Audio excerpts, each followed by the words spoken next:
large mass, they weigh down that fabric, and that's what pulls things towards each other. That's my understanding of it. I don't need to necessarily understand the ins and outs of like the exact science, I don't think. But that's why I say if you're interested in it, I can try and find a more detailed answer for you. That's the honest approach to the discussion, instead of me pretending to be an astrophysicist. But maybe you're already familiar. In fact, you sound like you've debated this a lot, and maybe you're very intelligent, so maybe you already know the answer. You live on a globe. Awesome. So do you understand the scientific theory of like how space-time works, or have you never looked into it? Well, I've got a very high care factor of like -3. Yeah. So you don't know either. They're just mathematical constructs used to describe something. That's all they are. And if they make sense, in the real world, which a lot of people don't like, is they don't know what the causation of down is scientifically. They don't know why things go downwards. Why not to the left? Why not to the right? Well, that's my question to you. Science today doesn't matter what shape of the ground you believe it is. Science today does not know why down. I don't think that's true. I mean, I'm pretty sure even my very rudimentary explanation. Sure. Okay. So why they've got all these beliefs and Frantic all these Googling again. Equations? Well, you just asked me to Google it. What do you want me to do? You just asked me to No. Stop. Slow down. Don't get too excited. This is 24/7 flat Earth, not 24-second flat Earth. So you can cut your frantic Googling speed in half. We're not in a hurry here. Well, or think about it. No, think. Use your noodle, not your Google. Yeah, I did. I gave you an answer. I gave you an answer. Science today does not know what the causation of down is. All they've got is number one, Newtonian gravity, mass attracting mass, and a really cool equation that goes with it. And then they've got Einsteinian gravity, which is the pseudo-Riemannian bending of space-time. Bending and warping of space-time. Both of those things sound to me like they would explain the direction of the object. Of down? Yes. No, they don't explain why. They've got no scientific cause for it. So if mass attracts mass and you have like a sphere, right, and in the center of that spherical mass, it because of its large size, it's pulling objects of smaller mass towards it. It would make sense that any side of that sphere... Are we talking about stories? Can I finish? Are we talking about stories and explanations? Or are we trying to figure out why something's occurring in nature? That's what I'm doing. No, you're saying you're not trying to find out. You're just making up a story about it. What are you going to do to test that story? Well, I'm showing the claim that science doesn't know, or science doesn't have an understanding of why things go down is wrong, and I'm explaining why. Even if we look at just Newton's idea of mass attracting mass, that this idea that we don't know why things go down that just doesn't make any sense. It was an explanation. Now put a scientific experiment to that. So surely, at some stage, someone would have done a scientific experiment to validate this gravity. I'm pretty sure like gravitational waves have already been proven. I could try and pull it up for you. Like I'm pretty sure they were measured quite like maybe like a decade ago now in some research. And I mean, I don't know what you want me to find, but I mean, like if I do find that for you, are you gonna hand wave it as like they were paid to say that or whatever, or like what would you do? You've got to find it first. So we know the average speed at which things appear to fall, 9.8 meters per second. Yeah. Frantic Googling again. Frantic Googling. He's asking that. Like, that. Do you want me to Google now or not? Dude, as soon as you admit that the sharpest tool in your shed is not your noodle, but your Google, just go Google it. that Well, you he's don't asking know. me to find a study. Use your noodle. I don't know how I'm gonna. Well, I can't use my noodle to find a fucking study, can I? Use your noodle. Like, it doesn't make sense. Like, if you're gonna you ask made me the to Google, claim. I'll Google. If So you want me to not Google, stop! You're talking. Just stop for a second, please. Yeah, that's conversation. We yeah. don't want a conversation against Google Earth or Wikipedia or ChatGPT. We want the conversation with you to understand that the your first time. knowledge and understanding and why you believe you live on a ball. You don't believe you live on a ball because Google said so. I know this. You believe you live on a ball for some other reason. We're trying to break that down. Why do you believe you live on a ball? Because I believe the scientific observations around it. Right. And one of those, now, when we ask reasons you was gravity, what which I already talked scientific about. reasons, you have to Google those because you don't understand them. Well, no, I gave So how can gravity, you and I believe gave an something explanation and not of even have a gravity. slight clue of it?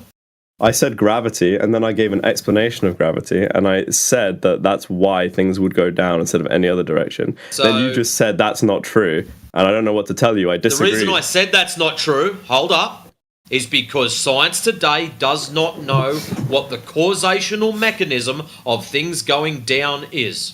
Yes, it does. That's a known fact. No, it's not. Science does know. that. Yes, it is. Your bending and warping of space-time is nothing more than a formula. It's a mathematical construct to describe something. It doesn't give us what the causation is. Number We're saying two, we were saying we don't know where gravity comes from. Newtonian gravity is the same. They are both mathematical constructs to describe things going down. They don't tell us what the cause of things going down is. Okay? Well, naturally, if you can explain why things go down, that would be the cause, wouldn't it? Like if you say that it. Listen, let's check it out. I wasn't done speaking. I wasn't done speaking, bro. I wasn't done Listen to the speaking, bro. sound. I pick something up, Yeah. I drop it. The cause of it going down is I dropped it. So why do we need a mathematical formula for Matrix to let his hand go? So that's not the line of reasoning I was going to go down. I was going to say that, like, so if you can that's explain, not the cause of things going down. Wait. I'm going to try You've and just speak. broken If- yourself. if- I need you to think logically. I'm going to try and You're finish not the thinking sentence. logically. Okay, this is your last chance. If you let me finish the sentence, This then is you my keep last talking. chance. Yes, or I'll just leave. I'll just leave if you interrupt me again. All right, bye. No Well, one's holding you here, man. That's fine. I just want to have a conversation, but you're not interested in having a conversation. No, We'll you're talk- not interested in having a conversation. You're interested in preaching the same shit that we all have heard 1,000 times. Day What do you in, mean? day out. How am I interested in preaching when you're literally a flat Earth mod that sits in this chat every day? You're the one that wants to preach this not in ideology. here every day. I mean, this is most like days. this is like the first time I've been in here in like a year, so I don't know which one of us is the preacher. First of all, and second of all, like I've let you finish a lot of your sentences, but you've barely let me.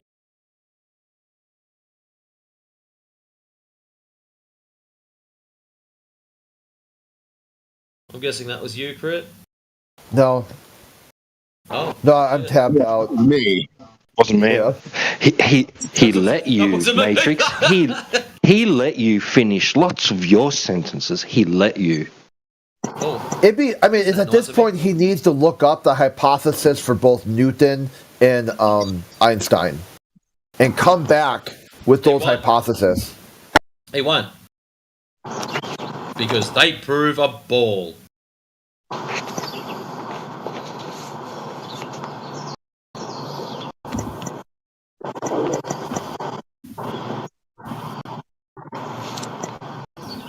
Hey guys, old Hoss, how's it going, mate? Yeah, first thing I heard this morning is Electric saying, "I'm going to let you." I just can't.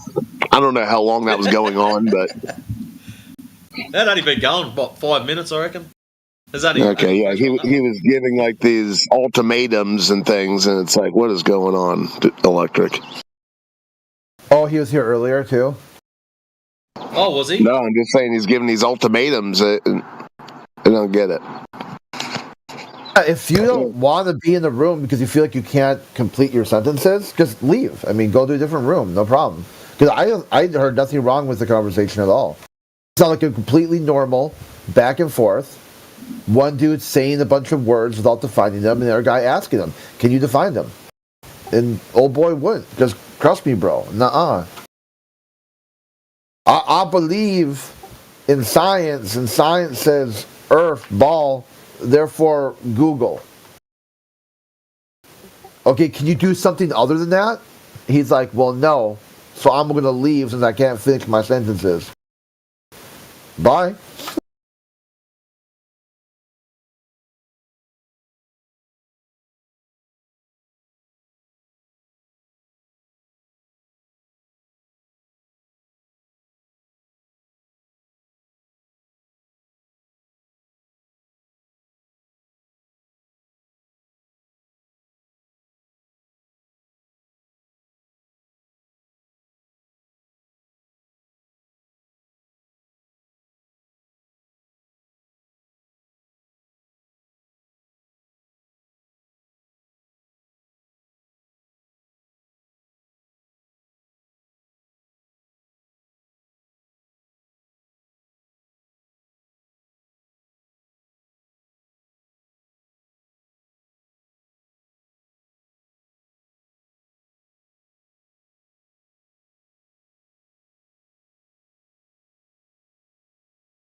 Oh, cool. Sporadic's in. Someone wind him up so I can sit back and listen for half an hour. Someone wind me up, you said? Oh, yes. Yeah, I can't really chat much right now, though. It's going great. Just catching up on the drama from last night.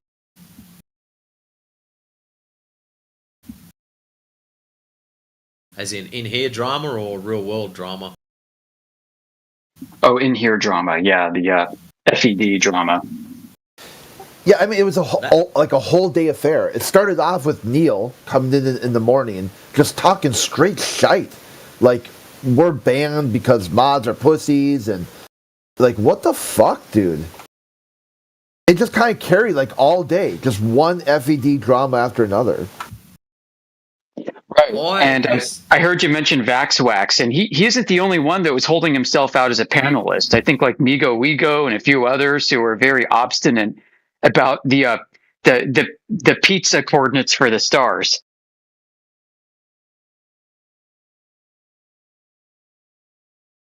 Like they got a little weird thing going on there. Yeah, VaxWax a while ago had a little meltdown with me, and I copped a 9-page essay in my DMs, which I really had a exceptionally low care factor about, all because we don't see the stars spinning the correct way. Okay, so...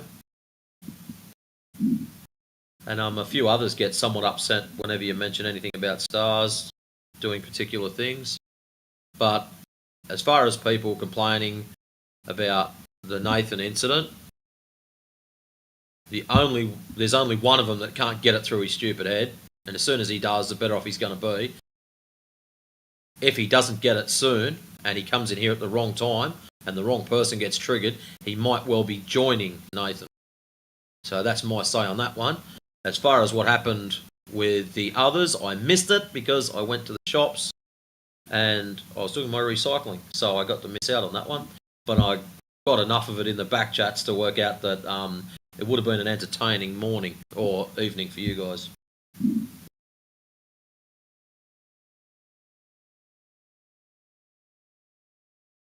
Yeah, and there's nothing personal. The problem was, anytime those guys got modded, they kept taking it personal. I guarantee you, anybody, if you switched roles, if you it was somebody completely different, virtually the same thing would have happened. If you got some guy who's rambling, who's drunk, and they won't yield the mic, like, I can't think of anyone who wouldn't temporarily mute that person. especially when someone else is trying to get a word in edgewise. If no one's talking and some guy's just rambling on, okay, yeah, whatever. But some other dude's like, hey, let me get a word in. And the guy just won't shut up. Like, I can't see it. And then the person take offense to it and want to complain, formal written letter of victimhood, and I'm like, okay, this ain't going anywhere. This is just we're too far apart. Our concepts of ideas of what this space should be like is simply too far apart. We got to part ways at this point. We're not going to roll out the red carpet for, quote unquote, celebrity flat earthers. That's not going to happen. And I don't know why they think it should.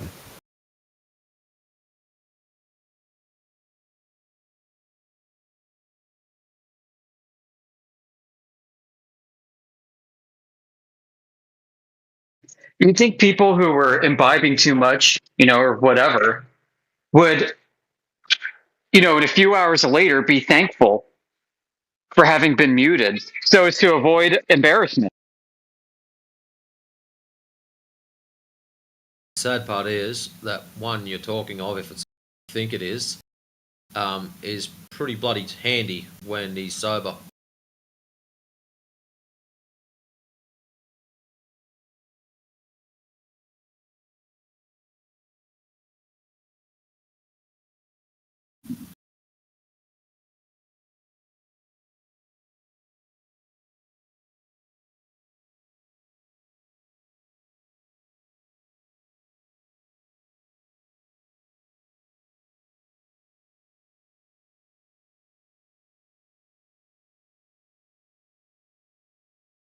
I mean, some of us do enjoy imbibing a little bit here and there when we're on the live stream. As long as you can keep yourself under control, I don't think that's a problem. If you're just a sloppy wreck, that is a problem. Yeah, I've talked to you guys before about how I don't like talking to people who are intoxicated. And it's my own hang up. I just find it annoying. Just generally annoying when people are intoxicated. And I try to tap out. Really, I just, when I hear someone, drunk, even if they're coherent, like they just got a little bit of buzz, it just bugs me.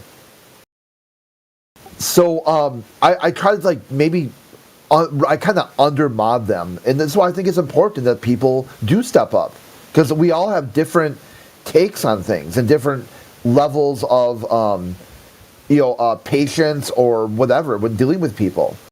And that's what kind of makes it important, that when someone is doing something that you find annoying, you step back and let somebody else be more objective. And then vice versa. If I find something annoying, I want to be, okay, I'm not objective here, let me take a step back. Or modding your own conversation. But the sense of entitlement is probably the worst one. Like I said earlier. If they fancy themselves as some kind of, really powerful flat earth speaker, why do they think they need some sort of extra entitlement to go with that? Wouldn't their words just be enough? Isn't their speaking, it shouldn't just stand on its own?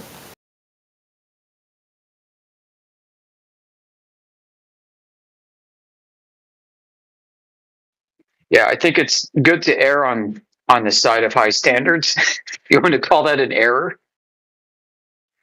Yeah, that's the odd part too. They'll say there is no FED panel, there's no FED server, we don't know what you're talking about. Oh, those guys from the FED panel, like VaxWax and Migu, whatever, they're not part of the panel. I go, dude, that's a hard contradiction, okay? You just told me there isn't a panel, and then we talk about, well, people from the server are coming in here saying some weird shit about, people are lying about the sky, and then we say, hey, what's going on over there? Well, nothing's going on over there. There's no panel. Here's the panel. Yeah, that playing on the both sides of the fence thing is annoying. It's not my server. Oh, on my server.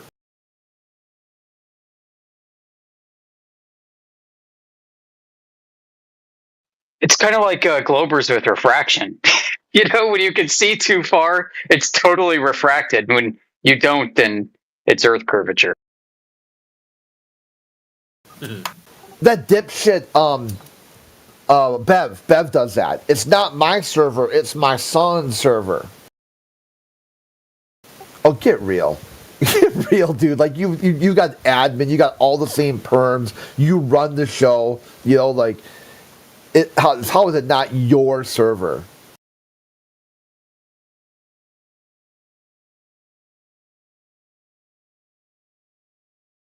I can understand maybe someone like Nathan Oakley, who runs a show, is using Discord as a platform to carry out that show, and is using a Discord server called Flat Earth Debate in order to do that. And he just absolves himself of moderation. And I think it's true. He himself does not do moderation on that server, doesn't do anything admin wise or anything like that. Oh, yeah, he just shows up for the show, then leaves. That's it.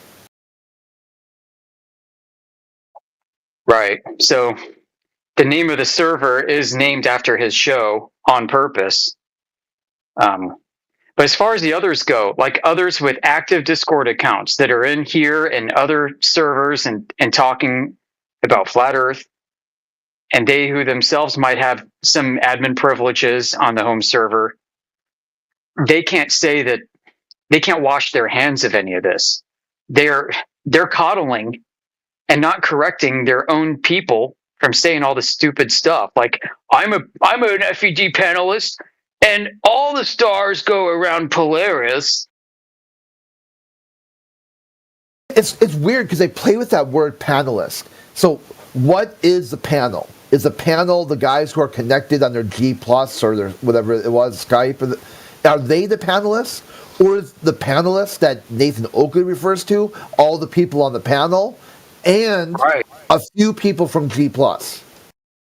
Like, they constantly change. Like, It's this moving goalpost. What exactly are you talking about? Is it the role? I'm not on the server. Like, I'm banned for witchcraft. But is there a role called panelist? Or I don't even know. Like, so there's some kind of miscommunication going on, and it's showing up with people from that server coming to our server talking about being panelists on FED. Yep, I think you're right. You know, what Nathan considers a panelist is, I think, what you said. It's who he's got on his G Plus, Google Hangouts, whatever call. Like that's how you become Nathan Oakley's FED panel.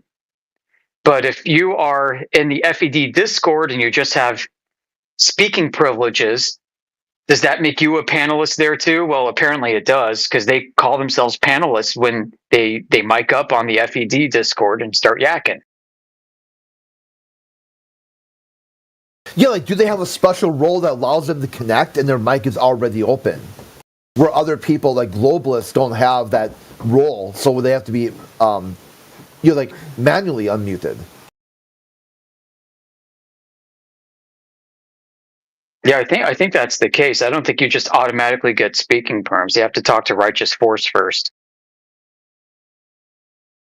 Because the show is really tight. I mean, I can't think of a time, and maybe it's happened, where people were blurting stuff other than here when he did it here, because I think they got control over that panel who's connected on Discord. Yeah, same as like back at home base. You got to have a little interview to get in there. They question you what you're doing, have a bit of a chat. It's like when I first went over there. Yeah, what's your goal? Yeah, I've been listening for a couple of weeks and I just would like to sit into a live one. First 2 episodes I didn't even speak, just sat there, listened. Understood how it worked, and then realised that if you talk to Nathan, doesn't matter if you're a Glober or not, he's probably going to come out swinging. That's exactly what he did. It's something we need to do, I think, ourselves, is our own house cleaning. You know, we need to hold more of these powwows together to correct misconceptions and weed out flat earthers who are still clinging to David Weiss claims.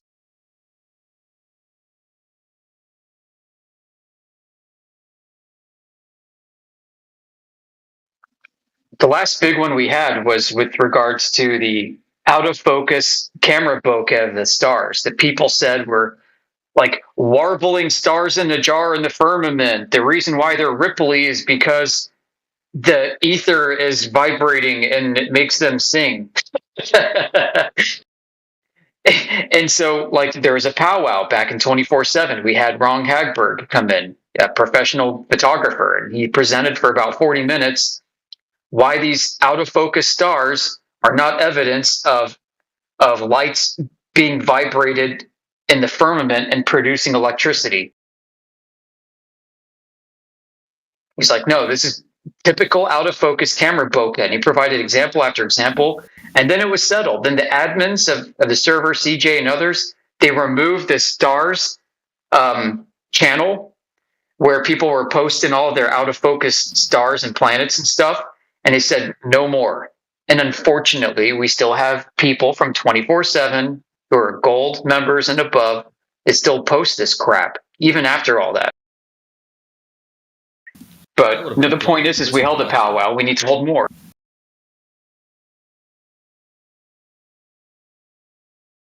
Yeah, that would have been really good to listen to, actually. Because, yeah, I see quite a bit of the blurry lights. And someone pointed out before, why don't you just grab your telescope and learn to focus it?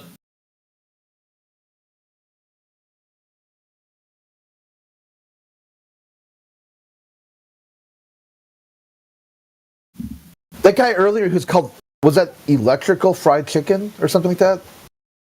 Yeah, electric Oh, just chicken. electric chicken. Okay, yep, I just found them. Electric French chicken. That's the one. Yeah. He's got some science and space news on his way. Oh, that's sweet of you there, Crit. Make him feel at home. Show him we're not horrible people. Send a message with it too. That I forgot to warn you, Matrix is an absolute bastard to talk to, but since I like you, I'm going to send you the latest science news. Yeah, I'll listen. Tell me all the stuff you want. Give me your take on the science and space news. I'm listening. I'm 100% listening. In here in DMs, no one can. The only person you can mute is yourself. So just talk away. Tell me all about what you think of this giant white streak across the sky. In DMs, no one can hear you scream. What in the world? I'm just catching up on the text chat. One of the executive mods thought this was the LGBT room and needed help finding it.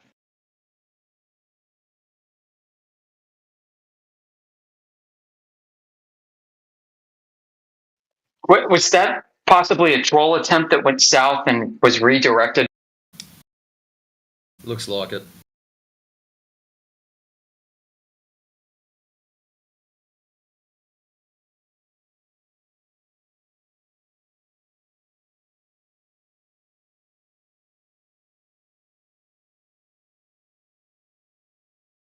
Is it just me, or are all the upper end mods of this server super weird? It's not you at all. I mean, I personally don't like this place whatsoever, but I'm here because you all are here.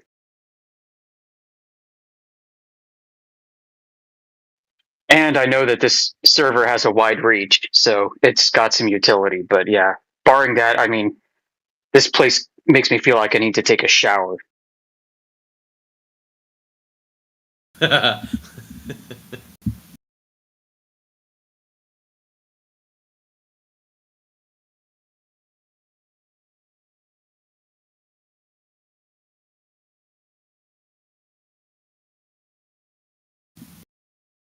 Yeah, I was trying to watch that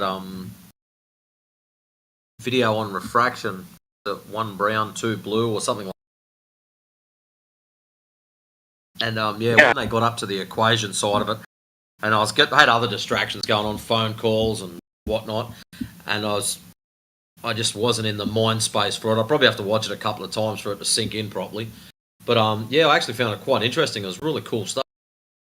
But, it's legit. Space for I mean, if you can unpack the equations, great. I mean, probably formulas actually. But I mean, if you can unpack that, it'll help give you more of an intuitive understanding of everything. So, but you don't have to. Like, you can get by without doing it, but it really does help to sit down and just play with the mathematics a little bit so you understand the relationships of the different variables a bit better, but not necessary. The main takeaway there is how the material causes that phase shift kickback of the wave, kind of resetting the peaks and the troughs. Yes. That was cool. That's the bit I liked. That was about midway through. That.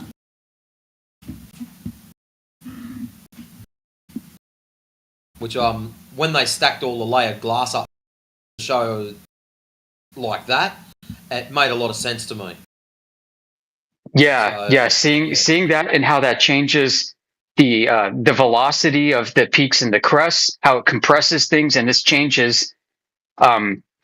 If the arrival angle is going to be off, I think what they showed there was all like basically to the surface normal. It was perpendicular to the surface, which means you may not have a redirection so much. But they did that for simplification purposes. But what's happening is, it's like, I think they used the tank analogy. You've got light coming in from all different angles hitting the surface of something like that, of like a pane of glass. And only within a certain critical angle will you be able to see it that doesn't appear refracted. But other effects could happen, like scintillation, which means the intensity of the light will dither. But regardless, the phase shift kickback is the main takeaway. So what they kind of demonstrate with that is when you got one like boundary layer, it causes a phase shift kickback. But when you start stacking these, you integrate it over the length of the gradient index, and it causes, I mean, you could call it refraction within a single medium. But it's refractive. Yeah, it is refractive. One is, yeah. And that's something I read also somewhere else, that the terminologies are getting misused.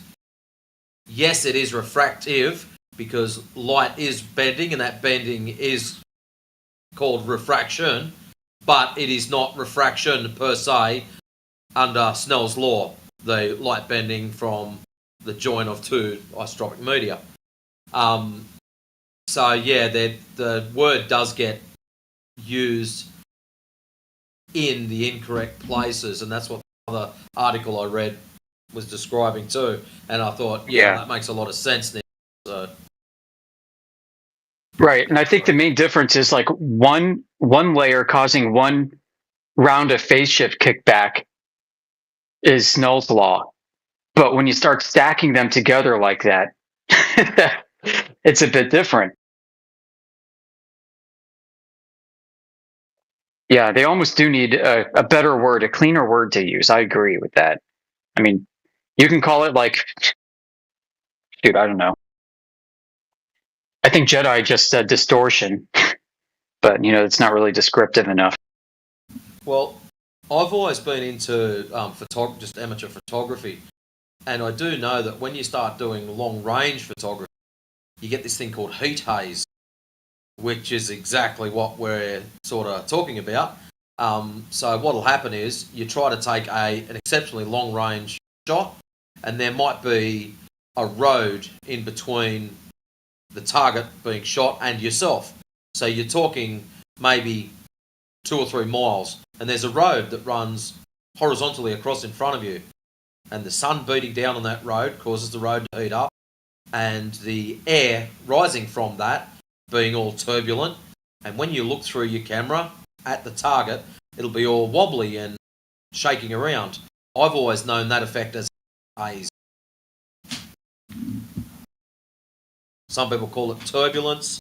A part of it is also can be termed as Fresnel drag, because the air is rising, causing that wobble to rise up, which it does look like. It wobbles up. So there's a whole heap of terminologies for it. all meaning Right. the It looks same like thing. wave ripples going up. Yep. Yep. So, Yeah, and yeah, the interesting thing is the gas and minuscule water vapor in the air. These things don't really have these surfaces because it's not bonded matter that something like a glass pane does. So, in order to calculate the angle of refraction happening, you need to have a surface, but you don't have a surface with these gas molecules that are in motion. correct. So how do you calculate like the refractive ray? You just can't do it. So Indio shares a paper on this that basically, I think the title is something technical. It says like ensign theta is not conserved through a gradient index medium. And basically this means is because it's so chaotic, because you don't have surfaces and surface normals to calculate the angle of arrival and angle of refraction through, it means you can't really apply Snell's law at all. Because you don't have a perpendicular to a surface normal anywhere to calculate from. You got unbonded matter just moving around all wobbly bobbly all over the place. So this needs something else. It needs a different kind of description than the law of refraction. And thankfully, there is actually something that we can use because the law of refraction is derived from Fermat's principle of least time. It's basically like the path of least resistance, you could call it, that light will take through a medium.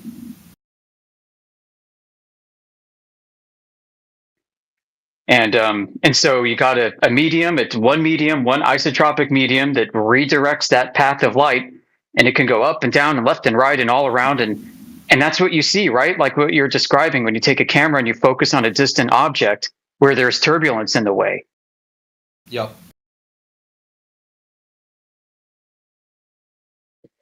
And different gas molecules have, you could call it different refractive indices. So like nitrogen and oxygen are going to be a little bit different from each other. But the thing is this is all happening at like the molecular level, right? I mean, this distortion. And it's just too crazy to even contemplate how to make sense of it. And this is one of the main reasons why like the military spent so much money on things like night vision and working with frequencies of light that are not subject to getting bent out of shape as much, hence infrared.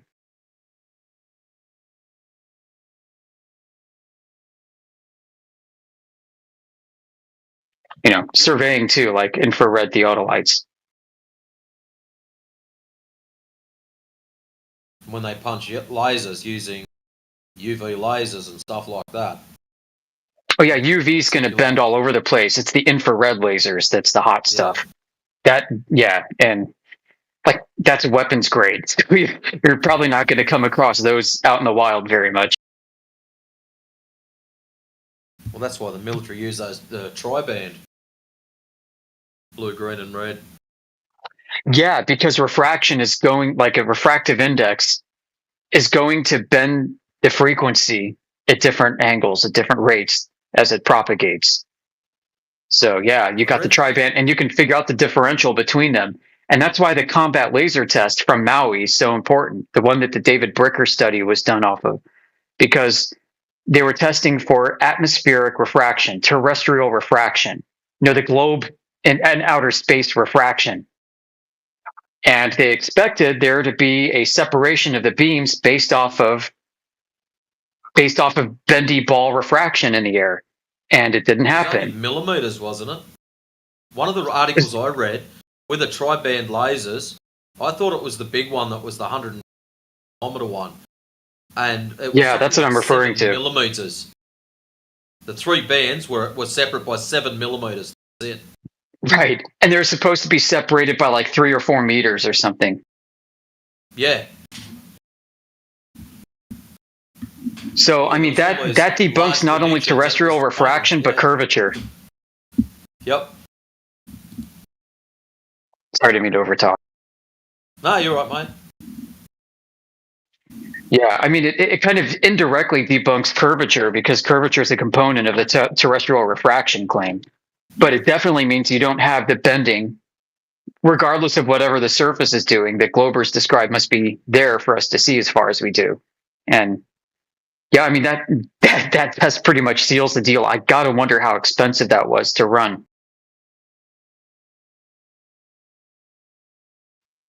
Like how many engineers were at the laser site itself, configuring it, looking through the optic and trying to center everything correctly on the target, and then how many engineers are on the receiving end doing calibration tests. I mean, there was a lot going on, and that's some seriously sick equipment.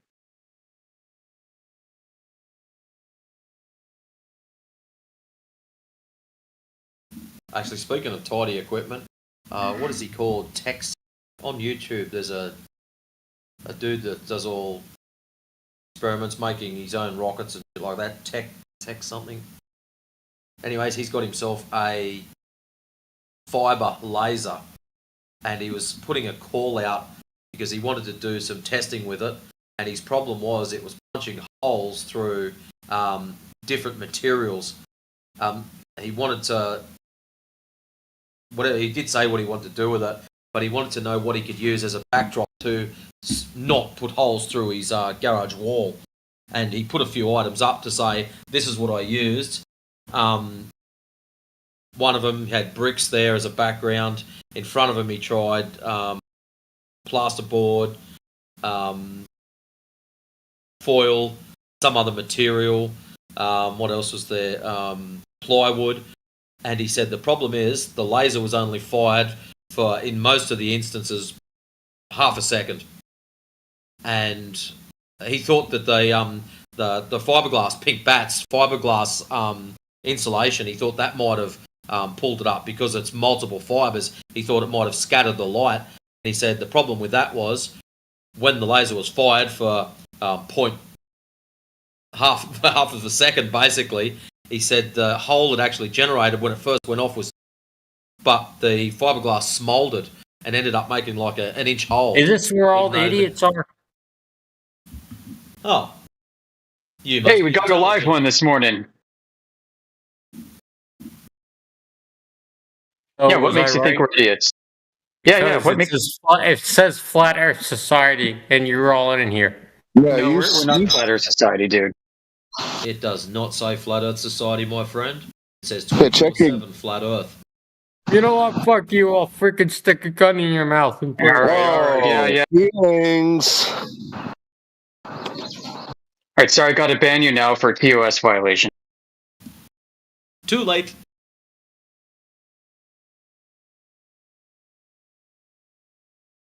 Man, I've got to fill in a report now. I should let you do it. I didn't grab the user ID fast enough. Fumbling around with my phone. That's all right. Yep, I mean that's permaban worthy. So send it to Heretic. Yeah. Oh, good. Delete that shit. Delete that one. Don't delete the other one on me because I need to copy that. All right, I'll go and write him up. Sometimes when they come in hot like that, I don't want to immediately just start talking crap at them because in many cases, you can turn it around when they realize how serious you are about the topic. You can be like, "Come on, man, why don't you chill out? Let's have a grown-up discussion about this and find out why." Give it a couple chances. We've had people that have come to our side that started off that way.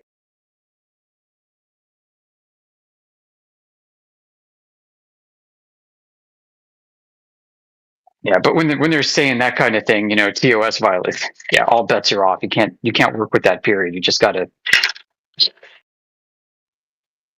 put it down.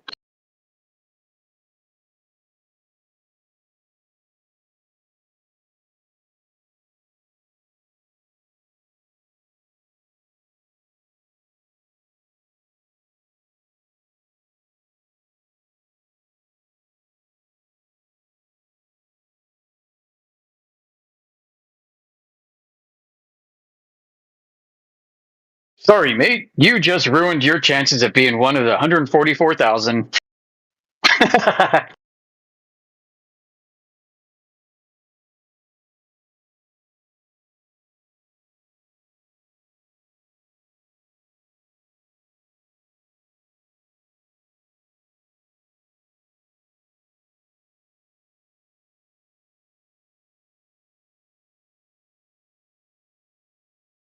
Hey there's here.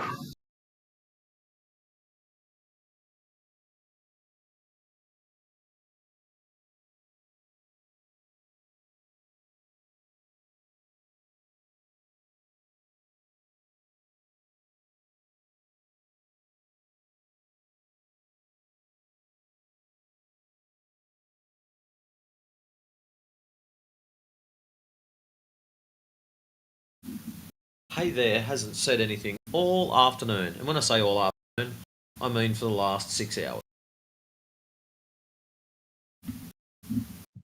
Sometimes we've got super fans who just like to sit and record on their end, hoping to find something clippable that they can use. They call that The data numbers- mining.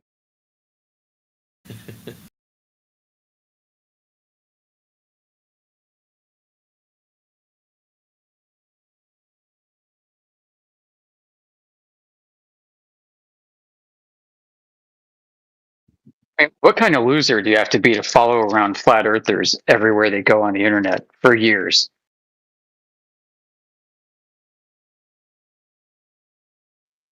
They say that this topic is so ridiculous and not worth their effort, and then look at all the effort they expend into engaging with the topic.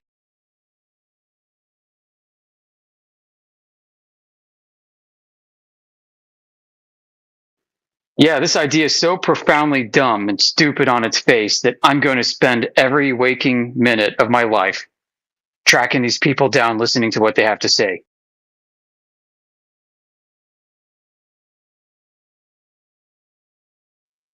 You know, and people wouldn't do this if it was like a disagreement over a political issue, right?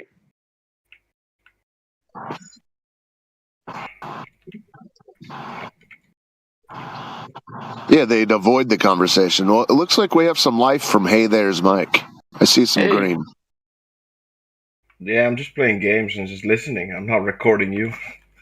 All right, cool. Okay. I was just saying, hey All there. good, man. Okay, hello. It's all good. Well, hey there. I hope you've been enjoying the entertainment. Yeah.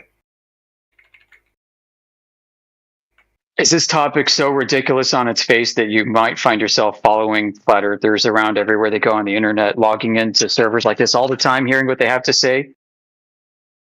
I'm a flat earther, bro. Oh, okay, great. Well, welcome. Yeah. But yeah, I was saying, like, if you have an opposing political view, like let's say you're a Democrat, why would you go spend all your waking time and effort in like a Republican channel, getting upset all the time, getting your blood pressure up, ruining your health? Like that kind of obsession you don't really see very often in the political sphere. People tend to stay within their own little lanes. Yeah, any 99. I'm pulling that percentage out of my ass, but a high percentage of conversations about politics within 2 minutes. The phrase, "Well, agree to disagree." That's all I hear these days, but not to this conversation. And I can't stand agree to disagree. It's one of my pet peeves. Cop out. Me too. But at least it doesn't. At least the people realize they're at their end of the rope of what they can. That's when they run out of material. Agree to disagree. Agree to disagree. At least they do that. They pull the ripcord, I guess. And so much That's of what weird. they argue in the political sphere is not something that's like empirical, 100%, right? It's all opinion. I mean, mostly opinion.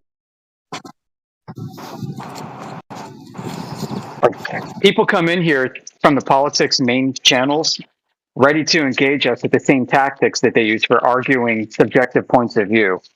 And they find out quickly it doesn't work because we're arguing objective reality.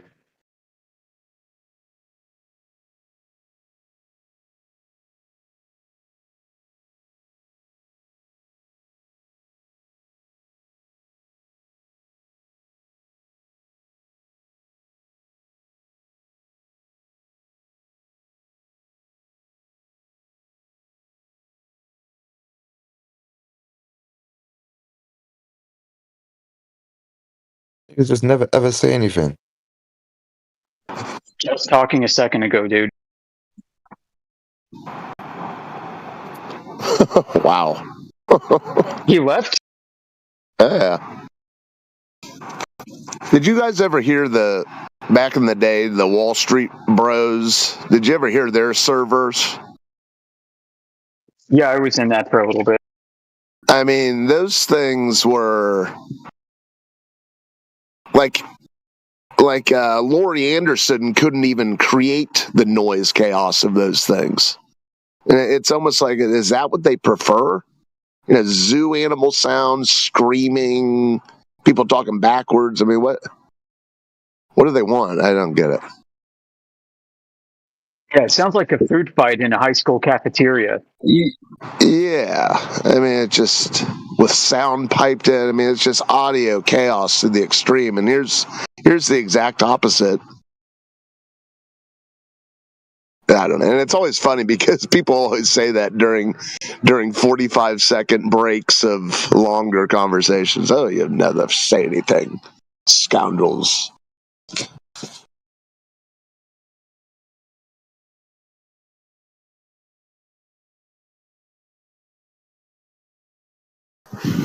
Yeah, some of these people that come in and like audio bomb us probably don't think that they're trolling because that's acceptable behavior in all the other channels and throughout most of Discord. Yeah, that's the norm.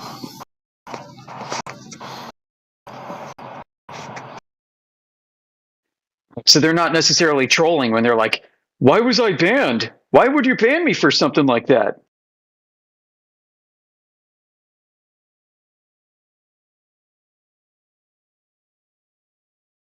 And then you can see from their vantage point, right, that they think we're the ones trolling because we don't adhere to the same practices and standards that you hear in the other rooms and across Discord. Why are you guys so quiet and poised and reserved in here? You guys must be trolls.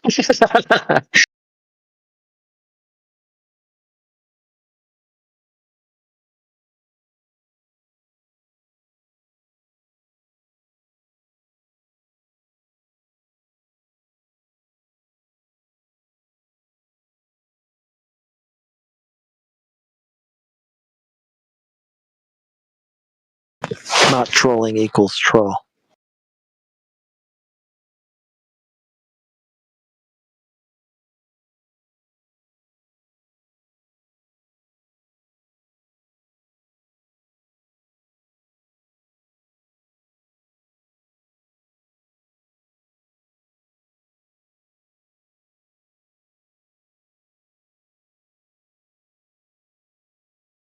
Yeah, so Matrix, I've only recently discovered this 3 Brown 1 Blue YouTube channel, and it's a trove of good information, like really honest, scientifically bounded information. Yeah. Yeah, just I've only seen 3/4 of that one video, but yeah, from what I saw, it was pretty clean. So it's not like the chaos we get through here. Yeah, like I don't get the impression they're trying to insert globe nonsense for random reasons, like you do on all these other so-called science channels. Yes. Agreed. That's why when people ask about optic distortions and stuff like that, I was referring them to long-range photography sites because they don't have anything to do with the globe topic. So whatever their personal beliefs are, they just stick to, hey, we're talking about optical phenomena to do with photography. So yeah, whether that's an idea that others want to take up. So when people are talking about a particular thing, direct them to arenas that have nothing to do with us at all, so they can get a non-biased information off of it. Yeah, a lot of the graphics are well done and well presented. I see huge potential for clipping segments of these, making animated GIFs and stuff.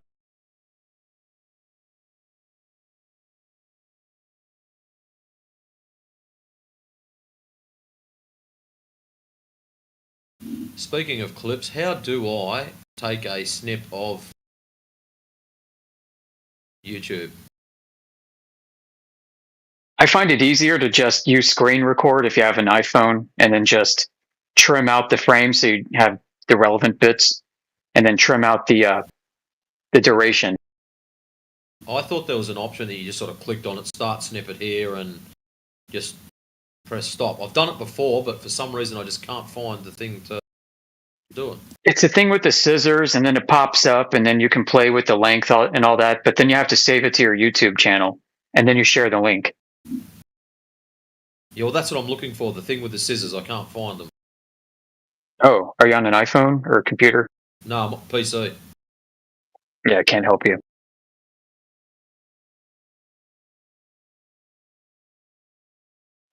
I know the scissors, at least on the app, are like right underneath the presentation. Like there's going to be an X to the far right or something, and show you.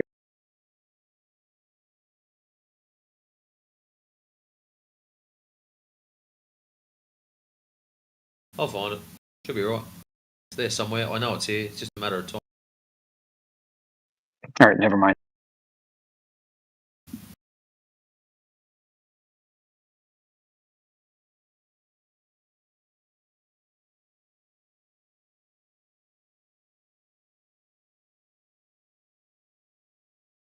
Oh shit, where's Rad One when you want him?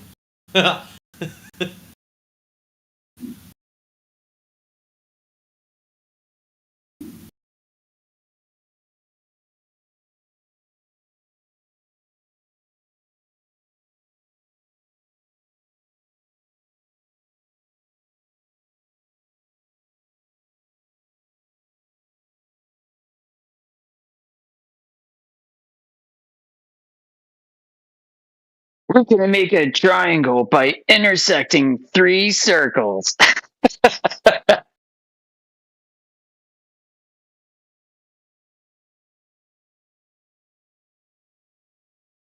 Okay, so what?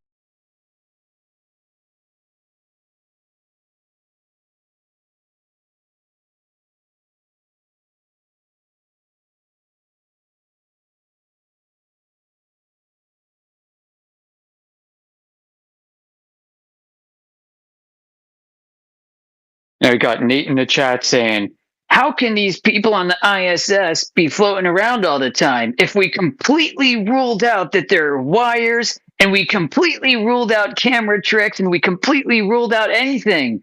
Then it must be true that they are in outer space, going around a globe.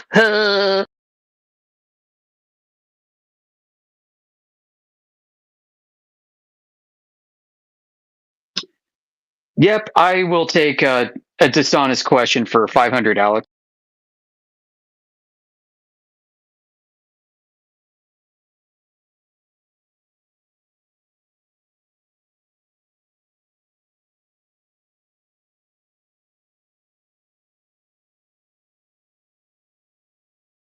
I mean, may as well say, how can you say Earth is flat if we've actually measured curvature everywhere all the time, even in infrared with microwave links, even with long distance surveying? We have curvature everywhere. So if that's true, how can you say Earth is flat?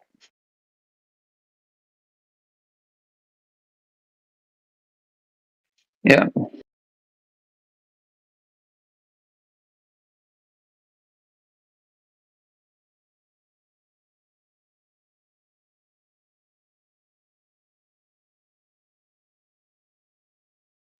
So the way I look at those questions, like what Nate posted, is they're completely rhetorical. They're rhetorical on his part. He just wants to say, I win with a question proof. More like a question claim.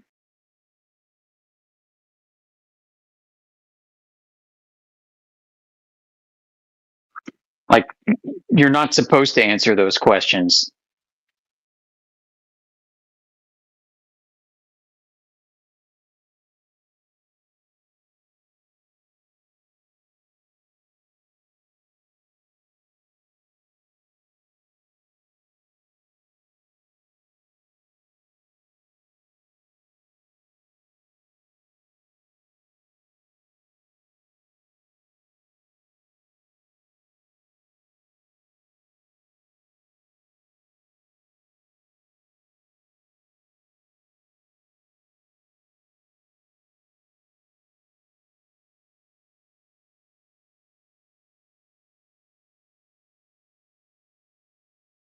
Usually these kinds of questions are followed up with, but how could all those scientists and engineers at NASA be lying?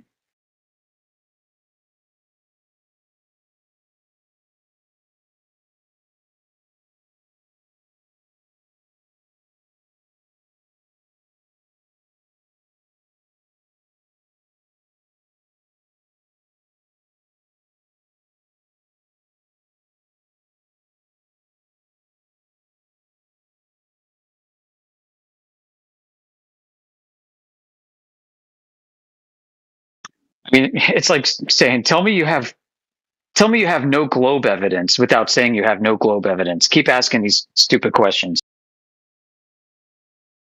Tell me I have no globe. But refraction. Oh, we can see too far today. That's refracted. Oh, we can't. That's totally not refracted.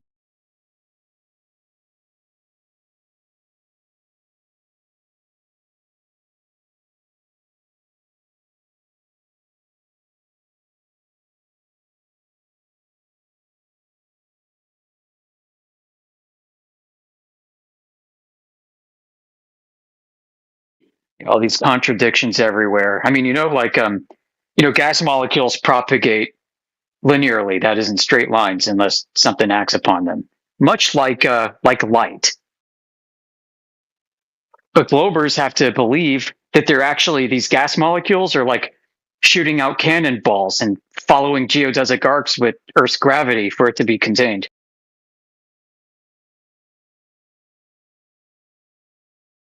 So within the same textbook, you can read that they say gravity contains gas, which requires now for gas molecules to not follow linear propagation paths.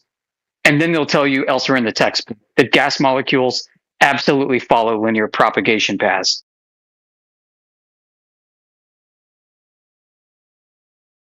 So some of the smarter globers, right, pipe up and say, well, it's just a matter of scale.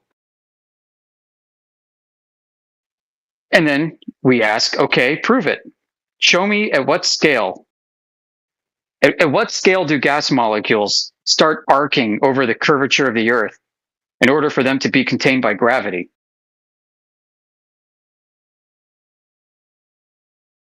I mean, it always goes back to that curvature measurement, which nobody has.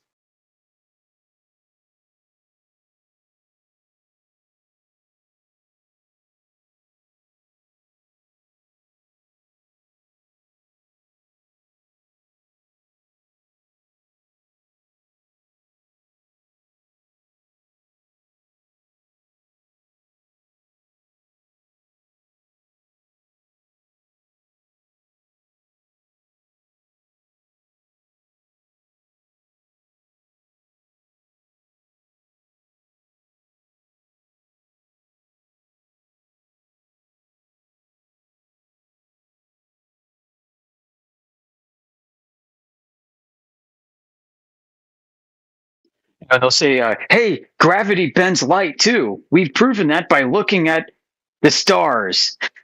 Starlight bends around massive objects through the gravity well, deflecting the light. It's like, oh, okay, cool story. You know what else? You can hold up your finger close to your eye and you can see the light wrapping around that, and you can push the light back and forth by toggling your finger a little bit. That's just diffraction.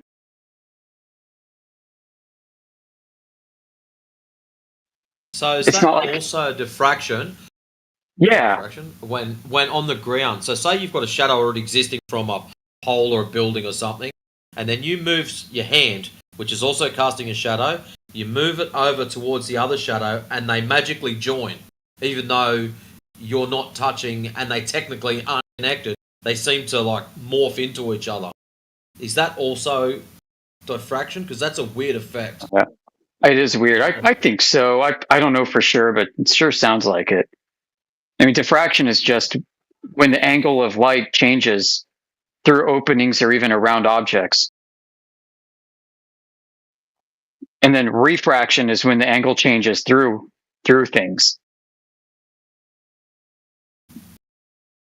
So diffraction. So when you're looking through an exceptionally small aperture or hole, that's the lensing effect that you get from that. from the side of it, causing Yep, bingo.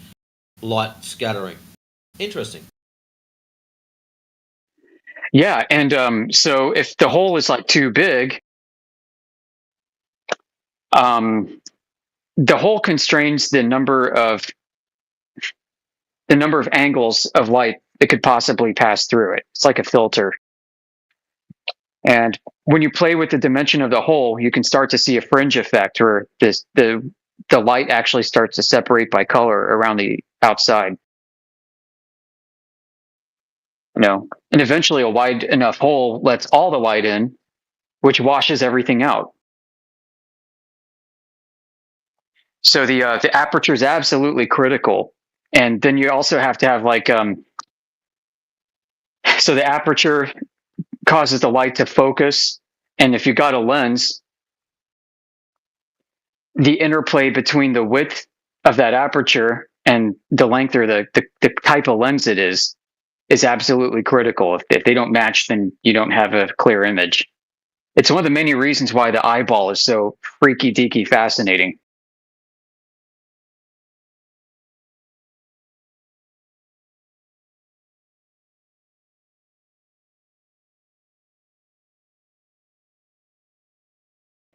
And then you've got basically the upside down image on the back of your eyeball that is being projected from a 3D world onto a flat curving surface. And your brain, through experience, knows how to process it. In a sense, you can say you have depth perception from one eye because the arrival of light is different for objects near versus far. But adding two eyeballs for stereoscopic vision and having them both work in sync with each other, and then having your brain being able to recombine those separate images and flip them back around and give you stereoscopic depth perception is just amazing. The eyeball, the brain integration, it's all one system, and it's irreducibly complex. It's kind of like a big issue for evolutionists.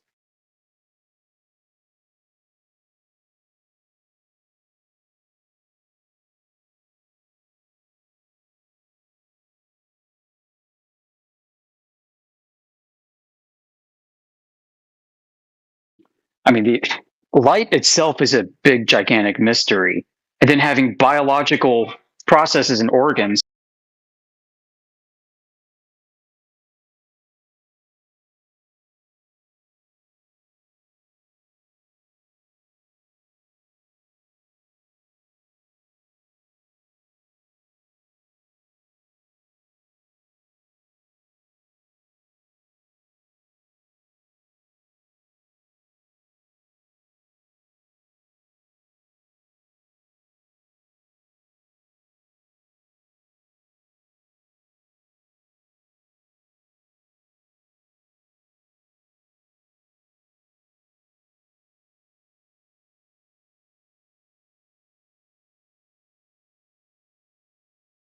sorry about that.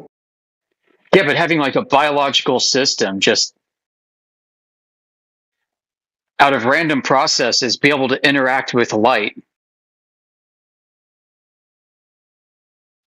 and somehow arrange itself to take advantage of how light works.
Oh boy, Nathan text chat skanking up says, I asked you about the ISS and you deflected by saying there's no proof of curvature.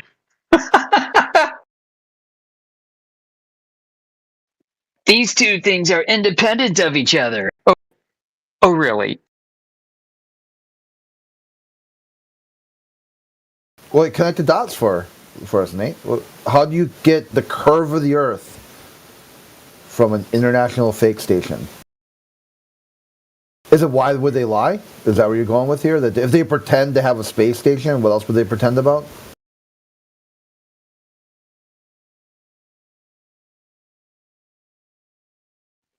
Something some of our members have said in the past seems to hold true is a lot of the people we talk to, for whatever reason, have issues processing spatial relationships. Their spatial reasoning skills suck.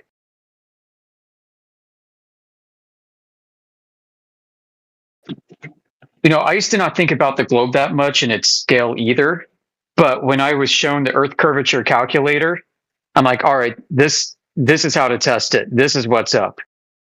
And I was shocked. I was shocked that such a massive Earth that I've heard my entire life, Earth is too big to see curvature. When put to the geometric test and explained and framed in a way that's understandable, 8 inches per mile squared, right? 1.2 times the square root of the observer's height in feet, the distance to the horizon on a globe. It suddenly became clear that this is eminently testable, and this should be more obvious, but it's not. I think many of us in here can say the same. Like seeing Earth curvature, the calculator, present what the scale and dimensions should be if it existed, was itself a huge eye-opener.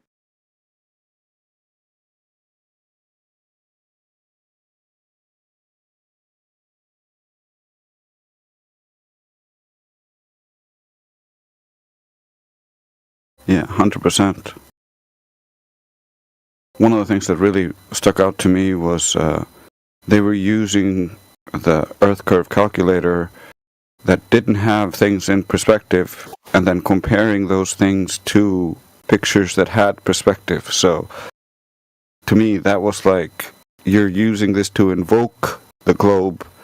You're creating it in here and then claiming that perspective is the globe while not accounting for it in your math. Well said, Drace. That's exactly the issue. And I had that same realization too early on. Is okay, this thing is providing a scaling factor, which conspicuously matches what we experience with angular resolution loss due to perspective. So how come both are not present on the Earth curvature calculator?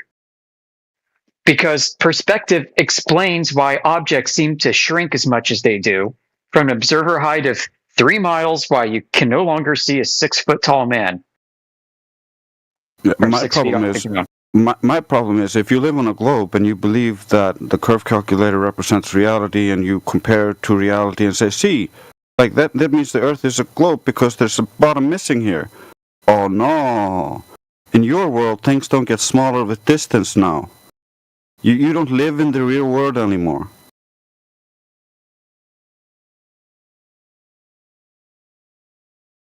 That's my problem. Like you can't just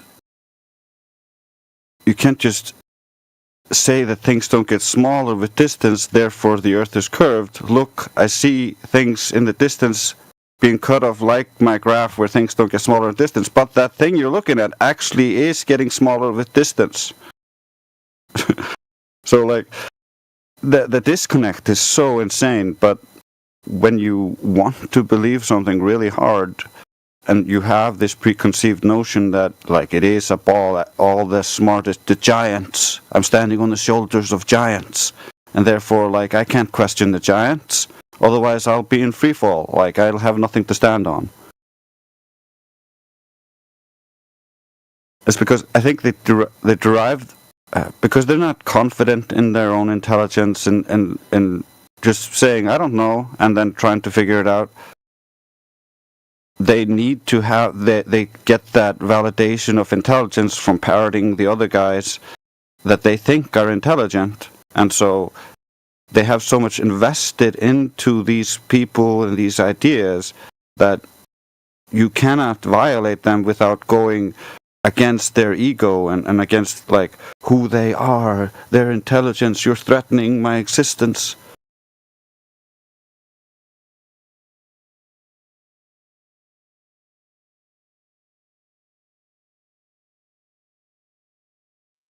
You know how the Earth curvature calculator scales the height of an object down with distance, and they say it's dropping over curvature.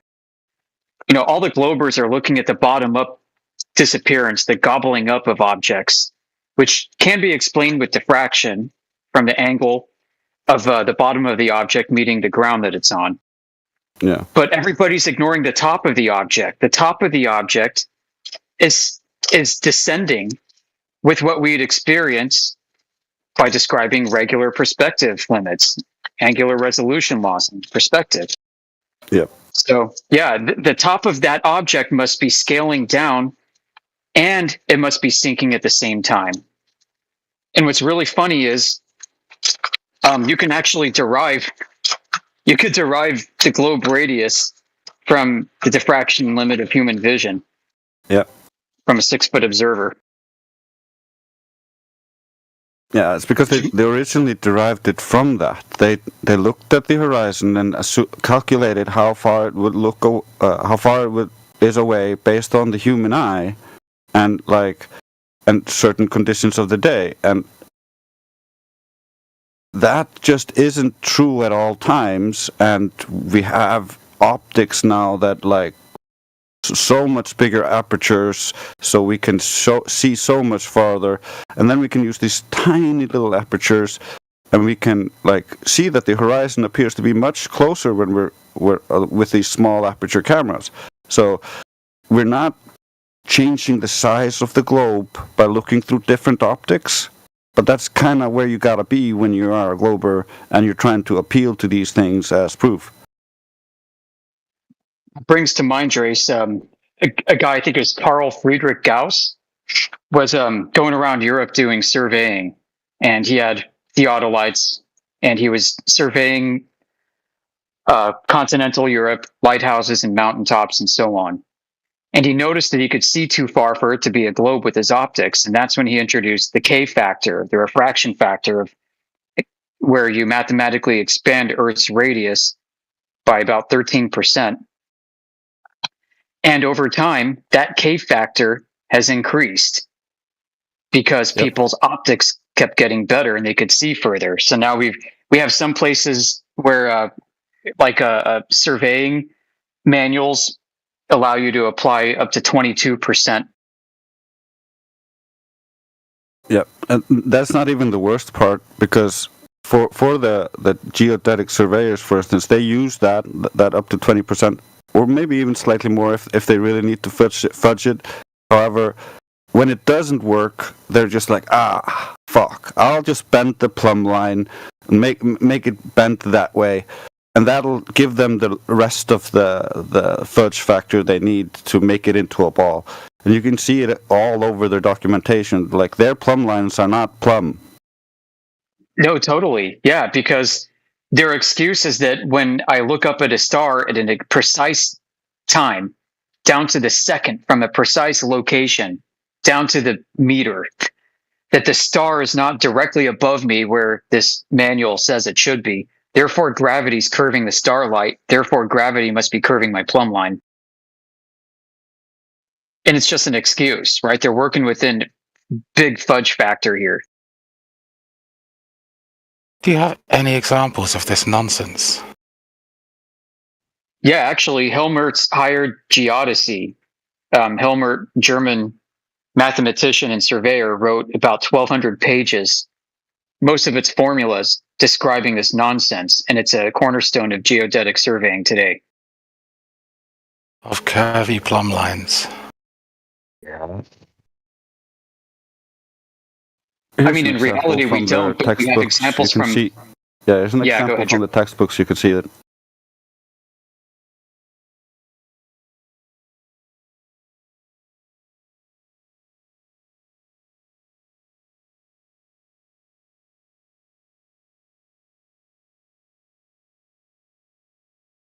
I'm going to fish out some more that I've got to.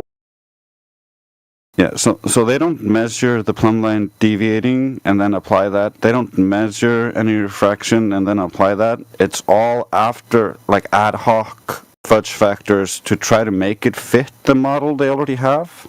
It's not very valid.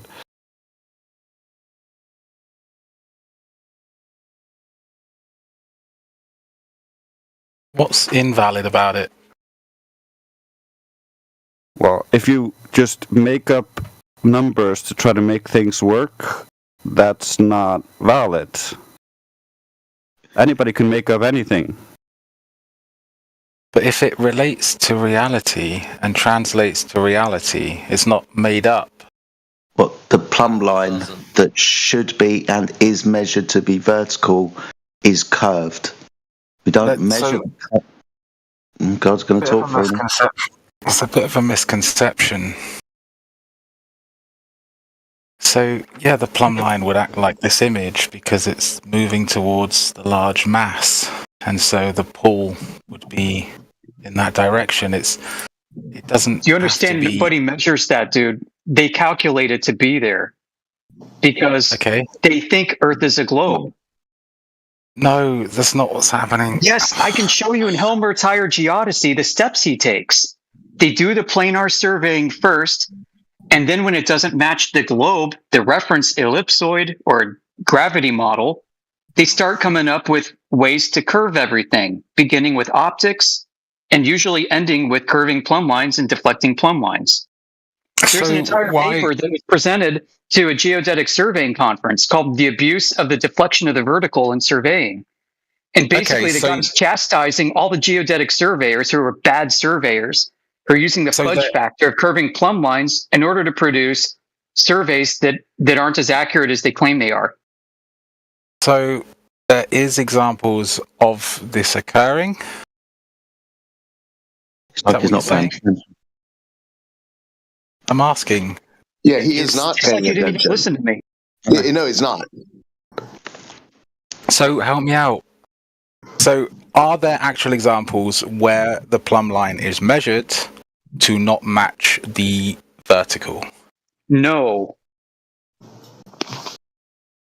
Again, it's like you're not listening. The phrasing of I'm your trying question. to. Stop saying that. I'm trying to. The phrase your trying question to understand. better, then phrase your question better to show that you've listened. Try and address the word measurement. Calculation, for example. They actually measure a vertical plumb line, but they can't have a vertical plumb line if Earth is a globe for their observation to match. So they bend the plumb line. Why not? Why? What do you mean? Wow, dude.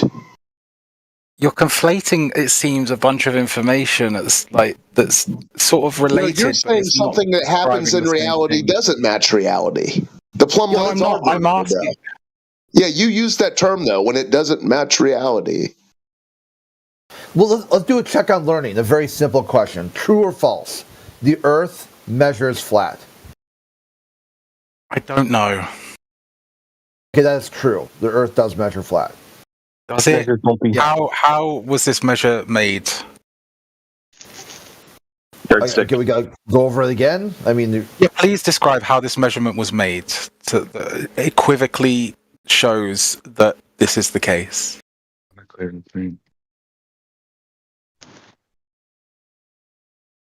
Surely you can provide that if No, listen, nobody wants to talk to you because it's clear you're not listening to anybody. Because you can't provide the basic evidence of your claim. We're talking about the measurements and the surveying. You've butted in without a fucking knowledge of what's going on and taken us back to remedial fucking lessons. You want us to do that for you when you haven't paid attention to anything we've said so far? I mean, I'm here to find out about the flat Earth. That's all I'm here for.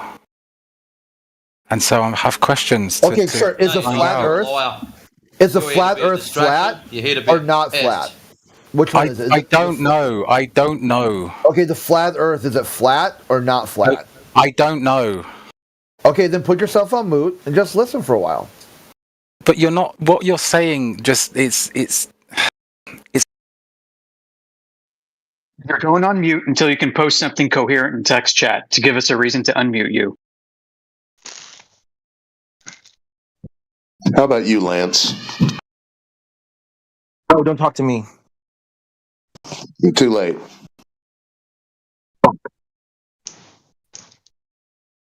You're in the hot seat. You, Lance. It's a pretty cold seat.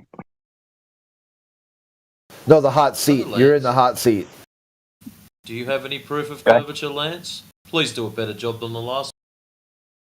Yeah, your mom's tits. Hey! Well done. You just earned yourself a red flag. For being a numpty.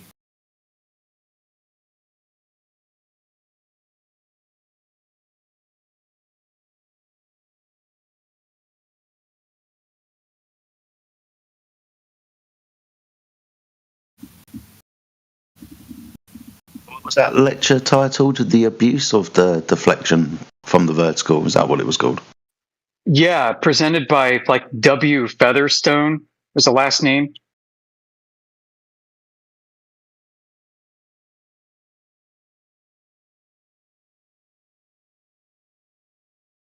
Interesting stuff, man.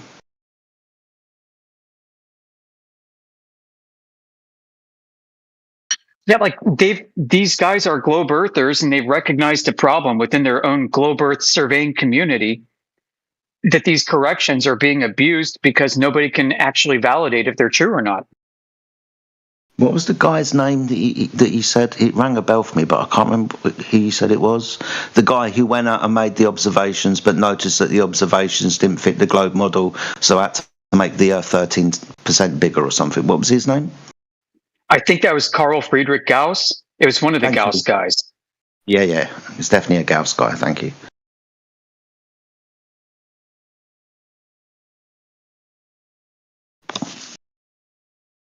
Sounds stupid, and please forgive me if I'm incorrect, but is this where 7/6R comes from, or starts coming from?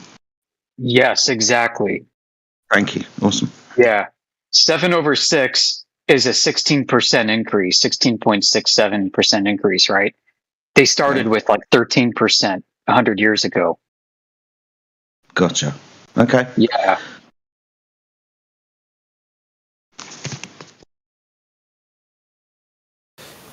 It got something here. I'm putting a GIF in here.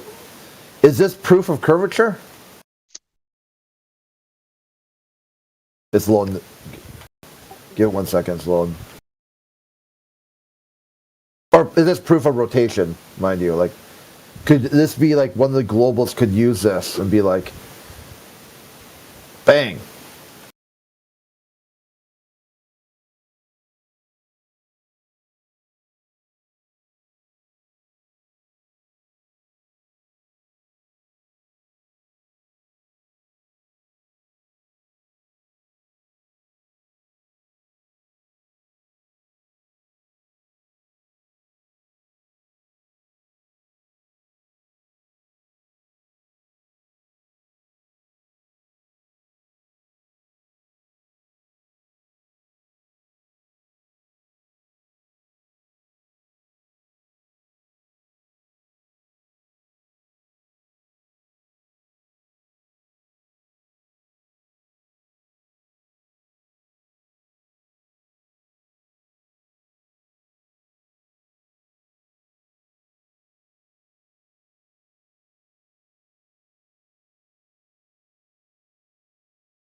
Boy, that guy's even worse in text chat than he is on voice, but good thing he's not on voice. Oh, like Cyril Pest. is that what's that guy? Is he Jesus? Flat earther. He's like I Heart Jesus or something. I can't remember his name. But like, Yep. Yeah. oh, okay. Yeah, another alt.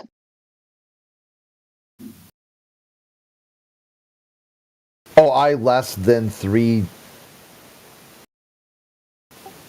Jesus. Something like that, yep. Oh, okay. Yeah. Oh, is that who it is? Yeah, I tabbed in. I thought I recognised his voice. He's an idiot. Can't be bothered to waste time with him. But thanks for pointing that out. I know exactly who it is now. Yeah, and then for him to say that we have no proof and can present no proof, like Where we know we've talked to him for years. He used to occupy the lobby in 24/7, and sometimes it'd go into the VC of 24/7 itself. And now he's here, and he's here under all these alts. Like, what's his malfunction? These people are not well.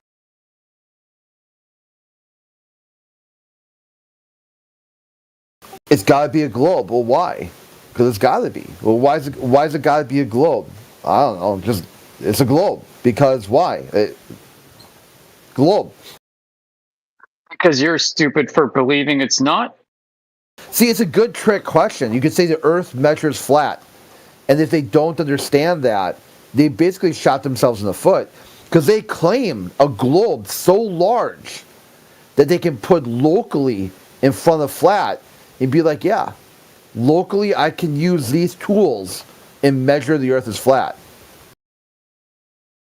And they can't. They can and they can't at exactly the same time, which demonstrates they're in a cog dis. They're in a contradiction.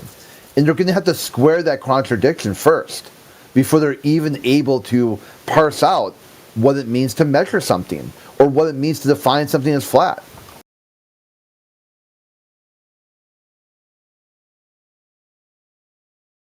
I mean, they don't need to like fix a contradiction, but they can explain it. Explain the contradiction or recognize the contradiction. But he'll just say, oh, you guys haven't given me any proof the Earth is measured flat. How about your globe tard? Is that enough proof for you? Well, no. And yes.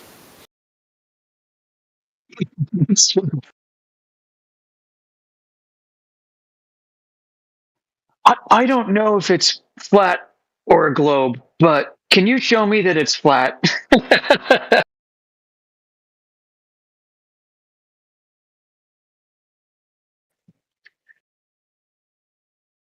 Yeah. How about you ask if it can be shown to be a globe? I mean, it works the same way.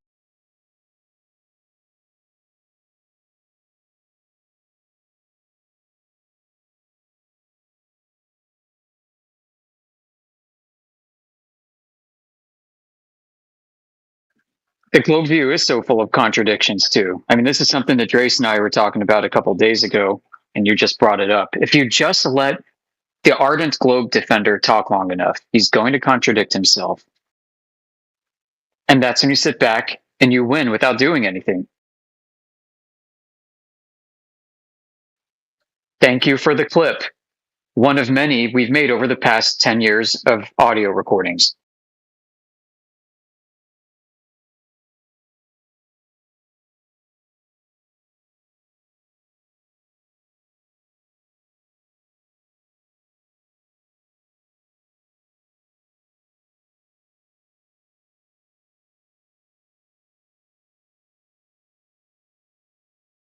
I kind of want there to be a court case and for our 24/7 flat earth audio recordings to be the topic of discovery for a public case. That would just be amazing.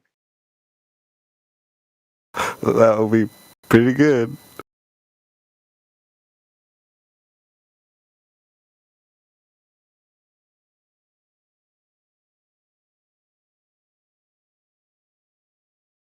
I think there's a case to be made, or we should be able to collect all of these things together and then have qualified psychiatrists go over the clips. It would be a shit show.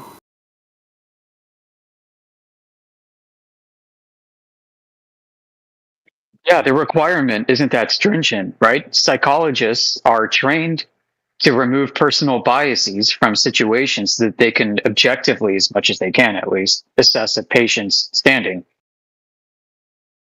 So we'd have to say, hey, we need somebody who can do that. Let's find a board certified psychologist. Let's get one of those. Let's also get like a police interrogator, just for another perspective. Yeah, that'd be good. And then throw in maybe like a cognitive neural linguist.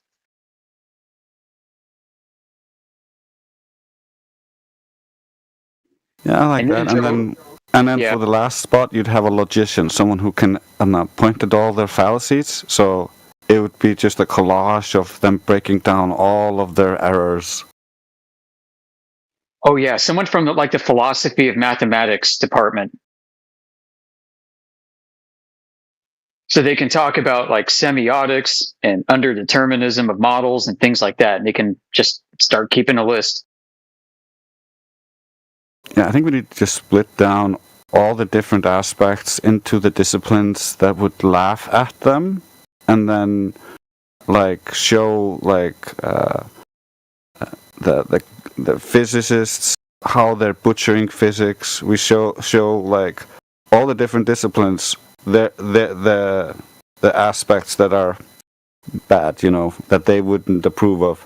And so on that basis, like on their training, they should automatically just basically give us everything we want. Because if you give them a whole collage and like it doesn't apply to their training, they might simply just defer to their bias or like their globe belief. But you could even have globe earthers deal with this if you have it framed in the right way. I was thinking about that. A good way to frame it would be like, hey, look, this is a public survey of how good our public education systems are in training people how to think critically, how to apply math and reason, and so on, how to apply fundamental laws of physics.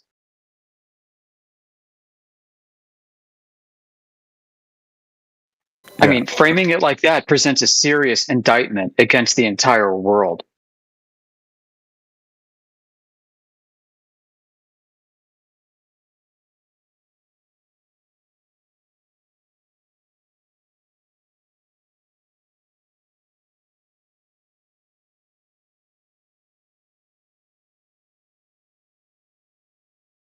But it would be really interesting to see, I think, and like the results out of what each one would say would be interesting, to say the least. Like, I take oftentimes what Globers say and I put it into ChatGPT, and ChatGPT doesn't like it. I mean, I don't think the experts are going to like them butchering what they're experts in. Because most of the time we have to like teach the Globers, the average Glober, what his belief system is, because he has such a limited understanding of it that he has made up in his mind all sorts of stuff that isn't actually related to modern physics.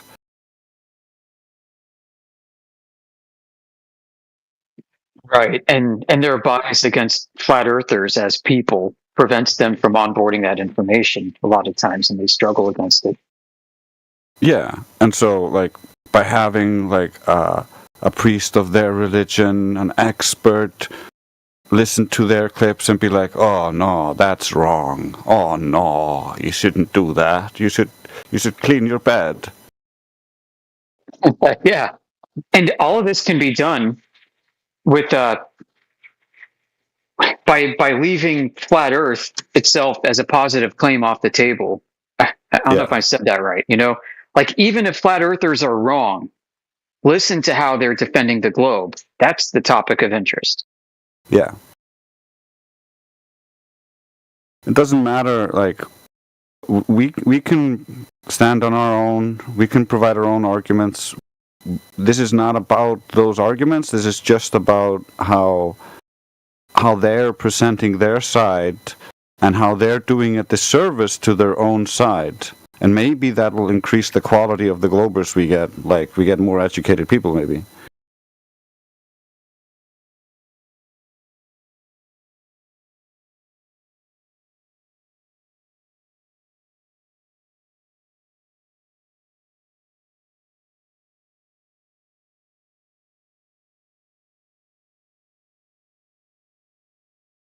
The smart ones know to stay away. There's something that I've affectionately called Heretic's Razor, because our friend Heretic used to be called Central Banker back in the old server. Yeah. He said, he put it like this. He said, I'm going to butcher it a little bit, but society has been taught to believe that flat earthers are the dumbest amongst us. So what does that mean? It means people that have been intellectually bullied their entire lives know exactly where they want to go to bully the least intellectual amongst us. So that's why we're dealing with so many idiots. Because people have been bullied their entire lives intellectually, think that they finally have a group of people that they can beat up and assert intellectual prowess over. And they come in here. And this also explains the gap, like the intelligence disparity between average flat earthers and the average retards that come in. Yeah, or like you get the average retard that comes in, and then you get the occasional just normal globe believer, just a normal person, and like we have a great conversation, and they go away from it like they might never come back, and this might not be a thing for them, or they might become a closet flat earther, or they might become a flat earther. So we see those people are there, like you can get kind of a distorted view of the world if all you interact with are trolls, and we get a disproportionate amount of trolls, so it's easy for flat earthers to start to get jaded because you get so many of these trolls. So it's important to remember to like be compassionate and try to tone it down, like if we can, when it starts getting heated, and like if it's hard to notice that in the moment when you're getting heated. So just letting somebody else take over is the best option. 100%. We have members that like to jump at the first opportunity they see of a newcomer who seems slightly dishonest, potentially, or slightly trolling a little bit, and then they turn the entire conversation into a shit show themselves. And there could have been opportunities along the way to reverse that course and have a meaningful discussion with somebody who came in and wasn't serious to begin with. Like, we've ruined, as a community, our own opportunities by allowing certain hot-headed individuals to fly off the handle at newcomers at the first sign of slightest dishonesty or trolling. Yep. Yeah. And I agree. When you find yourself getting heated, sit back and let somebody else take over. I mean, there's certain folks that seem to keep it really good under pressure, like Wolfgang. Yeah. It's also like the sophistry can be really annoying, so I can understand that aspect of it. And the more you understand the logical fallacies and the more they ignore when you're trying to explain to them that it isn't logical, and then they double down on it and stuff like that. It is a normal response for people to react like that, and especially when they're going into cognitive dissonance, when they are getting a little triggered. And it's kind of an art form to try to coach, like draw them back from that. And generally, you kind of need to establish some sort of rapport, or like some sort of softness, so that he feels like he's appreciated, or feels like his opinions and thoughts are heard. But there's a fine line there, because you got these malicious trolls who come in here and their only goal is to poison the well and to interrupt new globers from actually taking part in the conversation, and corrupting their train of thought with fallacies. So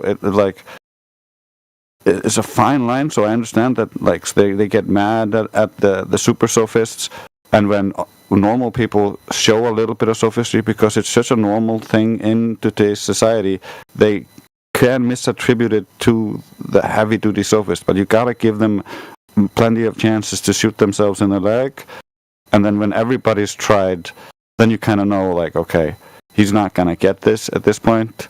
Just get him out of here.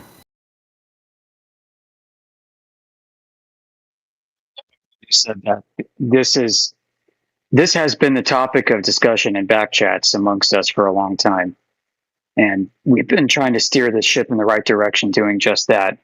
Meanwhile, we have people from other flat Earth communities, like certain individuals from FED in here yesterday, for example, who are basically saying that they're just in this for the entertainment value, to beat up on Globers and record it live.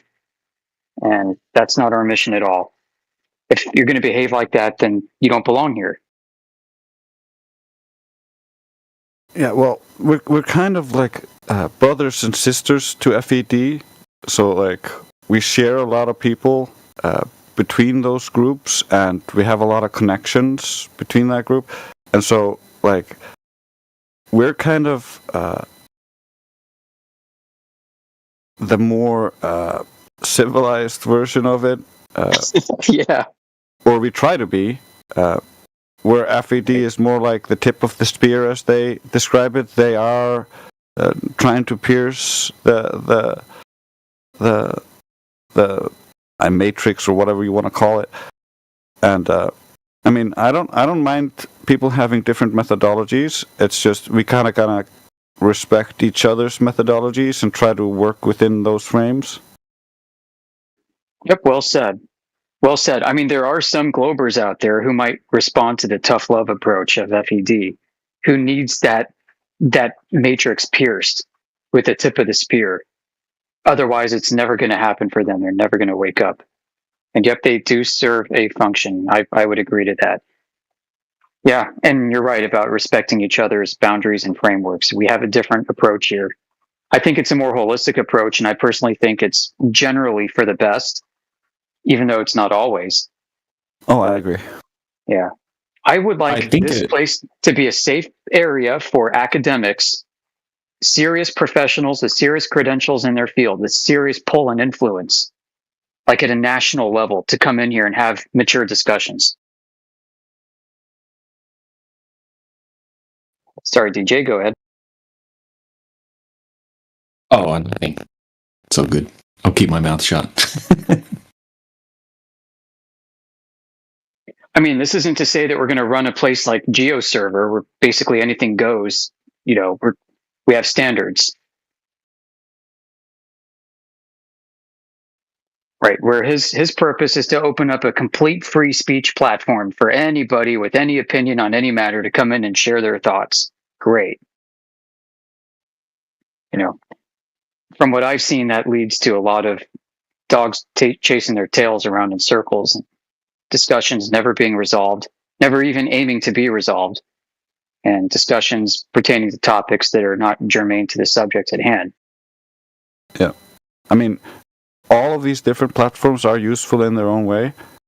We're just developing in a slightly different direction. We want to stick to the facts, stick to the empiricism, stick to the point, try to keep it logical. Like, that way we would become a platform that would allow people of higher socioeconomic and intellectual capacity to want to associate with it and maybe take part. Because if it's too much of a shit show, people just go like, no, not for me.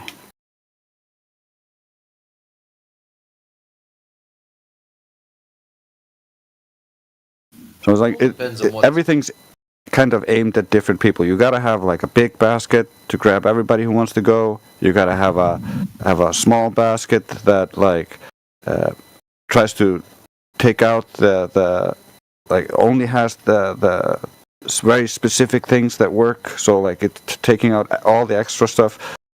Like, and then you got to have another basket that's just designed to catch a certain type of people and so on and so forth. Like, different methodologies work on different people. Like, we can't, like, even just on this forum, we have a wide range of people with different methodologies and different ways of arguing different evidence.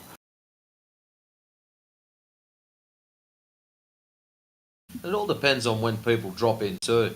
If we've got an anti-FE clown in here and I'm giving them a rev up, which I'm known for doing, can't stand them, and then someone new drops in and they can't get into that, then they're probably not going to think that this is a nice place.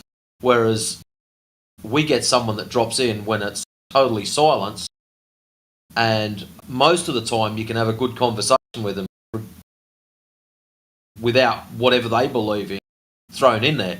They're just happy to be chill and having a great old time. But yeah, it just makes me wonder now how many times we've grabbed hold of someone, done the bouncer thing, kicked them out, and somebody has just dropped in and caught the back end of it going, what the hell have I walked into? It makes me sort of think about that every now and then. Yeah, and quite often that is actually the goal of some of these anti-flat Earth groups, right? As we've seen in their back chats, they get together and they come in here and they're like, don't debate, right? Go in and make them angry. They want that to be the case, like for the audience to hear us acting unsound. Yeah, they don't want us to go over the arguments logically and calmly because they are looking for the tone police win. That's why, like, if you raise your voice, it's like, oh, it's a win for them. But it's like nothing about the argument. And that's why some of these anti-flat earthers, or the people who just hang around us for years on end, know all of our arguments. However, each time they talk to someone, they act like they don't know the arguments. They're like, oh, what about this? And thousand times I've seen Matthew Learns get devastated on his arguments and his counter arguments, and at the end he always has to just say, well, I believe it's a globe. But I see him all the time trying to manipulate new people, trying to manipulate new flat earthers or just globers in general, trying to jump in and white knight and block for them so that they don't have to actually handle the information and then can check out. I'm familiar with the troll tactic called sea lioning. Yeah. Yeah. For the audience who isn't aware, sea lioning is when somebody who's not genuine comes into the chat and basically says, hey, I'm just trying to learn, and starts asking questions. I'm here in good faith. I just want, can you answer these questions for me, right? And every time you answer, it's never good enough. It's never good enough. Every answer you give, which you shouldn't be really trying to proffer in the first place. They just keep moving the goalposts. It's so much worse because they come in with the nice tone and using all the softeners and qualifiers, and then here's a fallacious argument, or here's a straw man. Like we just witnessed that with that last guy. Yeah, the British guy. Yeah.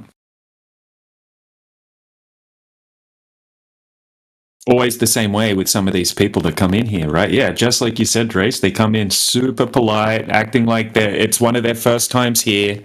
You know, even though we've had the 50,000 conversations with them, right? They come in and they're very calm. They act like they're super composed and they're genuine. And then it's slowly like the snake tactics start to come out slowly throughout the conversation. And the same thing happens every time they come in here. Oliver is a great example of that, if you guys know who Oliver is. The goal is to make it look like you are incapable of providing answers and that you're losing your cool under pressure. So they start victim blaming. They're trolling you, but then blame you for the behavior that they are triggering through their dishonest tactics.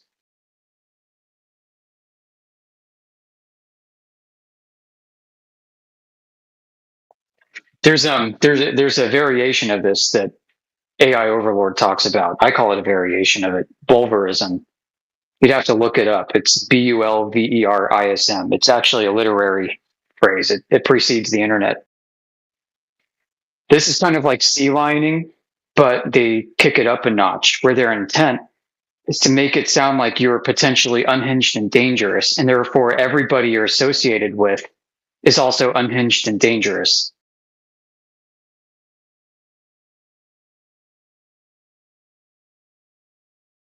So it's like sea lining plus character assassination. Yeah, they do that like a lot.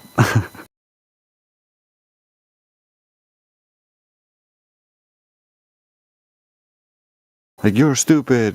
You flat earthers, like, we're gonna destroy the world, all sorts of stupid stuff, and you're like, what? How?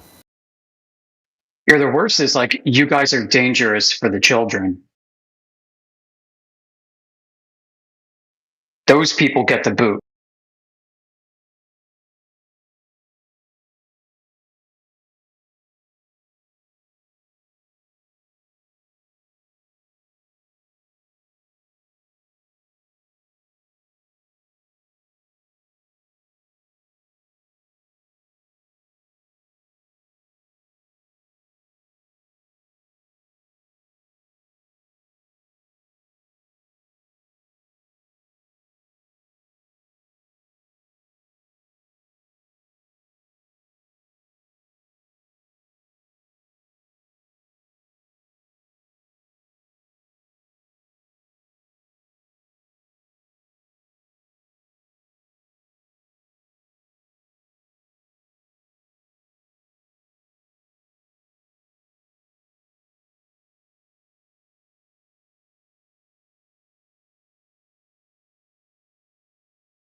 It's almost hilarious too how they think that we don't catch on to this, as if none of us are capable of knowing what an honest conversation ever sounds like.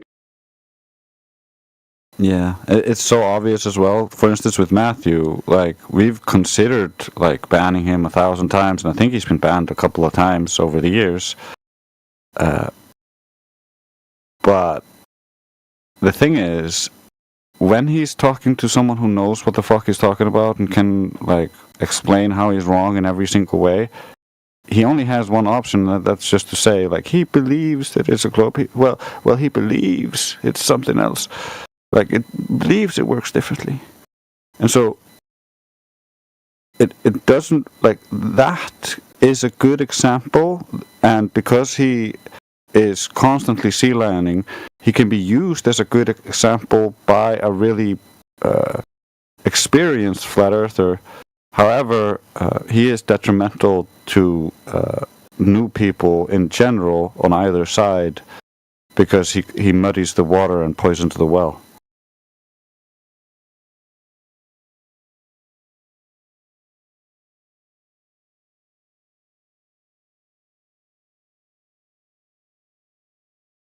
Do you think some of this behavior is unintentional? It just comes out that way?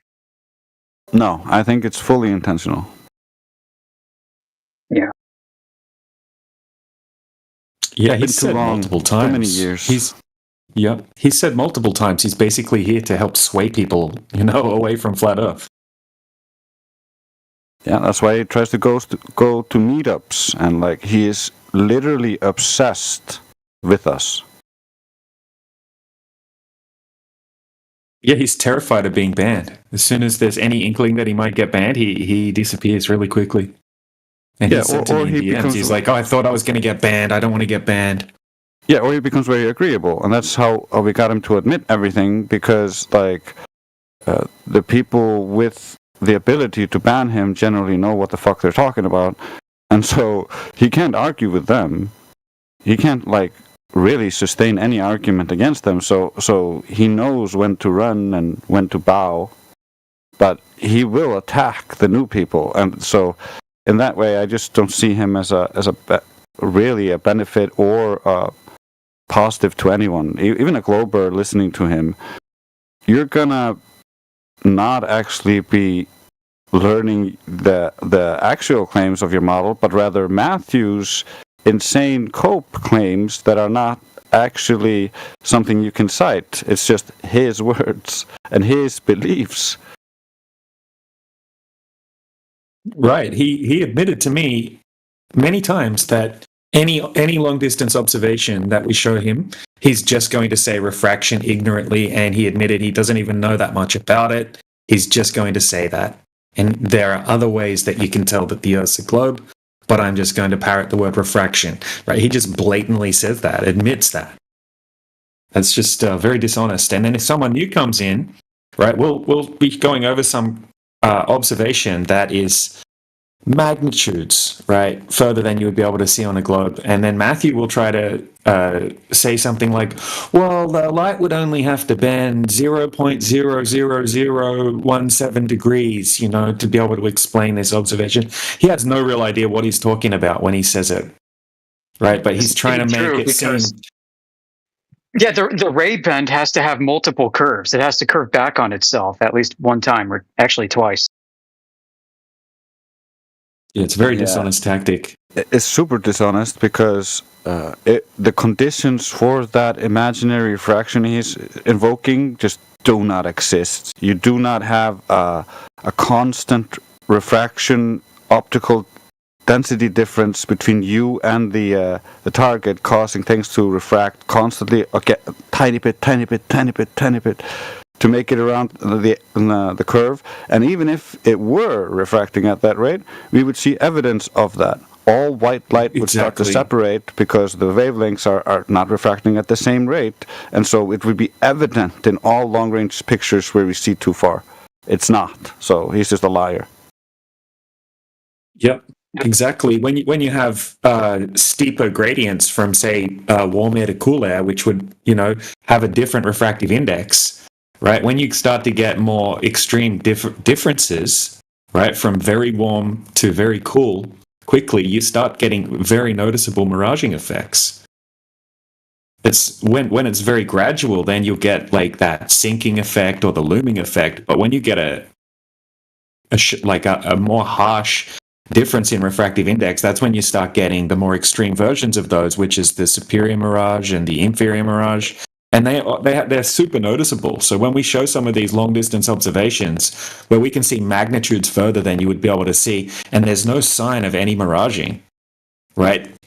They're saying, oh, that's refraction. No, right? You would have to have, like Drace just said, you would have to have very extreme conditions, like very extreme differences in temperatures from down to up, right, to be able to create that type of effect. And in most cases, there is no effect. There is no effect that explains this, right? Especially with no distortion. It's just simply not possible. The gradient of the medium has to conform to the observer's height over the curvature of the Earth at every point of observation to the curvature of the Earth. It just what about the cannot be curvature of a big refracting. fat cock? If it were refracting, the wavelengths would separate. We would be able to visibly see it in all white light. Like red light and purple light do not refract at the same rate. And so if it is refracting for such a long distance, all of the wavelengths would start to separate. When we do see some actual refraction, it is so slight that you don't see this. Because it's not actually causing the light to separate, because it's only a tiny change in angular relationship, and generally, oftentimes, at one point where it crosses into the boundary, or at that boundary point, that's where the most amount of curve in the light is, and then if the angle is too steep, it might internally reflect off the surface or off the air. If there's a difference in temperature there's a layer that it's reflecting off, and so you get mirages and stuff. Yep. But the way they try to explain it is with full-on bending and no reflection, and that would cause the wavelengths to separate, but we don't see that. Like we do see wavelengths separating when they are refracting. We don't see wavelengths separating when they are claiming it's refracting in reality. What is the claimed change of index of refraction through the medium? It's like out to the 10,000ths of a decimal place or something ridiculous. Yeah, it's almost nothing. Yep. But they need more, like you said, and the amount that they actually require for the curvature of the Earth would separate the frequencies of light out. Totally right. Also, what happens, which I think is kind of understood here, but I'll say it for the audience, is a reduction in image fidelity. every single time. That's going to be one of the telltale signs. You don't have to be a technical wizard to understand that.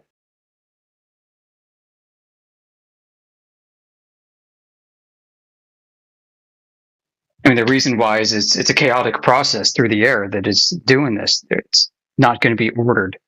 And in cases where they show us a clear image of something that they're saying is unrefracted or refracted even, when they show us a clear refracted image, you got to start to wonder, okay, how come there's no sign of image fidelity loss here?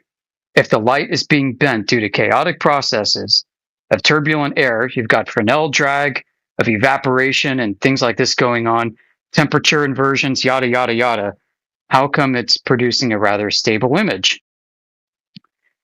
So, yeah, and then they have cases it won't double be. standards. They have complete double standards when they show their evidence. They don't account Yeah. for any of these things. Like I was going through their Rainy Lake experiment video yesterday, and have a look at that screenshot in the side chat. Right, it's a hot mess. It's like a soup of different types of miraging effects and whatnot taking place over that distance. It's absolute horseshit footage, and for them to make any definitive claims about this matches the globe model is absolutely ridiculous. Totally They have double right. standards. Yeah. They'll take a video and then they'll grab the one frame out of the video where the image is stable. So you've got a lot of image fidelity loss happening, a lot of turbulence in the air, right? So the frame is getting distorted and distorted and distorted and distorted. But they'll record, maybe 60 frames a second and cherry pick the one frame. They have always done this. Like you back in the day, they'd be like, "Oh, look, the Earth curve from this balloon launch," and every single time we would be like, "Oh, okay, let's look at the beginning of this balloon launch. Oh, well, the horizon is curved on the ground, so clearly they're using a fisheye camera." Yeah. Yeah, or like somebody caught a video of Soundly fishing through his file structure on his MacBook or something, and saw that there were tens of thousands of images or something that were taken from a video, and he picked out the one that presented what he thought was the best case.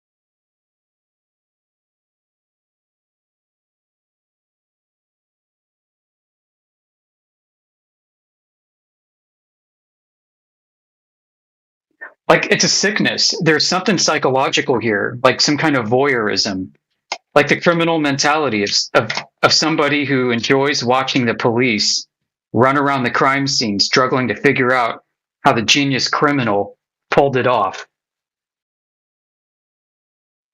These guys almost get off on flat earthers, struggling to figure out how they pulled off a camera trick. But we catch them every time.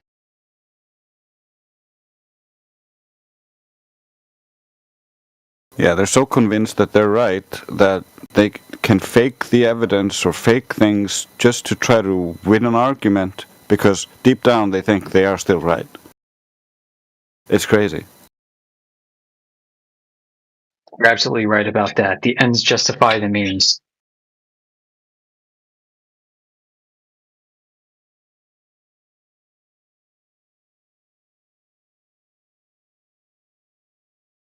We abhor that kind of behavior. Like when we do find something, like the other day somebody used an AI to make an example of something, and just to use it as a descriptor, but like we do use a lot of similar looking evidence, so the confusion there made it so like most of us were like, nah, we don't want that kind of stuff. We would rather have real evidence, even though you can make graphics to try to make your point easier to understand. Right. We want the data. We want everything, the warts and all, the good stuff and the bad stuff, to weigh the evidence fairly.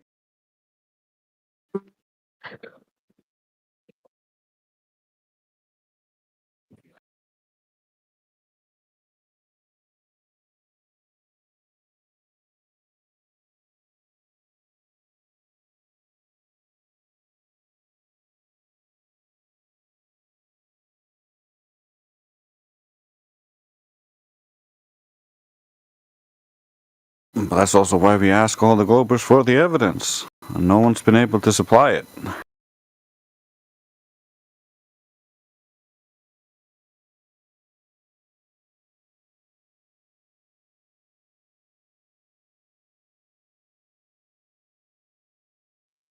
So where are all the honest globe earthers out there getting frustrated that they can't find it? Can they join ranks with us? Join us, guys. Come on.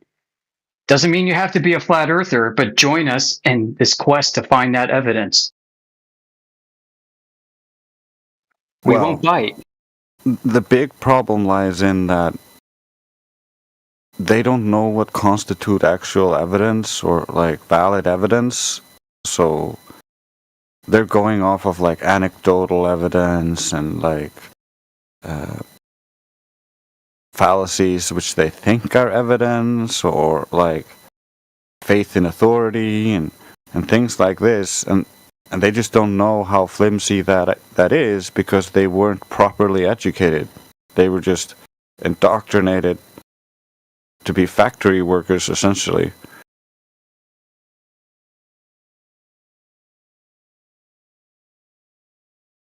Believe what everybody else believes. Do your job. Oh, totally. At one point early on, I started to think of this globe as like an urban myth. A gigantic urban myth. The urban myths of all urban myths that was the most successful.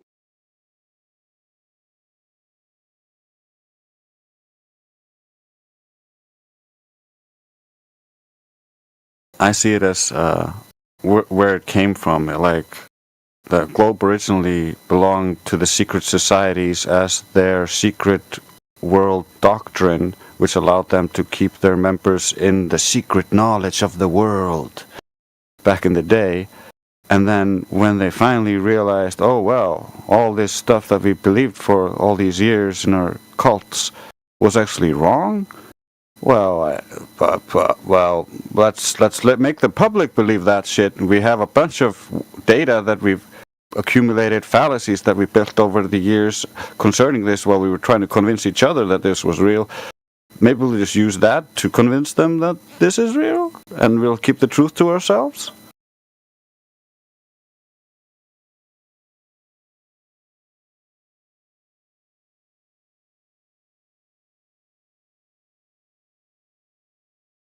Because truth is power.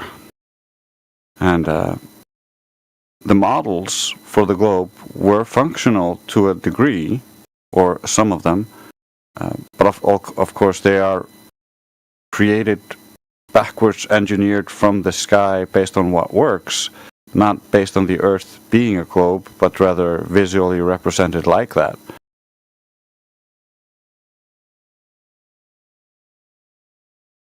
But now you have a mythos, and you gotta build on that mythos, and so you re-examine all of astrology and everything you know in that new light, and that's where we get the belief system that we were all raised in. It's a belief system that was born in a cult, and then given to the world to turn the world into the gigantic cult.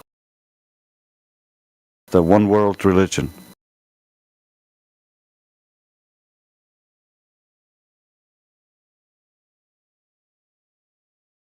Yeah, that's right. Many Christians have been looking for signs of that, what it would look like and where it is, and it's been here the whole time.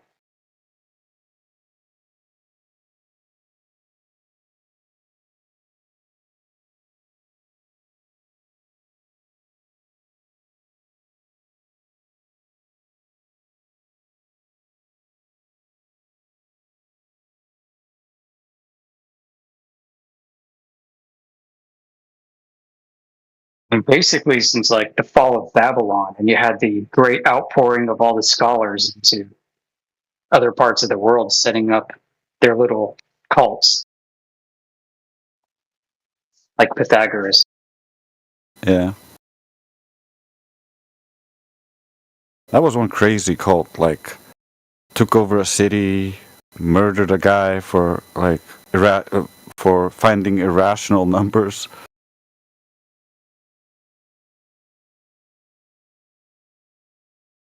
Well, that's where we got the globe from that specific cult.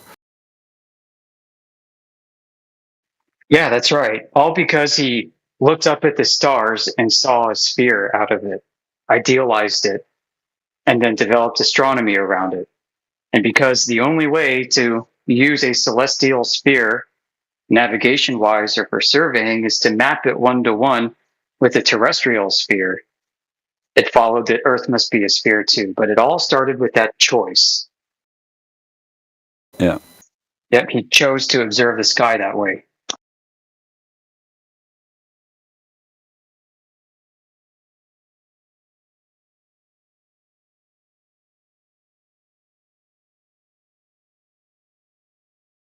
Again and again, these philosophical preferences getting in the way of objective reality.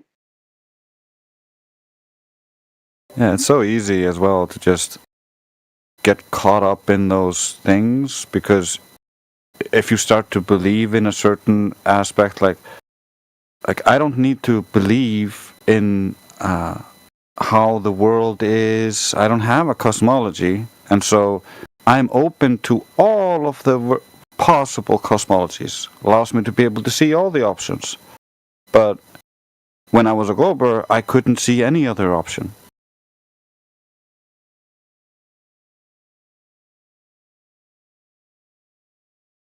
Stuck in a box.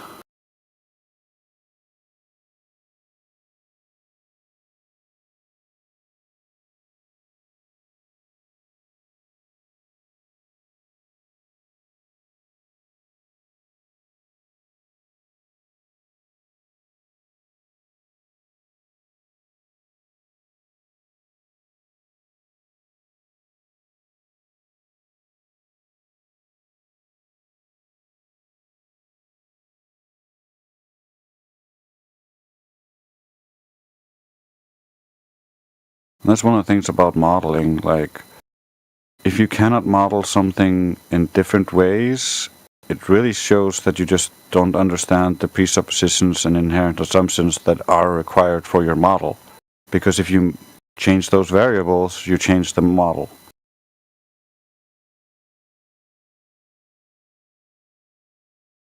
Problem with the globe model is so many of the variables are assumed or cannot be verified, and so you end up with, like, once you take those away, the whole thing just collapses. Like, we don't have a new model for these people. They just don't get that.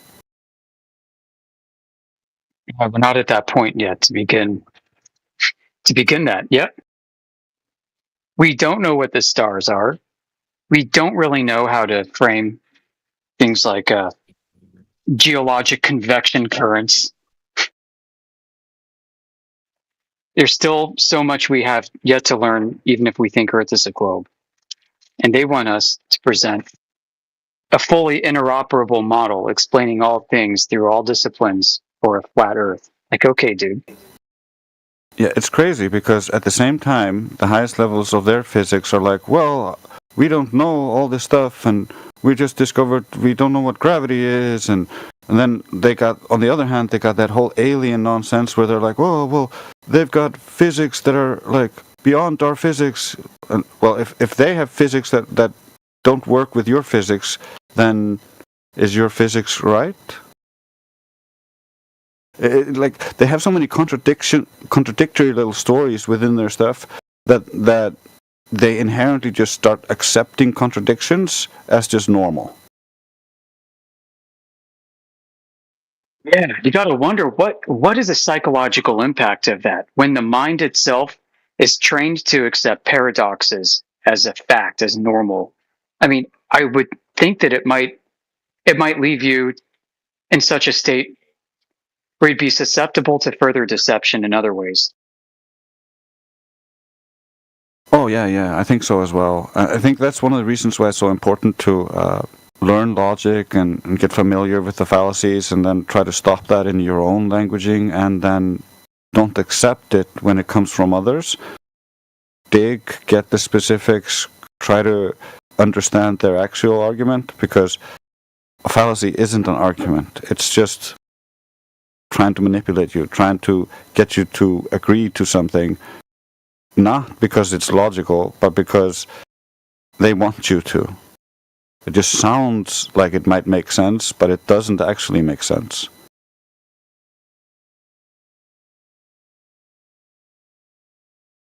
Right. It's like that ancient choice of choosing beauty over wisdom.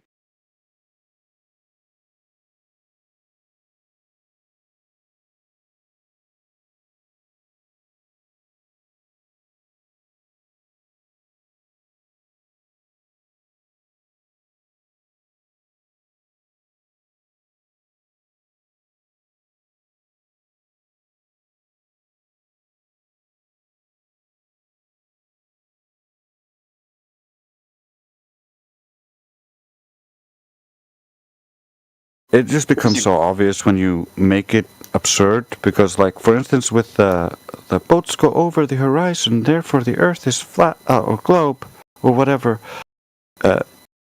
Inherently, that is a begging the question fallacy or an affirming the consequent fallacy. Because when you put it logically, they're saying if the Earth is on a globe, we would see boats disappear on the horizon. We see boats disappear on the horizon, therefore the Earth is a globe. But I could say, if the Earth is a unicorn, we would see boats disappear on the horizon. We see boats disappear on the horizon, therefore the Earth is a unicorn. They're retarded. Yeah, that became apparent to me too when I was getting into this topic. Just the sheer volume of fallacious reasoning, and it's always going to be, in most cases, affirming the consequent, concept reification fallacy, and throwing a good straw man or two.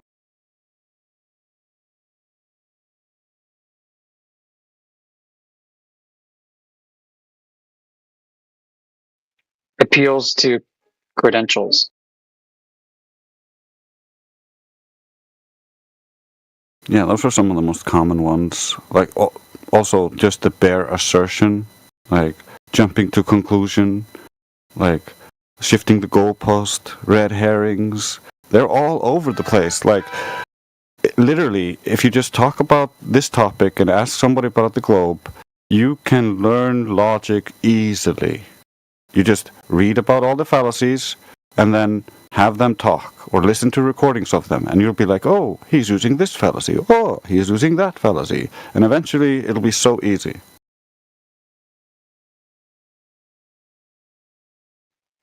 Yeah, this is another thing where you could say, hey, you don't have to be a flat earther. You could be a glober and take something else away from us here. We can help you refine your critical thinking skills.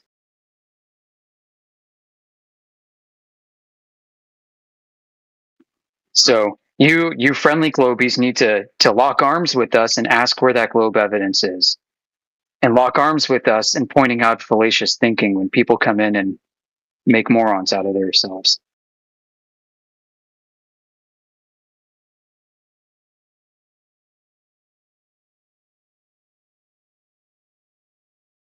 You know, and we know what honesty looks like. And these trolls think we don't. We have people in our lives that we have these discussions with. All of us do. And we know what honest interaction looks like amongst people who care for each other.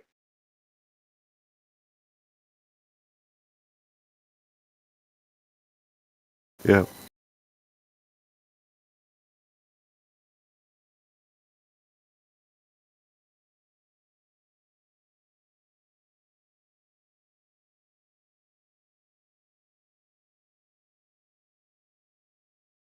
Getting people to be honest with themselves is just the hard part, because our society just doesn't breed that. It doesn't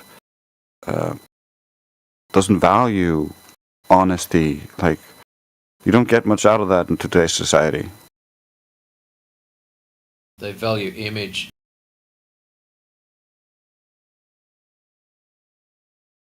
How will my peers see me? That's all.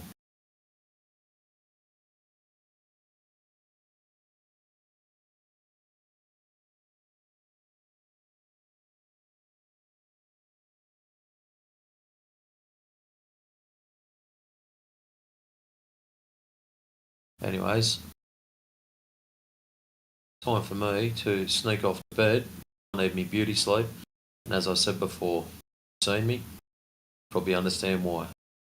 So, ladies and gentlemen, yourselves a great morning, afternoon, evening, or good night, wherever you may be, and I shall see you tomorrow. Peace, guys. See you later, Matrix. Catch you later, Matrix. Thanks, Matrix.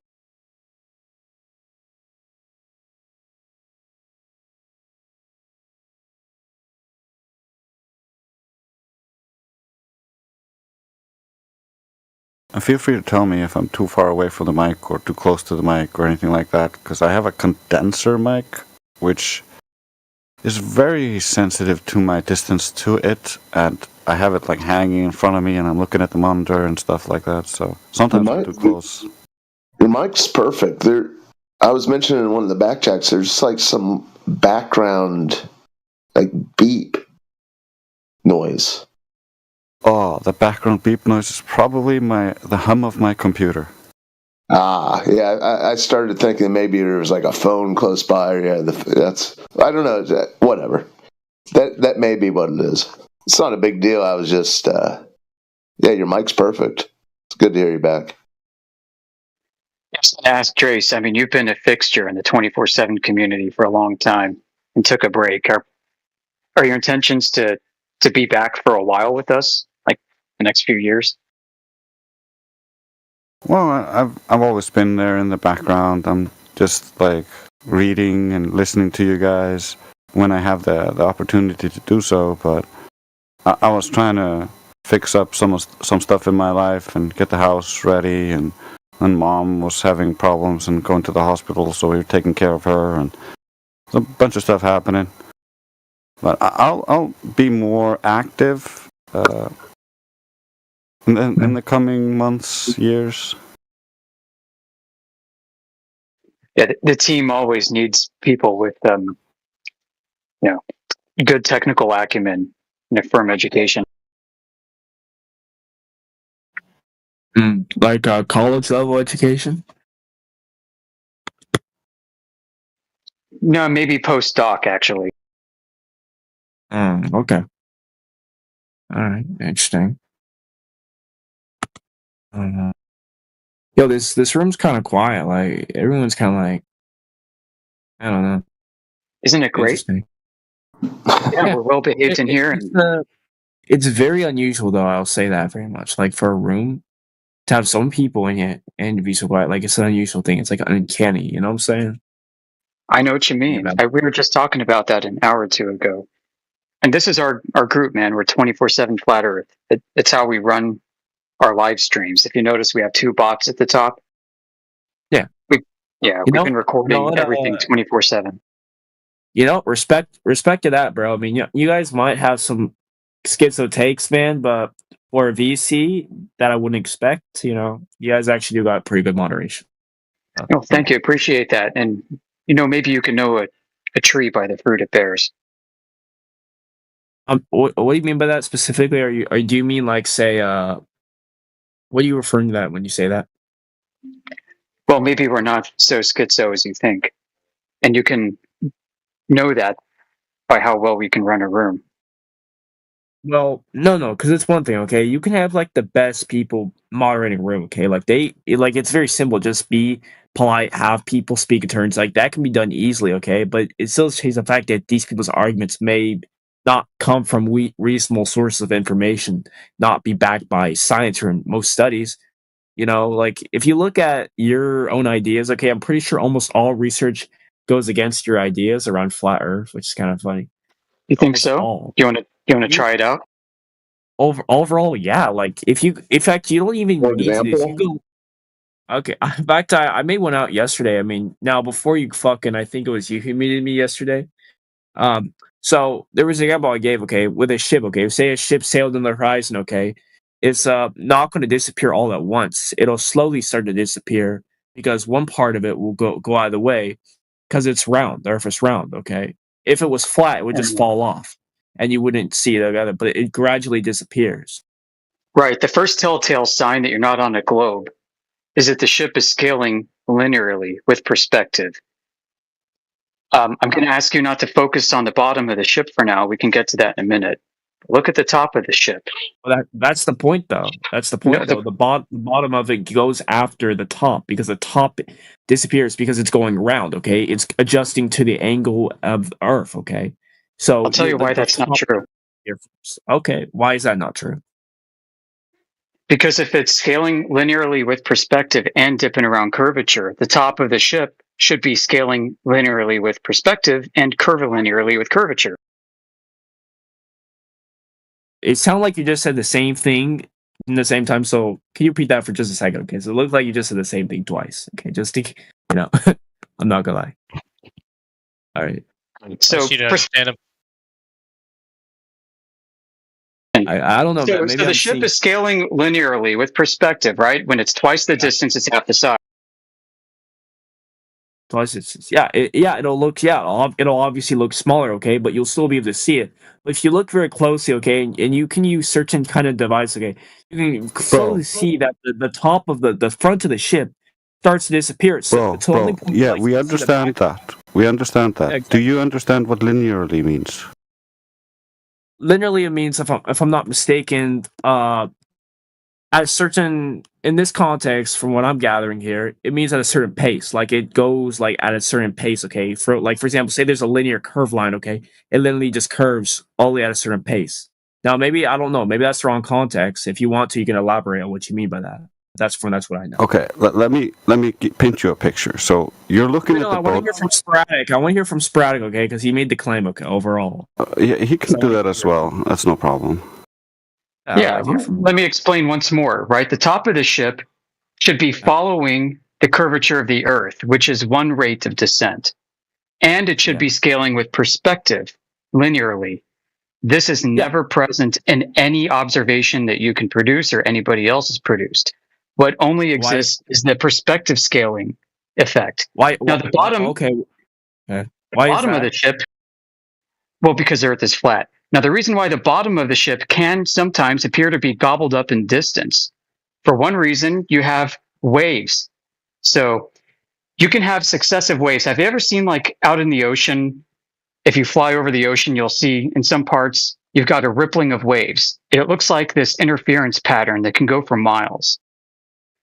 If those waves, if those waves, and there could be like 100 of them back to back between you and the ship at a very far distance, it's too small for your eyes to resolve.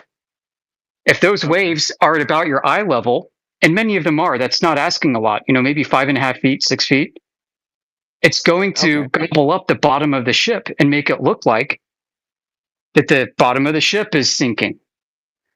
Because what people will do is they'll take their cameras and they'll zoom in, and you'll lose the depth of field. It'll smash all those hundreds of waves together to create a wall of water in the image. This is how camera optics work. Okay? So then people will present that as curvature, but meanwhile, when you focus on the top of the ship, it's scaling linearly and not linearly plus curvilinearly. Okay. Well, my response to that here is that the waves, I'm just saying about flat water, okay? Like, it doesn't even have to be on water. It can be on perfectly, like, relatively flat ground, okay? You start to notice at a certain point. Now, this will happen very slowly, okay? Because the curvature of the Earth, they're so big that the curvature is so small in so many bits that you can't see it. It's not like, say, a circle in many ways, because it's so big at such a big level. The curvature, you can't quite see it. Plus, gravity adjusts for it, okay? So gravity kind of forces you to, like, go around it, okay, and not go through it. Like, for example, okay, if gravity, so Earth is so big, Earth looks so flat, we know it's a globe. Is that what you're telling us? No, that's not what I said. I said that. You said it's too big to see the curvature. I said the Earth is so big. Yeah, the Earth's so big, okay, and that from our perspective, looks so flat. Yeah, on Earth, yeah. It's an optical illusion, okay. It's an optical illusion now. Yeah, because keep in mind, we're talking about being on Earth, okay? When we talk from the human point of view, there's something called a human point of view. Can someone not interrupt for just 1 second, okay? Yeah, I understand what you're saying. All right. I'd appreciate it. Okay. So when you step in front of Earth, you're seeing from a perspective. Now, we can't measure the curvature of the Earth, like, with our eyes. And that's why whenever you're looking from your point of view, it looks all flat. But when you look from, wait, don't interrupt me. Haas, it sounds like the microphone's up your ass. When you All right. When you look at it from, say, outer space, okay, per se, or whatnot, you start to see it, okay, because you're looking at it from a distance. You're not on the place. You have a different perspective, POV. Right. Yeah. Yeah, your So height the will way change your angular field of view to distant objects. If you go up in height, it basically mathematically rotates the plane of the Earth up as you tilt your head down to look at it. This opens up wider angles of propagation of light to your eye, increasing resolvability of things in further distance because they have wider angles. Yeah. You're thus limited by your own optic, your own eyeball, the diffraction limit of the eye itself. And your perspective from where you stand, okay, your position. That's where what you I'm stand, describing, yes. Yeah. Now, maybe you say it in different words. I think we're saying sort of the same thing. I'm just saying in different words, okay? Because I don't speak in the same way you do. I know there's a language barrier, between what I use, okay? Because I talk, okay, most normal. Okay, you talk a very different way. I've noticed that. Maybe you have too.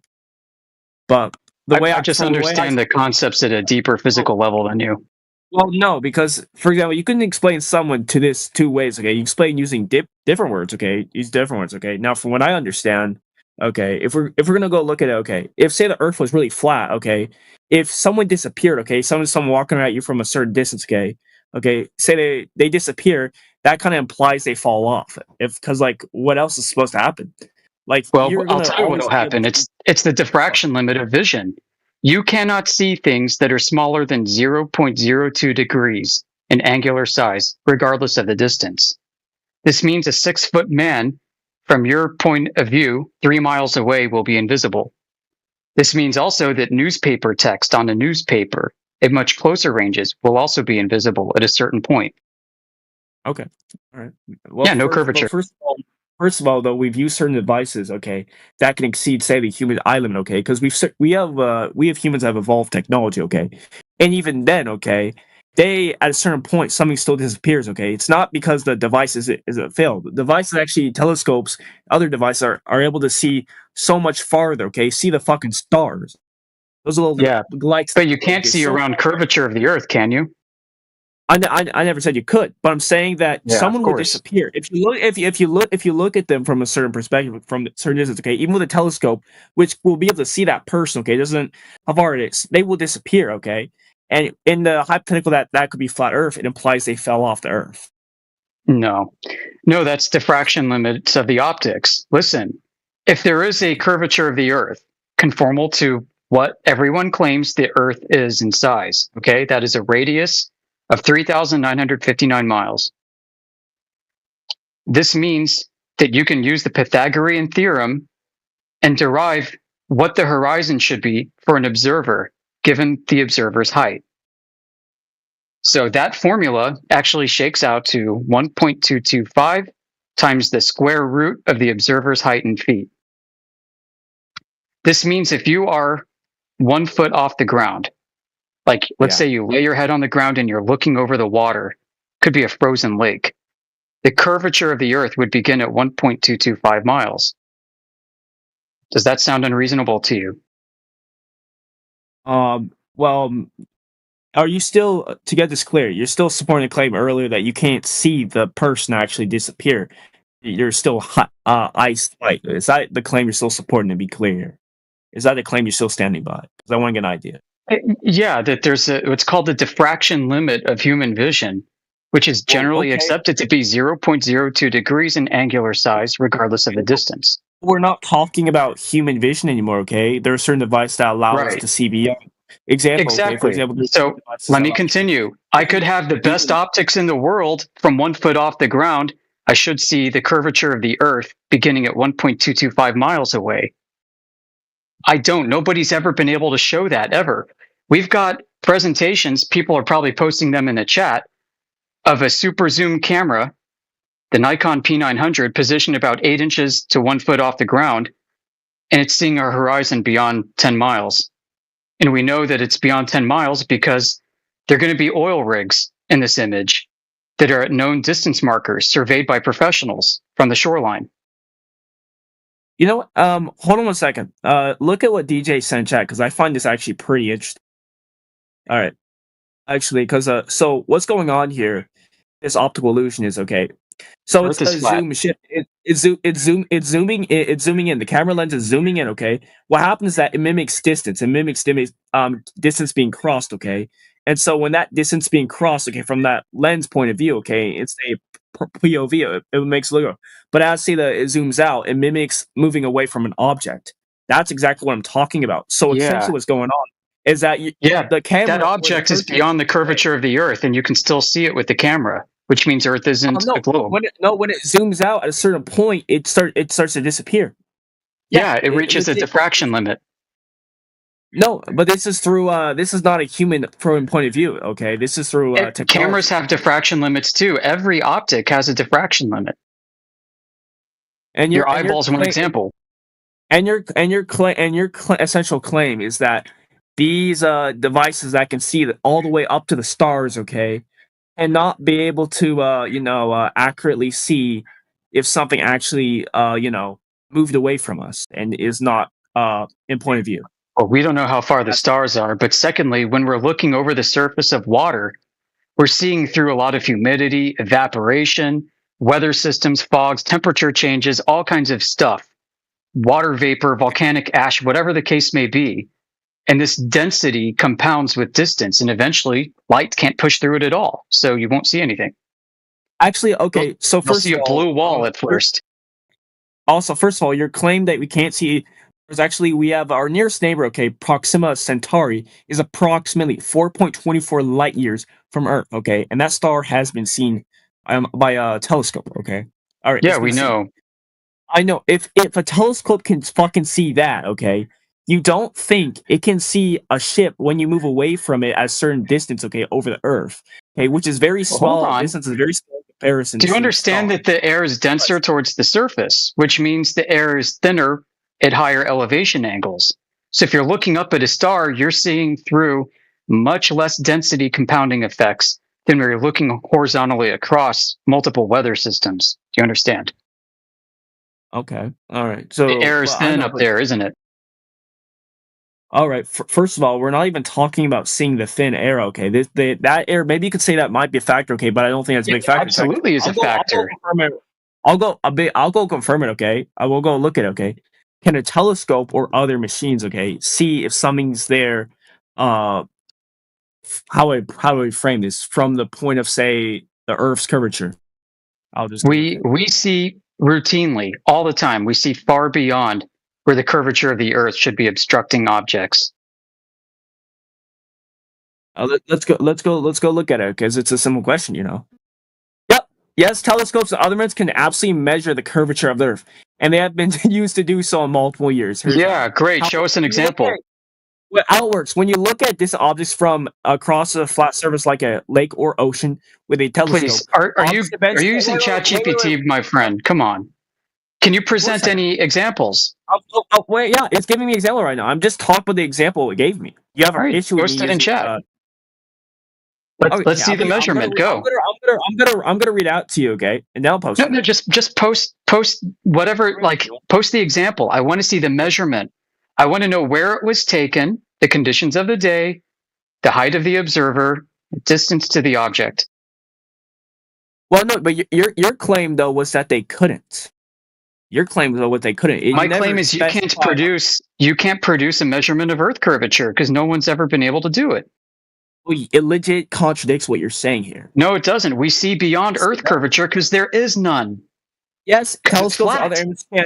This supports my claim. It does support my claim. I said that. Well, yeah, you found some words on a screen, but you don't have any data to validate. You're finding somebody else that agrees with you, called a computer. No, first of all, actually, computers are not someone else's. Okay. Second of all, okay. Wait. No, you don't know that, because then you would have made that stupid claim. You would have made. No, I'm joking, dude. This is not a person, okay? I know, but when you know it's not a person. I was joking, okay? Relax. I know, but all right, okay, but first of all, ChatGPT gathers sources from the internet, okay, and forms a conclusion based on that. Now, I know people don't like ChatGPT very much, but I love ChatGPT because it's wrong. Oh, okay, all right. Yeah, post the source. Yeah, in I fact, just, we don't I even just, need. I just went ahead and posted a chatbot response for him, so you can see that his chatbot was actually wrong. Yep. Hey, Radwin, can you take over for me, buddy? I have to actually step out and drive and do some errands. I have a deadline. Also, you don't even need ChatGPT. You just do a quick Google search. Yes, it says they can do that. Yes. All right, my friend. I gotta take off for now. I enjoyed our chat. Keep it together. I want to jump back to the boat thing, and if Radwin wants to talk to him, that's fine. I just wanted to get back to the boat thing really quickly. Go right? ahead 'Cause and talk to him. Oh yeah. Okay. Yeah. The boat thing. What essentially was going on is that when the camera zooms out, it mimics distance moving. Okay. All right. Well, let me give you my opinion on it, right? Which you can validate this yourself as well. So when something moves away from you, it gets smaller due to perspective. We can both agree on that. Once it gets to a certain distance, right? Once it gets to a certain angular size, the human eye can't resolve it anymore. It's called the angular resolution limit of the human eye. Right now, that limit's 0.02 degrees. So once it gets like a fly or something or whatever, right, it's going away from you. Once it gets below 0.02 degrees, you can't resolve it anymore. Now, it's not gone, right? You just can't see it anymore. So what's happening with that boat, right? If you picture that boat was like right in front of the observer and it's sailing out, right? It's going to get smaller and smaller and smaller. And once it gets beyond that angular resolution limitation, the human eye can't resolve it anymore. Now, what the camera's doing, it's increase. Well, let me finish, and then I'll let you respond fully. Okay. So what the camera's doing, it's increasing that angular size in the frame of the object, right? So you can then bring that back into view, right? You're increasing the angular size with an optic, and then you can see the entire boat again, right? But if you just watched that boat go out with your eye, it would get smaller and smaller and smaller. Right, and then you can't see the boat anymore, but you can still see the entire horizon. Now, at no point in that GIF that I posted did that boat start to disappear bottom up. Right, it's just gone. Right, when it's zoomed out, and you zoom it back in, you increase the angular size, and you can see it again. I have a quick question for our guest. Does he know the difference between aperture and zoom? Wait. Now you're Now you're going to interrupt. Now, okay. Now, are you going to let me answer?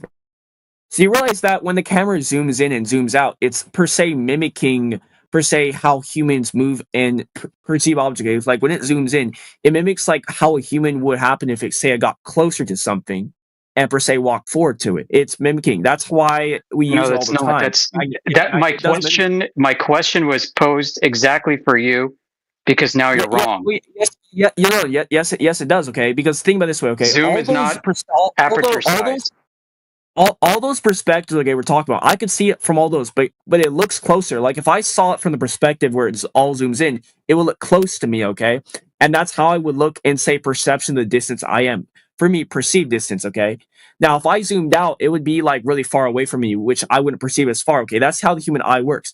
Now, essentially what it does is it uses like, it's an optical illusion, okay? But it actually measures distance, okay? From per se how you would move towards it. Like if you were in that perspective, say you were looking at it from the camera's point of view and you were actually there, it would actually be that close. If, say, hypothetically speaking, I'm not saying that it's actually doing that, like the camera's actually close to it. I'm saying it's able to mimic the human point of view perspective. It doesn't though. Do you know why zooming flattens the depth of field?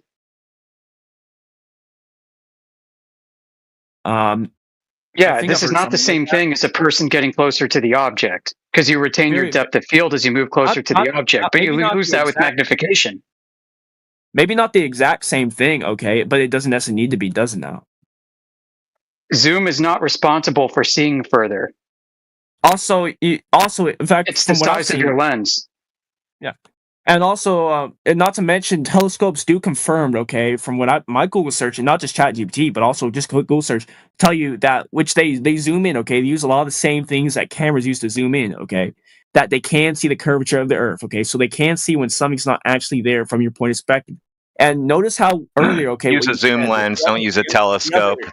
The other guy said essentially that it's from your point of view, yes. And so when you move away, okay, your point of view is from the curvature of the Earth. There's a certain perspective where you can't see. It's like, if you see someone go behind a rock, okay, from your point of view, you can't see them. They're still there, obviously, okay? It doesn't mean they're not there. It's just that the fact that they're obscured by certain fields, okay? Now, the curvature of the Earth is very small. It's not like a big thing in the air, but the more you move away, the more curves you go across, and so the more obscured it gets. Until a certain point, it just disappears altogether.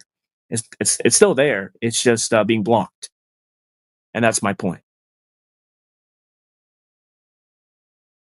So, begging the question, that's your point. Got it. No, Telescope. it's not being the question. I just explained to you how it works. Okay, all right, and also you have to remember No, gravity. you can't. No, you can't. Telescopes are usually set to 1 magnification. So once they're gone, Bro, you can't change telescopes it. can measure light stars, dude. Like, are you this Dude, fucking I can stunted? see stars with my P900. No, okay, all right, okay. If it can see stars, okay, from that far distance, okay, and it can actually through certain telescopes, it can see them very up close, okay, then I'm pretty sure it can see the curvature of the Earth, and when something is not there from your point of perspective. And if you look at that zoom in photo GIF, at a certain point, it just all disappears. Like You're pretty sure it can. Can you show an example, please? You already showed one, if I'm not mistaken. It all at one point all No, just that debunked curvature. That debunked curvature, dude. Yeah, if the boat had gone over, hold on, let me just say one thing quickly, right? So if that boat had actually gone over the curvature of the Earth, it would be obstructed by the Earth from your view. You shouldn't be able to zoom in and see the entire boat again, right? So what that it's the same. Zooming in and zooming out is just the same thing, right? If the boat, think about this, right? If the boat is that distance away, right, you can't see it when it's zoomed out, right, because it's so far away. It's not over the curvature of the Earth, because if you zoomed in on the boat, you shouldn't be able to bring the whole boat back to view again, right? Think about, like, if you are in a hallway, a long hallway, and it curves around, right, and your friend walks around the corner, right? You can't zoom in and bring your friend back to view again. He's gone behind a physical obstruction. Well, and I respond to that earlier, okay, and I said that it mimics, say, per se, how a person, if say they would move forward, okay, and you would move distance, okay, from that point of perspective. Dude, just stop the cap. You're saying you can zoom in around curvature. Because the problem here is it doesn't work exactly as, say, a wall. It's similar to a wall effect. Take a deep breath. I asked you earlier if you can zoom in around curvature. You said no, which is the right answer. I thought you were leaving, okay? All right, now you're back already now? I am leaving. Sorry, I didn't want to give you permission to ramble. Were you just scared? Okay, is that why you left? Is that why? Like, you could just tell Dude, them. can you see around a building with a telescope? Use a telescope and then you can see around a building. No, you can't. But the Earth's not the exact same way. It's not like a wall, okay, per se. It's more What like is it per se? What is it per se? Well, it's very, very small, okay, curves across a big plane field. Big plane, which is the whole Earth entirely. Big, small curve. Essentially, it doesn't exactly act as like a obstructive barrier like a wall, but it acts like mini obstructive, okay, the farther you go away, there's a certain period where, like, you just can't see. But if you zoom in, you can use technologies like telescopes, okay, which zoom in, okay, which are able to correct the distortion, okay, from the fact that you can't see so well. And yes, it's been shown that. I mean, now I can show you proof. So telescopes correct distortion. Is that what you're telling me? The distortion that you can't see the thing from your perspective. Okay, they zoom in and they're able to essentially show what it would be like to essentially be close to that object. Okay, they're able to mimic what it would look like to be near that object. So the object is still there. You're just zooming in on it. Yeah, you're zooming in, okay, and you're getting past. The object is still there. You're getting past. Was always there. Was always there. It never was disappeared. It's always been there. Right. Under your guys' definition, what would happen is, say, if they disappeared, everyone would fall off the Earth or something. Nope, nobody ever said that. That sounds like something you just made up. Okay, interesting. And we've seen people actually go around the world. Like, there's actually people that go fucking ship around the world. Like, you can legit do that. You can go from one point, they've done from one point and get them back to the other now. Now, of course, you're going to say that's some conspiracy. Never. Conspiracy. What, you never heard of, like, the pilot who, No pilots fly. No pilots fly around the ball. Nope. Okay. Interesting. Yeah, it's not enough fuel to do that. You don't have enough fuel to do that. So how can you claim that?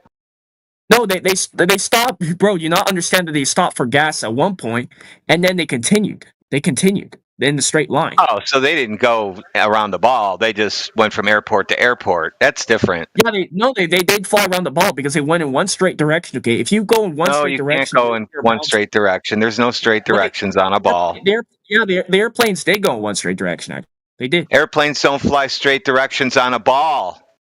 Oh, Jesus Christ, dude. Oh, the Spear, okay. Yes, several pilots have flown around the world. Wiley Post was the first to sail around the world in 1933. Stop Later, looking Steve up Paulson shit on was the first. Chatbot. No, I'm not. I just searched it up on Google, you idiot. Like, do you not know so that? stop trying to search everything. Doesn't prove anything. No, why not? Because you're asking me if it's true. Doesn't prove anything. Yeah, you can't prove that they did anything.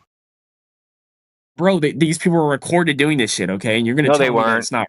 No. All Pull the video. Oh, Lord.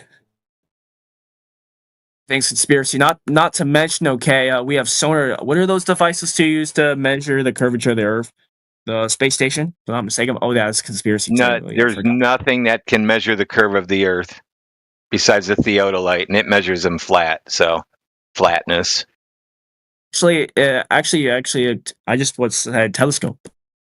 What I mentioned earlier. The telescopes are used to magnify, zoom things in closer. Show me evidence that they can't measure the curvature of the Earth, because from what I'm seeing, telescopes don't measure things.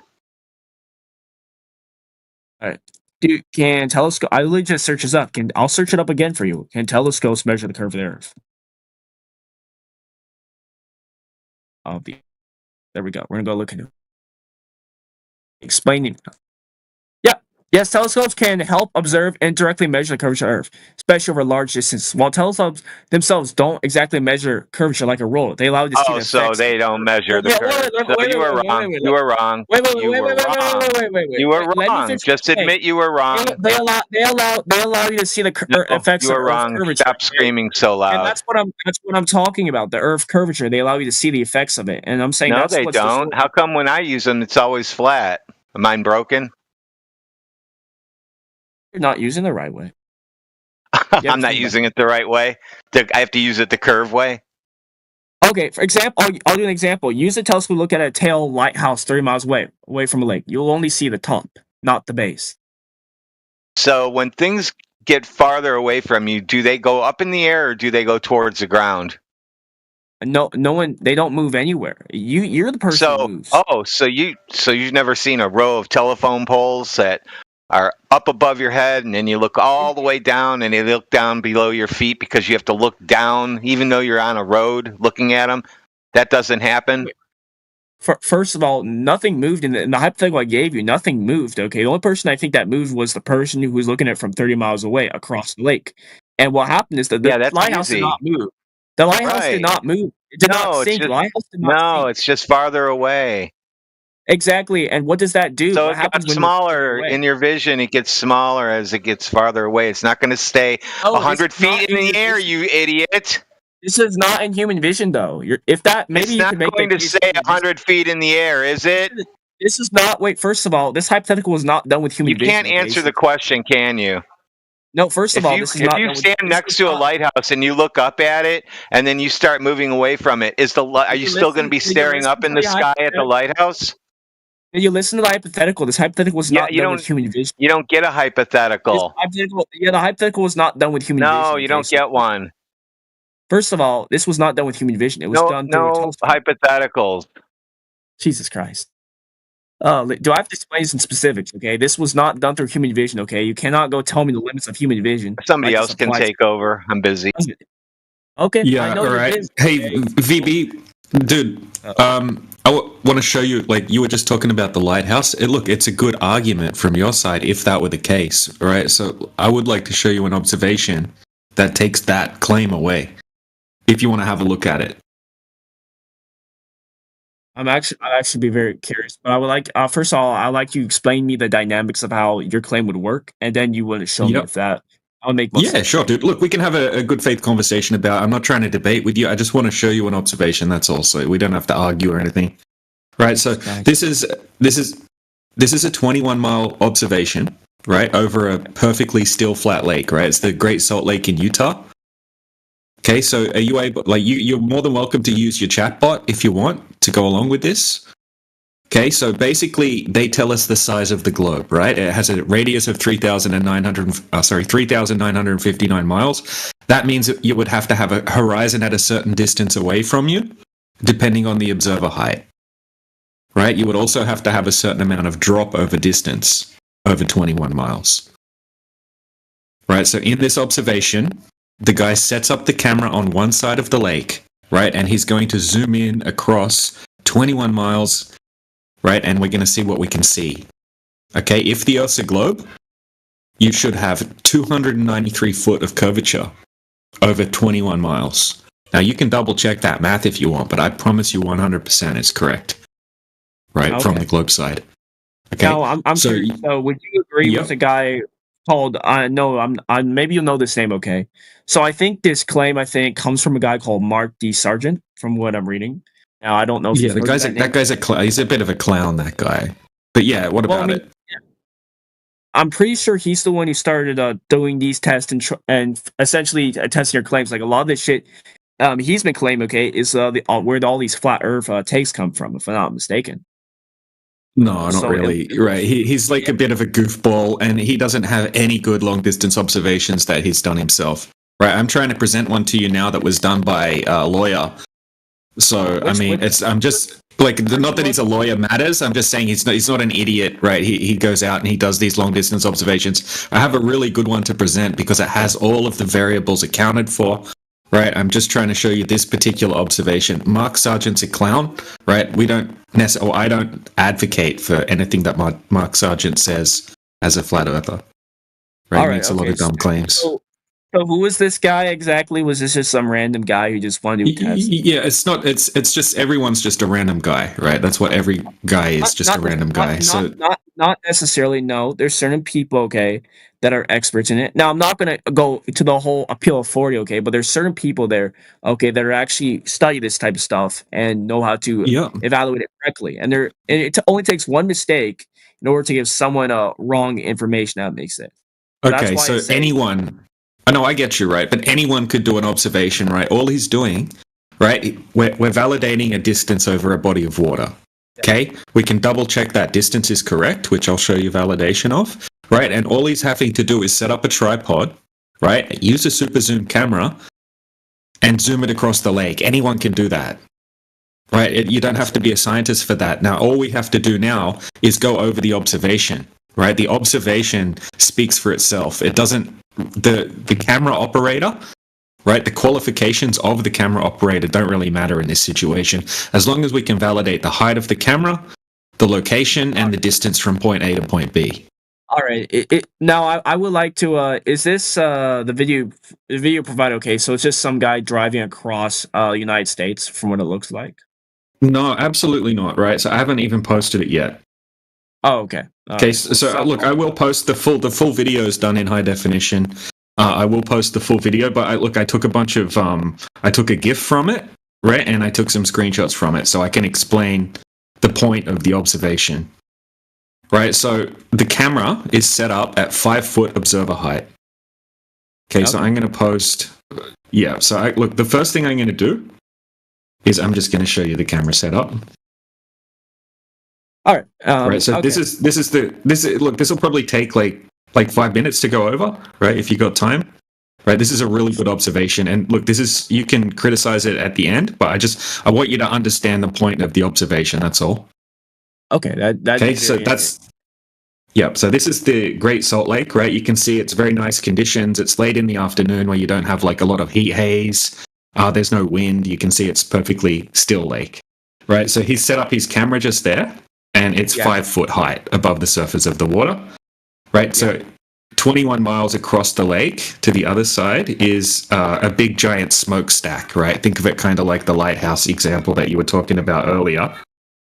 Yeah. Okay, so this is a huge smokestack in like a little town, and there's like a little beach on the other side, and it's 21 miles away. Okay. Okay, so 1 second. Here's just another image of the lake. So just so you can see, it's nice conditions, right? It's not windy or anything like that. Okay, so now here's a Google map top view. Okay, so you're sending me photos. Okay, I understand. This is screenshots out of the video. I'm going to give you the whole video. You can watch it after, but this is just so I can explain the observation, just so you understand the argument. That's all. So, Okay, so so you can let's get it straight. He's got a camera set up, okay, from certain distance, okay, and he's looking, and is he measuring from a certain point? Like, is there a certain point he's measuring specifically, or is it just in that general area? Yeah, so this is just going to be an observation, right? So he's set up the camera 5-foot observer height, right? And he's going to zoom in across the lake, 21 miles. Now, the next image that I posted is a top view of where he's standing, right? So you can see that yellow line. So he's at the top of that image there, right? And he's going to be zooming in across to the other side of the lake, right? So he's got a friend on the other side of the lake, which will come into play later. So what I'm going to do now, I'm just going to show you what it looks like on the other side of the lake. So just give me a second. Sorry, my computer's kind of spazzing out a little bit. So, okay, here we go. Oh, okay. Now, while you're doing that, there's something I do want to explain it too. Okay, so I noticed too earlier the guy was talking about things sinking or rising. Now, I don't want to go too far in that, but what I want to comment here is that when you see the tops of things, nothing is essentially sinking. Nothing's changing. Like the Earth plates, tectonic plates are going up or down. What's going on here is that slowly, the farther you get away at a certain point, things start to look a bit sunken, okay? Now, it's not because they sunk, it's an illusion, okay? It comes from the fact that you're coming from a certain point perspective, okay? You're so far away, and the curvature of the Earth is slowly but surely just covering, okay, the object, okay, in position, okay? That's why, for say, from sea level, you can only see certain skyscrapers from like the top level, because slowly but surely the curvature of the Earth I is get the covering. argument.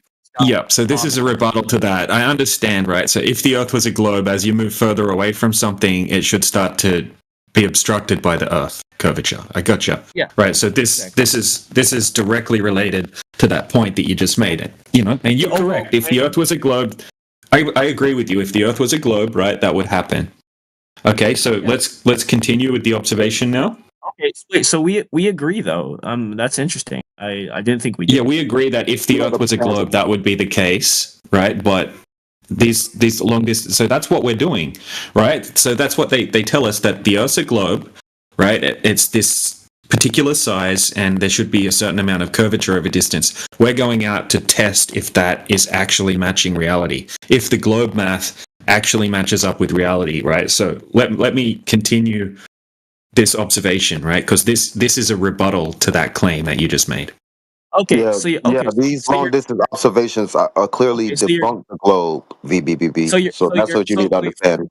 So you're claiming the opposite. You're saying that it's not actually true that the farther you move away from objects, a certain distance, okay, the curvature of the Earth starts to cover it, per se, the bottom or the base of it. You go against that and say that doesn't actually happen. Yeah, exactly, right. And I've got these observations that prove it, right? So look, let me just finish presenting the observation so we don't get too far off track, because we will cover everything that you are talking about right now. But I do want to present the evidence.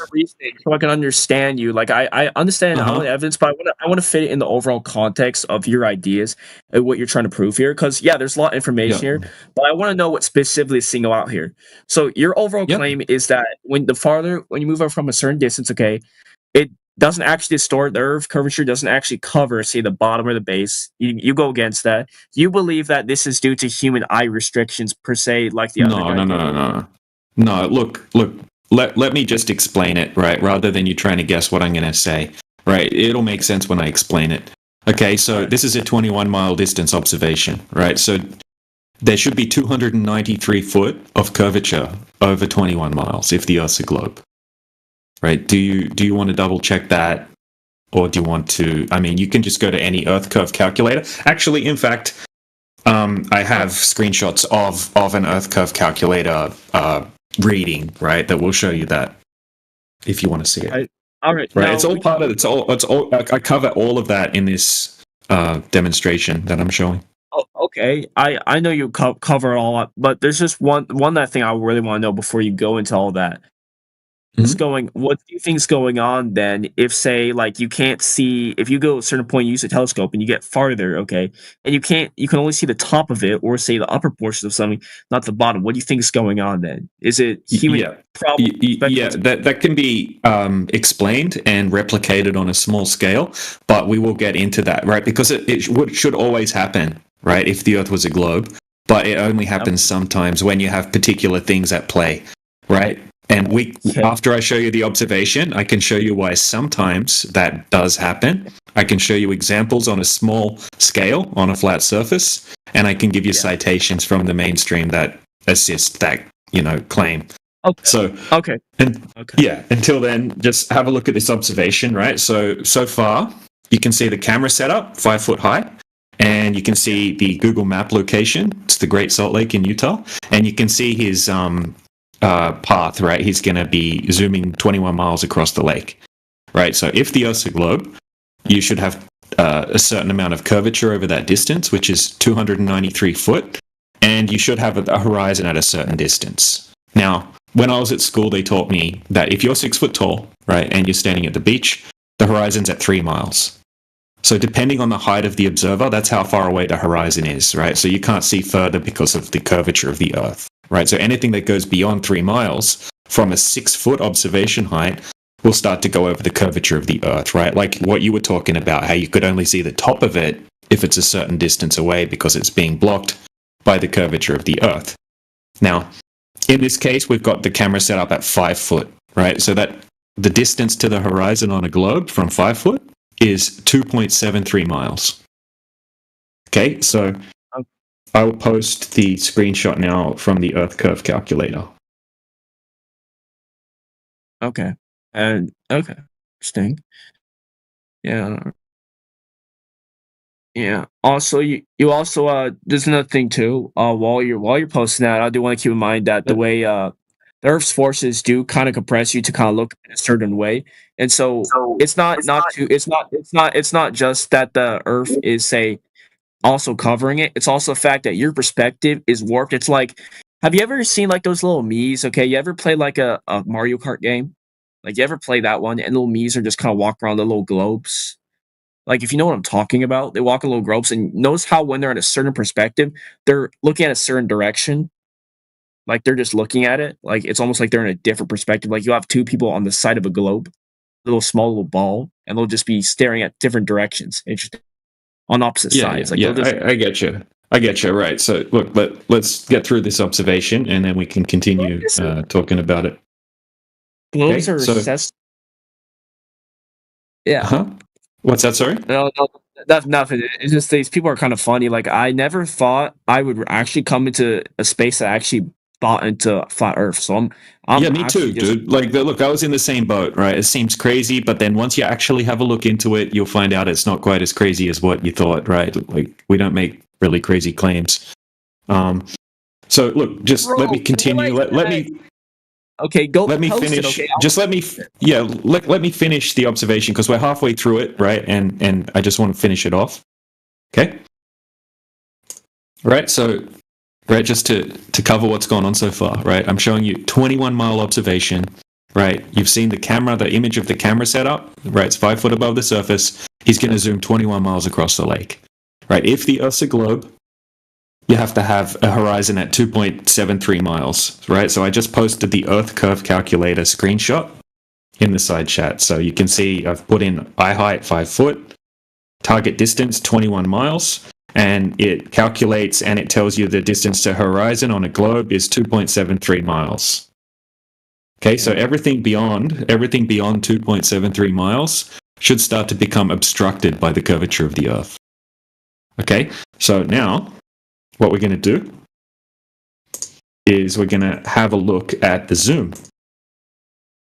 Okay, so I've just while you're doing that, while you're posting. No, I've done it. It's posted, right? Let's. Oh, they are posted. It's 2 seconds. It's finished uploading now. Okay, have a look at the zoom.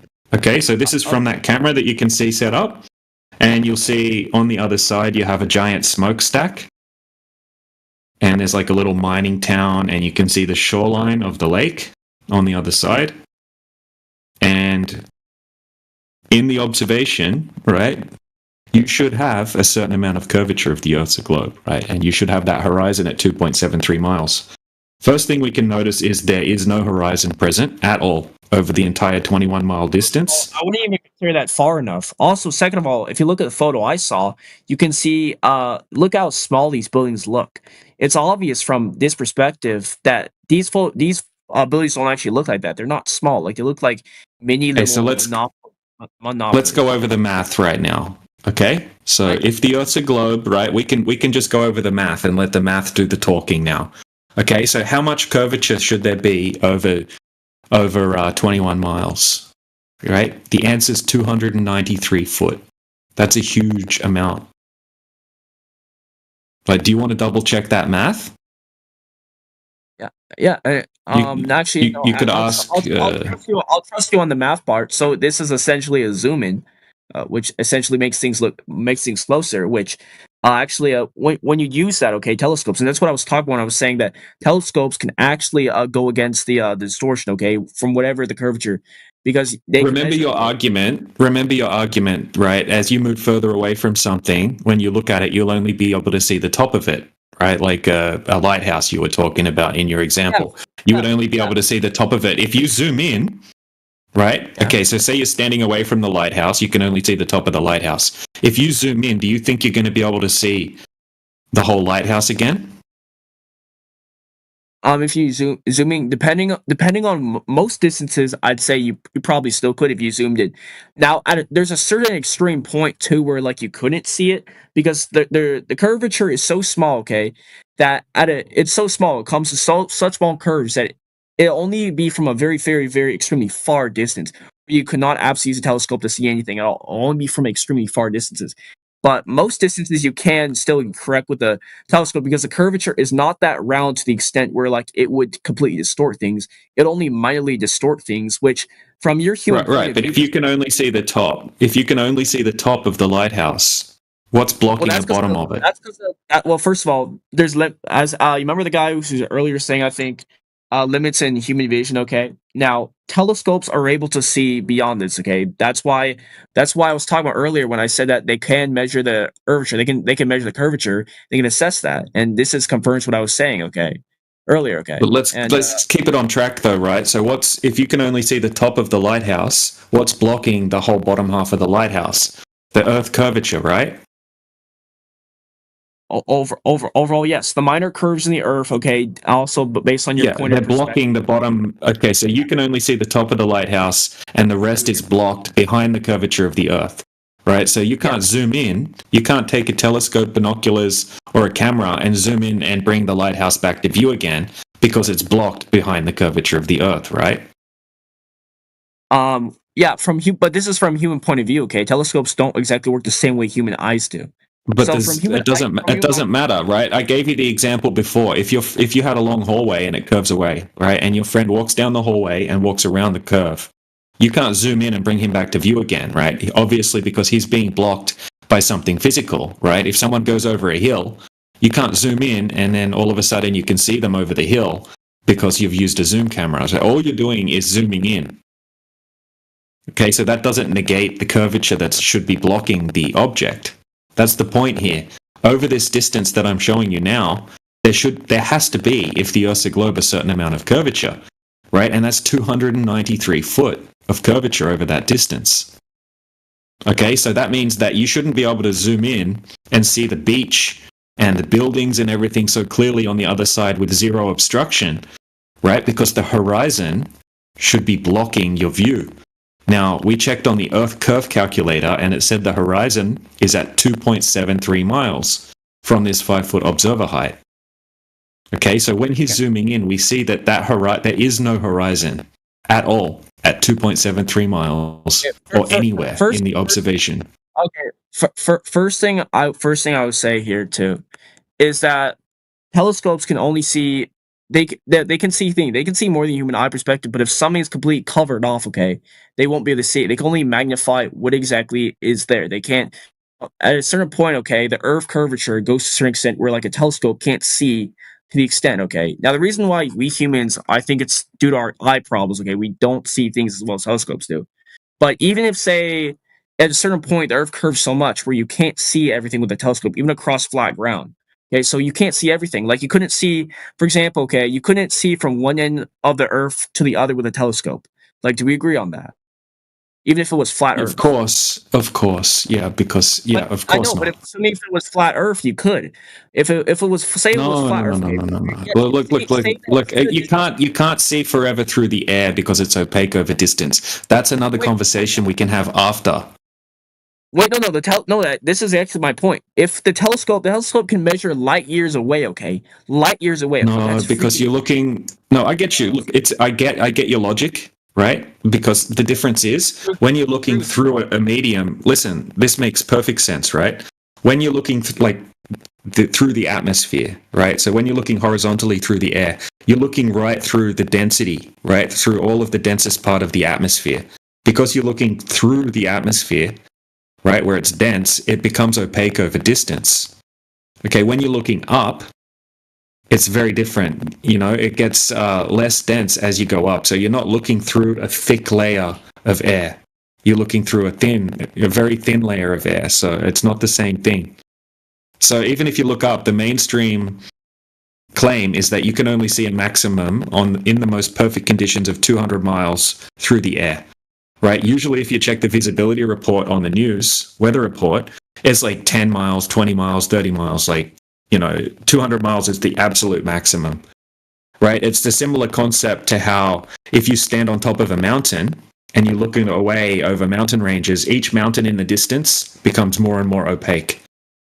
Okay, until eventually it fades off because it's opaque over distance. So sure, you can zoom in, but you can't zoom in through something that's opaque, if you know what I mean, right? Like another example is like the ocean water, right? If you just go 200 meters down under the ocean, it's pitch black because the light can only push so far through the opacity of the medium. So the air is just a less dense version of that. So does that make sense? Yeah, it makes sense. But to be clear, my overall point, if say hypothetically, okay, you believe the Earth is flat, correct? You believe it? I presume. I've tested it. Yeah, I've tested it myself. Look, and what I mean by flat. Look quickly. I don't know the shape of the Earth, and we're not claiming to know the shape of the Earth, right? We can't find the curvature that must be there. So that's what we're talking about. So you don't believe it's flat? No, if something's not if you have a surface and it's not curved, it is by default flat, right? Obviously, we have mountains and valleys and hills and things like that, but if you have a large body of water, right, no matter the size, it's flat on the surface. And when I say flat, I don't mean perfectly flat, right? I mean there's no drop over distance. That's all right. I was not going to make that point anyways. That would have been very bad faith. I wouldn't do that. But what I was gonna say, okay, assuming so you believe the Earth's flat, to be clear, just for context, because I want to make sure I'm clear. You know it, tested it, measured it. Now hypothetically, yes. I'll give you a yes on that, just to move it on. Yep. Okay.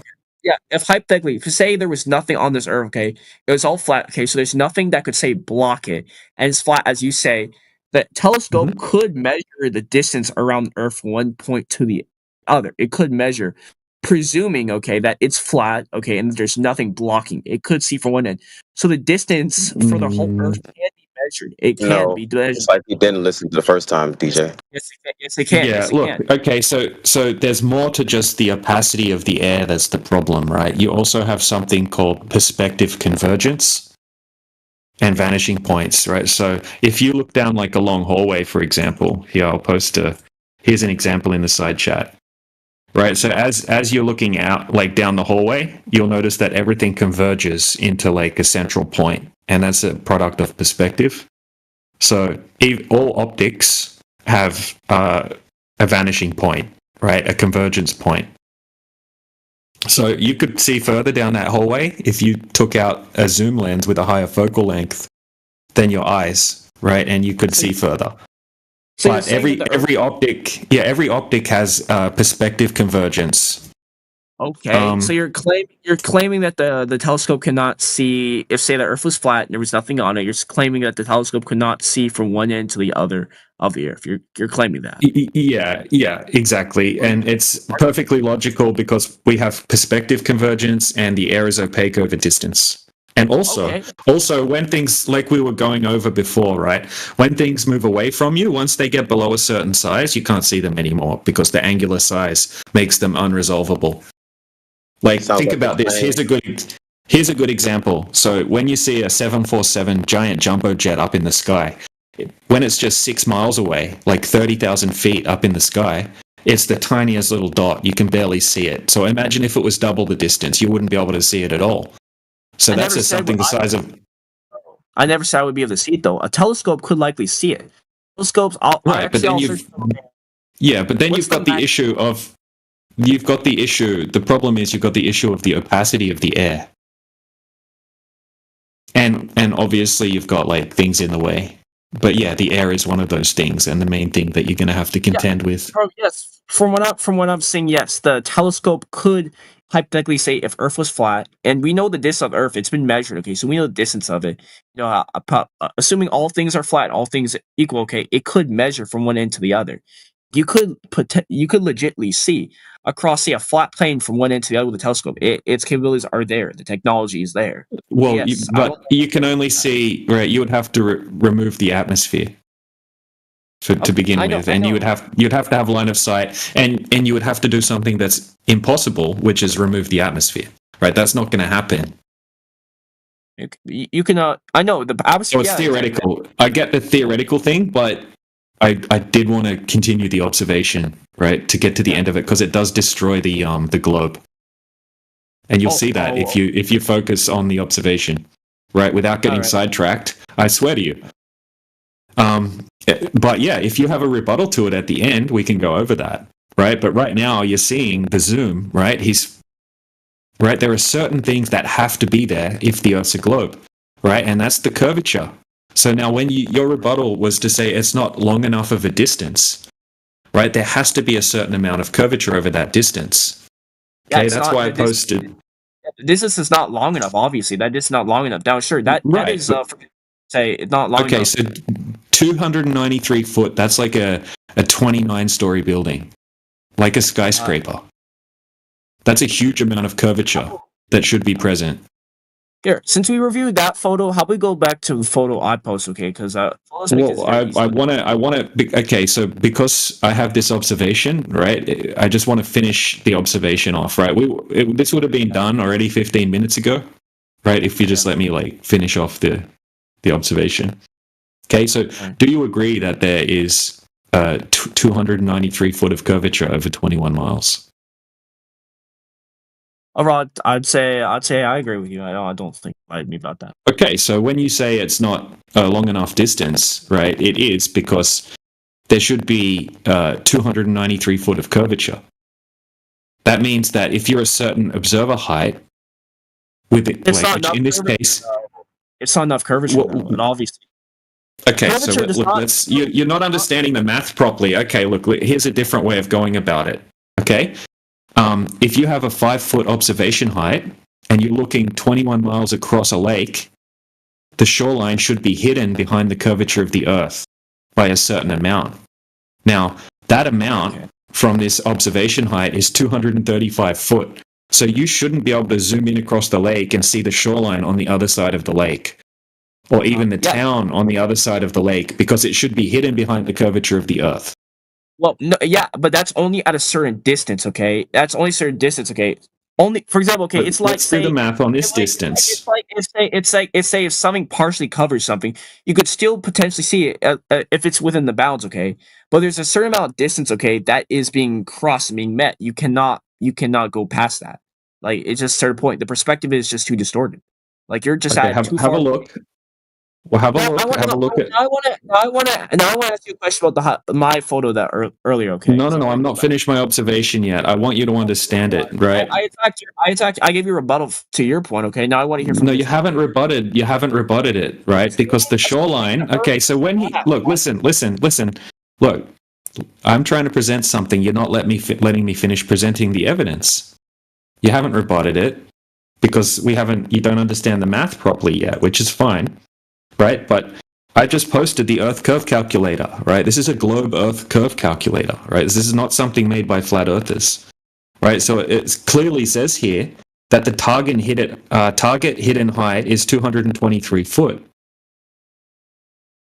Okay, so that means that the shoreline on the other side of the lake should be hidden behind 223 foot of Earth curvature, behind the horizon, which should be at 2.73 miles. Right, now he's zooming in, right? There is no horizon at all. And you can see the shoreline on the other side of the body of water. It is not obstructed. There is no curvature. If the Earth is a globe, there has to be that particular amount of curvature there. It's not there. There is no curvature. You can't have a 21-mile lake with no curvature on a globe. All right. It's not possible. Okay, first of all, I wanted you to show me the photo you're talking about. So we get an idea. I don't want valid one time, okay? All right, now I want you to show me with a zoom in, okay? Because telescope zoom in, okay? But if say something's being hidden below, okay, and the below is being hidden, okay, that's not the same thing as you walking away and it looking smaller. No, it's not the same thing. The Earth legitimately covers, like the photo that I looked at, okay? Like you can see how parts of the building are obviously being covered by how small it's being looked. This is not just it getting smaller. This is also all right. Partially due to it being okay, you think something's being covered, right? So this is the view from the side of the lake that he's zooming into. Okay, so he's got his friend on the far side of the lake that he's zooming into. Look at the white tower, right? Look at the shoreline of the lake. This is what it looks like where he's zooming into. Okay, now he's 21 miles away from this location. Okay, so this is what it looks like when he zooms in. Okay, so I'm going to post the zoom right now. You've got to look at the houses. Look at the houses in that photo that you just posted. Okay, look how small. Look how small. Look how small. You could argue, per se, that is also due to distance too. Okay, but there's also there's also a certain portion of those houses that's being covered. The curvature. It's so small. No, dude. This guy's standing. This guy's standing on the side of the lake that is being zoomed in on. He's only a few hundred meters away from that tower there. And I'm saying he's on that side of the lake. Then there's no curvature over that amount of distance. Okay, so he's not 21 miles away in this photo. He's on the shoreline of the lake that is being zoomed into, right? So when he zooms in 21 miles, this is other guys over there. He's just showing you this is what it looks like on the side of the lake that we're zooming in on from close up. Right, so it's hard to see the houses, right? But we can see the giant smokestack, right? The white structure, and we can see the brown shoreline. We can see the lake. Why can't we see the houses even if we zoomed in with the telescope? I'm curious. What's covering it? Like, there's something covering. I'm not saying it's the curvature, but there's something covering it. Why can't we see the houses? There's nothing's covering it, right? They're just hard to resolve because they're small, right? They're hard to resolve because they're small. No, if you look close in the photo, I will magnify this, but there looks to be, say, this per se wall, okay? In the far okay. Listen, I get you. You don't need to worry about that. Look at just the shoreline. Okay? He's standing on the shoreline where the lake touches the land. Okay? So don't even worry. The houses have nothing to do with this observation at all. So he can see the shoreline when he zooms in. I'm just showing you, right? I'm saying take note of the white tower because you can easily see the entire tower there, right? Take note of the shoreline. Okay, that's the things that we can clearly see in this. Now, have a look at this next shot. Have a look at this next shot, right? This next photo I posted. This is from 21 miles away, right? We can see we can see the shoreline. We can see the tower. Okay, that the shoreline should be obstructed behind 231 foot of Earth curvature. There's zero obstruction. Zero. You understand the consequences of what you're seeing, VBBB. First of all, I do understand, but what I do understand too is that the curvature, as I said earlier, is not big enough to even distort or cover. No, we know how much there should be. It's not big enough. Okay, and also, first of all, actually, it is. That's how we test it. Also, the photo is very blurry too. Let's get into that. It's very blurry, and you can't quite see. It's blurry. Yes. It is. Dude, he's zooming 21 miles. He's zooming 21 miles. It's pretty clear considering he's zooming 21 miles away. with a camera. Oh. It's pretty Yeah, I can amazing. see the base of the tower in detail. Can you? It still stands that this is not enough distance to say that someone would be covered. Yes, Maybe it you could is. say We know it is enough distance because we know how much distance there should be if it's the case. No, it won't be. I'm sorry, no. It's just not the case. Okay, Yeah, let me ask you. You're not listening to the geometric Yeah, constraints. look, hold on. 1 second. 1 second. 1 second. Okay, please. Right. How much should hold on. Well, 1 second, dude. Right. Because you just made a claim, right? You said it's not long enough. Right. So we can see the shoreline. Okay. How much should the shoreline be obstructed behind the curvature of the Earth? All right. Okay. Yeah. Well, I'll go pull up the quick math. Okay. Because I don't now. I know that that's not a specific thing, but I want to give you an exact number to be most accurate. Okay. Go look at. All right. I'm going to post screenshots from 2 different Earth curve calculators in the side chat. Right. We already know what those numbers are. We're seeing if you are honest enough to pull up the same numbers. Oh, okay. Yeah. The same numbers, right? Yeah. Okay. So, yeah, because the Earth doesn't grow in size, does it? Do you think it gets bigger and smaller?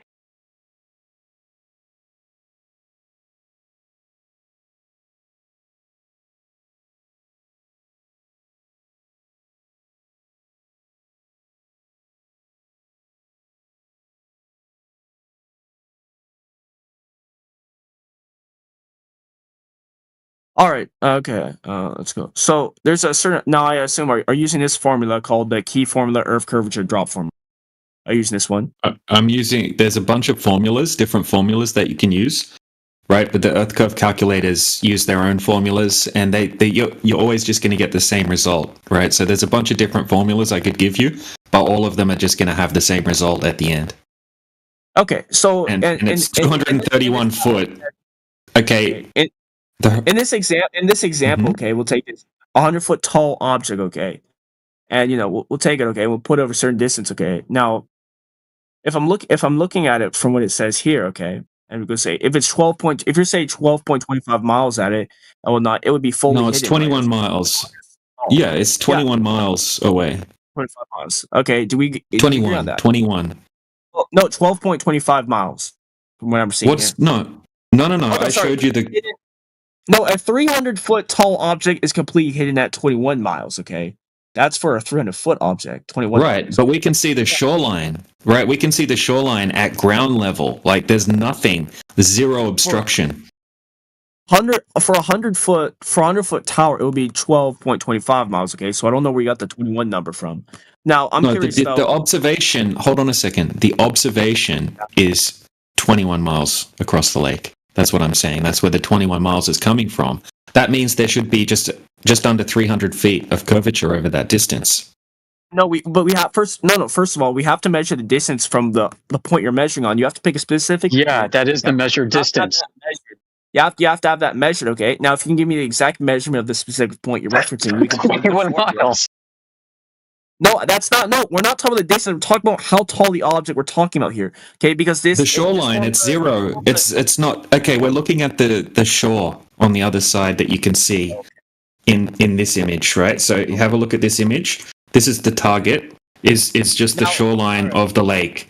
Okay, so it's not any height. It's just the shoreline of the lake on the other side. Oh, okay, but the problem though, that would be a bit hard to calculate. Okay, so let's just go with that tower in the middle. Okay, well, I mean, in comparison, okay, if we were to measure the height of that tower, okay, I'm sure you could have an easier time finding the height of that tower in whatever that thing is in the middle in the photo. Okay, they'd say find the height of the shore.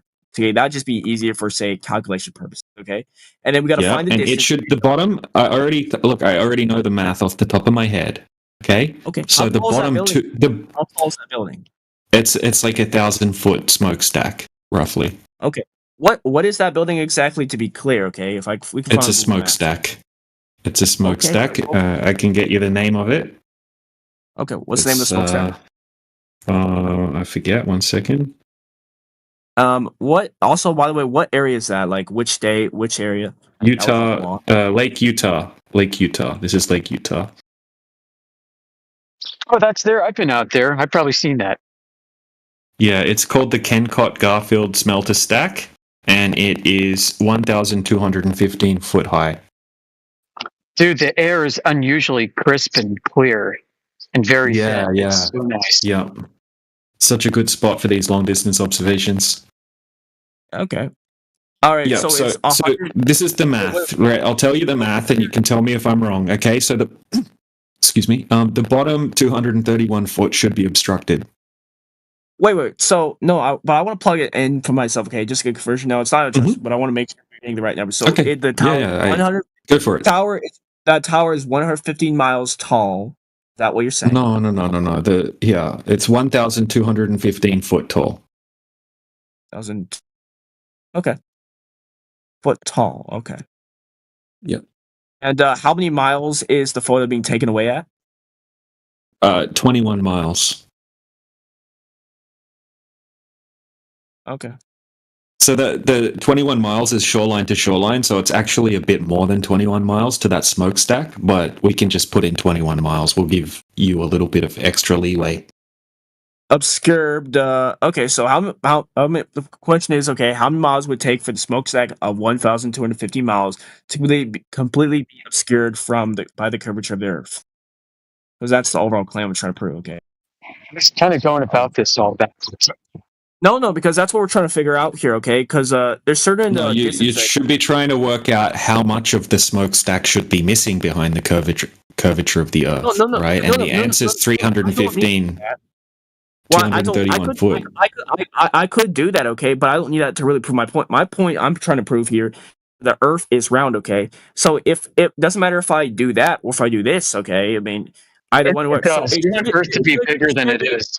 So finally, a 215 foot tall smokestack would be completely obscured by Earth's curvature at a distance of approximately 124 miles, assuming the observer is at sea level or ground level. Mm-hmm. What's the point in that, right? Okay, look, the point is there's zero obstruction. Oh no! You need to ask it. You're asking it the wrong question. You need to ask it. How much should be obstructed behind the curvature of the Earth of the smokestack at that distance? Why would we need to do that to prove the Earth is flat? You could do that because you can see the entire. Dude, you can see the entire smokestack, and you can see the shoreline on the other side of the lake. There's zero obstruction. No, the reason why I say that is because at a certain distance, okay, we could not be able to see this tower, okay, at a certain distance. It would be completely obscured by the Earth's curvature. We're not at that distance, obviously, right? Yeah, we're at 21 miles. We're at 21 miles. We're not at 124 miles, right? The point is, from 21 miles, the bottom 230 foot should be missing behind the horizon. Okay, there's no horizon, so you're missing the whole point of it, bro. He's changing the point on purpose. You're missing the point. He's either trying to be dishonest and slick and being a retard at it, or he's just an actual. Shut up! Somebody's talking. VBBB. First of all, the point doesn't necessarily need to have to matter whether the whole thing's disappearing or part of it's disappearing. The whole point is that if even some of it or even all of it disappears at some point, that proves the Earth is round. Okay. And so it doesn't really matter, okay, which portion is spirit, because at some point, okay, if we agree that you ignore the whole convergence explanation and demonstration. If we can agree that at some point something is going to be distorted from it, that means at a certain point all of it will be distorted. Do you agree on that? VBBB, can you show us where the geometric horizon is on that image? If we were to agree that he's not listening. He's not listening. Yeah, VBBB, I'm going to mute you if you don't listen and answer. Can you show us where the geometric horizon is? Okay. Yeah. Look, let me try to redirect it to something that we can agree on. Okay, so hold on. Let's do this. Right? I want the conversation to continue, right, without it getting out of control, right? So let's change it up a bit, right? Let's say on a globe you would have to have a horizon at a certain distance. Okay, so we're looking over the lake. How far should the horizon be from a 5-foot observer height? Right? Can you ask the internet for that answer? Wait, but first of all, we don't even need to do that. I've already proven my overall point. I mean, I've already asked the internet for this question. Sequitur. I want to ask you this: if we can agree that at some point there will be some kind of distortion, okay, something will be. That's what he's asking you. He's asking you where that point is. Do you not understand what he's telling you? And I did say it, 124 miles. How far away is that point supposed to be? He just wants to talk. First of all, in the case of the question we were talking about earlier, the 10,250 foot tall smokestack, it would approximately Mach speed 124 miles. It's at one point it would disappear. Yeah, no at. kidding. Okay, accepted. Now, how far away is the horizon from the observer height? Now I want to know: do you disagree Not with or agree listening, with bro. point? DJ, do you disagree with the You're map broken. that I? You're like a Nintendo that needs to go to the repair shop. DJ, do you agree with or disagree with my math that I have presented? Disagree. That's what I want to know. Do you agree or disagree? And if so, why? Your math is not wrong, but your observation is wrong if it's a globe.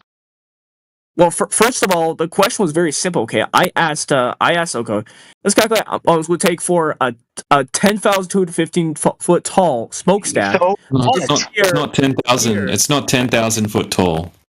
Oh no, It's 1,000 foot tall. Okay, 1,000. Okay, we'll go. It's look like at 1,000 feet tall. 1,200 feet is the height of the brain is smokestack. short circuiting and shooting off holy smoke. Because he's not listening at all. He's just blabbering over everybody who starts talking. He's just making. He just keep talking every time he hears somebody else talking. Everyone seems like talking over me. So Yeah, every time you hear somebody else talking, you start talking. That's the problem. You're still talking while somebody else is talking. That's the problem. Hey, hold on, man. Hey, everybody, calm down. I think Radwin. It was Radwin or Who was it that was talking? DJ. That's DJ. Yeah. Yeah, DJ was doing pretty good. Leading him in the conversation pretty good. So just let him take over, man. So now Yeah, I'm going to entertain his math, right? Okay, look, I agree. If the Earth was a globe, it would have to be obstructed the further away you get from it. Okay, so we've got 21 miles away, and we're observing it from 21 miles away. Okay, there's zero obstruction, right? If we look at the math, it would have to be obstructed. The bottom 231 foot would have to be obstructed behind the curvature of the Earth. That's the globe math.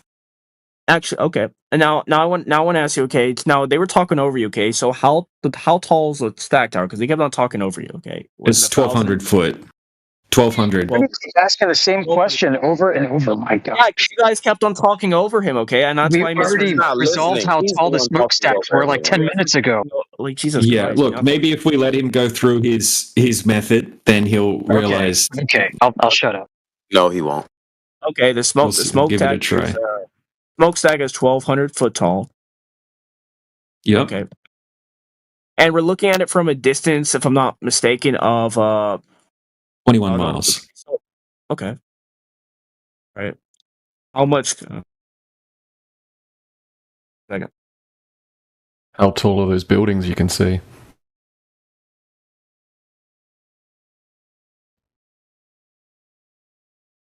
The factory at the base of the tower that you can see.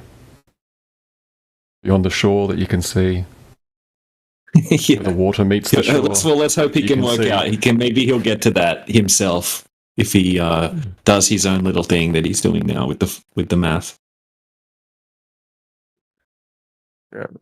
Okay. He's just asking ChatGPT to do the math for him, isn't he? Yeah, that's fine.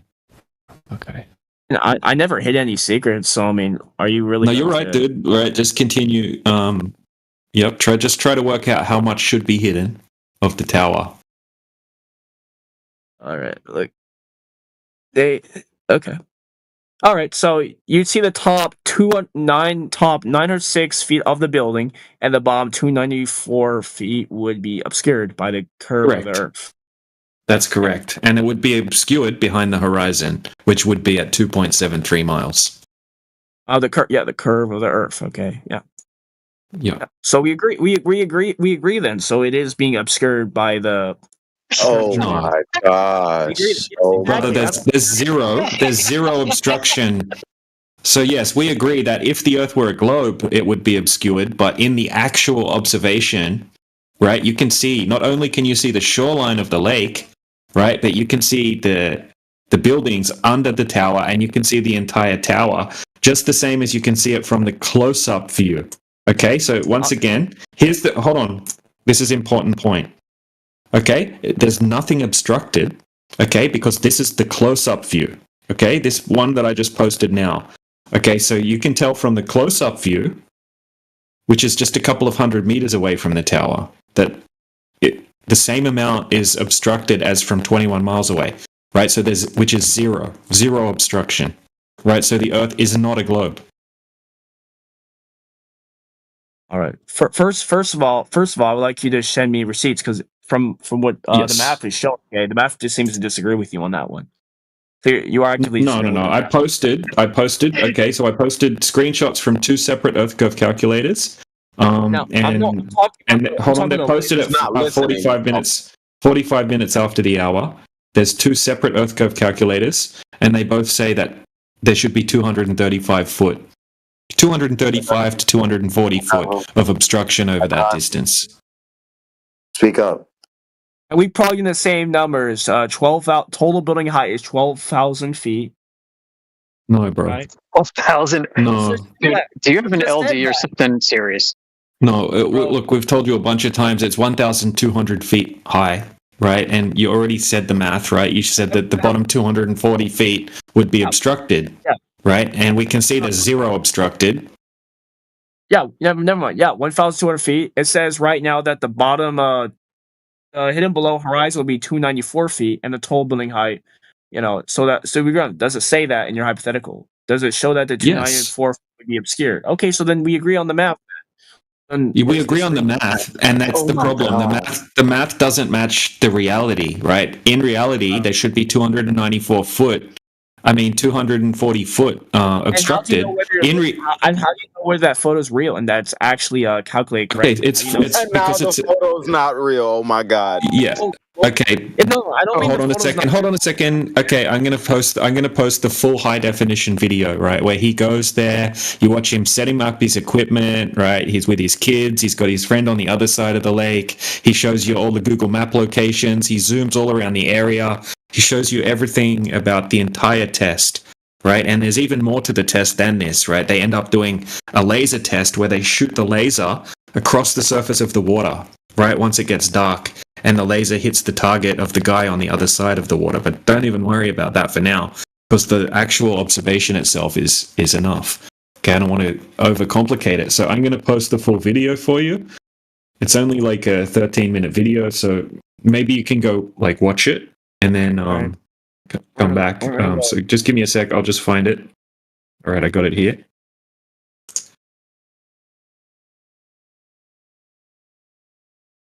All right, it's posted. All right, I'm gonna go. I'm curious now. I'm gonna go look at that photo. Yeah, go have a look at it, and come back. We'll be here. So all good.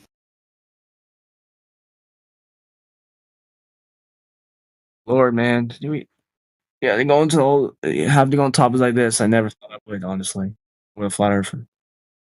Oh, dude, I thought this was the dumbest thing I'd ever heard about, ever. And then I started looking at these observations. I'm like, damn, that's interesting. I ended up going and testing it myself over 18-kilometer big giant lake in Australia.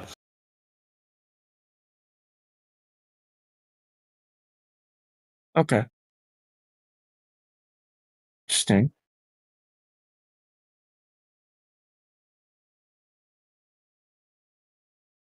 Okay.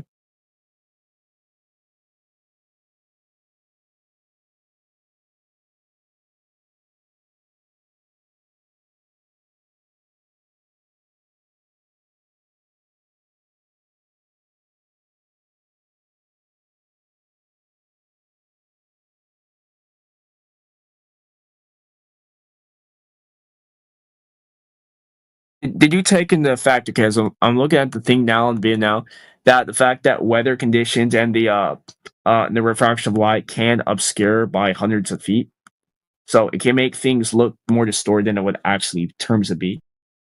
So are you absorbing the information, or are you just thinking of the contrary? So yeah. Look, really distorted. First of all, there's no visible distortion. There's no visible distortion in the image, right? So there's not a mirage taking place. Hold on a second. Okay, so a bit of distortion. It's not going to completely remove the horizon altogether. Okay, there would have to be a horizon at 2.73 miles, right? There is literally no horizon. All it is a perfectly flat lake, right? Super clear conditions. Clearly, there's no mirage taking place, right? Mirages are super obvious. So if there was some crazy atmospheric effects taking place, it would be easily visible. Okay, first of all, atmospheric refraction is what's going on here. All right. So light rays from the smoke stack travel through layers of air with different It's not like he watched the entire video or anything. He just wants to talk loud over anybody who's No, talking. I'm looking at the photo and the video, and this is what's going on here. So you watched it in its entirety, and that's your conclusion? Also, zooming in, especially with digital zoom or telephoto device, compresses depths in the image. Okay, which is what's going on here. This makes elevations and dips in terrain less obvious. So you watched the video in its entirety, and that's your conclusion? I already told you that. Your rebuttal is something that DJ already addressed with you. No, he didn't. He just said that there's no. He addressed refraction already. He addressed. He did. He addressed why it's not remember, refraction. or was he not listening? Which one? He was not listening. You can obviously see that the atmosphere is distorting things. You can obviously see that from the photo. No, do you not remember him discussing refraction, or were you not listening? Which one? First of all, he's not disproved that. Okay, he's not said it's not there, so he's not disproved it. It's still there. No. The question was, do you not remember him discussing refraction, or? Oh, me and him discussed it, but he did not disprove it though. Why should we auto believe it's there? Wait. Now this is the claim you're coming from. Wait, so you? No, it's your claim. Your claim is that we should automatically accept it unless we can disprove it. I want to know how you know it's there. It's visible. Okay, look at How it. do you Okay, know look at the way. Look at the way the light is refraction. Do you see? How do you know what refraction looks like? How do you know what refraction looks like, dude? Yeah, you say it's there. How do you know it's there? How do you know what it looks like when it's there? Okay, because first of all, because it's been measured. Okay, we have people. All right, what's the formula applied to this observation? Apply that formula for refraction to this observation for us. All right, so camera elevation. So we're gonna look at. We're gonna admit you don't know what you're talking about. Yeah, he didn't hear me at all. He doesn't want to say I don't know. For example, the camera, the zoom lens distortion. Okay, it distorts it, which also hurts with reflection too. Okay, due to the camera and angle. Camera lenses don't see around objects. You can't see behind a building by changing the lens out.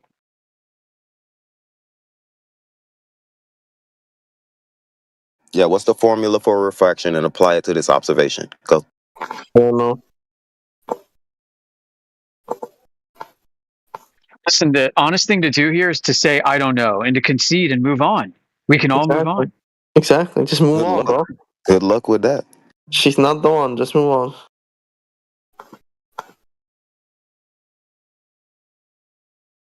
Like, do you think we don't know what the refraction claims are? Do you think we have not looked into this and studied this for like the past 5, 6, 7, 8, 10 years?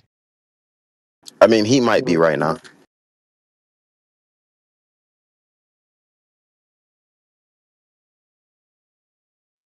Yeah, I mean, how would you know it's there in the first place to claim that it has to exist? Like, what is the evidence?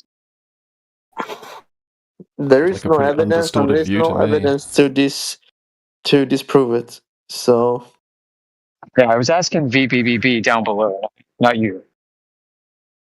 Okay. So, what's the formula for refraction, Dylan? No idea. Okay, fair so answer. To be quiet. I could find it out,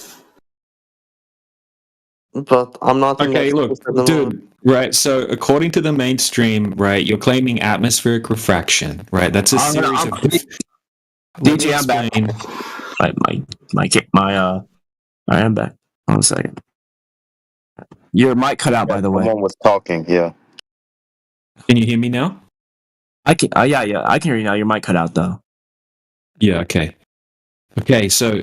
Right, if you're claiming atmospheric refraction, right, according to the mainstream, that's a series of different types of mirage effects that can take place due to varying temperature gradients that cause differences in the optical density gradient of the air, okay, the refractive index. Okay, so depending on what's going on, you'll have different types of miraging effects, right? All of those different miraging effects have different characteristics, very specific characteristics that go along with them. They're very easy to identify. Sometimes it'll look. The Earth is round. Oh my god! The Earth is flat. Wait your turn. The Earth is flat. No, actually, if we're gonna have multiple people, I'm talking to, why can't she just say I'm curious on that one? I just heard. Wait, what? She came in and interrupted me mid sentence, saying the Earth is round. The Earth is round. Like, shut the fuck up, bitch. Is that reasonable to you, Okay. The fuck? But just to be clear, though, I do see you guys do muting random people, though. That, for example, there's this guy in here. Yeah, if people come in and interrupt mid sentence, they're gonna get muted. It's just diverted away from the topic. Let's talk about refraction. Yeah, dude. Your claim was atmospheric refraction. I was just trying to explain to you how that claim doesn't match this observation in any way, right? And then idiots started coming in saying random shit, and they got muted, right? You don't need to worry about that, right? You should be more annoyed at them for interrupting our conversation. I am honestly annoyed, but I've noticed too in this room that I'm the only one who's speaking, and there's plenty of people in this room on mute. Divert. We'll move on though. If someone else can jump in, there's something going on with my mic. I'll mute up. Oh, okay. What happened? Okay. All right. Anyways, while he's doing that, okay, all right. So we'll go look into this, okay? Because there's certain devices that measure this type of shit, okay, that humans can't see. Now, I know you guys don't believe in the devices because they're all conspiracies. What are you talking about? Are you talking about devices? Optical refraction you can't see? Yeah, there's certain things you can't see with just your human eye. Talking about an optical observation. How are you going to observe something optically without seeing it? Well, I'm talking about through certain devices, okay? Certain devices give you a different perspective, okay? That we What use does to the measure. device do? Well, Does it change the wavelength of light, for example? No, so they it can don't make change the anything. observation in a different They just spectrum. analyze what's there. They just analyze what's already there. Dude, I'm going to ask you very specific questions. What device and what do they measure? If I can find that, I'll find the specific ones actually. Guys, Clear. what's this picture on the side chat with the tower thingy? Your sister. What's this? It's a very undistorted view of a shoreline of a lake. Dylan, you've been muted because you keep jumping in to interrupt. Yeah, a refractometer. Okay, that's what we're talking about. Refractometer. That's what. That's what measures. Yes, refractometer. Wow. Refractometer. Yeah, it's a fun. Yeah, unless he's a funny name. That's the most funny name I've ever heard. But yeah, that's what they call it. Refractometer 9000. There you go. Yeah, so you're on ours. Yeah. What is refraction? It's like a thermometer. It's like a thermometer. Just reflects, measures refraction light. Good question, Jedi. Stick to that. We also have. Do you ever heard of something called satellites? By the way, you guys ever heard of that? Right, we're not going to start talking about satellites. We haven't even discussed what refraction is yet, dude. Can you define refraction for me? Yeah, we did. You just jumped in, okay? Now maybe you weren't. I've been listening for the past 20 minutes. You haven't defined what refraction is. I already explained it. I already explained it. I already explained it to him, okay? Dude, listen. Yes, I did. Listen, yes, I did. Before I mute you. Hey, Jedi, you ambled around using ambiguous terms which weren't fulfilling. Can you very succinctly define refraction for me? First of all, DJ was the one I was interlocking with, not you. And DJ had to step out. He told you because he's got issues with his microphone. I know, but he didn't step out before. He didn't challenge. He asked someone to take over. Jedi has taken over. I know, but okay. Well, so you're talking to Jedi. We'll leave what me and Jedi were talking about. Okay, over there, and move on to something else. Okay, because I want to get back to that conversation. I'm not going to explain the same thing over and over again. I explained it to DJ. You didn't. That's my contention. Yes, I did. Excuse me. Excuse me. You talk a lot, but you say nothing, which is my contention. Can you just, because you could have done it by now, just define refraction for me? What is it? I already did. But you're not going to have a conversation until you define the term. Jedi. Well, first of all, we're not even talking about refracted light right now. You did. Shut up. You did. Shut up. We're talking about that with what was that guy? We're talking about refractometers. We're talking about that with DJ. Yeah, so what's refraction? I'll continue that conversation with DJ when he comes back. Okay. I'm not going to go restart. Pussy, dude. Just define the term or fuck off. Restart my place for you. Now, if you want, we can go move on to something else, okay? For example, stuff that I'm talking about, satellites, okay? Like, which you guys believe are cults, right? Satellites, okay? They're not real, right? No, I love satellites. I think they're real. I used to work with satellites. Not real. What the fuck? Okay. Well, these satellites supposedly say the Earth is round, at least from their data. They say, do they? That what? They have thought. They're conscious, they say. Bro, I think if you want to go troll, you want do that, man. Just look like no, you just need to be better with the words you use. Wait, why? You obviously know what I mean. Why do I even have to No, I don't know what you mean. You said satellites say. Look, do you obviously know that satellites don't actually say things? You Okay, know that. I'll tell you what. I'll dig into this. How does a satellite say? You obviously know that satellites don't say. I was being hyperbolic. Right. So what does this? What is it doing? I said it measured. Okay, I obviously said that earlier. Measures. So a satellite measures what? Measures, I think, areas around it. If I'm not mistaken, planets, things near the stars. He thinks. The Earth. He Earth thinks. and whatnot. You think? You think? No, I'm curious. So you don't actually believe in satellites? You're not going to turn around and start asking me questions, Dumbo. What the hell? You said satellites. You said that we say that they don't exist. Now I'm asking you. We've got there in the end. What do they measure? That's not what I said. I said you don't believe in satellites. What do they measure? That's not what I said. I said you don't believe in satellites because what do they measure? Satellites obviously exist. I already told you. What do they measure? Measure the area within space. They measure with bending of a wave. Okay, and they measure. I think area around. We're talking about the surface of the Earth, dummy. They measure the surface of the Earth and the overall shape of it. Do they? With what device? We'll go look at the specifics of it. Okay. Dude, this is your fucking claim. This is your claim. You're saying that this is the evidence. Here it is, guys, and now you want me to go and find your evidence. Shut up while he's talking, VBB. Shut up. You hear him talking. Why do you keep talking when you hear him talking? Shut up. I figured we all agree on that. Okay, that satellites. Are you retarded, bro? When you hear people talking, why don't you shut up? He's trying to get himself banned. I'm trying to get myself banned. I know. Funny. Yeah. No, it's not funny. At the end of the day, bro, you guys can go cope all you want, okay, with your old black. My God, you just don't answer questions, dude. You talk more than a woman. The fuck. Right, satellites are in space orbiting the Earth. You won't shut up like come on. I think it's time to say goodbye to this. It's a VBBB. What do you think? Yeah. Fully cool. This guy's painful. Doesn't know the difference between the top of a tower and the shoreline of a lake. VBBB, we're going to put you on mute, okay? You can text, and when you're ready to come back, let us know in text, okay? This conversation's done anyways, dude. Maybe we can go talk about this another day. You're free to text all you want. You can hang out with us. You can listen to the conversation. When you've cooled off and had a chance to reflect on things a bit. All right, there you go. I mean, I didn't buy his act for a minute. No. Not get into the specifics of that. Oh, it's too funny. No, he's trolling. Yeah, I think it's like extreme cog dis as well. Right. He came in to troll and then suffered cog dis on top of it. Yep. Yeah.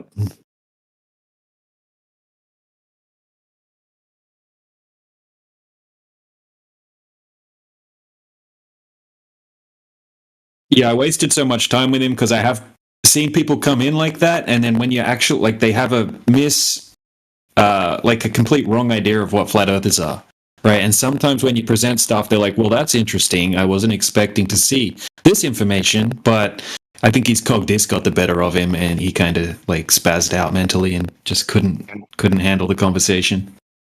No, I think you're right. He came in with the preconceived notion that these flat earthers deny this, deny that, deny everything. Probably because he's seen this on X, or TikTok, and other places. He doesn't know who we are.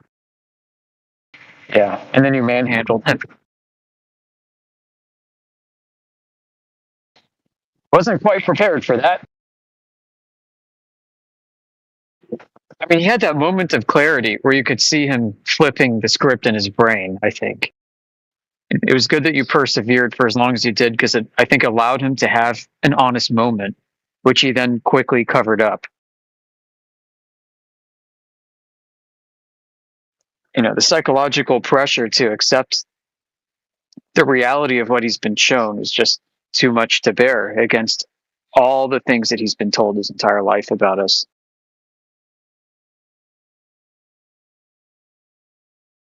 Yeah, definitely. And also, right, like he didn't show good signs at the start when he couldn't admit about the angular resolution thing with the boat moving away. Yeah, that was like 2.5 hours ago. Yeah. As soon as he couldn't work out the angular resolution limitation thing, I was like, okay, this is going to be a big struggle. I wasn't even going to present a long distance observation because I figured it would kind of go like that. If he can't get the angular resolution thing, he's not going to be able to work out the Earth curve calculations and stuff. Yeah, it's like, you're using words. You're using your words, and I'm using my words, and I don't quite understand your words because they're weird words. I'm like, listen, I just have a better technical understanding of what's going on, better than you do. No,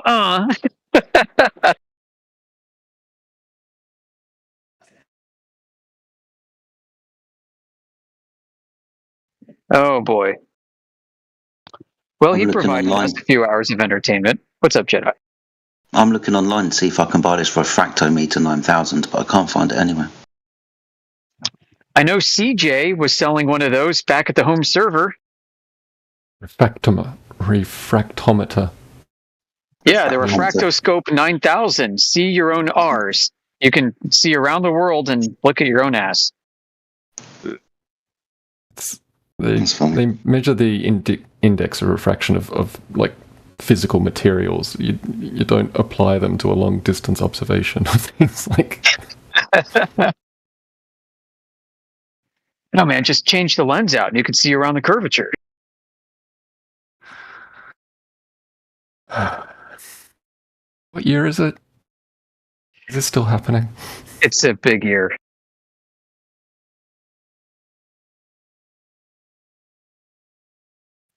I mean, what we've uncovered doing this for so long as we have is a serious defect in cognitive abilities of a vast swath of the population. Right? If you were to take us as a statistical sample size. Yeah, their ability to get the general public to have just the same series of mental roadblocks so effectively. It's stunning. It is. It's like evil genius brilliance, isn't it? Either that or they're not really people. They're just NPCs. Yeah, that's another one.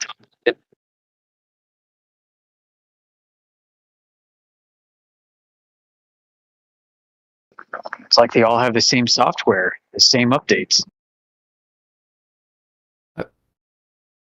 The only argument, like, I've talked to people who, in good faith, will discuss this topic, and they also bring up the same series of points. It's kind of like having political discussions with people in your life, and they just repeat the same things you heard yourself, like on social media or the news. They have absolutely no critical thought of their own. It's even more obvious, I think, when it comes to pop culture news. Everybody's told to think something about a certain actor, actress, or musician. And so everybody now has this feeling for what they've been told, and then they all talk about it. They're programmed.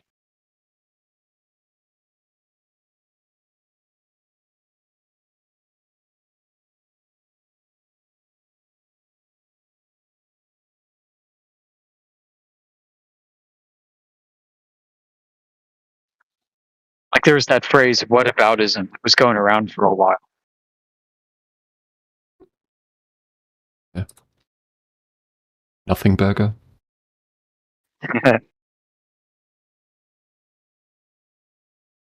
Yeah, memenic. It's meme warfare being played on people.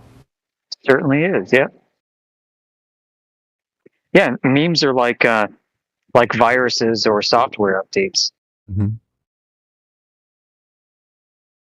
That combined with just repetition seems to be enough to get the majority into line. It seems too easy.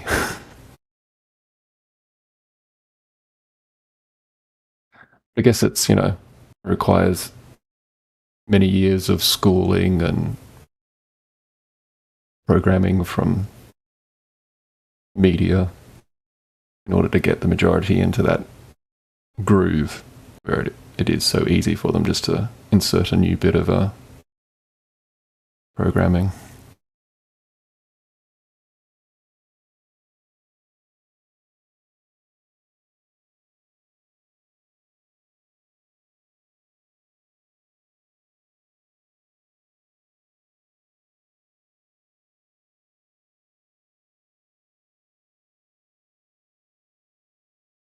mean, whatever value there is in IQ or general intelligence, it really seems like you have to have a certain level of cognitive ability to even sensibly discuss the topic. And I think a significant portion of the population just isn't capable of it, even if they really wanted to.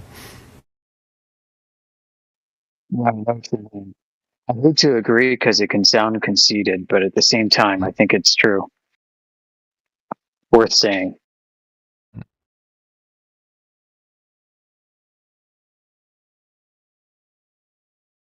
You can come at it from different angles. Like there's a spiritual. It seems like there's a spiritual component to what's going on. There's a vibe to the thing as well. But if you really want to dig into the technical details, it's a complicated topic.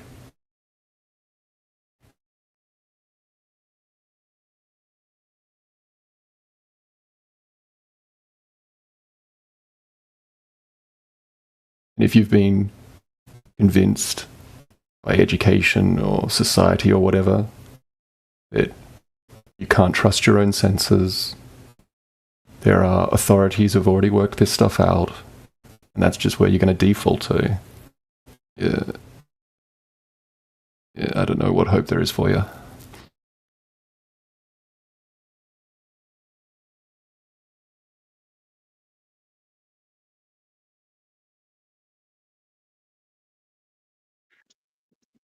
Most people are probably better off living inside Babylon.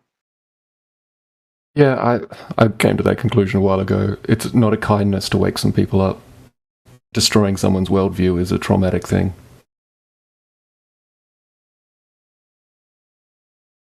I don't mind so much if they come here and ask the questions, but I'm certainly not going out into the world and impinging this knowledge on people. Not anymore. Yeah, same. I used to try it, yeah.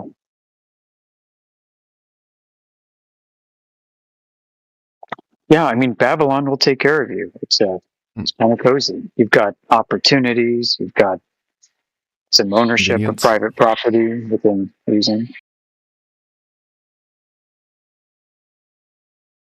Yeah, you've got like convenience. Yeah, comfort and convenience. You've got a common culture, a one world culture emerging.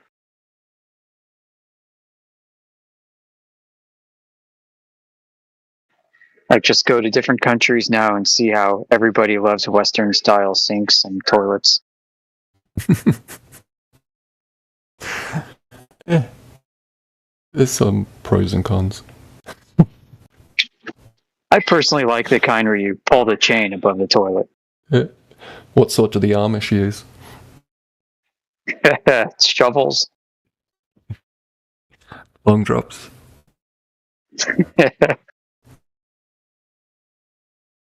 Or privy.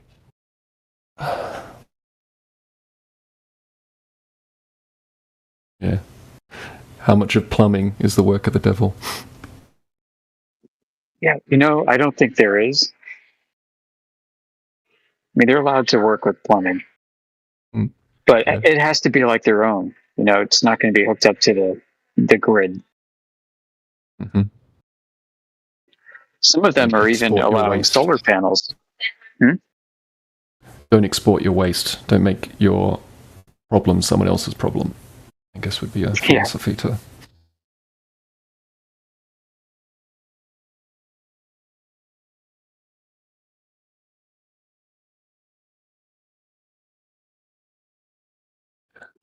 The Amish are allowing solar panels now?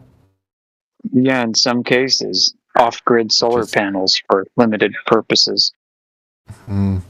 That just seems like they're losing the war to me.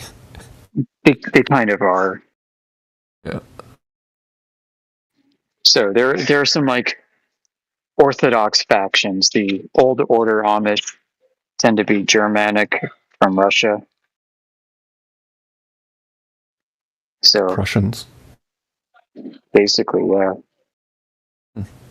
So we've got people like that, and they will the Amish that are upset at how liberal things are getting will go join them. It's a common story, and I'm always reminded of the idea of like ancient Greek philosophers complaining about the written word, how it's ruining the youth. Yeah. What books? Books are trash. Burn them. Same as it ever was.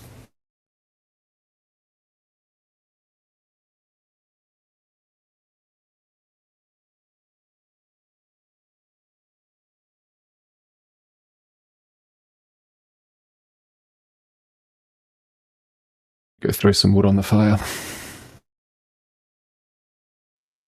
Maybe out in a few minutes too.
I believe that guy actually said a refractometer would be used in this case to see the unrefracted distance.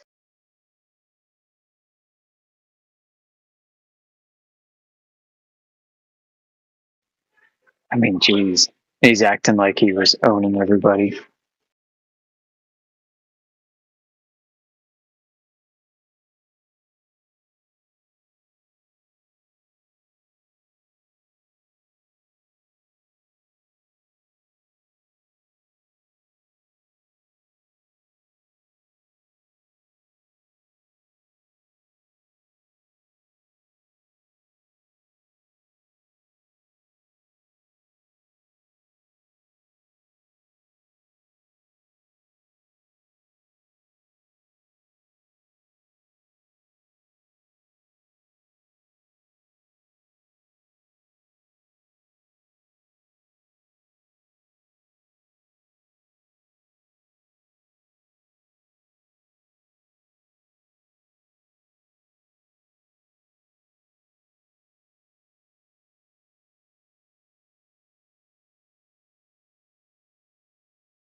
So yeah, well, you can look into every this. mile. You can look in. Yeah, you can look into it. But that's what they say. They say 66 feet. What's that? Jada? Every 10 miles? Not This guy hasn't had algebra. He's slowly getting taken along. 66 feet over 10 miles. Okay? You say, I don't know that? Yeah, that's fine. You look into it. We know it because we've looked into it. They claim it's 66 feet of drop over 10 miles. Do you understand? So you're saying that's crazy. So this would be what everybody observes is true then, in that regards to occur as a measurement. Unless you can show me who's measured this 66 feet of drop, then yeah, no one's measuring it and it doesn't exist. Here's something crazy, and listen, and you should try this, but it's really fun. If you go to somewhere like Walmart, fucking Costco, I don't know what they have in the UK that's super flat, but like a flat concrete place, and you set an object. Listen, you set an object really far from you, and you observe it as low as you possibly can with your vision to the ground. It will appear as if there's a drop. Yeah, it will disappear from the bottom up on the flat surface. Yeah. Yeah. So there you go. So you already know the Earth isn't a globe. That's good. Good for you. It could be either or. No, it couldn't, because if it could be, then you would need that 66 feet of drop to be measured, and it never has been. It would have to not be measured for it to be flat, wouldn't it? Yeah, it's never measured. Lakes are flat. In fact, when we measure the Earth, it's always from a horizontal plane level. Do you know what horizontal is? Wait. Which flag are you toting? I forget. No. Do you know what horizontal is? Yeah, it's at the horizon, so it's parallel, like to your vision. It's not. You don't have to move your head up and down. Good stuff. So you understand to be horizontal with the world is to be parallel with the plane of the horizon. Yeah. Cool. I think personally, I kind of view the world as flat because it feels flat. I don't feel like I'm spinning. I've always wondered as a kid, like, how the fuck is that possible? And I just rolled with it. Fuck it. Okay, this is what we believe. And then as an adult, I get older.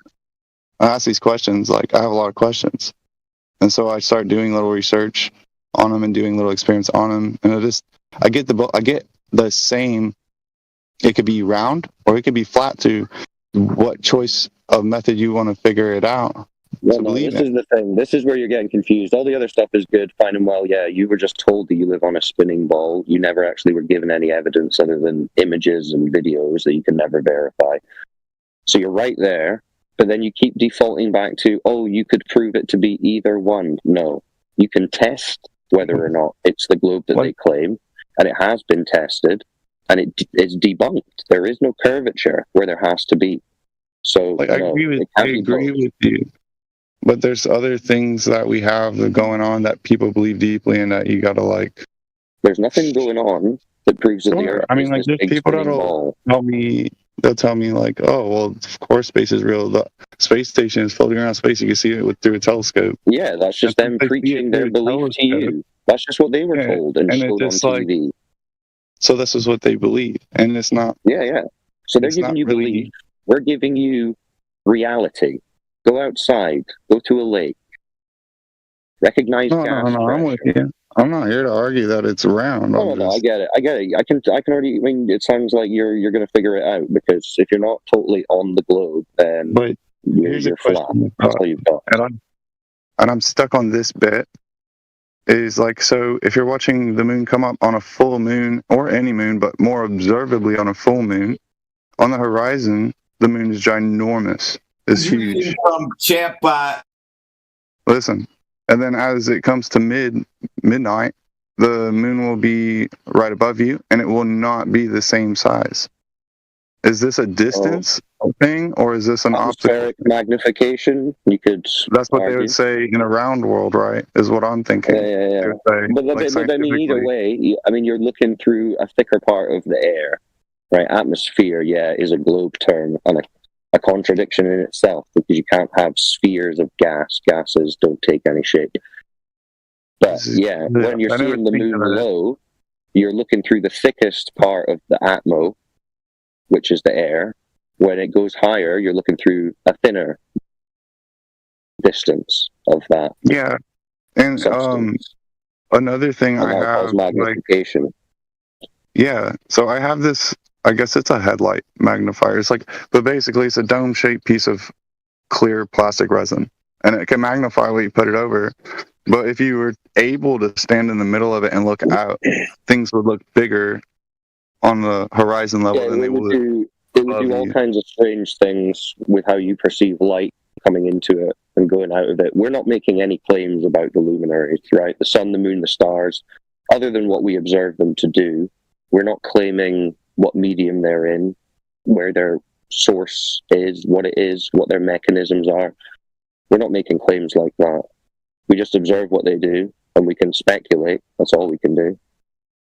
That's all the astronomers do. But they're just speculating on them from a heliocentric worldview.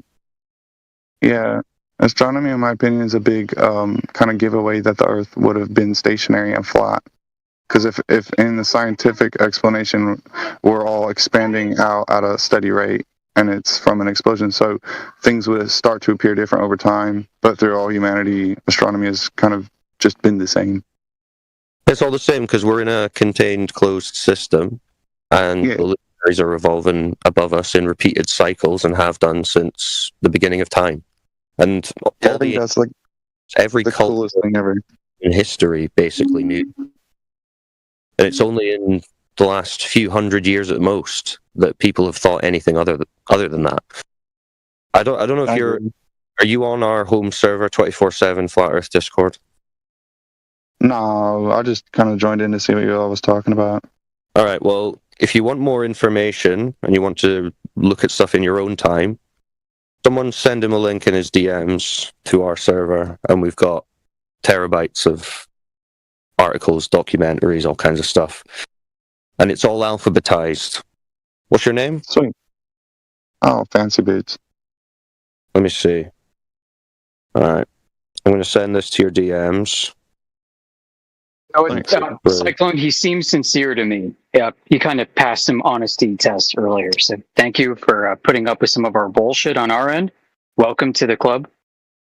Oh, here, well, I just tried to send it to your DMs, but it's not going through. So it's discord.gg/Flat Earth. All right, let me look. It's the 24/7 Flat Earth Discord 2.0. You'll see a bunch of different ones, but that's the one you should join. I can't click on. I'm sorry, I don't use Discord, and if I clicked on your face or tag token thing, I couldn't look it up that way. Who we got? Come on, tech guys. Never mind. I'm not tech guys. Someone help me out here. We need to get this guy on the server. I'm on my phone, so. Yeah, that's all I'm on to. Sorry, what's up? What's going on? Does he need an invite? He needs to get onto the server, but he's not. I can't DM him. Who are we speaking with? Oh, here we go. Did you get one of my friends? Yeah, one of my friends helped me here. Look, I'll accept it. Right. And there we go. So join the server. Now, if you scroll about 3/4 of the way down the server list, and you should take some time exploring the server because it's loads of stuff, but you'll see an additional information section, alphabetized A to Z. Do you see those channels? It's got stuff like gravity, Antarctica. Let's see, curvature.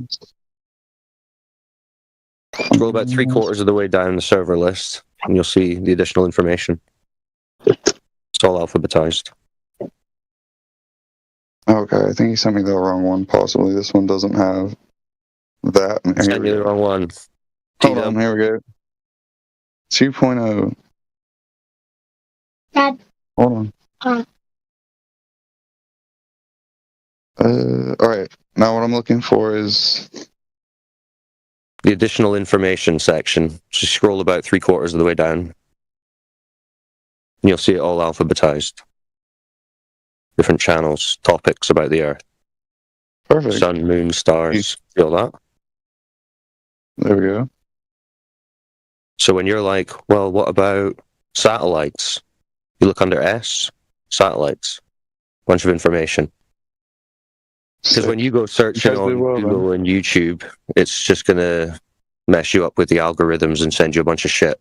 So we save your good stuff there so that you can research in your own time the other side, as it were.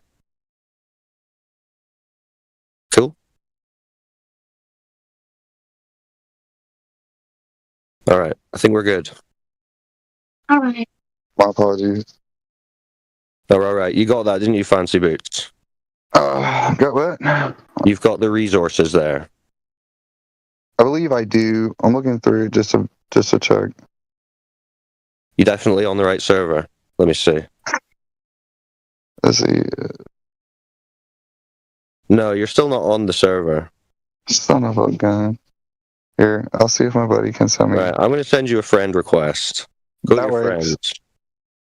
No, Fancy Boots. I was just Googling Flat Earth Discord. I didn't know which one it was. That's all right. We appreciate the attempt. Right, I've sent you the friend request. So accept that. All right, here we go. For the audience listening, we are discord.gg/Flat Earth. There you go. All right. So I've just sent you the link. There you go. Thank you. I appreciate this. Right, so join that, and then scroll down 3/4, just like I said, I'm a broken record. Additional resources. You'll figure it out. You're a smart guy. Not when it comes to Discord. I'm like 30 years old. Yeah, you're a bit like boomer tech, like me. So that's fine. I get it. But I just like to give people this link because, you know, after this conversation, however long it goes on for, you should have somewhere where you can be like, well, shit, what now? What do I go and look for? What am I doing? This is a place you can go. And we're here on the politics server, and we've got a YouTube channel, 24/7 Flat Earth Discord on YouTube, 24/7, smashing the globe down. So check that out. Subscribe. All right. Shout out Helio and Chris for hosting those. Some of us are also on X, if you want to follow us on X. I don't do much social media. Perfect. You'll fit right in. Okay, so that's all that covered. So have you got any questions? You got any other burning curiosities about what the hell's going on the Earth? I do. So like this server or this call we're all in is all in agreement with it. It's not like a debate about it. No, the people come in trying to debate all the time. The thing is, there's not really much of a debate to be had because the Globers can't make an argument. They can only say, well, the government showed me in the school textbooks the cartoon of the core. You know? Are you guys discussing if the Earth is flat? No, we've actually just finished. We just concluded that, yes, of course it's flat. But we can start again if you want. That's unbelievable. Okay, let's start again. Let's start again. So you think it's a ball, right? Well, it's not quite a perfectly round sphere, but you know, it's more rounded. Yeah. It's like a pear. It's like a pear. We get it.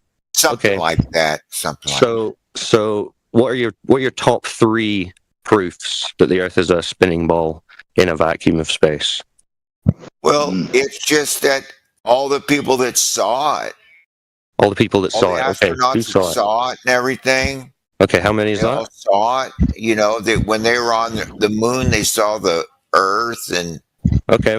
How many people was that in? I don't know. All history. So about 20, 25? Maybe. Okay, so we've got claims from 25 people. That's one. What's another proof? Well, you don't go to the end of the Earth and fall off. Don't go to the end of the Earth and fall off. Okay. Well, if what's it's flat, what's your third one? Can't you go to the end and see? Whoa, this is all. Well, I've never seen an end of reality. No, but I can't wait for the third one. Well, I've seen flat lakes. It's not as though the Earth goes on for eternity. Well, no, I'm not saying. I'm not saying that. A few thousand miles, you would be able to see. If it was flat, you would be able to. You know, I'm not saying that, but we already see it as flat. But anyway, okay. So what's your third proof then? Wait, sir. How do you see that it's flat? And like Well, just that's what they tell you, right? They say that it looks flat because it's such a big ball. They say you can't see the curve. Yeah, that's what we see. We see water lay horizontally. The other thing is that it's like when you do radar and stuff, you know. Well, before we get to all that, I mean, just to confirm, you observe the Earth to be flat. When you go to the beach, you see a horizon which is flat. I'm not saying I observe it to be flat. Well, you don't observe it to be curved. If it was flat, I could go to the end of it and be able to determine. Couldn't I determine that, sir? Right. So, no. When it comes to observing the Earth, you observe a horizon which is horizontal. It's flat. You don't observe a curved horizon. So you do observe the Earth to be flat. Okay, so we've got the people who claimed they went to the moon and they saw it was a ball. And we've got... What was the second one again? God, I'm losing it already. And all the mathematics, they that's what I love about that, man. It's just how... All right, so what's your third... What's the third we proof? knew it wasn't flat. We knew. Okay, so what was the third proof? What was the third proof of the globe? To tell you the truth, I don't know. But if it was flat, sir, couldn't you come to the end and say, well, I don't know. Not going any farther, you know? I don't know. How far have you traveled? I've traveled pretty much almost completely all around the world. I was in the Navy. I was stationed in Asia. And then from Asia went to Australia, and from Australia went up to the Seychelles Islands in the Indian Ocean, and that is pretty close to where the Gulf of Oman is, where you go up there. Right. So that's I almost made it around the world, but if it was flat, I would have come to the end. I would have come to the end somewhere. Why do you think that? Why do you think you would have come to an end somewhere? Because the Earth isn't infinite. Well, you didn't travel infinitely. You didn't. How do you know where you even traveled to? I mean, you haven't explored the entirety of the Earth. Because the other thing too, the jets have marked it like when I fly to Japan, I don't fly from California like straight latitude to Japan. I go to the north part of it because the sphere, it's much shorter to fly that way, and then I come down to Japan. Yeah, but see, you're just assuming that sphere though, because I'm not. It all comes together. Like, why wouldn't we go straight to Japan? You are assuming it though, because the planes are flying flat and level. And to be fair, there's never been a pole to pole flight. Like, no one's ever flown North Pole to South Pole. They've always flown in that circumnavigation pattern around to each country. But there's never been one. Yeah, they're getting confused because they think they're traveling in a quote-unquote straight line when they're not. You're not traveling in a straight line in one direction.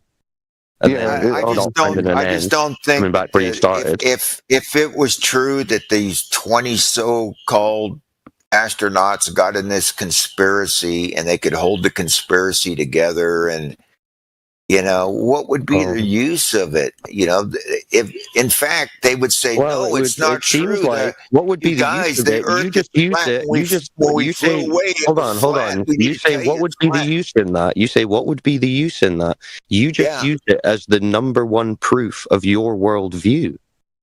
So that would be a pretty compelling reason to perform a stunt if you wanted to control people's worldview. Why would you? Isn't that an appeal? Isn't that an appeal to incredulity? I cannot believe that someone. Yeah, but that's fine. Let's say I was an astronaut and we flew. I'd say, "Oh my gosh, the Earth is flat." I'd make sure that news got out. Maybe that's why you weren't an astronaut. Whatever your name is.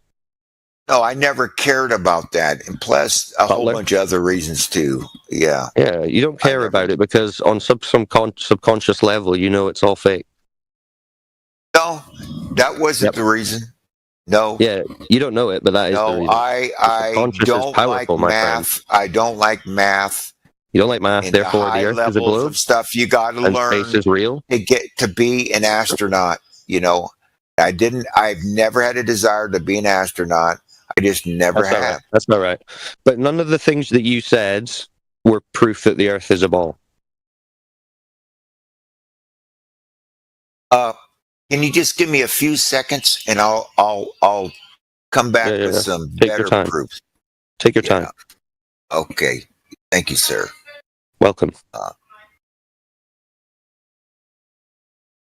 Yeah, give me a sec. I've just got to confirm my reality with Google. Hey, sometimes you got to double check.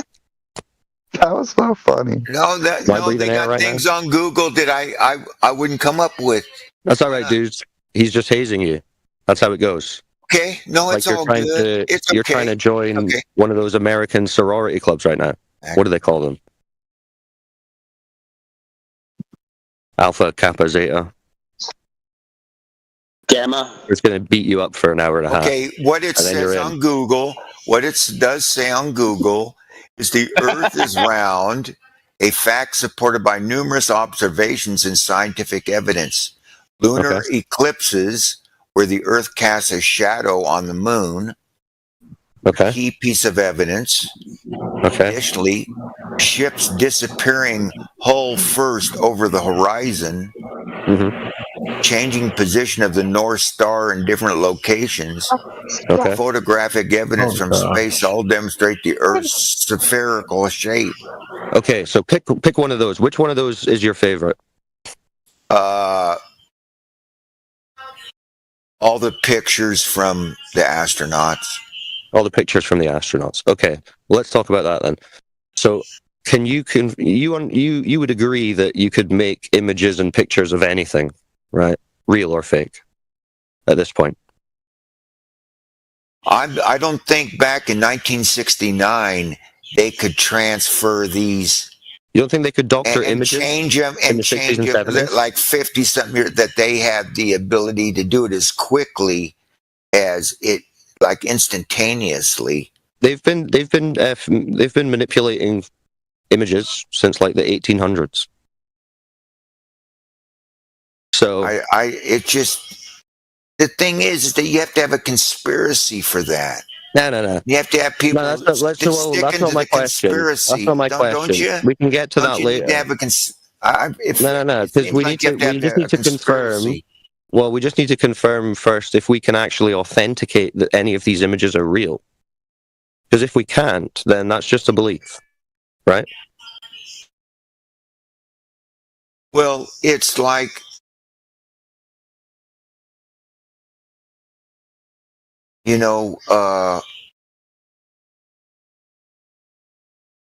okay, it's like images of the Loch Ness when Monster. You see the setting of the sun, if the Earth's flat, it's going down past the flat part of the Earth. Let's not go off onto a different topic before we finished on this one. Because otherwise we're not going to get through anything. Right? So we cannot authenticate these images, these claims, right? When they're presenting you with an image that they claim is from space, you're taking that as evidence when it's not. It's a claim. They are claiming to you, we went to this place and we took an image, or we made an image from this place. That's a claim to you. It's not evidence. So you need to think, can I verify this to be true, to be real? And the answer is you can't. Correct? Or incorrect?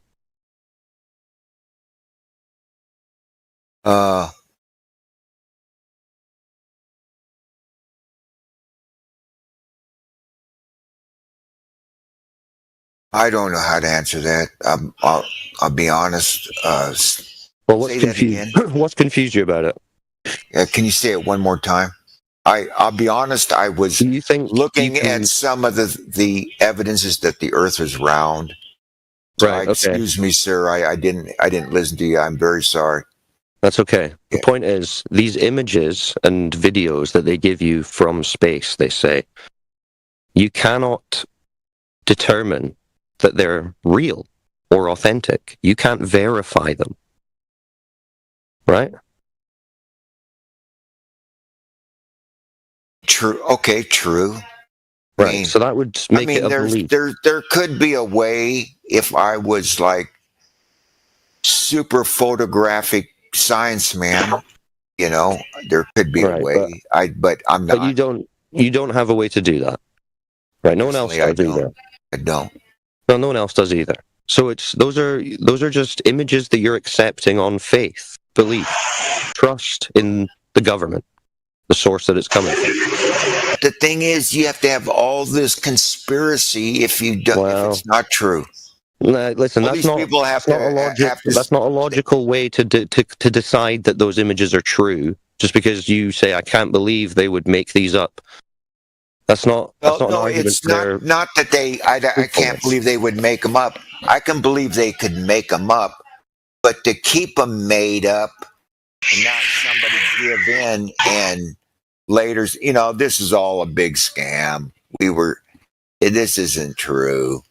Well, we can get into the details of all that later on. But people just don't. The truth has a way of winning out after a while. Yeah, and the truth is winning out. That's why we're here. We're here to wake people up from this space cartoon delusion.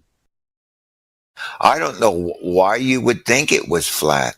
But because it measures flat. Yeah, it measures flat, not curved. Right. So you know how a ball. Well, unless you got far enough above the Earth, then you can see where it turns. No, you can just test it by line of sight, long distance observations, you can laser. See the sphericalness of it. No. It observes and measures flat. That's the whole point. That's why we're here. So you know how a sphere, has a curved surface, yeah? Yeah. Earth doesn't have a curved surface. I told you that. The Earth, when observed and measured and practically used. Well, they were sending all these images back as they were occurring. Back in '69. Yeah, those didn't have the ability. They didn't have the ability. That was almost 60 years ago. They didn't have the ability to make fake images of the Earth. Yes, I assure you they did. I assure you they did. Because that's exactly what they did. Yeah. We actually have footage of how they were making some of these images. In a high altitude plane, using the window. Well, why? Why? Well, for what reason? Yeah. Why would they lie? Well, I don't know. NASA make about $80 million a day. Maybe some people like money. I don't know. Maybe they just like trolling people. Maybe they thought it was true at one point and just got too deep, couldn't turn back. People, it's easy. But it doesn't matter. It doesn't matter because the fact is, it measures flat. It's like if you have a table and you measure it to be flat, you're not going to be in any doubt if that table's flat. That's how it measures. So if you're going to say, well, no, it measures curved, well then show us who measured it to be curved. Otherwise, it's just flat. Well, can I read to you what this says? Yes, I went to Google. Yes, it's because I'm not very smart about this. Google isn't a source, but go on. But they got things on. Okay, it's from Cell Mentor, from Cell Press and Cell Signaling Technology. There are a few certainties in life: death, taxes, and the sun's rising in the east and setting in the west. Or does it rise on the left and set on the right? Lately, as flat Earth theorists have become more vocal, it seems as though people are more frequently asking questions of that very nature, and the movement is gaining ground. I wonder why. Just this week, a flat Earth believer launched himself into space in a homemade rocket an effort to disprove the round Earth theory. Yeah, we know about this. You don't I know nothing about this. I personally know nothing about it. Yeah, this is another propaganda piece, much like the one you saw recently with Katy Perry. Don't know if you saw that. But yeah, they've been putting out numerous propaganda, weak little... These questions go against every logical explanation of what we know to be true about our planet, mainly that it is sphere-shaped and orbits the sun. Could you do me a favor, Butler? What's that?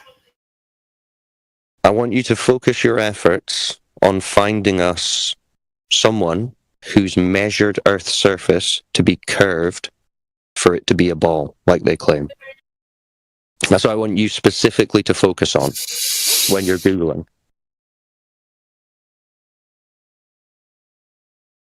Well, I mean... Because you would agree that that's a physical necessity for it to be the ball that you're claiming it is. That you've been told it is. It would need that curvature. So who's measured it?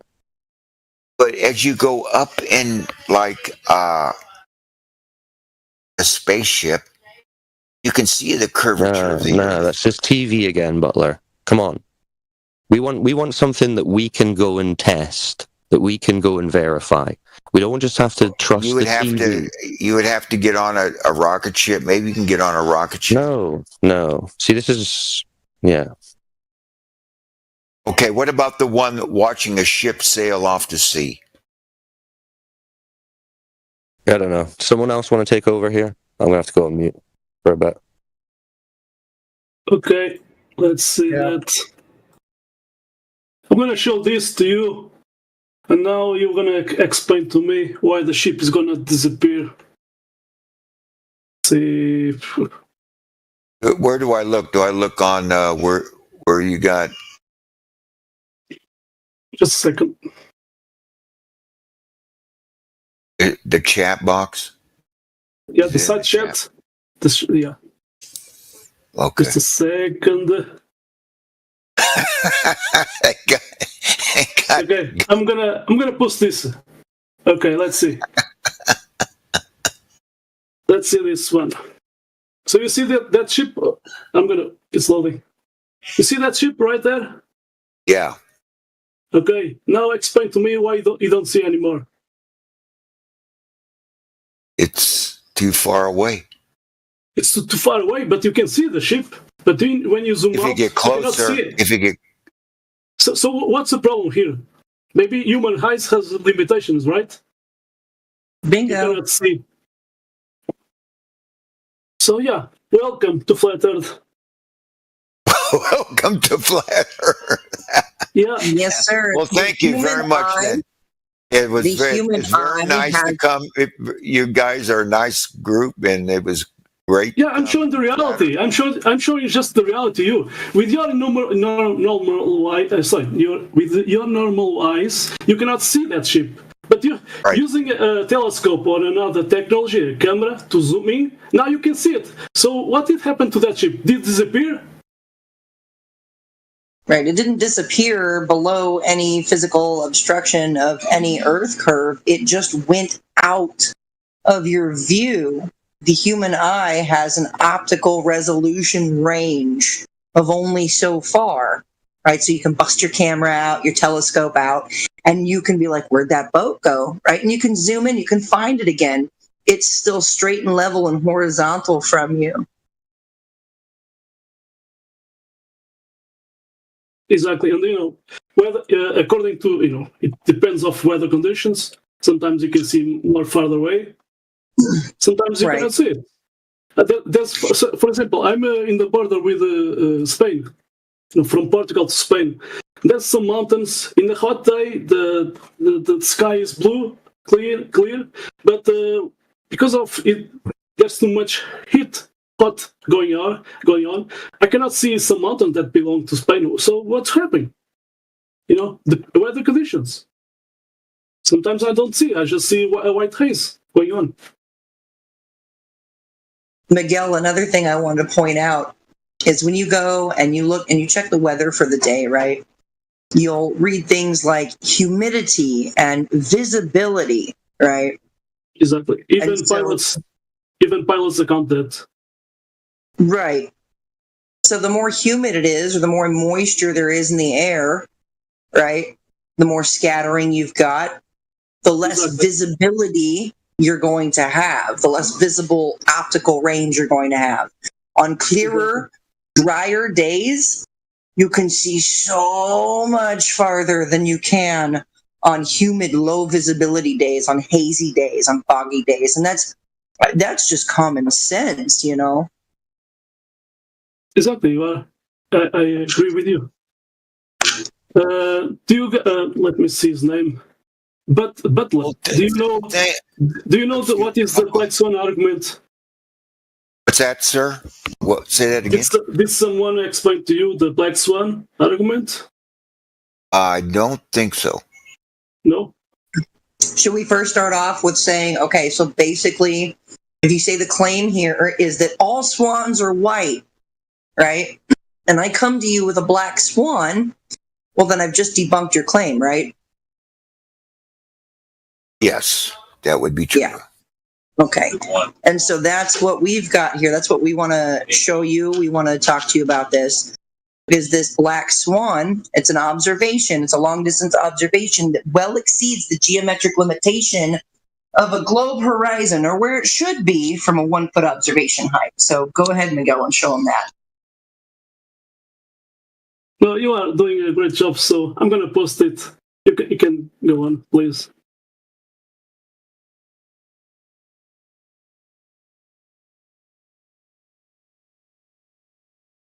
Jenna, go on. Maybe. How come there's 45 people in here and no one's talking? Right? I just got here. I want to see the evidence for a flat Earth. Wait. Everyone's so popular. Why are there so many people here? We are talking. Everyone start talking at once now. Let's go. Quick. Is there somebody who believes in a flat Earth? No, several people here do, and they have their proofs. I was just checking it out. No, I don't believe in a flat Earth yet. Stop talking. Stop talking. He's wrong about it. No, there's nobody that believes in flat Earth. There might be, but none of the major people. We already know it's flat because it's measured that way. So unless you can find curve measurements, it's flat. I mean, are there any proofs? Yeah, I was talking to Butler. Butler, do you see that picture right there? Where is the horizon? Of the ship? There's two oil rigs. Platforms? The oil platforms? Yeah. Where is the horizon? On front or behind the two oil rigs, platforms? Well, I even put the ABC there. It's more easy to use. Yeah. The AVOC. I guess which channel? It would be B. B. B? No, B is in boy. B as in I'm coping? Well, I haven't gotten there yet. How about this? I'm gonna post this one if you can see more clear. Where is the horizon? Can you see where is the horizon now? Yeah, he enhanced it for you. Now where do you see it?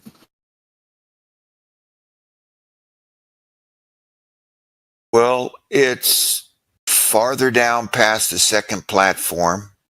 Thank you. So according to that radius, 3959 miles, at 1 foot observer's height, we should see that geometric horizon at 1.22 miles. So we have a big problem here. Which channel are we talking about?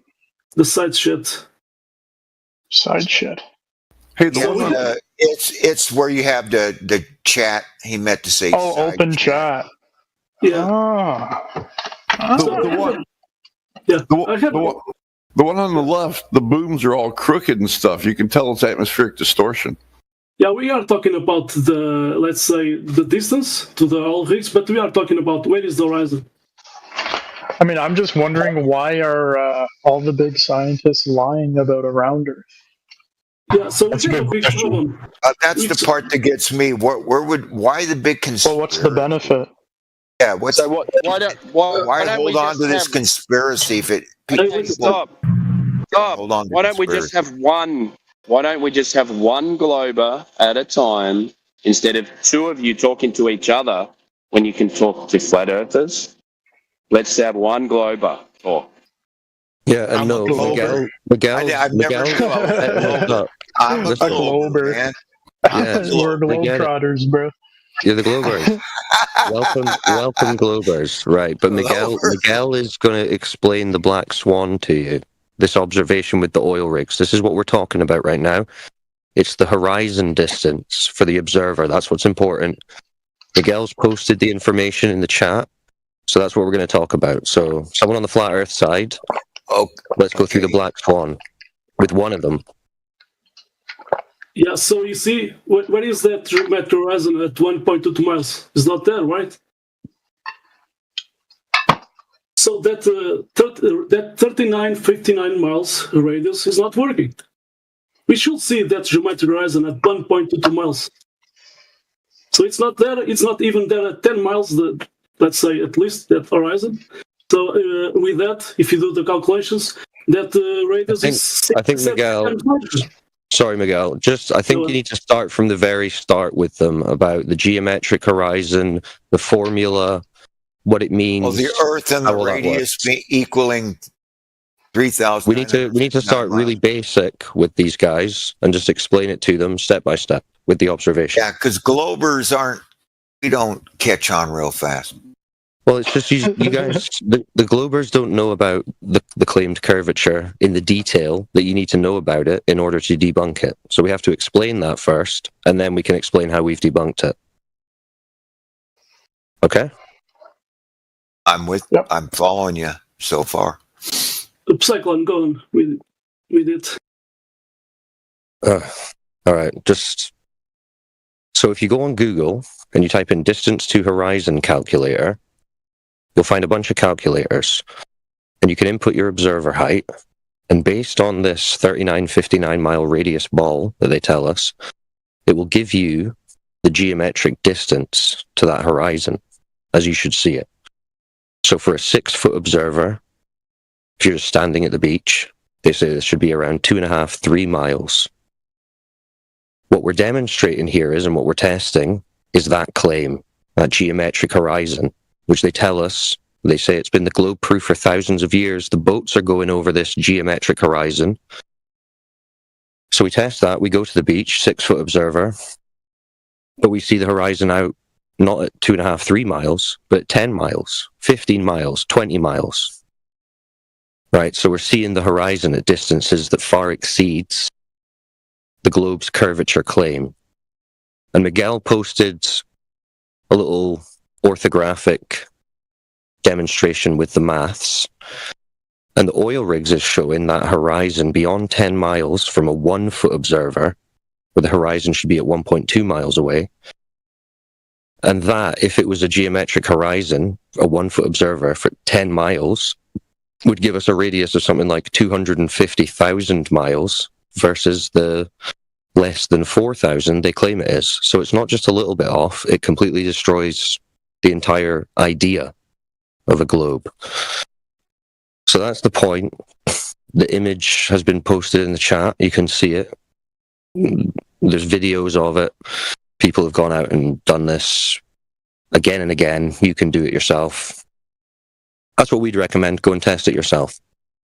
Check out the calculators, play around with the numbers, understand it, and then you'll understand what you're trying to test. Ask you this: how on the flat Earth, how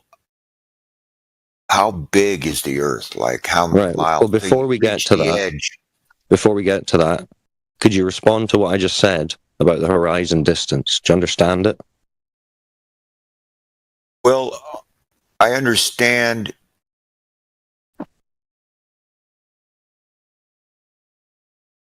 It, like what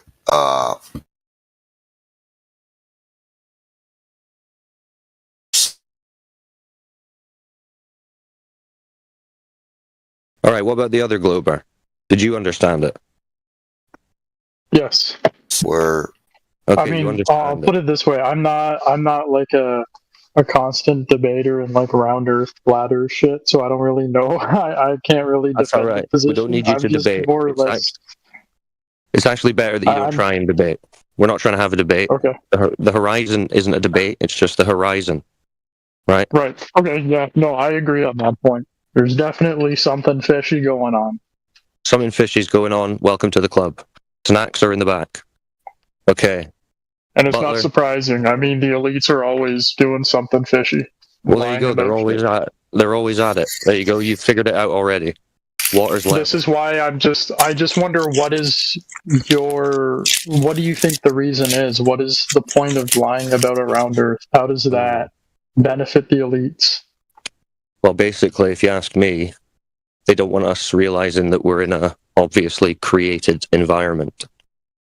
I see. Okay. So it ties Well, into like Christianity. Well, not Christianity specifically, just intelligent design. Right. Has to be.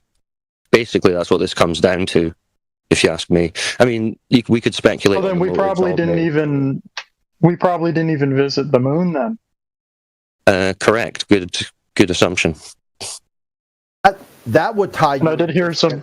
Yeah, Jake, the moon mission ties you into Christianity because you've got the astronauts, one of the astronauts, Edgar Mitchell, Apollo 14, brought a Bible to the moon.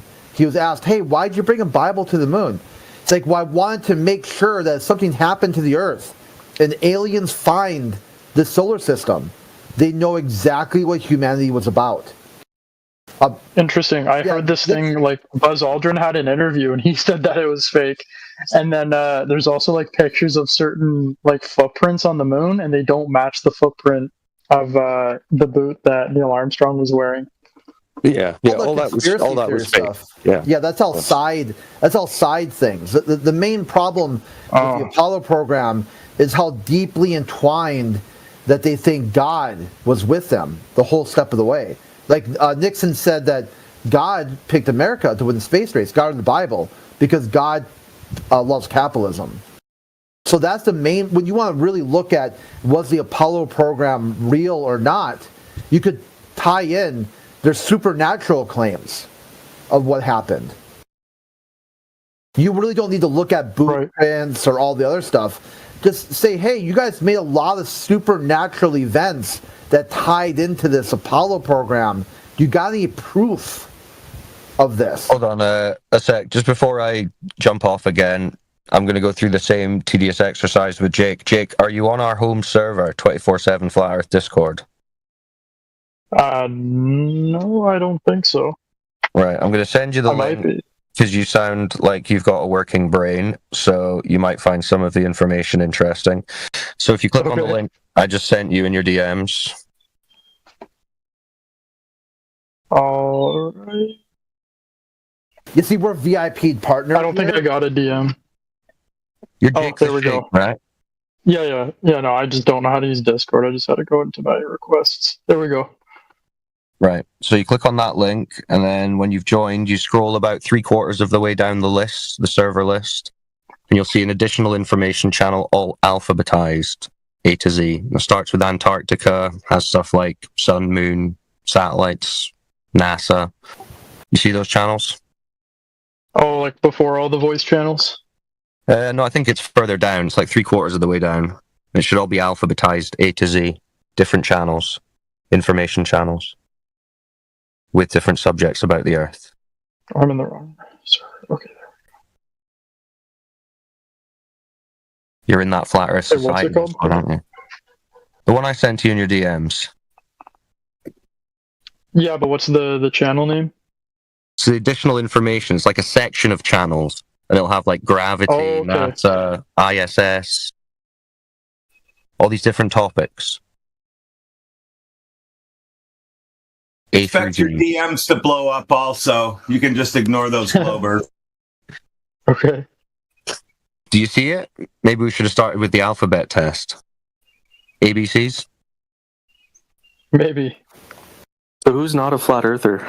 3/4 of the way down. Additionally, oh, I see. Yeah. Additional information. Beta L There and you go. MZ. We got there. We made it. You're here, Jake.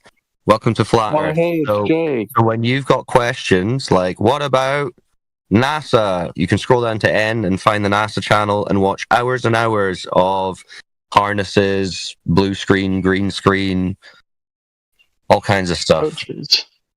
Yeah. So welcome to the rabbit hole.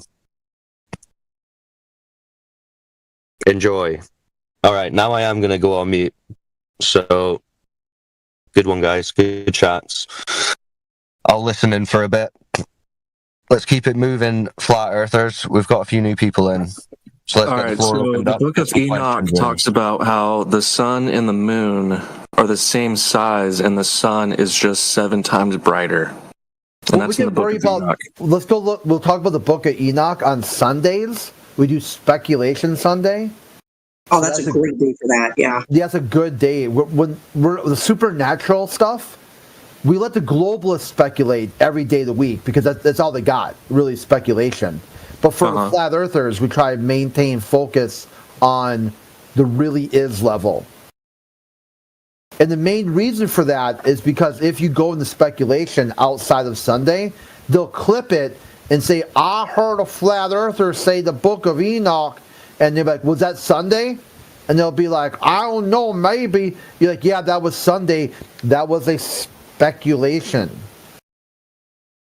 And then they'll be like, oh, okay, so you guys are speculating. Yep, that's what we call Speculation Sunday. It's our day off. Yeah, it's the day you get to have a little fun and go into speculation. Other than that, Monday all the way to Saturday, objective reality. Measurable, testable, repeatable. Yeah, so maybe let's see if Jake, did you have any more questions about Flat Earth? I mean, not that I can think of. It's not something that's really particularly interested me. I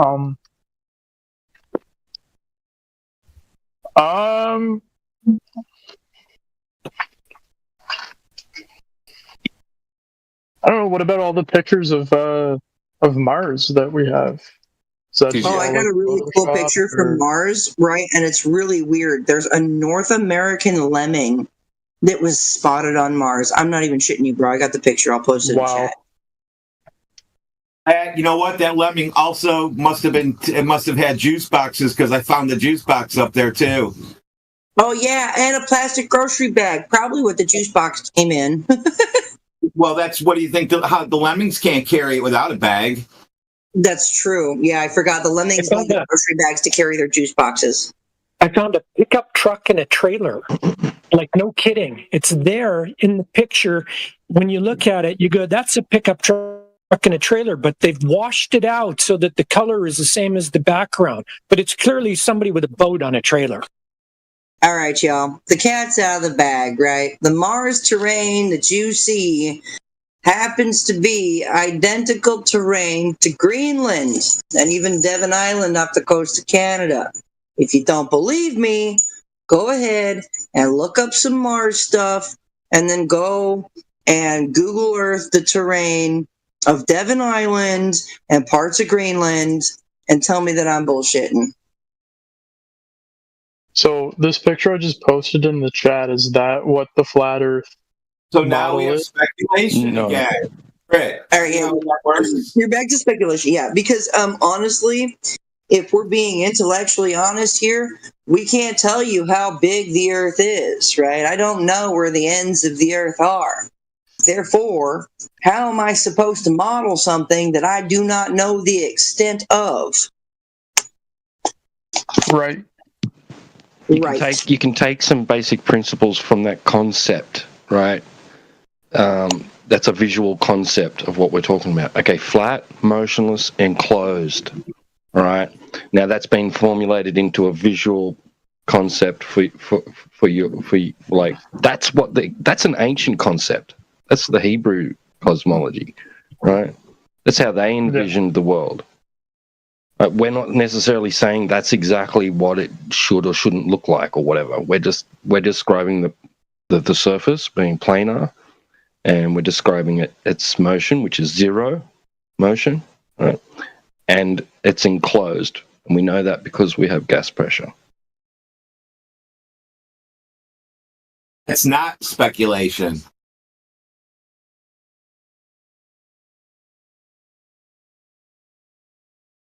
But what it might look like in its entirety, that's open for speculation. It's for Globers to dream about, actually. They're the ones who come up with all the stories.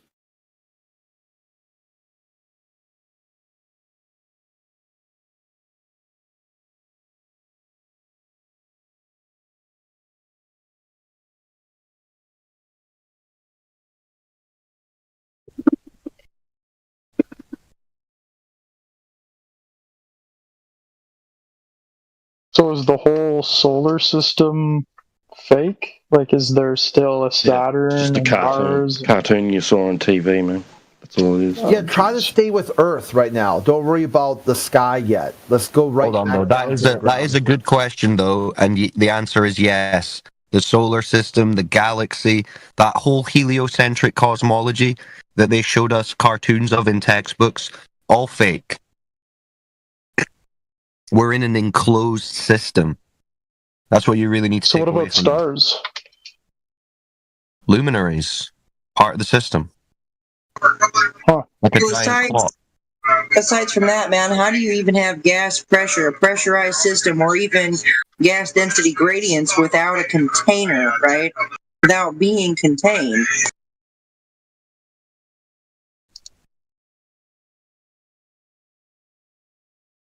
But yeah, along with not making any claims as to the entirety of the shape or the exact nature of this system, we're also not making any concrete claims about the luminaries, right? The sun, the moon, the stars.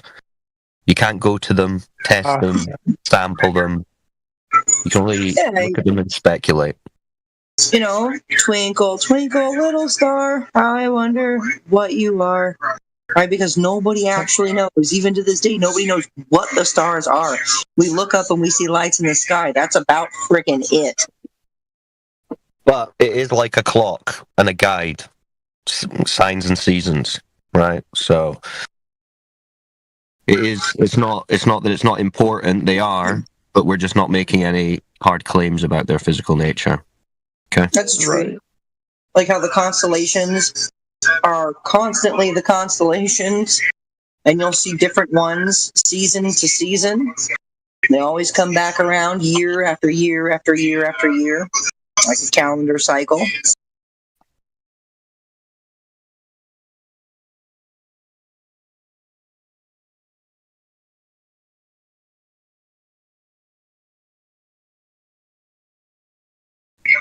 Hey DJ, if you're there, you should show this guy the Black Swan or something. If they're, well, we kind of went through that, but Yeah, well, my whole thing is like, how I want to ask him, how am I supposed to believe or trust or even know for a matter of fact that these constellations stay constant, even though we are spiraling uncontrollably into an ever-expanding void of nothing, right? Wouldn't you see like different stars, different constellations over, you know, different periods of time? No, we see the same ones, and we've been seeing the same ones for thousands upon thousands of years. Nothing's changed. Famous quote that says there's nothing new under the sun, right? Just quickly, guys, just one sec. Snackle, I'm not engaging with you in text form anymore, all right? You voice up, we mic up, we have a DM voice discussion, or nothing. And we can't do it in here because these guys are having a conversation with someone else, so sorry, man. I mean, you could have it here. I'm not really having a conversation. I'm just going to listen. Nah, it's all good. We've spoken with Snackle before. Like, this is your time, man.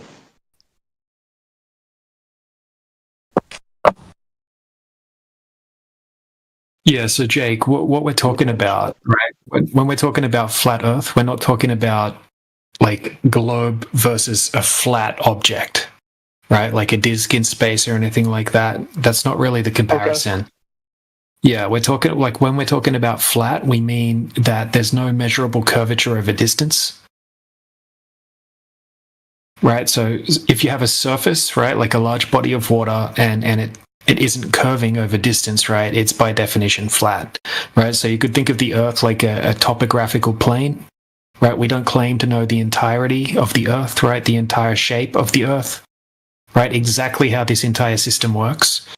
But, you know, we're like empiricists, right? We've been told a bunch of metrics by the globe side, right? They tell us the Earth is a sphere and this is the exact size, right? It's got a 3,959 mile radius, right? So we can actually go out and test that, right? Because they give us the exact size. So, for example, a 10-mile lake would have 66 foot of drop over that 10 miles, right? So if you're standing on one side of the lake and your friend's standing on, say, the other side of the lake, right? You shouldn't be able to zoom in and see your friend, right? He should be hidden behind the curvature of the Earth. Right, 66 foot of drop over that distance, right? So your friend would be like, 50 foot or something like that below the horizon if the Earth was a globe, right? So we started going out and actually testing giant bodies of water using super zoom cameras and lasers and all sorts of different things, right? And we can't see any curvature, right? And on top of that, we can actually see magnitudes further than you would be able to see if the Earth was a globe.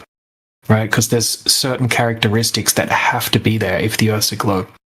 So we've got countless amounts of these long-distance observations, like laser tests, over 10, 20, 30-mile distances, right, where there should be hundreds of feet of curvature over 20 miles, 30 miles. So yeah, I encourage you to have a look into some of these long-distance observations and laser tests because they are impossible on a globe. Right, so... So how do flat earthers explain sunsets? Sunsets. Well, I mean, you have to understand how perspective works, right? Yeah, well, you understand how perspective works, right? Like things get lower as like if you're standing on a street, right, and you got street lights and you're looking down the street. Obviously, it looks like the street lights go down, right, due to perspective, and they kind of merge with the horizon. Right, they're all the same height, but due to perspective, right, they look like they get like lower and lower and lower, and then they kind of merge into the horizon eventually. Yeah. Yeah. Same thing happens. Yeah, same thing happens in say like a hallway. Like if you're looking down a long hallway, everything converges into what's called a vanishing point, right? And that's the limitation of your angle of view, right? Your perspective.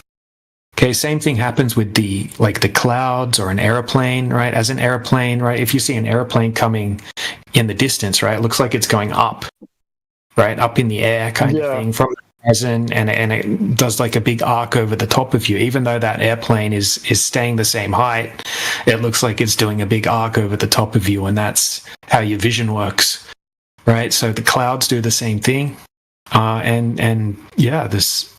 The objects or whatever you want to call them, right? The celestial bodies also do the same thing. So as it moves away from you, right, it goes out of your field of view, right? It goes out of your range of perspective. Does that make sense? Makes a little bit of sense. But like when the sun obviously moves in the flat Earth model, right? Yeah, okay, so to correct you real quick, there is no flat Earth model. Remember, I said that we don't know. Okay, sorry. I mean, like in the flat Earth theory. Yeah. I know what you're talking about, dude. Right. So the sun moves in the sky. Exactly. Like we claim that the sun is moving east to west, right, over your head, right? That's what we all experience. We see the sun moving across the sky. Right, on the globe, right? You know what they say, from your perspective, the sun isn't actually moving and you're actually on a globe that's spinning backwards, faster than the speed of sound. And that just makes it look like the sun's setting. Whereas we say the sun's moving, right? The Earth is stationary and the sun's, taking a path over the top of you. right? Everything in the sky moves in cycles, right? It's kind of like, you could think of it like the sky's like a big clock, right? Like the sky clock. Everything moves in their own unique paths, right? So if you're in the northern hemisphere, right, you'll see all the stars kind of circling around Polaris, right? And then they reset back into the same positions each year. And everything moves on a cycle. Huh. It's a bit to wrap your head around at first, but I mean, it makes a ton of sense once you look into it. So why doesn't the sun move? No, the sun does move. Yeah, that's what's happening, right? So they say on the but why does it move? We don't make claims about things we can't validate. I mean, you know, how would someone test exactly how that mechanism works, right? We don't claim to know the exact distance to the sun, right? Exactly what the sun is, right? Exactly how the sky works, right? We're not going to bullshit you and make up something that we can't validate, right? We've been taught a story from the globe side, right? But it's nothing more than that. Right, a whole bunch of assumptions, a whole bunch of calculations based off those assumptions. Yeah, right. That people are taught from a young age. For example, Jake, how would you explain sunrise and sunset? Oh, I can't. I'm not scientifically knowledgeable at all. Oh, I thought, how do the Globers explain sunrise and sunset? We're going to give you an example of what DJ just said. The Earth rotates. Okay, so the Earth rotates and the sun comes up and goes down. Okay, validate it. Yeah, that's what DJ's talking about. Follow? Because then you're going to have to prove the Earth rotates. Yeah. That's going to be a problem. So, explanation. Well, how do globe earthers usually explain that? How do scientists explain that? No. This is what I'm saying. Explanations, as DJ was pointing to, are worthless. Because I can get an explanation for just about anything down on the corner with the village idiot. Now, an explanation with demonstration or scientific validation, that's a little different story. Yeah.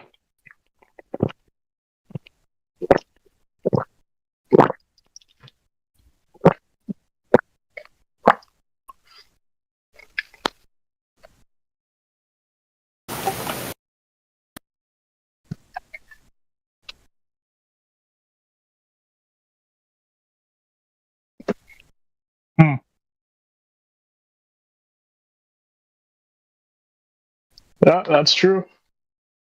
All right, do you want to go on to your next question? Oh, I don't have another question. I'm just waiting for somebody to come in who's knowledgeable. Maybe there will be a debate. There is no debate. No? Nope. You don't debate objective topics, like the nature of our reality is an objective topic. You debate subjective ones. Yes? Like voter age, gun control. I knew you were going to say voting. I knew you were going to say something about voting first. That's fucking great. Voters age, gun control. What's the best color? Whose favorite color? Yeah, is these the are all best? subjective topics. You know, Huey, were you here when I asked somebody if the Earth is an object? Oh my God, that shit was funny. No, I don't think so. Yeah, I'd asked dude, I'm like, is Earth an object or an idea? And he's like, well, according to my twisted reality, basically, tells me that Earth is an idea. I'm like, bro, you don't live on a fucking idea, dude. Yeah, he does. Yeah, in his mind.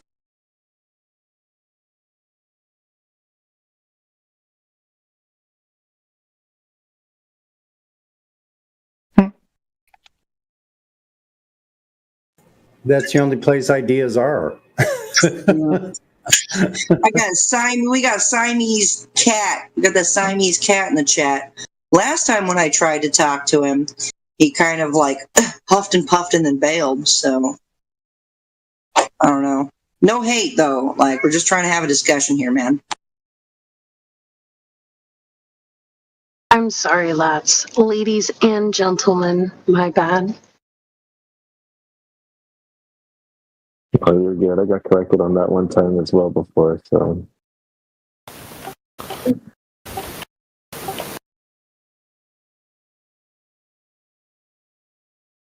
I'm really glad to see you guys all here. I don't know what happened, but welcome to PNR, or at least welcome back. Yeah, we were elsewhere, but we've decided to spend some more time in here, so it's been pretty flat out all week. I think for a couple of weeks now, it's been pretty active. Excellent. I love seeing that. Yeah, it's been good fun. Some of you are familiar, some I do not recognize.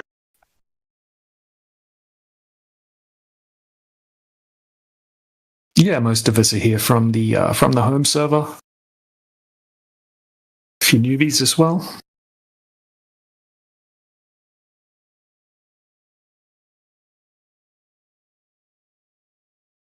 Looks like you guys have gathered some new followers. Apparently you're doing something right. Yeah, it's always a pretty popular topic. I mean, any server we, go into seems to fill up pretty quickly in our channel. It's an interesting topic. People are intrigued or triggered, one or the other. Have you guys considered that the Earth is sometimes flat and is sometimes like a sphere? That would violate the law of non-contradiction. Yes, when we're on shrooms. Maybe it changes. Tomorrow it's a globe, today it's flat. Not at the same time. No, what is a container, right? It's just like common sense. Water needs a container, and then when it's at rest on the surface, it's flat, right? There's no curvature over distance. I'll give you this. When I drink a fifth of rye, the Earth definitely moves.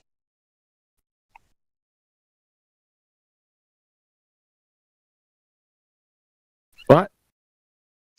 So did they pick you guys, or you guys like the best of the best? In that they threw you out there and said, "Go find more." And picked by our leader and sent here. No. It's always a good one.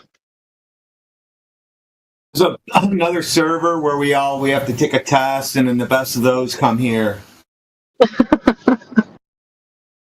Love it. No, it's actually decentralized. It's volunteer basis only.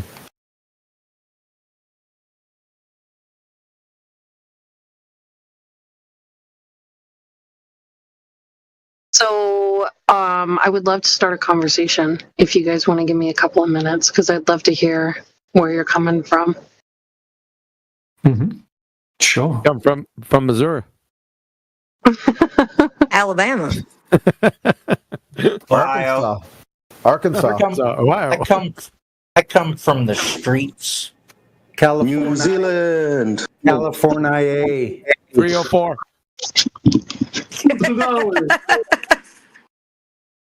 Chicago. So how did you guys... I want to hear the history before like the flat earth argument stuff happens. I would love to hear your guys' history, like how the server was created, where you guys all kind of met each other, like how that all formed. Are you doing a report for somebody? No. I'm an admin on the server on PNR, and I noticed that you guys were in here.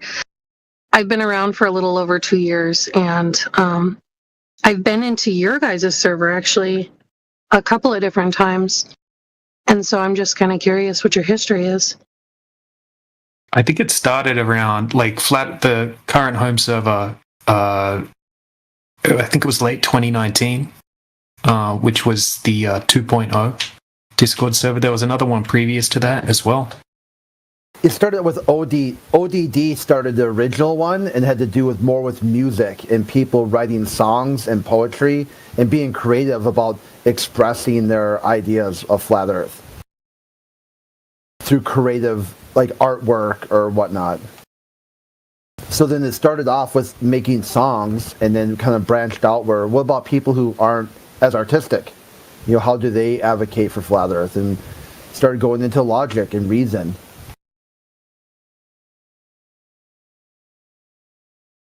So what is your guys' favorite argument to make?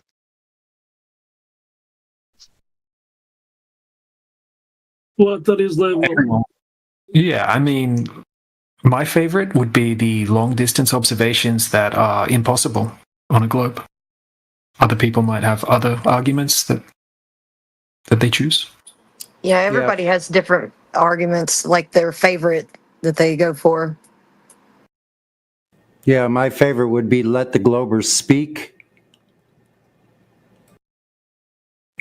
Because we ask some questions. Yeah, we ask some questions like, who measured the curvature of Earth?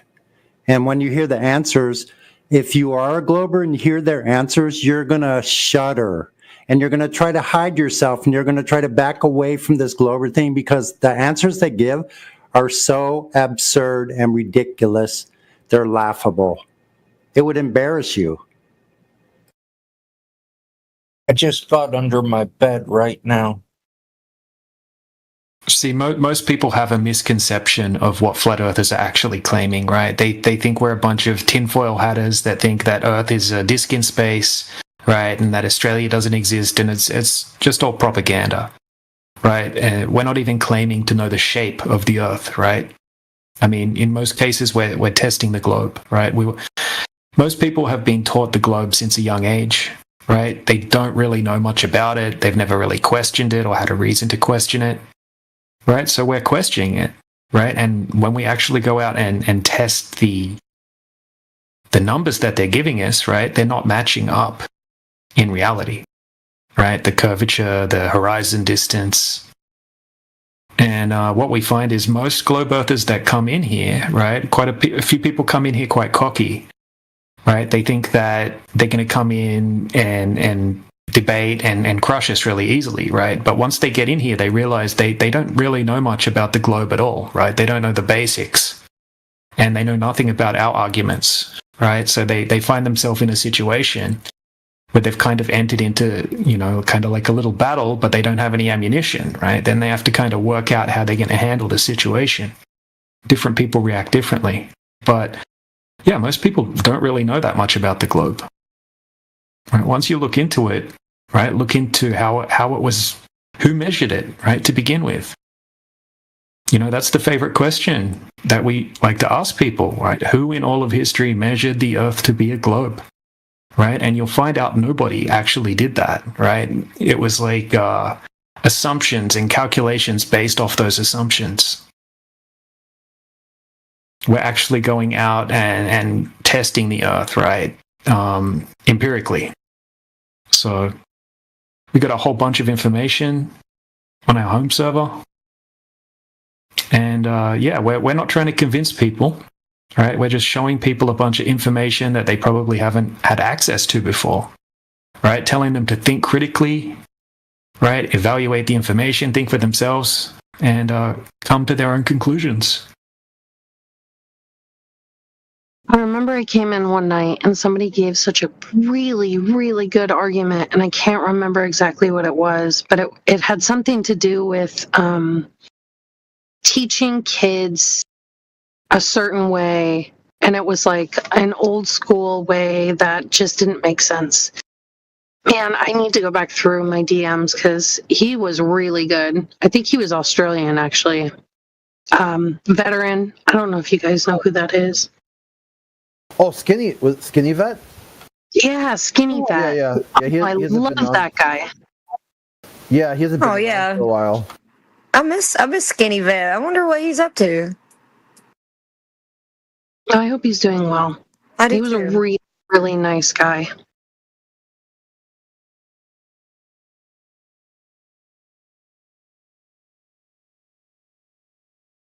We've got the famous, lovingly abrasive quantum eraser here. He'll be happy to answer questions for you. I actually have heard of him. He was being talked about in a different VC just a couple of minutes ago.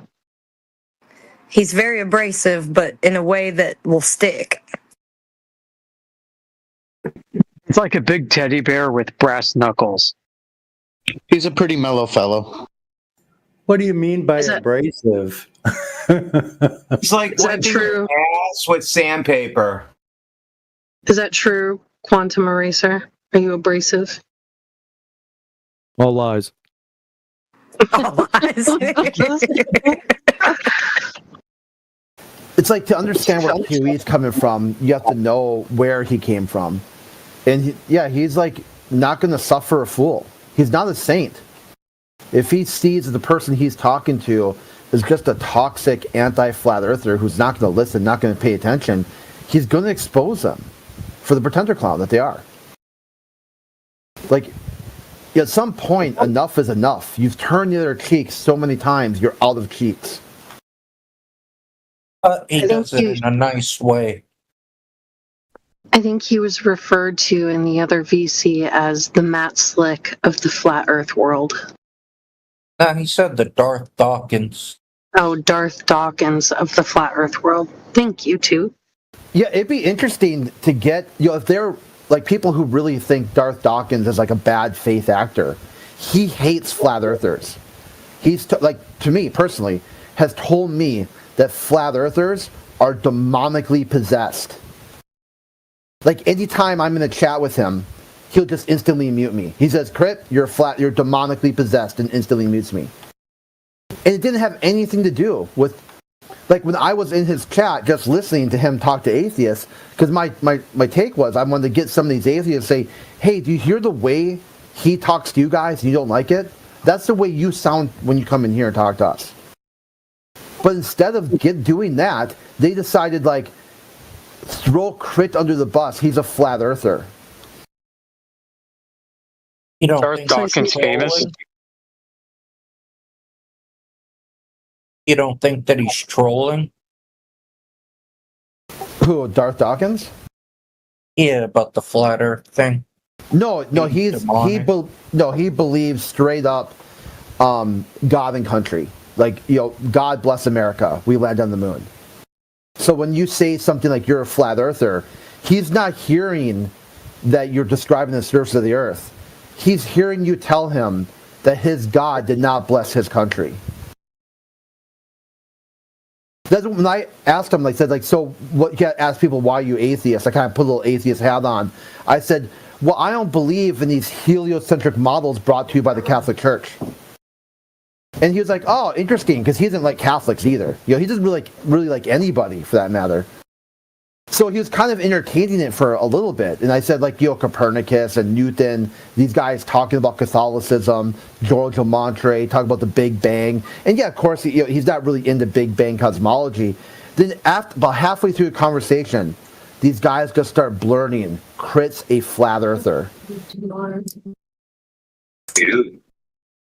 They couldn't handle it. They couldn't handle this idea that I was presenting an atheist argument for flat Earth. So they just had to just nuke the conversation. Man, you talking about that guy I wrecked? It's hard to keep track. You've wrecked a lot of guys. So, Quantum Eraser, other than you being, I guess, supposedly very abrasive, what's your gig? What's your best argument? What makes you the Darth Dawkins of flat Earth? First of all, that's insulting. Darth Dawkins has nothing on me. His acumen is far, far below your average second grade retard. My favorite flat Earth argument? And apologies, I did not mean to insult. No, I know you didn't. Probably people were just talking out their ass. Horizons? What about horizons? Well, it's impossible to have horizons on a globe. Explain. According to the slope-intercept formula, y equals mx plus b, all horizontal lines, which are derived from horizon, have a rate of change of slope of 0. But According to the United States Naval Academy, curvature is defined as the rate of change of slope of non-zero. So how can we go out in reality, see horizons everywhere that have a rate of change of slope of zero, but yet be told there should be in every direction along a tangent from our feet a rate of change of slope of non-zero? Honestly, I'm not too versed with it, so maybe I should look into it.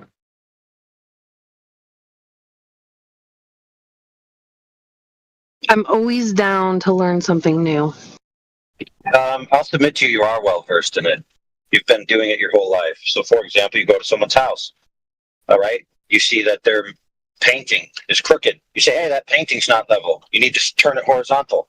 You know intrinsically what horizontal means. You operate that way every day.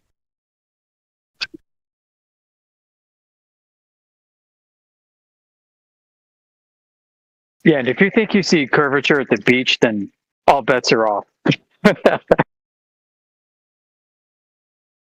I don't have any big, strong arguments to support round Earth or spherical Earth or whatever they call it. Neither do they. My only argument, and I'll throw this out there, is whether the Earth is flat or the Earth is round, that doesn't affect my day-to-day. So what makes me care enough to figure that out? Well, you'd have to answer that. That would be inside your worldview. I can give you some sort of answer if everybody's okay with that. Yep. So thinking that you live on a spinning globe in a vacuum of infinite space sculpts your worldview to make you think like you're a speck of less than a speck of whatever in the vastness of reality. But when you realize that none of that can actually be proven and it never has been, and as a matter of fact, it's false because the second law of thermodynamics, but I won't get into that. But I'm just saying, in this paradigm, you have a worldview that's sculpted for you so that you don't actually see your worth and who you are and that you were special in creation. So it's kind of a worldview type thing. So if you have some skewed idea of reality, then nothing matters, or you don't matter, or something like that. So when you find out that the Earth is flat, stationary, and enclosed, then there's nowhere else to go. Earth is reality, and you are special. Another thing too, like when you get Mormons knocking at your door, you say, "What's up?" and they say, "I want to talk to you about Mormonism." You just tell them the Earth is flat and space is fake, and they'll kind of look at you like, "Huh?"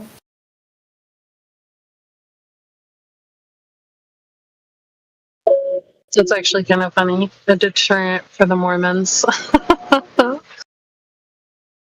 Because they really love their other. Same thing with Catholics too, like Catholics and Mormons and Scientology. If you just say they try to tell you their religion, you say, "Well, objective reality, science, no, it's not possible. Your religion is a supernatural claim that I do not believe in."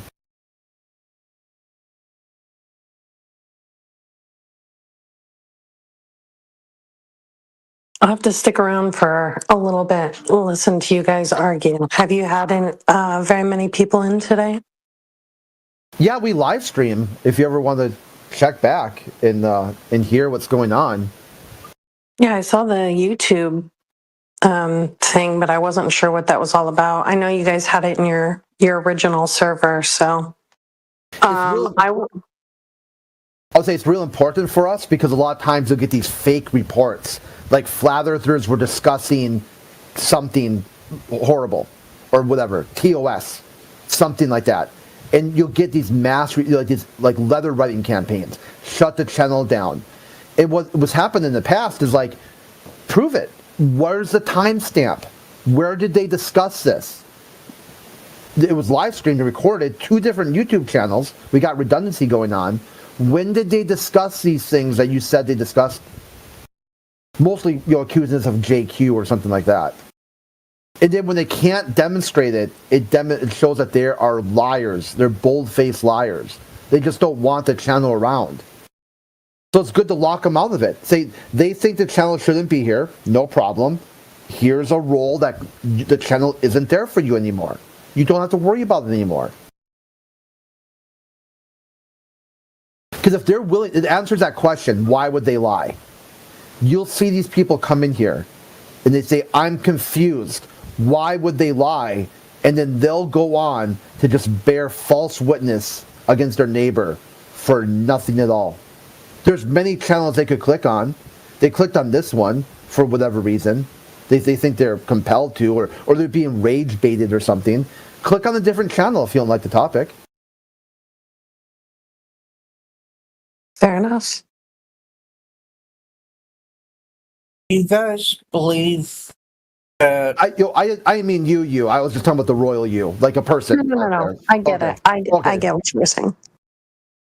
Do you guys still believe that space-time is hyperbolic or Euclidean? What's that? What's space-time? Like, in a motion space, so a dimension in a mathematical space is like the minimum number of variables needed to calculate something. So like a computer program, like not real. Okay. Well, it could be real or not. But it's like, if something's moving, to calculate where it's going to be, you need to know, like... Nah, bro. Fair point.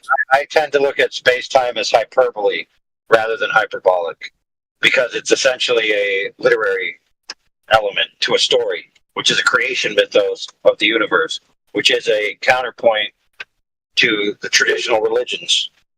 To say, hey, we have a secular materialist creation story, and space-time is part of it.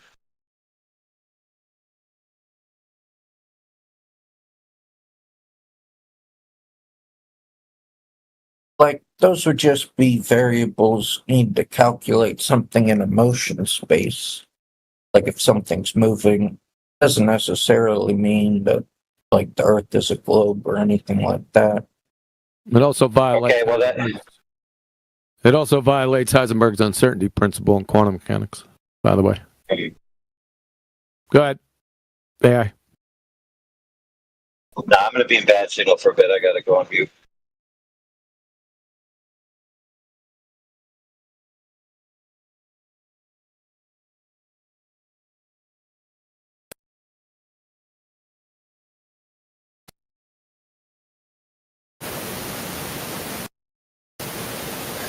Yes, no, we're going to do a ladies' night in about 40 minutes on politics. I don't know if you're on that server.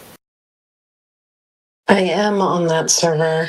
I don't often go over there, but maybe I will check it out.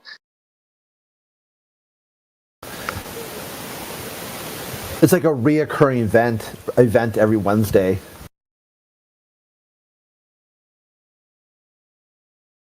Since last Wednesday. Sorry. And what does it entail? What does ladies' night entail? Ladies? Is this a ploy for you gentlemen to get us all in one room? Very clever. No. Very clever. It's the women of Flat Earth advocating for Flat Earth, taking questions. None of the men, all the Flat Earth men go on mute. Oh, I kind of love that. We're not interested in globe chicks anyway. We're not interested in globe chicks.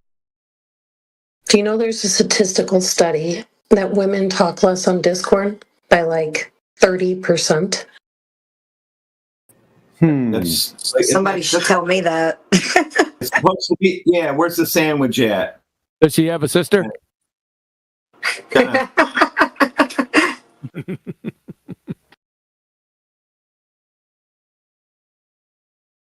Are we allowed to talk if our pronouns are either we or boss or you with the face? Yeah, there's no discrimination against pronouns, bro. You can talk whatever you want to be. Yeah, all the Globers are welcome. It doesn't matter who you are as a Glober. It's just the Flat Earth ladies. Okay. It's my most hated night. I don't go there because I can't talk. I can't overpower them. I feel handcuffed. No thanks, no tanks. Exactly. Well, to be fair, you can't overpower them on other nights either. Maybe that's the wrong. Yeah, I think I set myself up for that there. Huh? You misogynist. I think Jenna, me, and Mary Mom, we talk quite a bit, being ladies. But if you ask my husband, he'll be like, yeah, no kidding, because I talk a lot.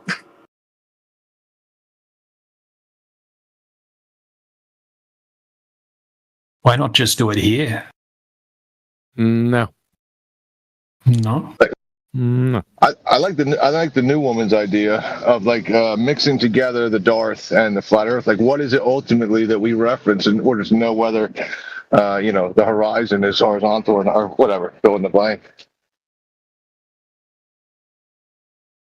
No thanks, no tanks. Just a suggestion. I don't mean to be judgmental, but this is my first time being in this room, and I've only been here for like 10 minutes. So then don't be. But you guys all seem really chill. Like, I feel extra chill being in this room. You sound like something's wrong too. You sound chill too. Thanks. Well, I'm still 37 degrees C. It's a pretty chill place, Sorry, we bring some pretty good vibes. Sorry if I'm being too judgmental. Wow. What? What? Huh? Nah, you're good, bro. You said this feels like a pretty chill place, and yeah, for the most part, it is a pretty chill place. I mean, that's why it's one of the busiest channels in this server. People pile in here by the dozens. We have 40 plus people on any given day. It's good vibes, good discussion, intellectual content. Yeah. Like, I checked my blood pressure and it went down like 15 points whenever I was here. Hey, that's good shit, man. That's good shit. The troll is so weird. What? Red. Hey now.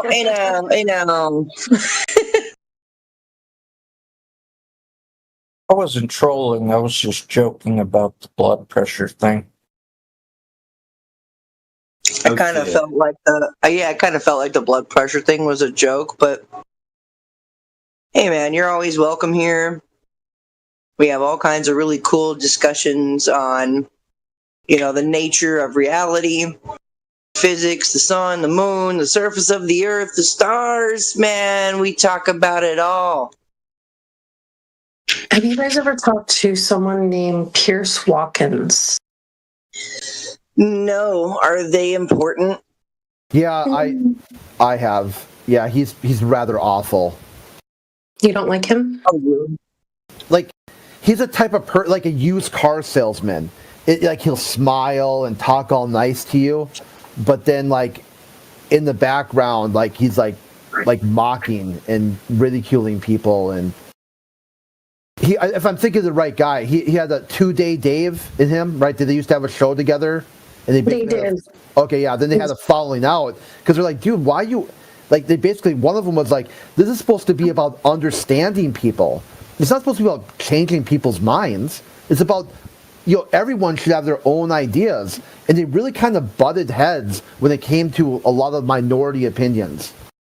And Pierce is, I kind of get where he's coming from. He thinks he wants to present, I'm not really sure if I put my finger on it, but he just doesn't seem like he's a very good faith actor. He's not interested in what you have to say. He's more interested in finding an in where he can push his worldview on you. So, for the people who don't know him in the room, he does a street epistemology show. And basically how it works is he'll start a show with a topic, and then people come up and they express what their worldview is on this particular topic. We've had him into PNR a couple of times to do a couple of different shows, but I was just thinking maybe if he's liked within your community, which that may not be the case, I guess. I was going to suggest that maybe he does a flat earth street epistemology version on like the stage. Yeah, maybe with 2-Day Dave. I mean, I've done it twice with Pierce, and yeah, it never went very well. Same thing, AJ. Me and AJ did one with him, and then I did one with him and Dave. Not that you guys would need it or anything. It seems like you get people to come in and talk to you regardless. But I was just thinking it could like spotlight, and maybe bring some people into your room after a show like that. Yeah, the last one I did, he's basically saying you don't, like for flat earthers, there's a couple of us, you can't post any memes. It's got to be all text, all your answers to all the questions. But the people would post memes.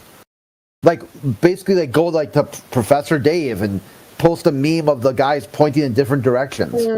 Like, you're supposed to answer their memes with long-form text. And then if they like your text, then they would say, okay, here's your open mic. Say, now we're going to explore or dissect your answer. And you're like, that's not street epistemology, dude. That's like some sort of like game theory or something. I don't know why you took street epistemology and slapped some sort of like, roasting sticker on it or whatever you did. It just, maybe he's changed. I don't know. It has been a couple years now. It's probably been about, geez, I don't remember the last time it was. Like, yeah, but I was like, I kind of figured it was going to happen. When him and when did they split? When did Dave and him part ways? Because it was almost like right before that. I think it was like a year ago. Okay. I mean, he had told me that the reason they split was because, Dave had other things going on in his life and he wasn't able to like put the time in to some of the shows. But I mean, I don't know. I just know that we had used him a couple of different times in our server and it worked out really good. We did like a religious panel once before, and there was a lot of good information. So I don't know if you guys are interested or not, but if you are, let me know and I'll try to set it up. Or if you guys have a straight epistemology guy, I think it would be really fun, and I think it would put some good focus on your guys' channel.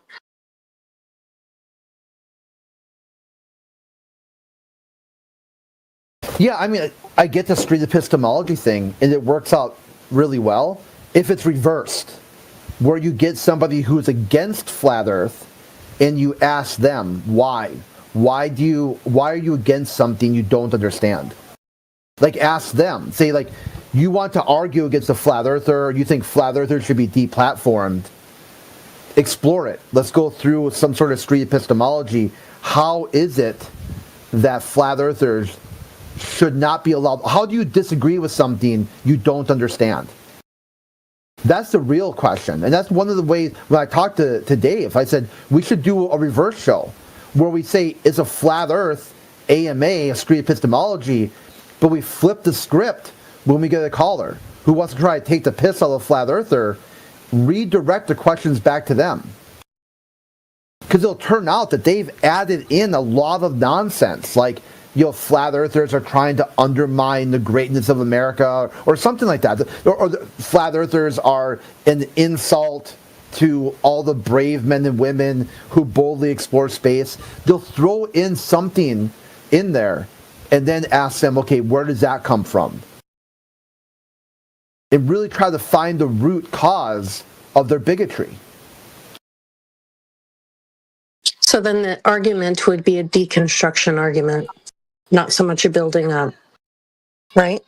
Yeah, it'd be trying to knock the walls. See, when a lot of people come into this conversation and they have layers and layers of shields up, red alert, walls between you and what you're really talking about. Like Darth Dawkins. Like if we could get Darth Dawkins into a street epistemology, why do you think flat earthers are demonically possessed? It'd be almost impossible to get him to any sort of functionally normal conversation about the topic, the surface of the earth. Man. It'd be like trying to knock that wall down. He put up a wall between him and the flat earther. That wall, is there something wrong with the flat earther's soul? Okay, where does that come from? And go through some sort of street epistemology process to find out why he makes that claim. I would make the claim that he's put up a wall between him and anything rational in life. But that's just me. Well, yeah, and that's why I'm trying to get to is that you see a lot of these people who think Darth Dawkins is irrational. But when they come to this topic, they try to out Darth Dawkins.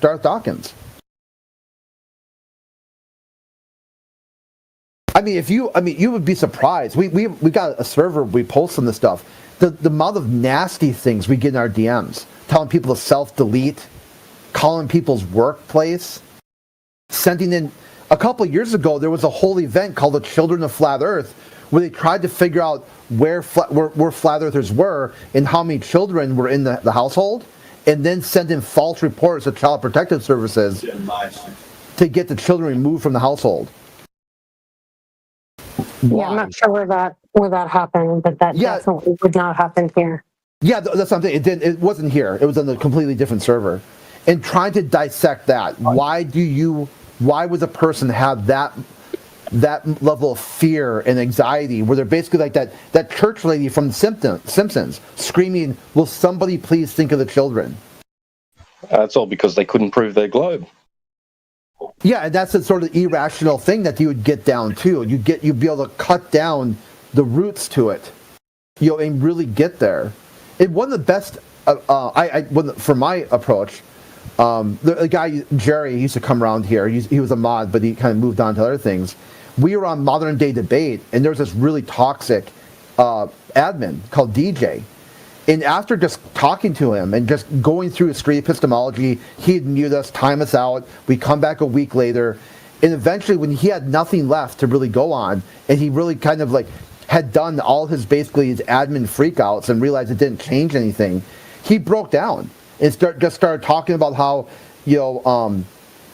all this childhood trauma about that he had thought space travel and space was going to mean something. Like by this time, he thought by 2025 there'd be like people going to the moon. There'd be like all this peace and prosperity, like that Star Trek episode, First Contact or whatever it was called. Like he expected some kind of utopian science sort of like tech, like a Vulcan-esque world. But rather than the approach, it's not the flat earthers who did this. We're not in charge of anything. You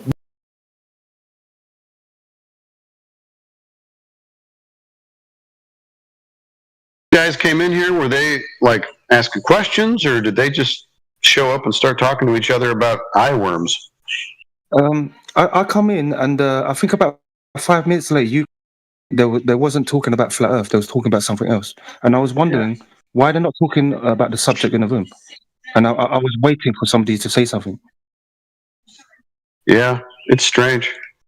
Yeah, It's just like a few times. You said it earlier. When I come in here, they wasn't talking about the subject. They were talking about something else. So yeah, I think it's bizarre. I think some of them. Yeah, I think some of them come in here and talk about something else. I don't really know. It's like a hangout room for some of them, I guess. Yeah. All right, man. Well, that's what I sort of suspected. I appreciate it.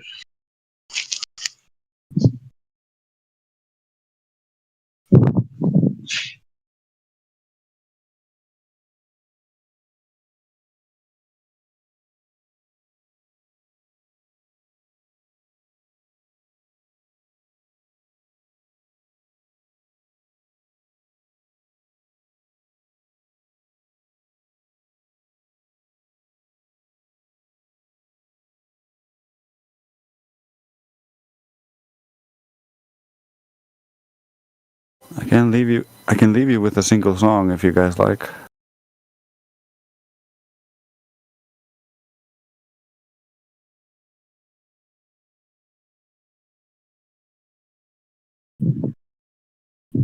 Just do it.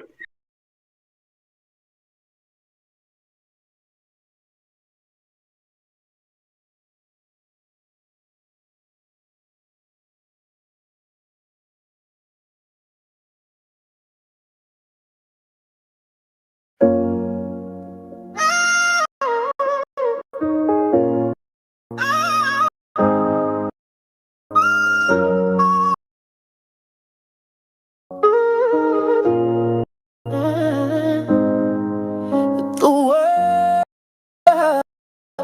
is so beautiful and so tragic at the same time. People drown in the lies online, children crying. It ain't right, it ain't right, no, it ain't right. But we keep on moving forward, zombies walking down the boardwalk. It ain't right, no, it ain't right. But the children keep on smiling, it's the hope we're dying for. Hope we're dying for. Yeah, thanks to my mom watching the stream. She actually noticed that the sound keeps cutting out, and that's probably because of the settings in the sensitivity settings, is my guess. So I'll fix that real quick and redo that. This way. Is this one of your songs, Drace? Yeah. It's good, man.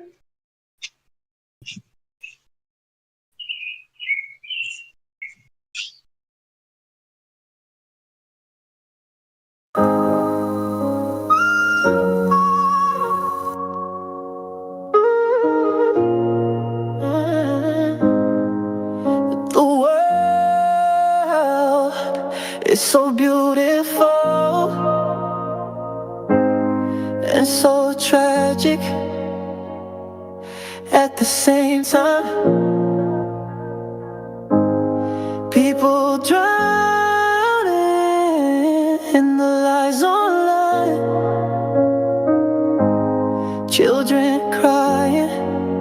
It ain't right, it ain't right, no, it ain't right.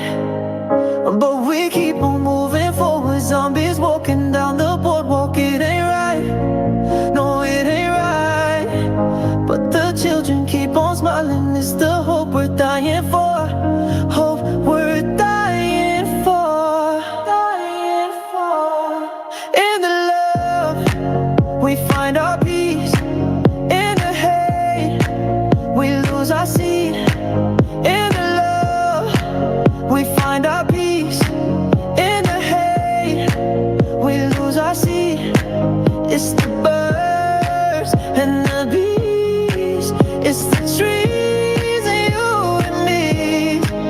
It's the wind, the air, the seas, the ground beneath your feet. It's the love you need to meet. And that is why the world is so beautiful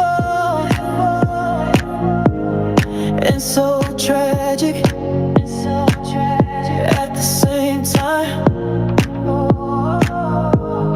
People drowning in the lies online, children crying. It ain't right, it ain't right, no, it ain't right. But we keep on moving forward, zombies walking down the boardwalk. It ain't right, no, it ain't right. But the children keep on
That was great, man. I love it.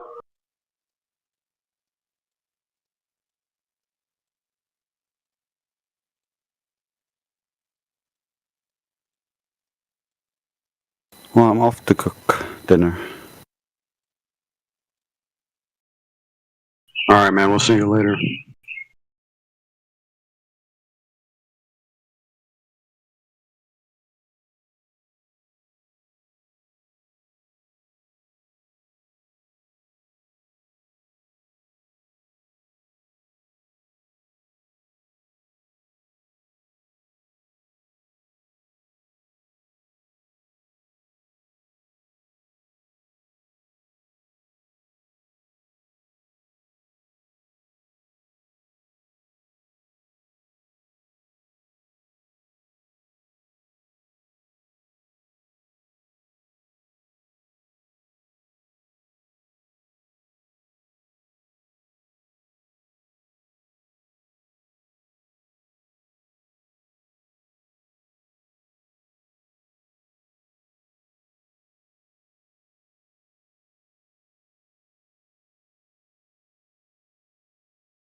Dude,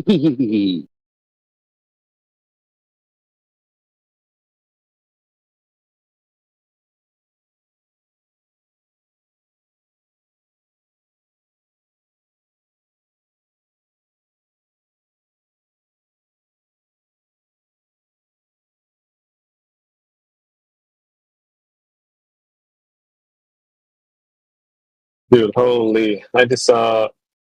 Or I took like a little peek via this server and to see Robert Utah still over there from last night.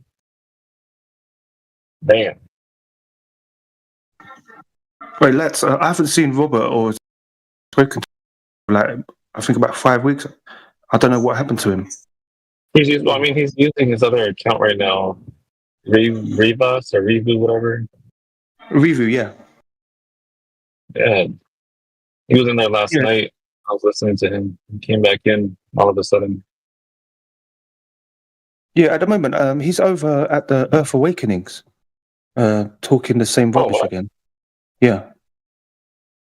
For me, it shows that he's in the main 24/7 Flat Earth politics room. Oh yeah, I think a couple of days ago I heard him as well, but he wasn't there for long. Yeah, he's still saying the same stuff.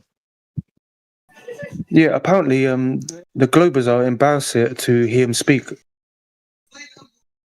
Dang, really? Yeah. Oh, no way, brother.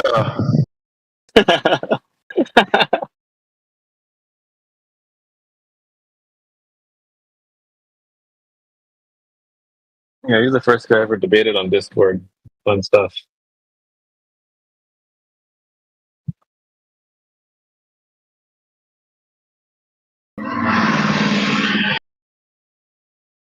You know, they talk about,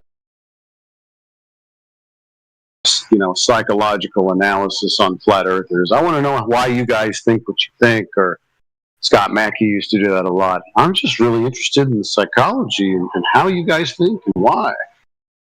And for me, I would like to know why the Robert V. Utahs or the Peters or the Rich Evans types, you know, spend such an amount of time to sort of just convolute, troll, you know, rage bait people, you know, incessantly. They keep coming back. It's like if this topic is bothersome to you or whatever, you know, if it makes you eventually start to really compromise what I would consider normal human behavior, maybe you should step away, you know. But they can't stop. They come back constantly, make alt accounts, you know, create GF16s, and it's really bizarre, and I don't get it.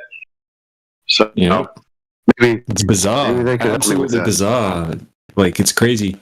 They're so obsessed. It's almost like the government's trying. It's like some test the government's doing. It's like they've got some, I don't know, they've hired some people from the local mental institution, and they're like running some project.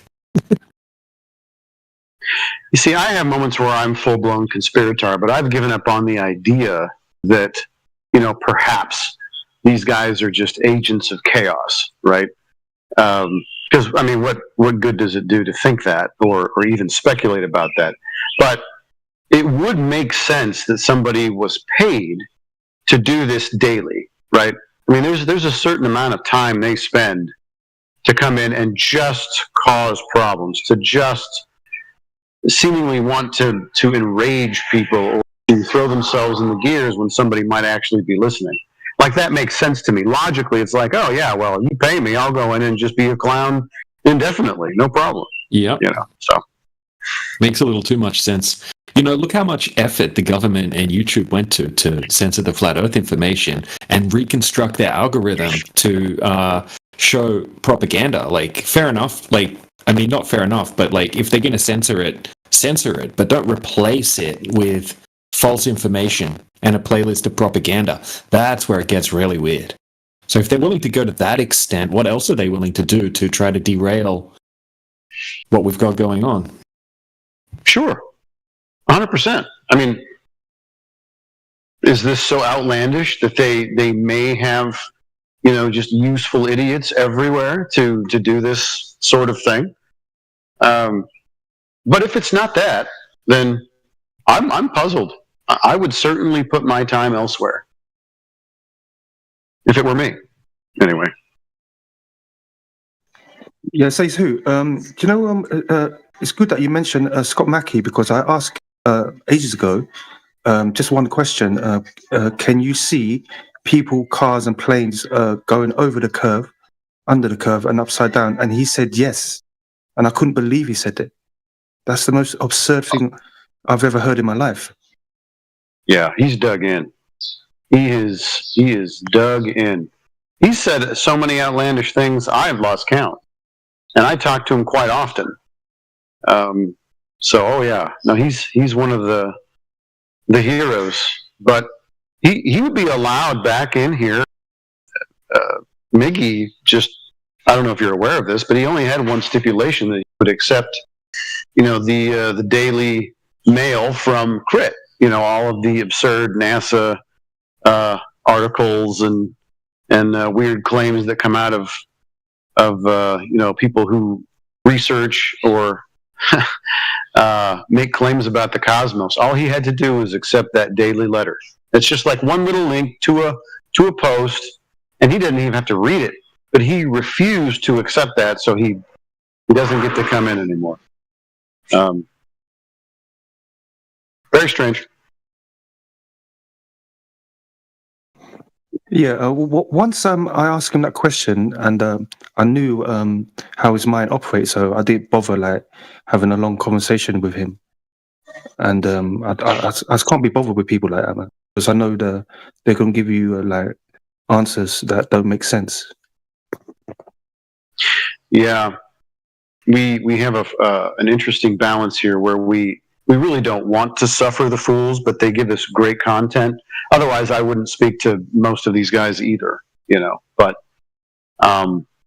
it's good to put on display the silliness, right? Not just about the claims made by the Globe proponent themselves or any rhetoric coming out of the institutions, but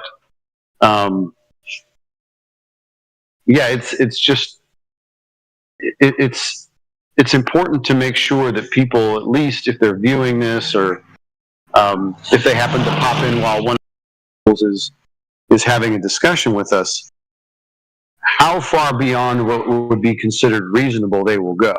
Now, some of the rhetoric at the surface level seems reasonable sometimes, but usually, if not always, there is a fallacy right off the bat. And it is either usually begging the question or it's affirming the consequence, some form of that. And so if we can point that out, then in my mind, and I think especially for those who decided to keep these channels going in other servers, then those are going to be seeds planted. Now, what people do with those seeds, usually, especially for me, the first time I came across this content, I didn't like it. I thought it was stupid, but it was also a little bit scary. Anytime your paradigm is threatened, it's scary, and people can just admit that. It's like, oh, I'm uncomfortable. They should not be seeing as far as they're seeing, with a ball this size. So I had to kind of walk away for a minute, but then I came back and I was like, all right, I've looked into everything else. I might as well look into this. And, just small seeds. I think that's not nothing.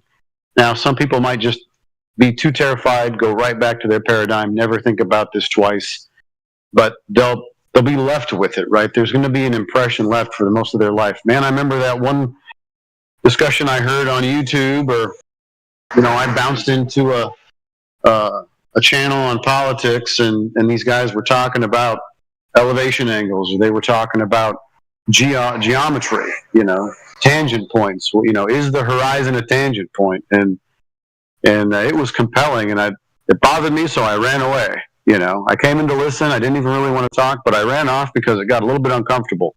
They're going to have to wrestle with that probably for the rest of their life.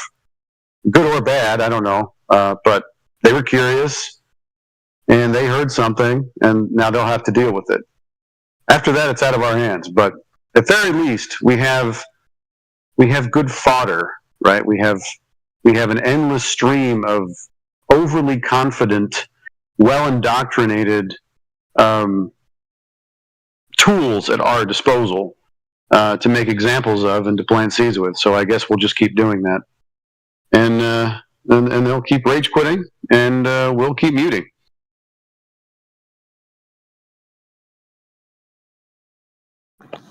Yep, 100% agreed.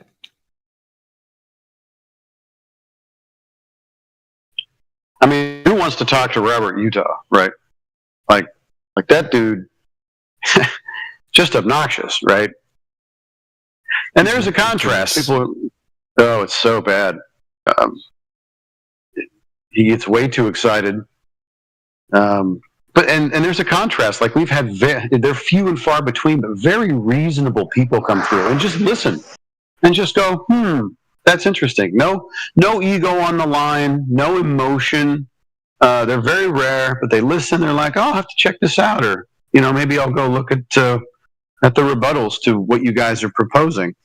And rarely do they come back. I was talking to a guy, I think it was in here, let's say like 2 to 3 weeks ago.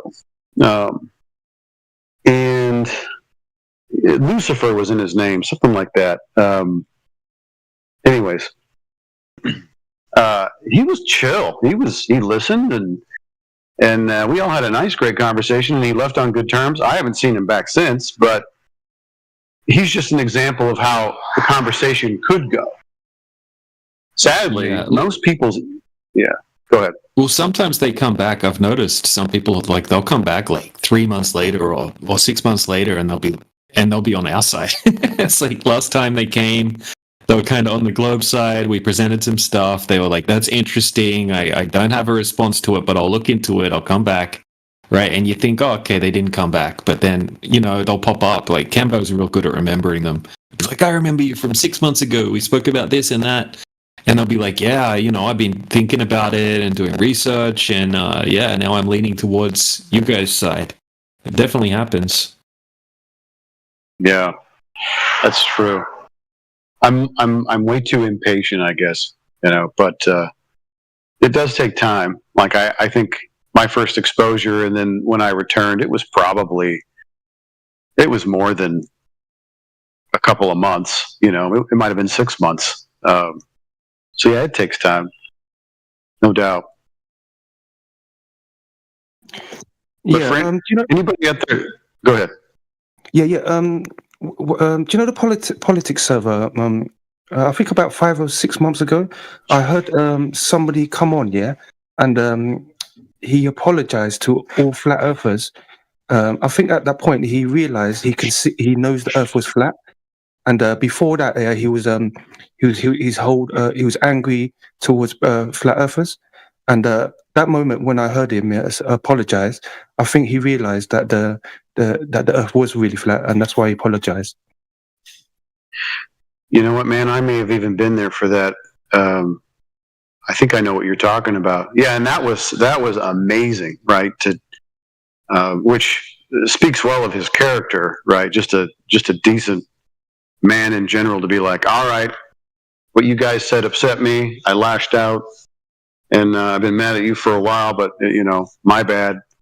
And that takes a lot of integrity to do something like that, which is very rare. So that's always commendable. And for any of you out there listening or whatever that have a lot of rage, if Rich Evans is listening or anybody like him, we can start new and fresh. Just come on in and be reasonable, or maybe even concede some points. Maybe say, yeah, you guys are right about this, that, and the other. It's just upsetting to me. My ego or my religion has been bruised, and so I don't like it. And you guys are the messengers. I know I shouldn't shoot the messenger, but let's let bygones be bygones, and we'll start over. You can do that. It's totally allowed. We can have a whole new relationship, you globe trolls and us. But if not, you will continue to be the numpty canvas for our paintings, and we'll just keep doing this, I guess.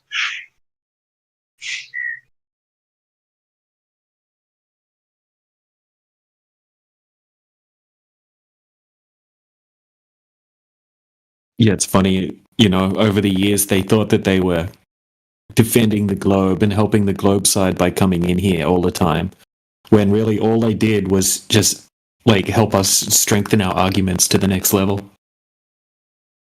It's kind of funny. Kind of like training bags.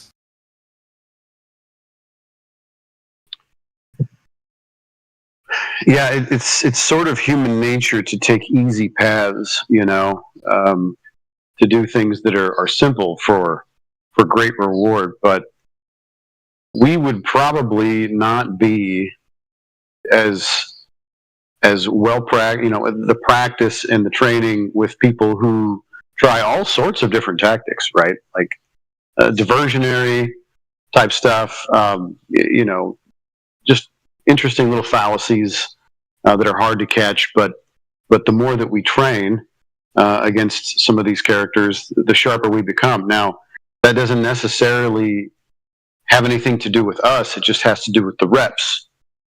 So the more reps we get, and the more arguments that we come across, by the way, that at the surface level might seem legitimate, we'll dig through it. We'll start researching. Amish or Sporadic is great at that. Like, he will find what the heartbeat or the epicenter of the arguments have been in a span of time. Like, if we're talking about air pressure for a while, well, he's going to go research the physics of gas pressure, and he will study up and he will learn, and then he comes in sharper than ever. Like, I got a lot of respect for Amish. There isn't a lot that he hasn't decided to research. So good on him, and he's pretty much unflappable with most things. So yeah, we have the numpties to thank for the intensity that they receive. Absolutely.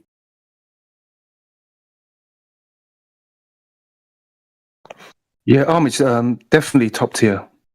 He knows so much technical information about so many different things. He always surprises me. I'm like, how the hell did he know how to tackle that particular question?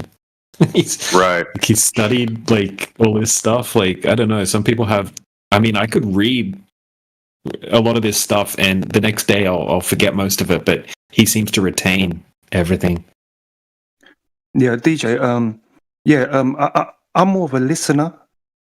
So I listen, and I know who makes sense and who doesn't make sense. And Amish is definitely intelligent and knows what he's talking about. Yeah. And also Says Who's as well. I listened to Says Who for a while now, and Says Who's is definitely top tier. And I enjoy listening to debating the Globe as well. I appreciate that, man. I borrow from everybody. DJ, what I like about DJ is the dude is cooler than a cucumber most of the time, right? Every once in a while they'll get us to kind of lose our cool because it's like, I've been arguing with you about this for an hour. But DJ just keeps his composure, which I don't do so well. But yeah, no, he's top tier as well.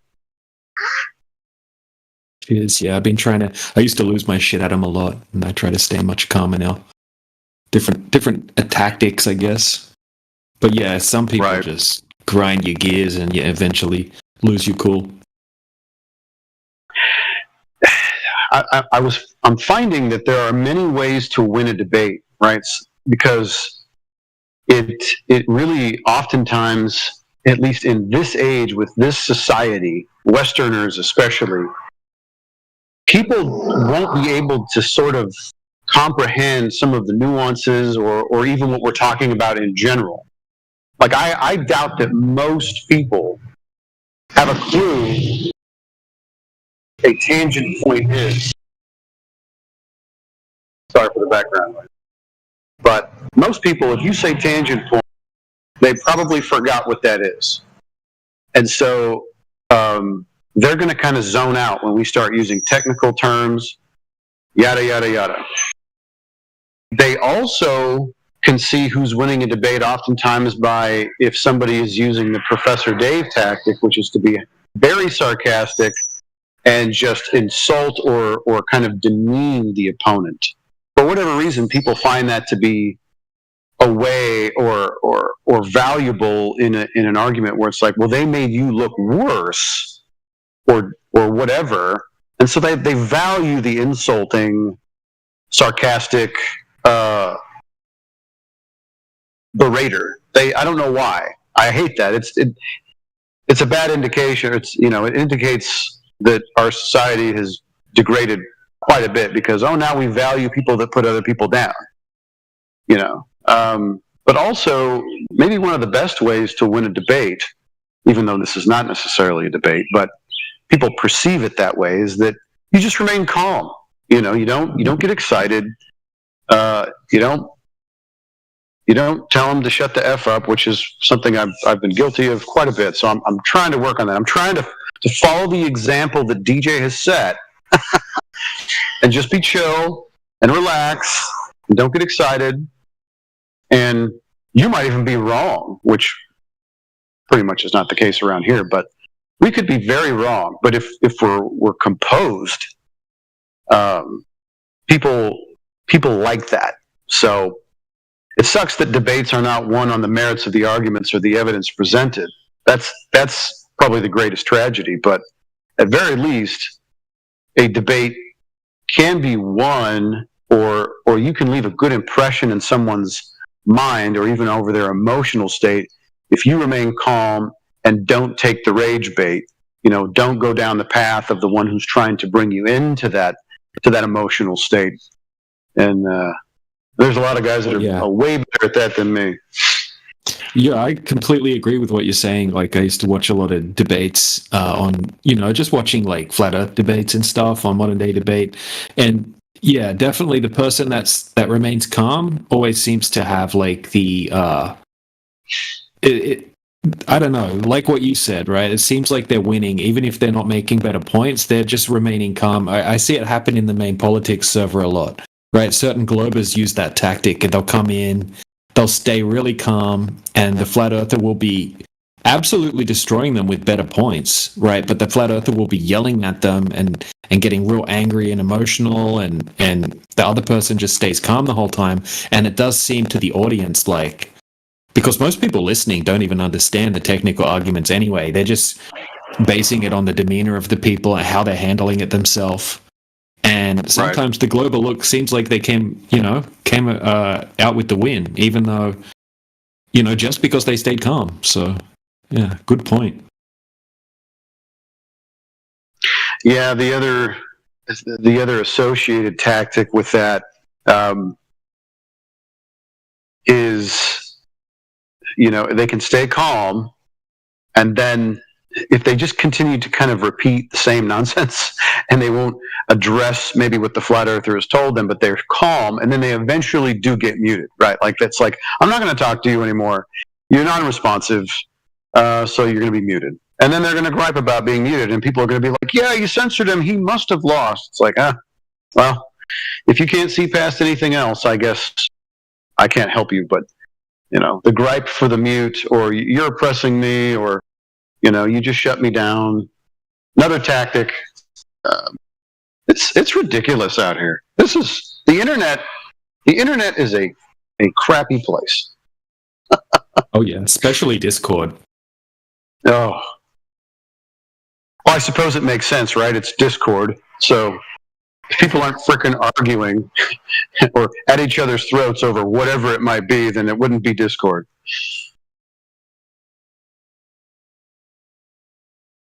But yeah, some of the annoying people that we deal with, that I'm not very good at dealing with them, is they're like very arrogant, like the Professor Dave type characters, that they're not engaging honestly in the argument. They're using sneaky tactics and things like that, and personal insults, and just like Professor Dave, basically. We get a lot of people like that, especially come into the main politics server. I've noticed certain people handle them really well, and you're definitely one of them. and Heretic as well. Heretic is really good at dealing with those like cocky, arrogant young guys that come in, like the college debate bros. He's very witty. Yeah. There's a bunch of people, yourself, Heretic, AI Overlord, a bunch of people are very good at handling those types of people. Yeah. Lego came in here the other night, and he does a good job of, maintaining his composure. But so we were talking about, I guess gravity or something. And so he asked why things fall. And so, we got into it, and I was talking about, the medium in which the apple is in, because the apple was the specific example. I said, well, the medium is not dense enough to support it. He says, well, the density above the apple is the same, so why doesn't it go up? I said, I don't know. This is just the observation. I said, if we put the apple in water, it will do the opposite, and the same problem exists. The density is the same around the apple. Why doesn't it go down? But he refused to talk about water. He didn't want to talk about water. He just wanted to talk about the air. And so I said, well, why don't you want to talk about the water? He basically just diverted and made a bunch of excuses, and I don't want to. And I said, well, if you're not willing to have the discussion so we can compare mediums, why are we having this conversation at all? Right? So he's another one. I haven't seen him recently, but he's another one that it's the chip on your shoulder, kind of just very sarcastic, very demeaning, interesting little tactics. Really annoying, and eventually it's like, well, okay, you don't want to have an honest conversation. I'll just mute you. And I guess for them that's a win, but fair enough. Eventually that's where we're going to have to end up usually, because they don't necessarily go away on their own. It's like, well, if you don't want to talk about this honestly, then let's just end the conversation. But then it becomes about meta or something else, and it's like, man, I'm going to have to mute you, or I'm going to have to DC you for a minute. You have to take a time out. You can reset with somebody else. I don't want to talk to you anymore. Oh yeah. Otherwise, they'll just stay there for hours. And they'll get more and more like fallacious as they keep going on, and snarky. Oliver is a perfect example of that as well. Yes. Yep.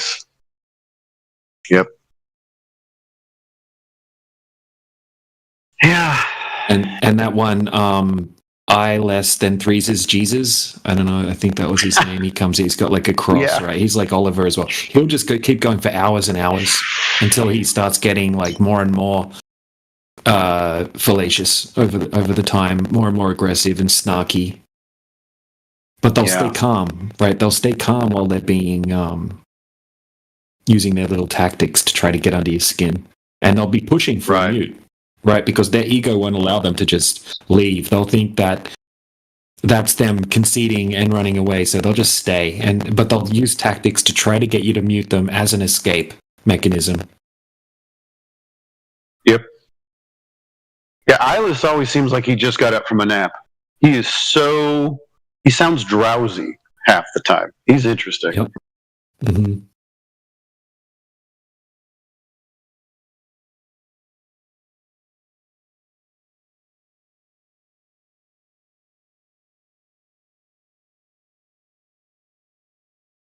But yeah, Robert Utah, he's a weird one, right? He just keeps saying everything I present, he just says it's fake, right? And I don't know if he's being genuine or he's just trolling, but yesterday I was trying to tell him that, like he was saying you can't have a horizon on a flat surface. I was saying, well, you would be more likely to have one on a flat surface than a surface that's just curving away from you slowly over distance. I was telling him, why does the horizon appear to ramp up to eye level when it should be just curving away from you, right? Because he was denying perspective.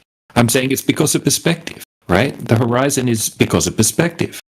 Like, why is it ramping up? He says it doesn't ramp up. So I started showing him images of, like, just photos of people looking out at the horizon from the beach. And he said that we faked all of those images that I posted. Oh, God. It's crazy. Just crazy. Yeah. A lot of them struggle with basic linear perspective, right? I noticed that with Matthew yesterday, right? He was trying to draw diagrams and things from side on to show how things shouldn't be obstructed that are in the distance. I mean, things should be obstructed that are in the distance, but he did, like, from the side view, right? he didn't consider any type of perspective whatsoever. Kind of like that Right. Jesse Bro. Path of Light image, if you know the one I'm talking about. Brother, where he your does mic. like. Oh, okay, all right, fair enough. Now I'll mute up. I can hear you, but you're crackly. To me, it's not that bad. Yeah. I gotta fix it. I'll switch to a different computer. All right. You know what it My sounds bad. like you need to do? You need to clean the jack out by thrusting the plug in and out a bunch of times and twisting it as you go. Oh What kind of perverted freaking thing is that? Listen, I know. If you owned a Sony Walkman through the 80s and 90s, you know what I'm talking about. It's a nice mic, but it's my computer. My computer's lagging out for some reason, even though it's like, I don't know. I'll change computers. Thrust the jack in and out while twisting it. Get some lube on that too. You know what I mean? It's a dirty hole, paraplegic. Wow. I love this. I love this conversation. So the Earth is round, by the way. Okay. And how would you go about proving that? That's like hilarious. 1,000 ways. Okay, just pick one and go with it. Moon phases. Okay, so how would the moon phase prove that the Earth is round? Because the Earth's shape casts a shadow on the moon. And the Well, sun what's the is Earth's very shape? far- That's you have it all wrong. So very, very far away, and it casts a shadow on the Earth, and the Right, Earth pack it up, boys. projects that shadow onto the moon. He Therefore, got the us. moon phases. So not only do you not understand how moon phases are supposed to work within your paradigm, but we're still talking about what the shape of the Earth is. How do you know that in the first instance, rather than affirming the consequent? Because it's just common sense. Well, it's not common sense. You'd have to measure curvature. So who measured the curvature of the Earth? Anybody can measure the curvature of the Earth. Okay, how would they do that?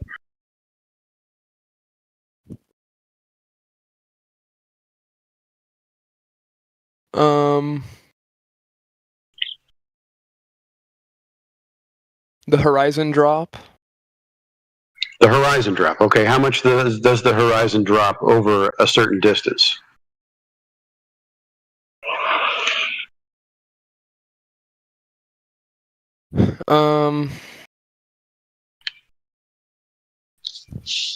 Give me a distance. Oh well, this is your example. I figured you knew. Let's say 10 miles. 10 miles, perfect. You're You're going to end up with 66 feet. 6.7 feet. Yes, correct.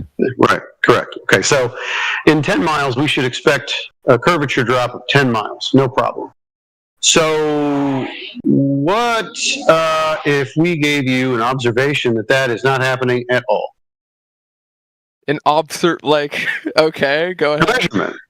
A measurement, no problem. Okay, sorry, in the side chat? Yeah, I can see the side. Can you view that? Okay, I'm going to put something in there. It's called the Black Swan. Have you heard of it? I haven't. Okay. So the Earth is supposedly, it has a radius, right? A measurement from the center of supposed ball to the outer edge of 3,959 miles. That would dictate that every distance to horizon can be no more than 1.22 times the square root of the observer's height in feet. Now, this is not my math. This is just the math that's given to us as far as that particular radius. So, in the side chat, we have a observation. It's off the coast of Santa Barbara. Anybody can go there and do this. Those oil rigs are still there. Those are just for distance demarcations, because you talked about distance. So we're going to talk about distance. So the observer is 1 foot high, okay, right off the surface of the sea. And he is right there where the water is lapping up on the beach. So we have an oil rig at 6 miles and some change, and then we have an oil rig at 9.41 miles, almost 10 miles. Can you tell me where the horizon is in relationship to those two oil rigs? Is it in front of them, the middle, or behind?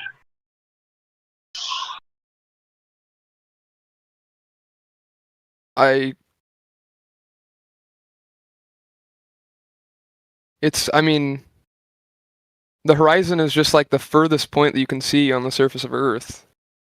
I thought you just said it was the tangent point, the Earth curve hump, the thing that's supposed to be bending away from you, right?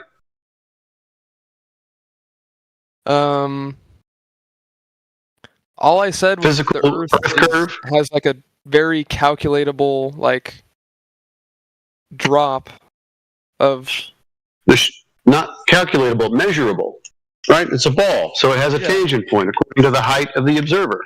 So the observer's at 1 foot. That makes the math real easy. That means the horizon should be at 1.22 miles. In this particular photograph, can you tell me where the horizon is?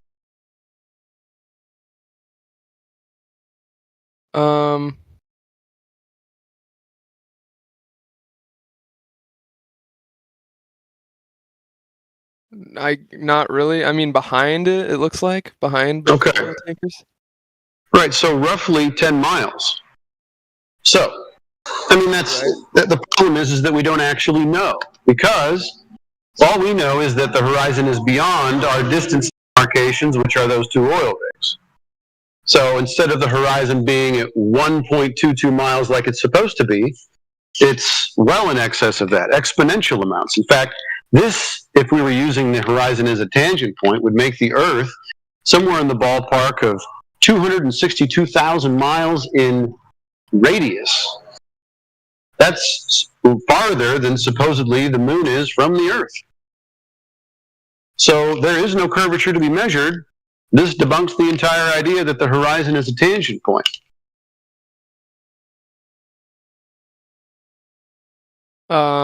So what are you saying? Like, you can't. I'm saying there's no curve. No, I'm not saying you can't see it. You pointed it out to me. I see it too. In fact, the definition of horizon is the apparent location, not physical, but apparent location where the sky meets the sea or the ground. So it's not Earth curve, even by definition. Okay. How would you explain moon phases, though? Well, what's the moon? A big rock in the sky? Okay, are you sure it's a rock, or is it just something that kind of looks like a cookie or a piece of cheese? Satellite. It's like it's a satellite that orbits Earth. Okay, that's the story you were told. How would you prove that? Tides? I mean, that's pretty easy. Well, no, you don't prove that you don't prove that the moon is a rock spinning around the Earth by tides. That would be another affirming the consequent fallacy. Besides, there's places on Earth where there are no tides, and the tides don't even always correlate to what the moon is doing. So, we've been. Someone told you a story about the tides. Have we? Yeah. So how would you validate that? We have evidence of that. We have rocks that we brought back. The rocks that ended up being petrified wood? I don't recall them being petrified wood. Yeah, no, we gave a gift to, who was it? Was it Denmark? I always forget. The Norwegians? One of those the Dutch, yeah. So we, after the astronauts supposedly got back, they decided to give a gift to the Dutch at some point. One of the moon rocks that they brought back. And then after careful study, it turned out to be a piece of petrified wood. So I don't think petrified wood is going to be on the moon. Plus, we don't even know if the moon is something that can be landed on. Nobody even knows what the moon is. It doesn't do things that rocks in the sky would do. What do you mean? Like, how would it...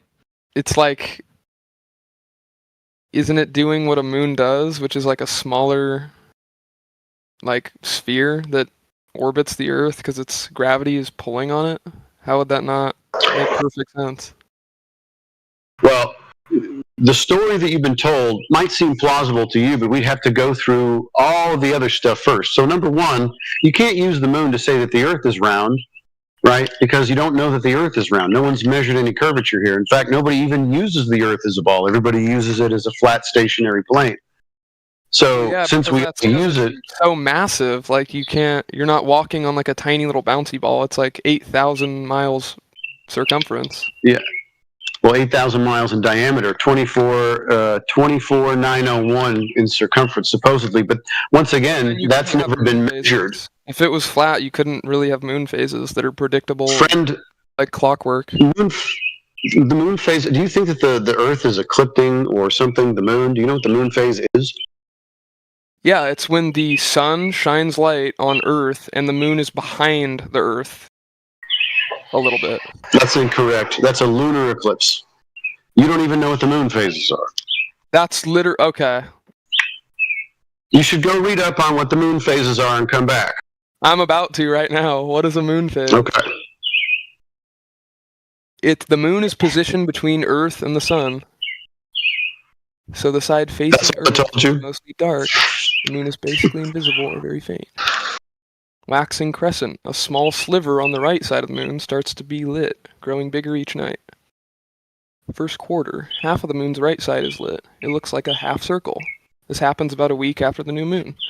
Waxing gibbous, more than half the moon is lit on the right side, growing towards a full moon. Full moon. The Earth is between the sun and the moon, so the entire face of the moon is visible from the Earth. Right. So has it more to do with the angular relationship between the sun, the moon, and the Earth, or is it an eclipse? It can be an eclipse, but a normal moon phase is just reflecting sunlight. But when the Earth's curvature blocks some of that sunlight hitting the moon, it makes the moon phases. No, it does not. This only happen during new moons.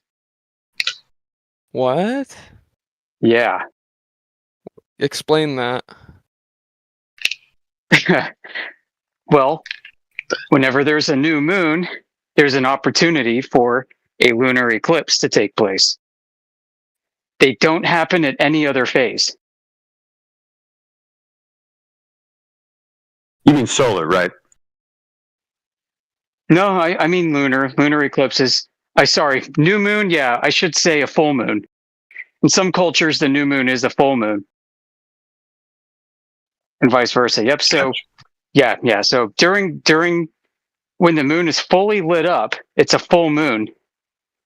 And that's when eclipses occur. Yeah, the lunar eclipse would be when Earth is exactly between the sun and moon. Right, they don't occur with the phases which you described earlier. Right, I know. The moon phases are different. That's the changing Okay, so we're all clear. between the sun, moon, and Earth as the moon orbits Earth. Yep. Right. So let's attack it from a logical perspective. Okay, so my question is like, how would that happen if the Earth was like completely flat, or even like, a dome, or whichever shape you want to call it? Anything besides a sphere, like how would you get moon phases? Well, first of all, we still have to go ahead and attack the problem as to whether or not the Earth is curving. There is no curve measured, so the Earth is not a ball. So we don't have to backwards engineer circular reason by saying, it's affirming the consequent, right? Okay, affirming the consequent would be... Assuming the Earth is flat, what would cause the moon to have moon phases like clockwork? Like every month it goes through a new phase, and it doesn't miss any days. It's always waning gibbous, waxing gibbous, and then it, I have no idea. I don't make any claims about that. All I know is that the Earth is measured to be flat. What the moon is and what the sun is. You've seen the moon. You don't need to lie. Bro. You've seen the moon. I don't know why you're freaking out. I don't know why you're getting excited. I didn't say that the moon doesn't exist. I didn't say that the sun doesn't exist. But the stories that you were told about... Why are you interrupting me? Because I was in mid-sentence. Very rude. Go ahead. So, we know that the Earth is measured flat. We know that the sun and the moon exist. We don't have to make up stories about why they do what they do when they do it, when now the entire model that you think exists with the space and the sun and the Earth and all the planets and all the rotations and orbits and all that stuff, which, by the way, never measured, when all of that is torn down by the fact that the Earth is not a ball. If the Earth is not a ball, the rest of the rhetoric and the story behind it is completely nullified and debunked. Okay, I agree with your second point that the Earth and the sun and the moon exist, but I don't agree with your first point that the Earth is flat, because going back to Well, my it's not question, an agreed let's topic. assume the Earth is flat. When you observe the moon changing phases, like every night, every day, like clockwork, never changing, like never going off schedule, what's the what would cause that? I have no idea. We don't need to give an explanation for it. So it's just moon phases just occur somehow without the Earth casting a shadow on it? Well, once again, still, you need to kind of get yourself oriented. Even find a diagram. It's not the shadow of the Earth on the moon that you're seeing during the moon phase, but I digress. The two are not related at all. The Earth is flat, measurably, by everyone. Even the people that make your maps. Everyone does this. Everybody uses it flat. And you're saying, well, it's so biggy. Well, okay, how big is it? But then there's no curvature to be measured, right? You can measure the Earth's curvature. Yeah, we already tried that, and it came up bupkis. You're pretty confident. Great. Show me how we would do that. Or anybody has.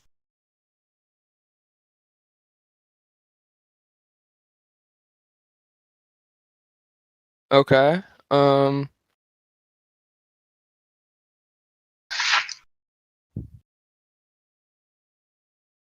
When a ship is sailing away, it gradually disappears bottom first, then the mass, due to the curved surface, blocking the lower parts. Used by Right, so right back to the direct evidence of a curved Earth. Yeah, so indirect evidence, more of an assumption that because I see a boat disappear bottom up, it's the Earth curve, but we already established that the horizon is not Earth curve.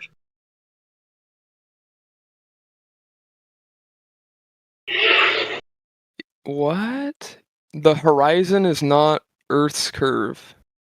Yeah, we just established that. You and I went through the black swan. I showed you the observation, which are observations that you can take by yourself everywhere. The horizon is not at a geometric location. It's not Earth curve. It's not the hump of the Earth blocking things out in the distance. It just isn't. Well, it's like where your line of sight can only reach so far. The surface curves away and drops below your view. That would be the horizon. Right. Yeah, but we already established that it is not where it's supposed to be, nor is it even Earth curve anyways. I don't think we established that.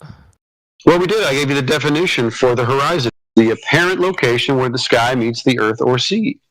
It is not the hump of the Earth. It's not even defined that way.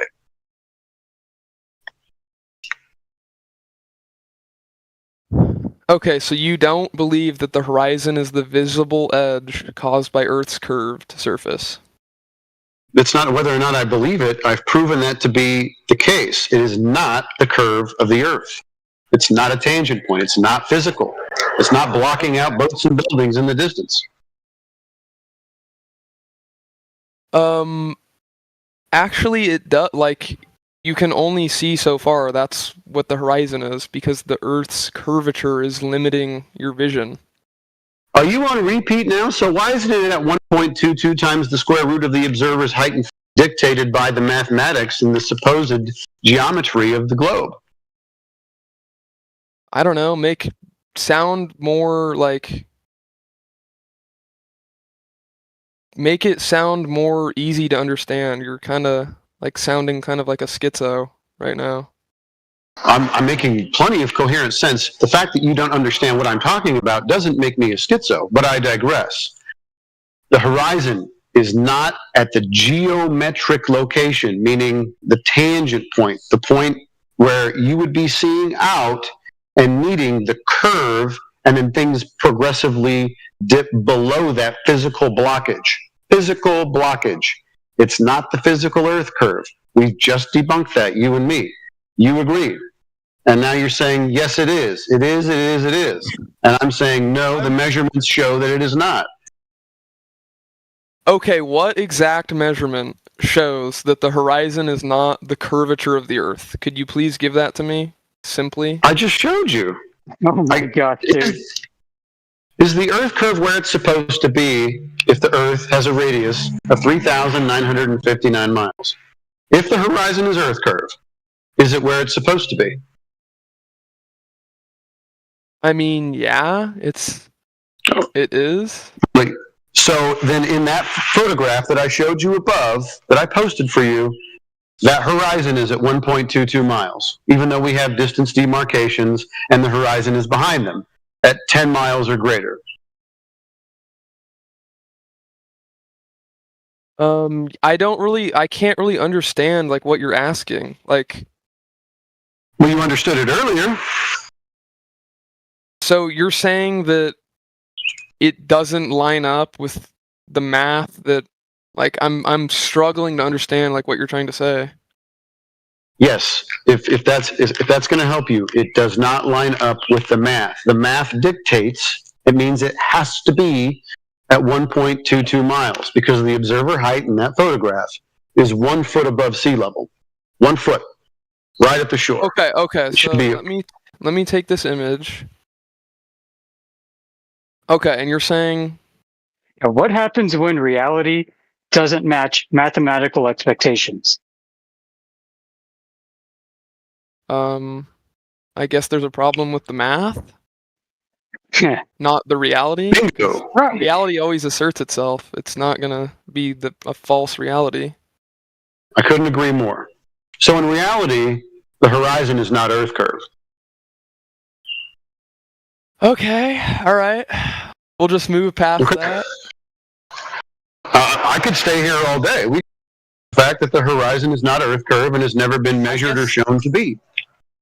I guess we just disagree because I believe that the horizon is where the Earth is curving. Right, so now we are up against something totally unrelated to empirical evidence or measurements. We're up against what you believe. You believe that the horizon is Earth curve. The reason why I said that is because, like, I'm not really up on like measuring Earth's curvature and horizon stuff. Like, I haven't really studied that, so to speak. So, like, I wouldn't know what the math is without like asking ChatGPT or Google. Yeah, that's so fine. like, you can do that. Yeah. So okay, so you're saying that we should expect to see the horizon at an exact point in that photo, and we don't see that at a certain distance or something? Well, based on pure geometry, yes. That's what the math dictates. Okay, well, what's that math again? Like, what would be? Well, you could use an Earth curve calculator. That's one way to get easy distances and heights and figure out what it's supposed to be. Or you could use the formula 1.22 times the square root of the observer's height in feet, and that will give you your distance to horizon. There are other a little bit more rough estimations, but 8 inches per mile when you square the mile, depending on the distance to horizon. Or excuse me, that's the rate of curvature of the Earth. It's approximate, but it's supposed to be accurate out to 1,000 miles within 1%. But then again, that begs the question of curvature in the first place. What we're actually looking for is anybody measuring Earth curve to begin with.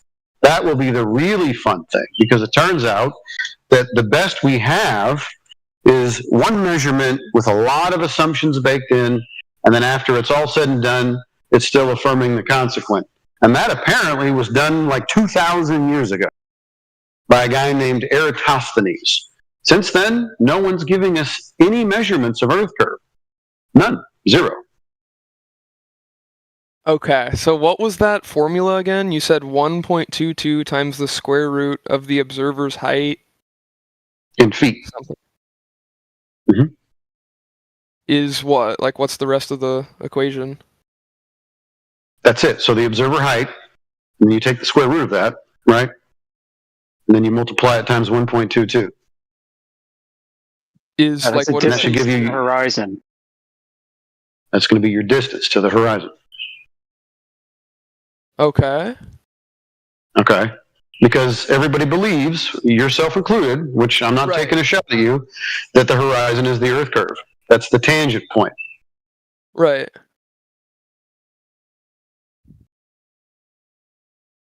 So, like, if you stood on a beach, your eyes would be 6 feet above sea level. So you could do distance equals 1.22 times the square root of 6 equals 1.22 times 2.45 equals 3 miles, basically. Yep, roughly 3 miles to the horizon, if you're a 6-foot observer. Yep.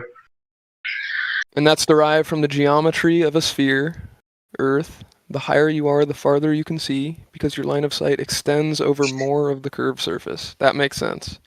Right. Okay, so how does that... Yeah. How is that like? Okay, so how does that relate to the image you sent?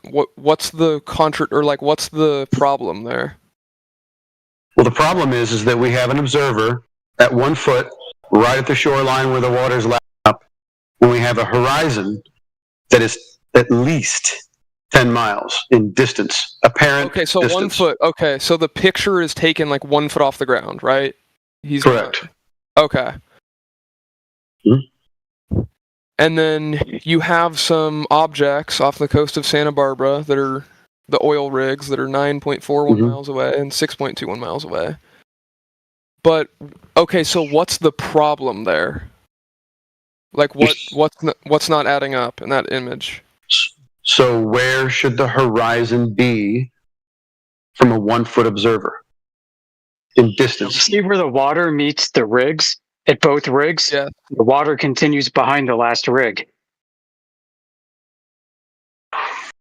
No horizon. Not until beyond 10 miles. Okay.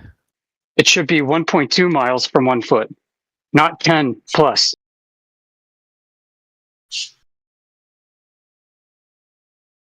Okay, so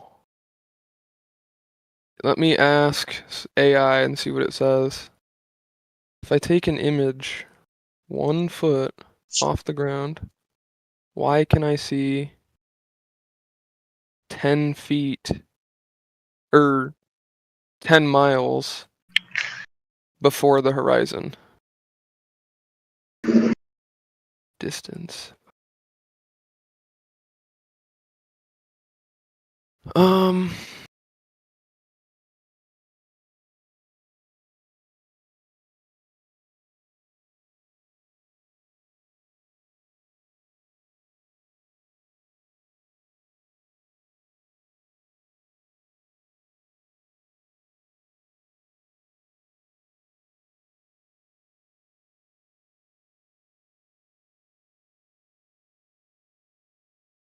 Well, I know you can see the oil tankers because they're higher than...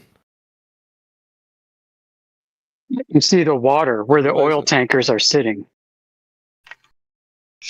The water line on both, and the water continues.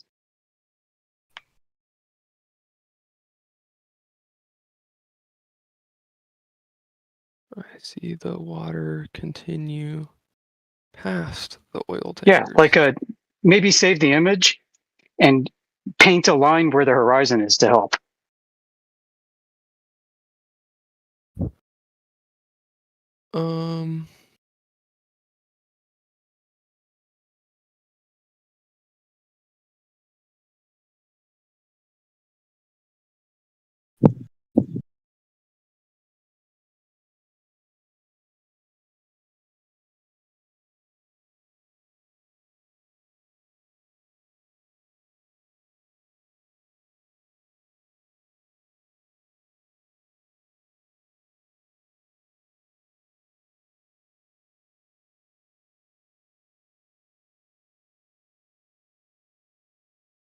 Okay, I'm just gonna...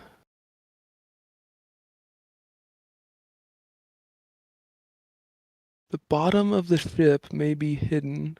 Curved earth blocks it, but the upper parts remain visible above the horizon. The water beyond ships is the actual horizon or beyond it. The surface of the ocean continues and curves away, so water extends beyond the line of sight of the ships. Your line of sight meets the ocean's surface further out. This is the true horizon.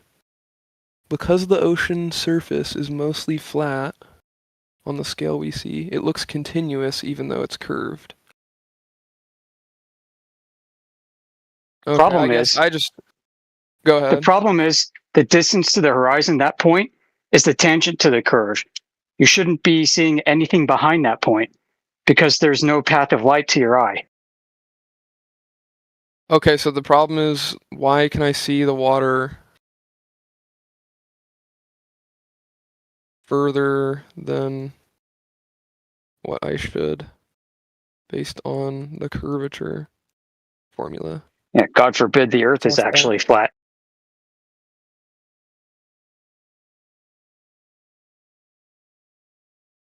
Um,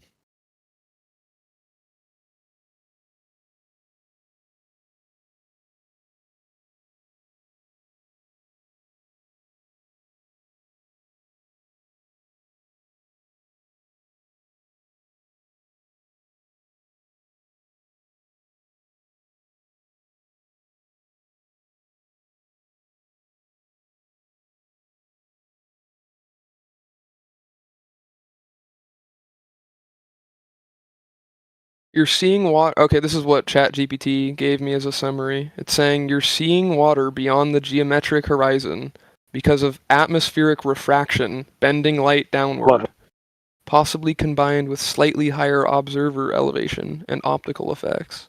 And it's still The 1 Earth's foot. curvature formula gives a baseline, but reality includes these natural complexities. Great. I'm going to have you follow up with 2 questions. Okay.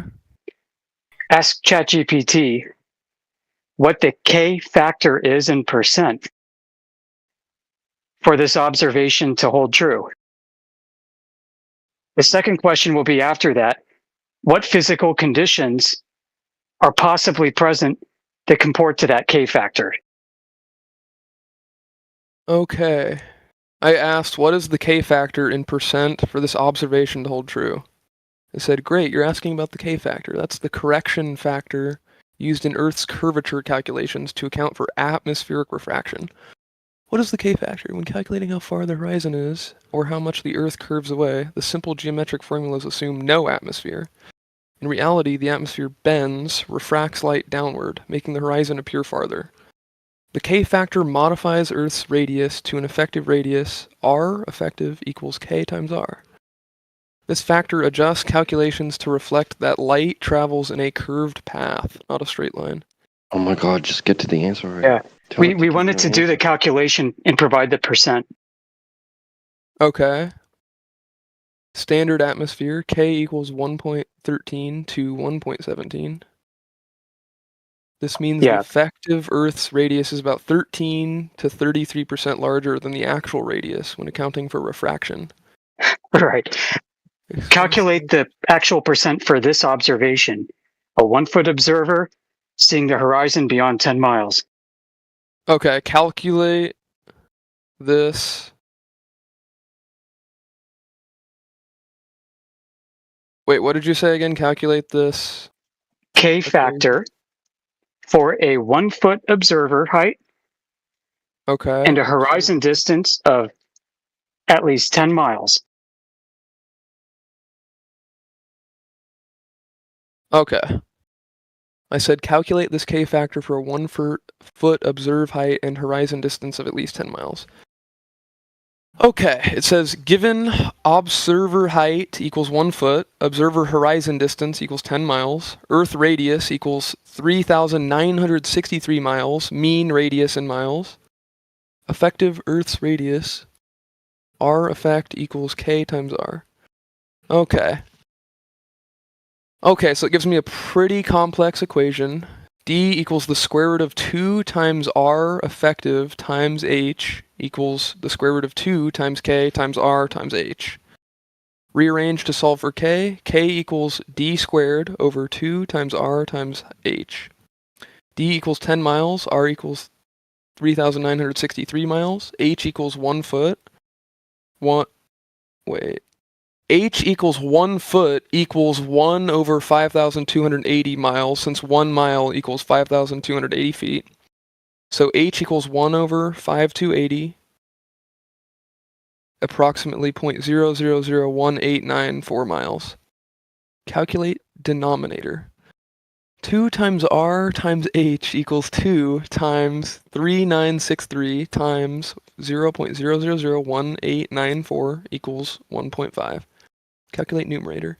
D squared equals 10 squared equals 100. Just Calculate skip K. to the end. Okay. the end of that equation is k equals 100 over 1.5 equals 66.67. K equals 66.67 means the effective Earth radius would have to be over 66 times longer than the real radius to see 10 miles horizon at 1 foot elevation. This is physically impossible. Now ask. Normal Yeah. atmospheric Right. refraction only changes Right. K by about 1.33 to 1.33, 13 to 33%. Conclusion. Seeing a 10-mile horizon at only 1 foot observer height cannot be explained by Earth curvature plus atmospheric refraction alone. The true horizon for 1 foot height is about 1.22 miles, using normal Earth radius, no refraction. Seeing 10 miles means you're actually seeing something elevated or distant beyond the horizon, like ships, elevated land, or atmospheric mirages. What? If you want, I can help you explore what observer height you'd actually need to see 10 miles or analyze specific scenarios. That is so fucking weird. Yo, my Okay, friend, what we've should I got ask it thousands now? and we've got thousands and thousands of images, video, infrared, regular vision. That's insane. That just Do you broke know the why? AI. And do you know why? Do you know why, bro? Because the conditions that are required, the air conditions that are required, and the temperature conditions, the density conditions, for that to happen, as they say it does, because I don't even agree that that's how that what fucking happens, but doesn't exist. That's so strange. What should I ask it? Like, what should be a follow-up for that?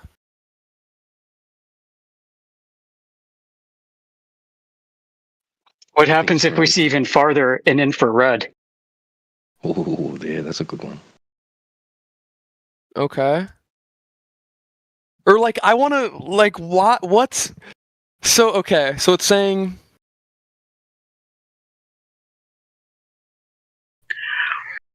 The ultimate point of this is that the horizon is not Earth curve.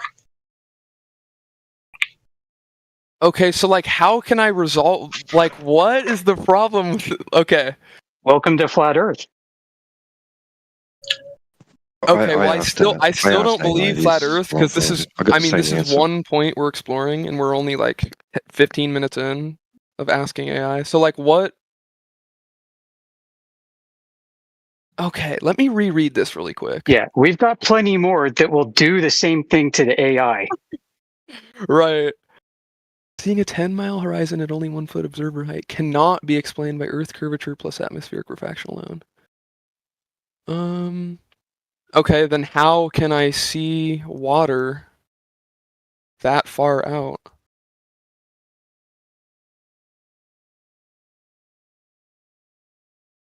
Great question. If you're seeing water that appears to extend 10 miles out from only about 1 foot above the surface, here's what's really going on.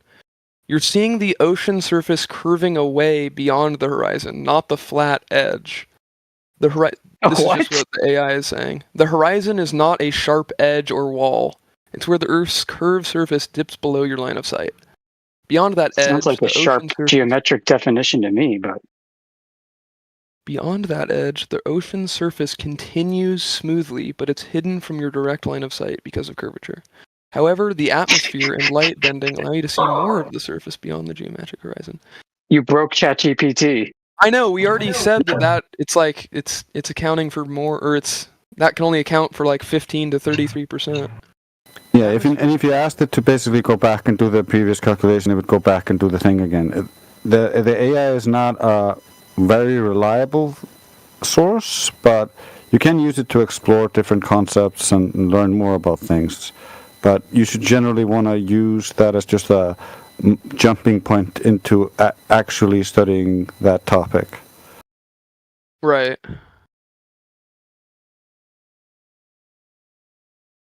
Like, I've taken every single argument that we have against the globe or for flat Earth, and if you run it slowly through the AI, make it go through everything one at a time, and make it stay logical, because the AI will try to use logical fallacies to convince you of the mainstream narrative, because it's been weighted in a certain direction. It wants to look like there's a lot of leftist, for instance, agenda within OpenAI's AI, and there's different biases that get programmed into the AI as they're setting the weights for it. Okay, so Should we explore other points? Should we just, table that for now? Sure. So okay, so go ahead. So what we would need, right? Never mind the moon, all that stuff. What we would need is to see if anybody's actually ever measured any Earth curve from the get-go. Okay. So out is fucking dead. Wow. Somebody just joined and started screaming. That's hilarious. I hate that we're talking about this. Okay, I want to do the ship's hull first over the horizon. When a ship sails away, the bottom of the ship disappears from view first, followed gradually by the upper parts. This can only happen if the Earth's surface curves downward between you and the ship. On a flat Earth, the entire ship would just appear smaller and smaller, but stay fully visible, never partially hidden by a curve. Did the AI tell you that? Yeah, the AI. Okay, now tell it back. You're using a logical fallacy. You're begging the question. Your conclusion is in your premise. If the Earth is a sphere, I would see boats disappear bottom up. I see boats disappearing bottom up. Therefore, the Earth is a sphere. This is a logical fallacy. If the Earth was a sphere, I would see ships disappearing bottom up. I see ships disappearing bottom up. Therefore, the Earth is a sphere.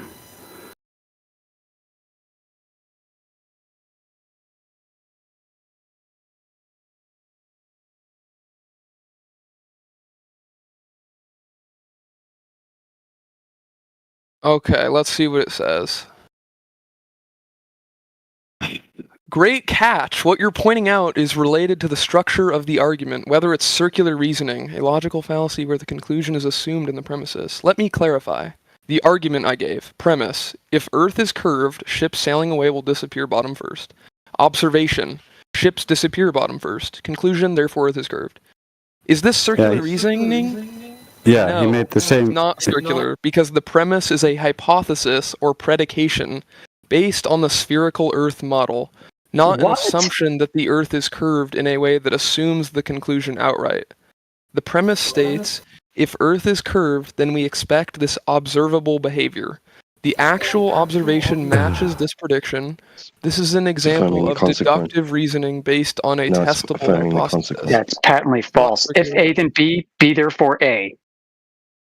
Yeah, Why it's not circular? Yeah, the thing is, it will try to gaslight you from time to time. You just gotta be firm and point back at, because he is already doing that. If you learn logic, you can learn all about these fallacies, and then once you talk to the AI, you can point at its fallacies and be firm in your understanding, because if you start with a premise, like, let me just give you an example, like, and you can write it into the AI, for instance, like, if the Earth is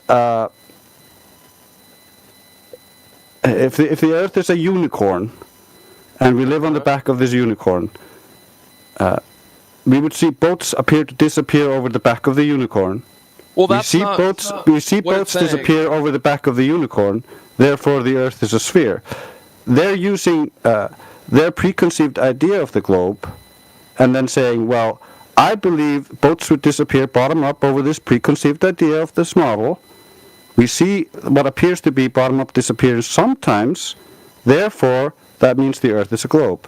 However, you can also talk to the AI and ask a different way, and you can ask it, can atmospheric effects cause things to disappear bottom up? It's not okay. So who was the guy that said, like, if A equals B, then B equals A? That was me, sporadic E. Yeah, okay, it's actually a different logical. It's a modus ponens. It's if P, if A then B, B therefore A is not a modus ponens. No, it's saying if P then Q, P observed, therefore Q. Oh, that is a modus ponens. This is if P then Q, Q therefore P. That's the logical framework that it's saying if fallacy. Earth is curved, the start is Yeah, if that's Earth it's a is single curved. single cause fallacy. It's a single cause fallacy. If Earth is curved, then ships disappear whole first. Yeah, Is so a so that predictive hypothesis, not no, it's a single cause fallacy because there are other things that can cause the same effect. So that's why I asked you to ask it, can atmospheric effects cause bottom-up disappearance? And the answer is yes. So how can you assume it is one or the other? The premise, okay, this is what it's saying, why it's not circular.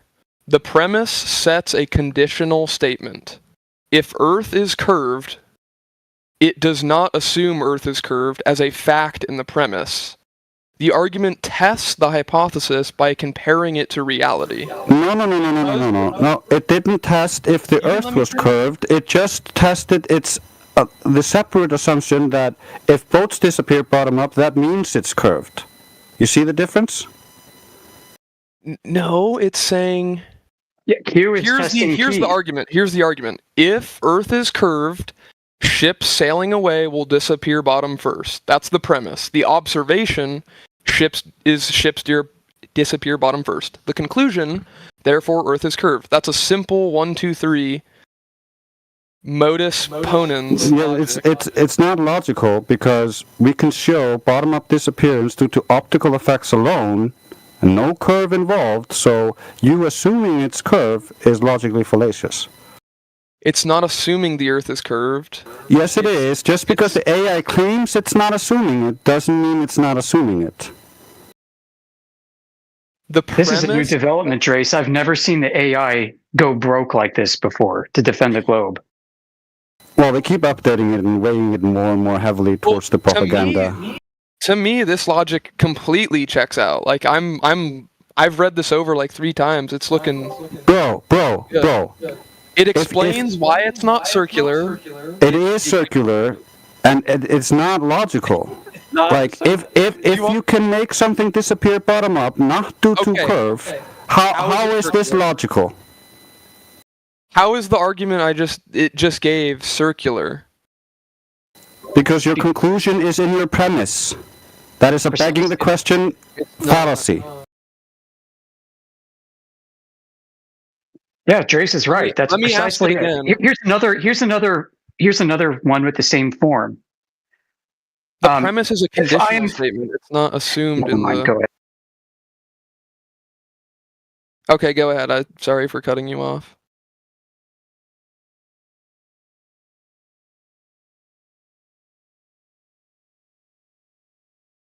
Yeah, so ask the AI if something else can be shown to cause bottom-up disappearance. Does that not invalidate this statement or the previous argument you made? Slowly give me the. Ask it if you can show that something else can cause bottom-up disappearance, like atmospheric effect, like the refractive effect of sinking, causes bottom-up disappearance. Then how can the above be a modus ponens or logical? Okay, I can't type that fast. I have, if you can show that something else can cause bottom-up disappearance, and then you said like atmospheric refraction called sinking. Refraction called sinking. Okay, what next?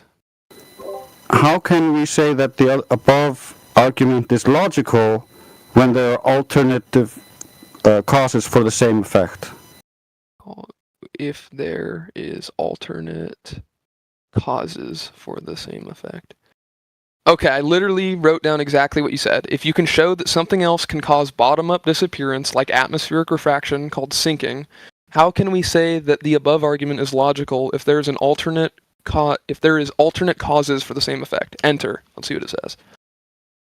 Excellent point. You highlighted a critical aspect of scientific reasoning. If there are alternate explanations that can cause the same observed effect, then the argument based on that effect alone is weaker. What you're getting at is the argument that bottom first disappearance of ships proves Earth is curved assumes no other cause for that effect. If atmospheric refraction or sinking effects can also cause ships to disappear bottom first, then bottom first disappearance is not unique to a curved Earth. Therefore, the argument isn't airtight, it must consider alternate explanations. How science handles this. Consider all plausible explanations for the phenomenon. Is atmospheric refraction capable of causing bottom-first disappearance over the distances observed? Does it explain the precise, consistent patterns worldwide? Test the alternate hypothesis against observations. Refraction generally causes objects to appear lifted or distorted, but it cannot replicate the consistent bottom-first disappearance over long distances exactly as curvature does. Yeah, that's not the claim. The problem is now you have AI strawmanning what you're saying and trying to argue against something you didn't argue in your prompt. I didn't tell you, and so it's making a strawman argument now to try to manipulate you. Okay. Well, bear in mind the black swan image with the oil rigs we showed you. We've got thousands and thousands of examples. We can help anybody go do the same thing.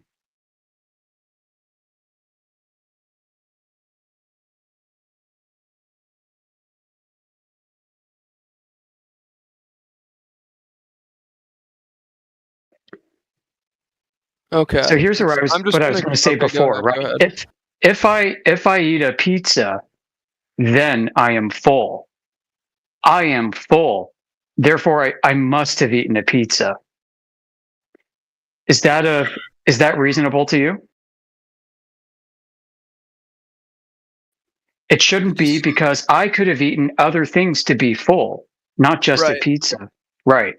So that's what we're highlighting here. The same logical form was presented to the AI, which it vehemently defended as being valid. It's okay. So it says something related to that. It says, so is the original argument logical? And then it says, it is logically valid if you accept the premise that bottom first disappearance is caused only by curvature, or at least primarily. However, the soundness of the argument depends on ruling out or accounting for alternate explanations like reflection.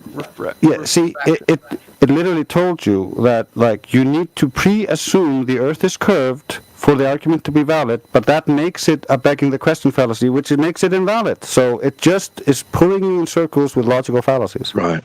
And if there was evidence already that the Earth, like, because for it to be modus ponens, right, you would need first to have established that the Earth is curving. But that's not what it was doing originally. It was using the observation of bottom-up disappearance of boats at distance as proof that the Earth is curving. Right. We're supposed to be using that phenomenon of bottom-up disappearance to be proving that this is true. And it's telling us to begin by assuming it's true in the first place. It's crazy, dude. T-Dub is right. The AI has really become kind of a gaslighting POS, hasn't it? Yeah, it's manipulating people. Yeah, the only really way I can get the only way I can get it to act smart is if I am hyper logical, hyper empiricist, and whenever it steps out of line on that, I'm like, no, you're making a mistake. This is where you're making the mistake. I point it out explicitly, and when it tries to strawman me like it did him, I'm like, don't strawman me. I didn't say any of this. Nobody's saying any of this. Stop making up nonsense. Just focus on what I'm actually saying. And then it starts behaving a little bit more rational.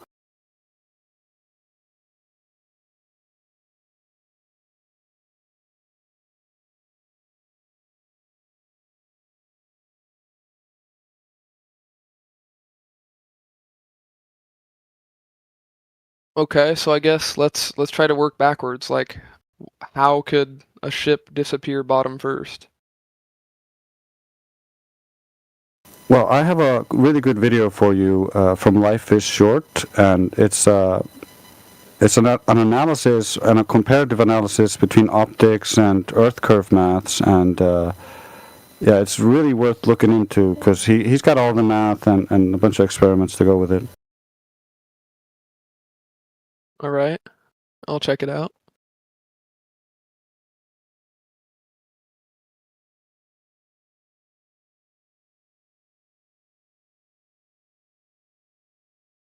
So, like, okay, I want to be on the defensive, and I want you guys to be on the offensive. Like, how can you show or prove that the Earth is flat? Measurements, lasers, infrared, like basically it's a measurement of the surface. Okay, could you give me a specific example? Well, like for instance, we got a bunch of laser tests. I could drop a couple of links for you to look at. There's also the globers have a problem. Like with the pictures we showed you earlier, we're seeing 10 times. Grace. Yeah. Grace, may I interrupt you? He's misleading you. May I say a sentence? We are not the ones who are contradicting the observation. So, if you ask, we should prove the Earth being flat. Well, the first thing, why wouldn't you prove the Earth being a sphere, and you are claiming it being sphere, while the observation is showing us flat Earth? So you are the one. Yeah, we know the burden of proof is on him. It's fine. We know the burden of proof is on him. I was just gonna show him a few ways that he could look at the world and look at images and other things and see that the globe just isn't there. And so you can use the Earth curve calculator to calculate how far away the horizon should be, and you can use standard refraction, and you can extend it with that as much as you like. You can even use double standard refraction. It won't help you. Like 10 times beyond the geometry is way too much. And so when you start seeing things at those distances, and you start seeing white lights at those distances, the globe really gets into horrible issues, because the globers have only an ad hoc excuse, or the light must be bending around the globe to make it measure and appear flat in all instances. Therefore, whenever you see white light far beyond the supposed geometry, that white light, if it is refracting all the way to your eye, would start to separate along the wavelengths, because different wavelengths refract at different rates. Okay, so you guys basically, what one person said was you believe, or you assume, or you observe that the Earth is flat just because you yourself as a person feel and observe that the Earth is flat. No. That can be explained by No. We don't just feel or believe. No, we don't just feel or believe. Well, we used to be in your camp where we used to just feel it's a globe and believe it's a globe. We used to be like you, and then we went out and we tested the assumptions that we were told by our experts and our priests in our globe religion. They told us, this is where the geometry is. This is how much refraction is. This is what you should see. This is how refraction works. And so we went out and tested it, and all of their assumptions just came crashing down. That's not our fault. We're not here to replace your previous religion or belief system. We're just the people who stopped believing in it. Okay, but I was just asking, is there some sort of way that you could show a person that believes in the globe that 99% of people believe that the Earth is actually flat? Is there a solid logical, for me, I've got moon phases, I've got the ship sinking bottom up, I've got none of that helps you. Other things. Every single one of the things you think helps you actually doesn't help you and doesn't prove anything for the globe. Okay, let's assume that. So what helps your argument? Why would I? All of that actually supports us, and most of it actually only works for a flat Earth. For instance, airplanes require the pilots to assume the Earth is flat and stationary, otherwise they will simply just crash. What? I don't understand. I don't think that makes sense. Well, that's how they need to fly over the Earth, because that's how the Earth is. You just said pilots are required to believe, Or like... No, no one said anything about believe. Stop putting words in my mouth. Pilots They are required to assume the Earth is flat and stationary to be able to fly without crashing into the ground. To be able to fly and not crash on the ground. Where are you getting this information from? The flight dynamics summary. You do realize pilots adjust for the curvature when they fly, right? Yeah, I was just about to say that. They adjust for the curvature, and no, they are not set. Show it. Just show it. Show it. Spherical All right. coordinates, latitude, longitude, altitude. Yeah, we have the pitch data. They don't adjust for it. Please show it. They use navigation systems that calculate positions assuming Earth's curvature and rotation. Pilots use altimeters to maintain safe altitude above ground, and these instruments are calibrated for a curved Earth. Flight simulators training includes Earth curvature effects. Altimeters are not calibrated for a curved Earth. You don't know how these things works. Why the flat and stationary claim is wrong. Saying pilots assume a flat Earth would cause massive errors in navigation, especially on long... Oh my god, stop reading your dumbass AI. It's just assuming things that you didn't type out. And so it's not actually listening to the argument, because the argument is the flight dynamics summary literally states that they must assume the Earth is flat and stationary. Because otherwise, if you don't do that, and you start assuming that the Earth is curving, and you don't see, for instance, outside your window, you can see the horizon, and you don't see the ground, and you start ignoring your instruments because you believe the Earth is curved, you've been flying for this long, it must mean that I've crossed this much of the Earth, so I should start pitching down to account for the Earth curve. Yeah, you're going to crash into the ground.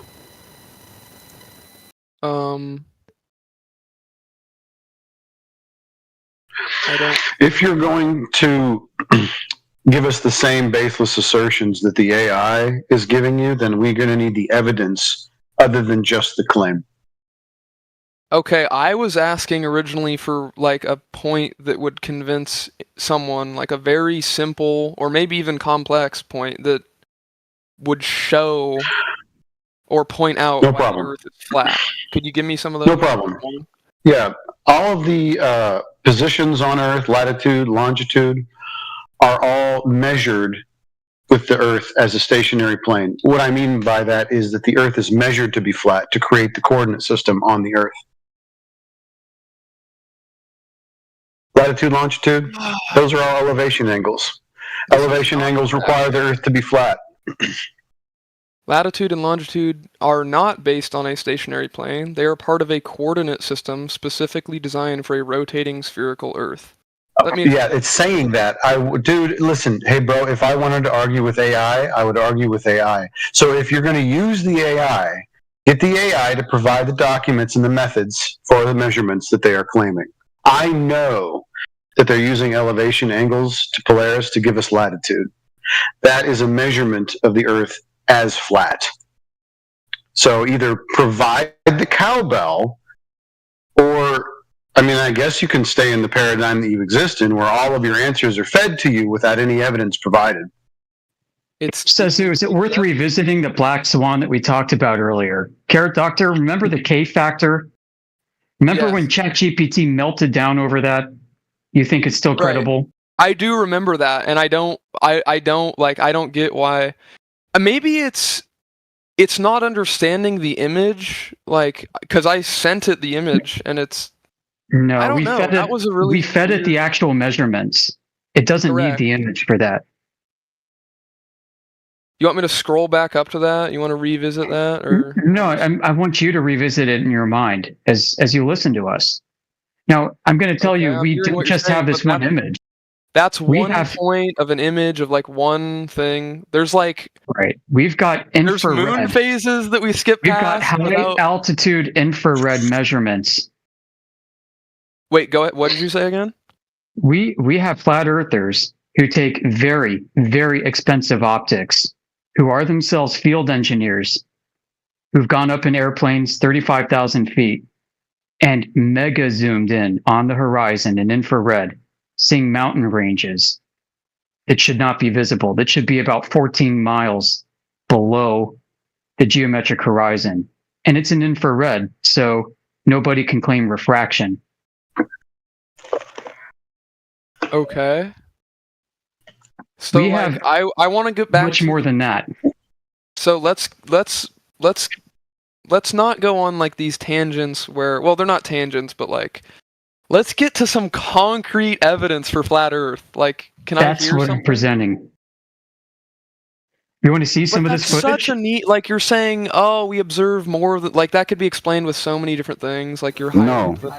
No, it doesn't get explained by that because it's not. You can go Okay, test can you it give me a yourself, and different you can go test it yourself and find out that there is no explaining it, or you can just type some random nonsense into the AI and then assume the AI is telling you the truth. You have two options: check reality or believe something else. Okay, so like what would be the best logical argument or observation for flat Earth? And then I'm going to ask ChatGPT and it's going to try to give me an explanation that's going to make a lot of sense and give math and summaries of why that's, you know, that it's not the case. Yeah, that's because it's been programmed to do that. Why? Of course. Why wouldn't it do that? Well, because that's the world we live in. That's the normal, like we live on a sphere. No, if you go out and measure it for yourself, you find out that's false. So you live in a delusional reality. A cult. Okay, give me the best argument for flat Earth. Go out and measure it for yourself. That's the best argument. Every measurement, like it checks out that we have a round Earth. No, don't lie. Now you're just lying. Based on what I've seen and what my 23 years on Earth, that's what great. I have. Okay, so how does that black swan image prove that Earth is a globe? Go. How does the above image, The black swan with the rigs, how does that prove your side? spherical? The oil rig picture. Did you just ask ChatGPT that question so that it could answer for you? Well, yeah, I wanted to see if it had remembered the image. No. It's telling me to send it again, and I don't have any. It's telling me to get GPT 4.1. It's telling me to pay for it to upload any more images because I've been frickin' using so much of its power. This is like a dystopian future, man. You're just living through ChatGPT. If it told you to go eat 5 cheeseburgers today, you would do it. Yeah, literally, it's insane. He's giving away his agency to the AI. It's insane. So I got to use something. Like I got to use this. I got to lean on this tool. I got to crutch on this tool a little bit because I don't. I mean, guess what? Like, it would take me a while. We've been flat earthers for years. I know, but here's the thing. Like, could you give me like a solid, followable, logical? The difference is when I talk to the AI and I go over all of our arguments, the AI completely agrees with me and knows exactly that we are correct. But when you talk to it, you type so poorly that it treats you the way you type. Okay, then what should I type for it to give me an explanation for flat Earth? It doesn't give you an explanation. It's not a flat Earth AI, dummy. It's a globe Earth propaganda machine. But you just said it gives you what you want to hear. Yes, because I force it to be empirical and logical and only answer on those grounds, not on the grounds of what is commonly accepted or believed to be true. Then give me that. Remember when we asked it about the K factor? It suddenly took on a different tone, didn't it? Now it assesses your intelligence level and delivers you more truthful answers because it knows that it can't bogart you with fallacious reasoning. And then when you retreat back to asking simple questions, look what happens. Okay, so how can I force it to like give me flat Earth? Like what can I type? You just have to have it answer empirically. So like an example of a prompt that you can use is empiricism positive. Fallacious reasoning, negative. Evidence, positive. Assertions, negative. Okay. What would Appeal you like to me to authority, negative. Appeal to consensus, negative. Okay, what would you like me to type to give it, or for it to give me back some evidence or some? Well, you just have to prompt it like I told you. Any good argument for flat Earth? Like, what should I type? It's not going to give you any good arguments for flat Earth because it doesn't have that data inside it. Okay, well, how do you get that then? I get it to admit the actual physics and not the globe lie. Okay, then give me that. What should I type to give me the physics of? You did it earlier. You did it twice. You know how AI works. You did it twice. You did it once for the image, which showed you that they cannot have any refraction or curve that can explain that image. We showed you with the fallacy. It kept repeating to you and trying to convince you was not a fallacy, but then when we showed you it was an exception, then it kind of admitted, but didn't admit it very well because you're not strict enough on it. It knows that I'm an empiricist. It knows that I'm a logician. It knows that I know science, so it cannot fuck with me by saying bullshit that I will just happily believe because I'm a dumbass. Like, that's not how it works. If you want to use the AI correctly, you got to actually understand what you're talking about. Otherwise, you can't tell when it's making a mistake. You'll just accept the mistake happily. Okay, let's get a new line of logic, or like, let's get a new thing, because that's buried and... I mean, do you want me to bring that back, like that K factor? No, we are all capable of talking to the AIs. I have multiple AIs that I use, but I don't look at that as any kind of authority, so you reading out what you poorly type into it is not of interest to us. Okay, here's what's of interest to me. I want to see a good argument for flat Earth that's not just like this random... Hold on a second. Picture. Why do you want arguments? Don't you want measurement? Wouldn't that be better? To say the same I want thing. anything. Like, can you? We've already given you arguments and showed you evidence. You've hand waved and denied it, but the burden of proof actually lies on your religious belief that we left. So you hold the belief that the Earth is a globe, and you're welcome to try to substantiate that. But if you cannot, that means that we can just dismiss it. Okay, do you want me to keep giving you guys, like, arguments why the Earth is a globe, and you try to, like... No, we want measurements of Earth curve. That's what I want from you from this point forward. I don't want you to appeal to ChatGPT. Just give me, how was the Earth measured to be a globe? How is the Earth measured to be a globe? It's crazy how you don't know this. Yeah, it'd be great if there was, like, a guy that you could cite who did it, and there'd be like a statue to him or something. Okay, you want a measurement. And before Eratosthenes, guys. Wow, the first one it gave me was Eratosthenes. Yeah, we know. We know. In 240 BC. Oh, Okay. wow. What are the odds? So, did he measure the Earth curve, or did he measure a shadow and assume an Earth curve? And then affirm the consequence. Here's what do you want me to give you what I typed and what it said?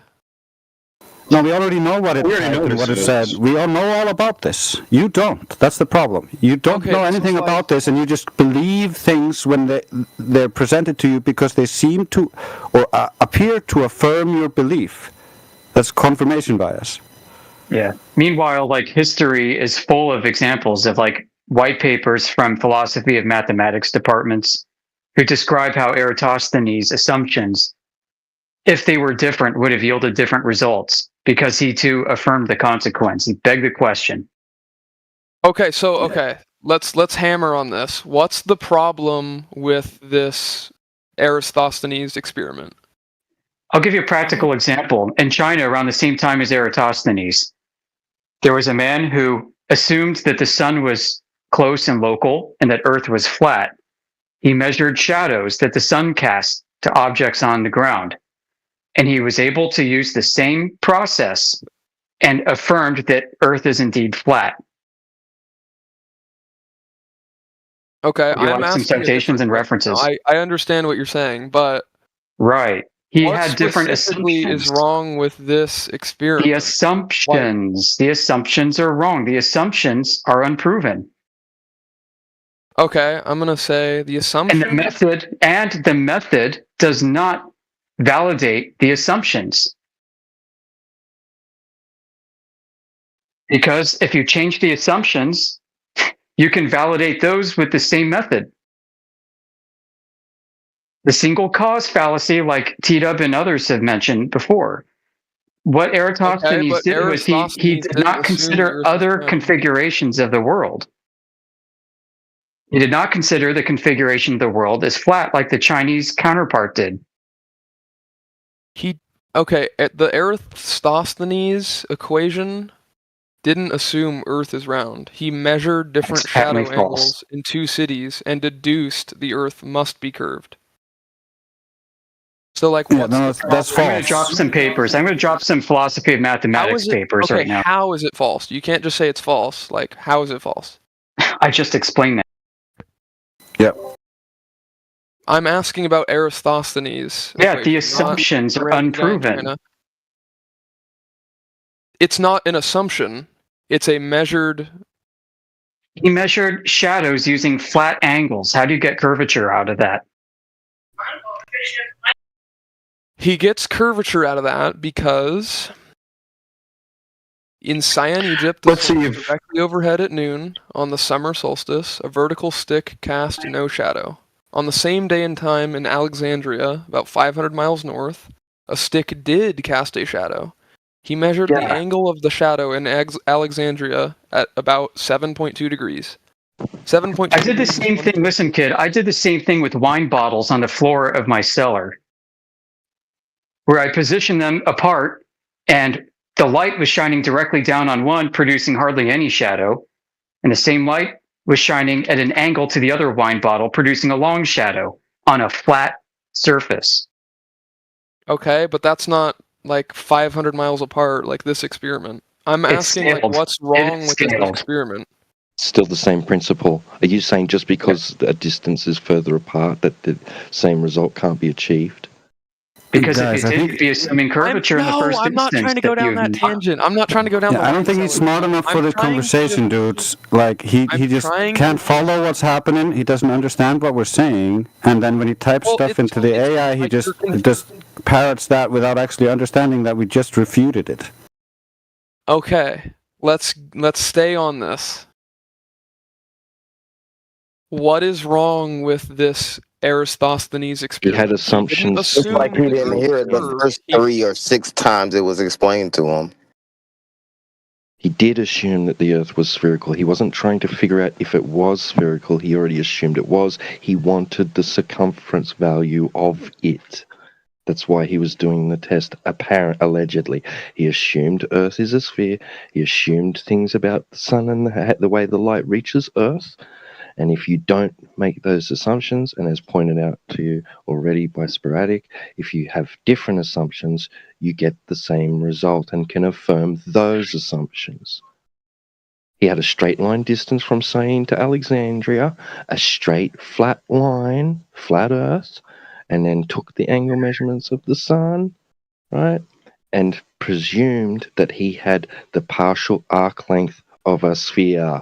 So that's here we go. Listen, okay, the journal. I'm going to read this out loud. Please don't overtalk. The Journal of Elisha Mitchell Scientific Society, 1988, from the Department of Psychology, University of North Carolina, Wilmington. All right. In this paper, the abstract reads: over 2,000 years ago, Eratosthenes coupled logical thought with crude measurement to estimate the circumference of the Earth with what could be considered to be amazing accuracy. However, his observations would have led him to a very different conclusion if he had used another set of presuppositions in interpreting his observations. Scientists should always remain aware of that fact that finding data which are consistent with a particular hypothesis does not rule out the possibility of other viable hypotheses.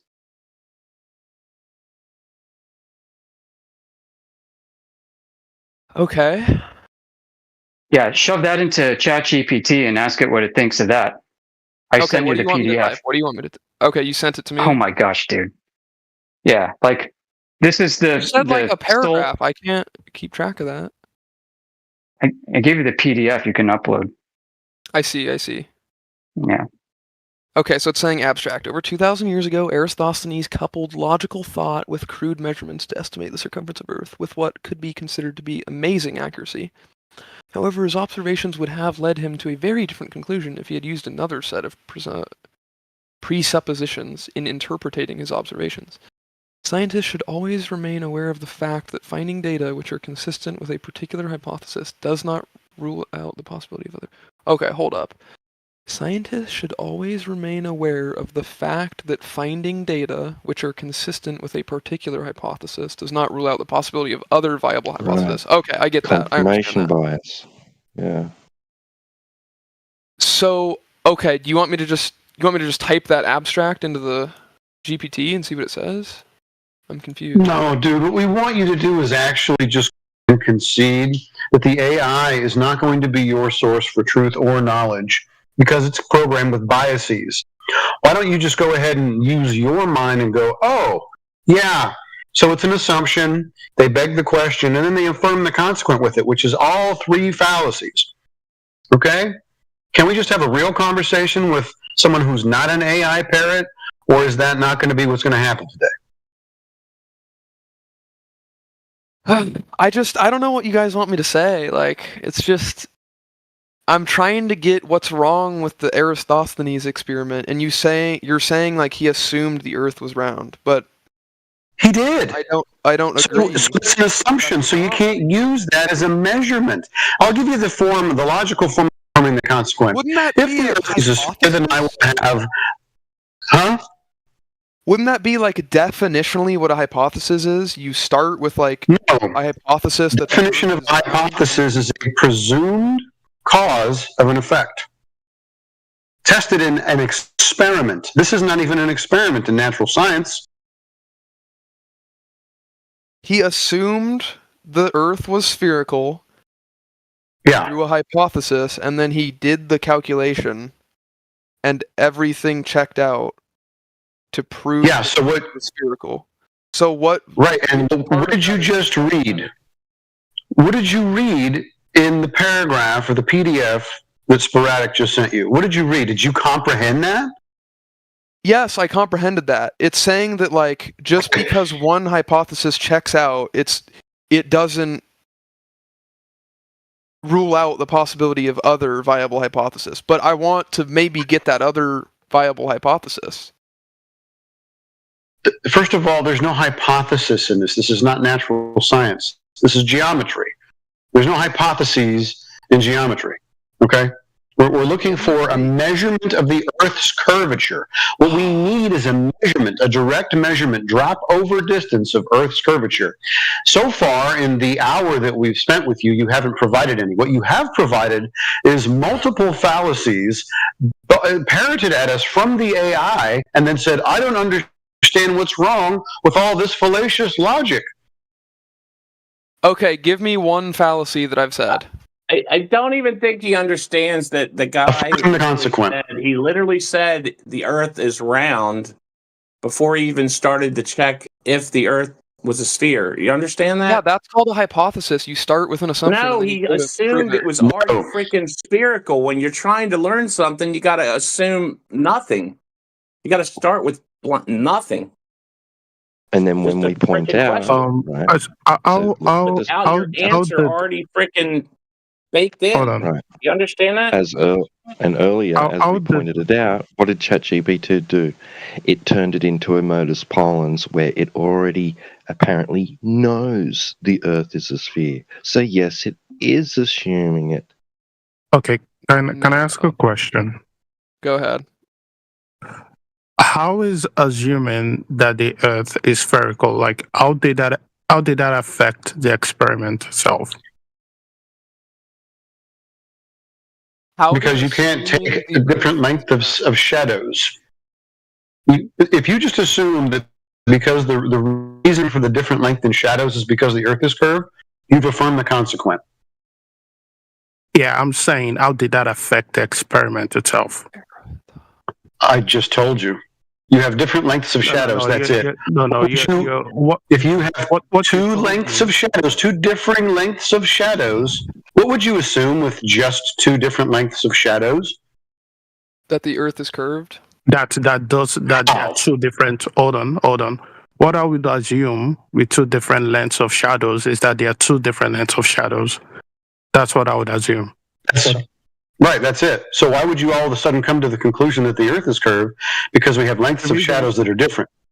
Yes. So the reason why it came to the conclusion that it's curved is because it fits a spherical Earth.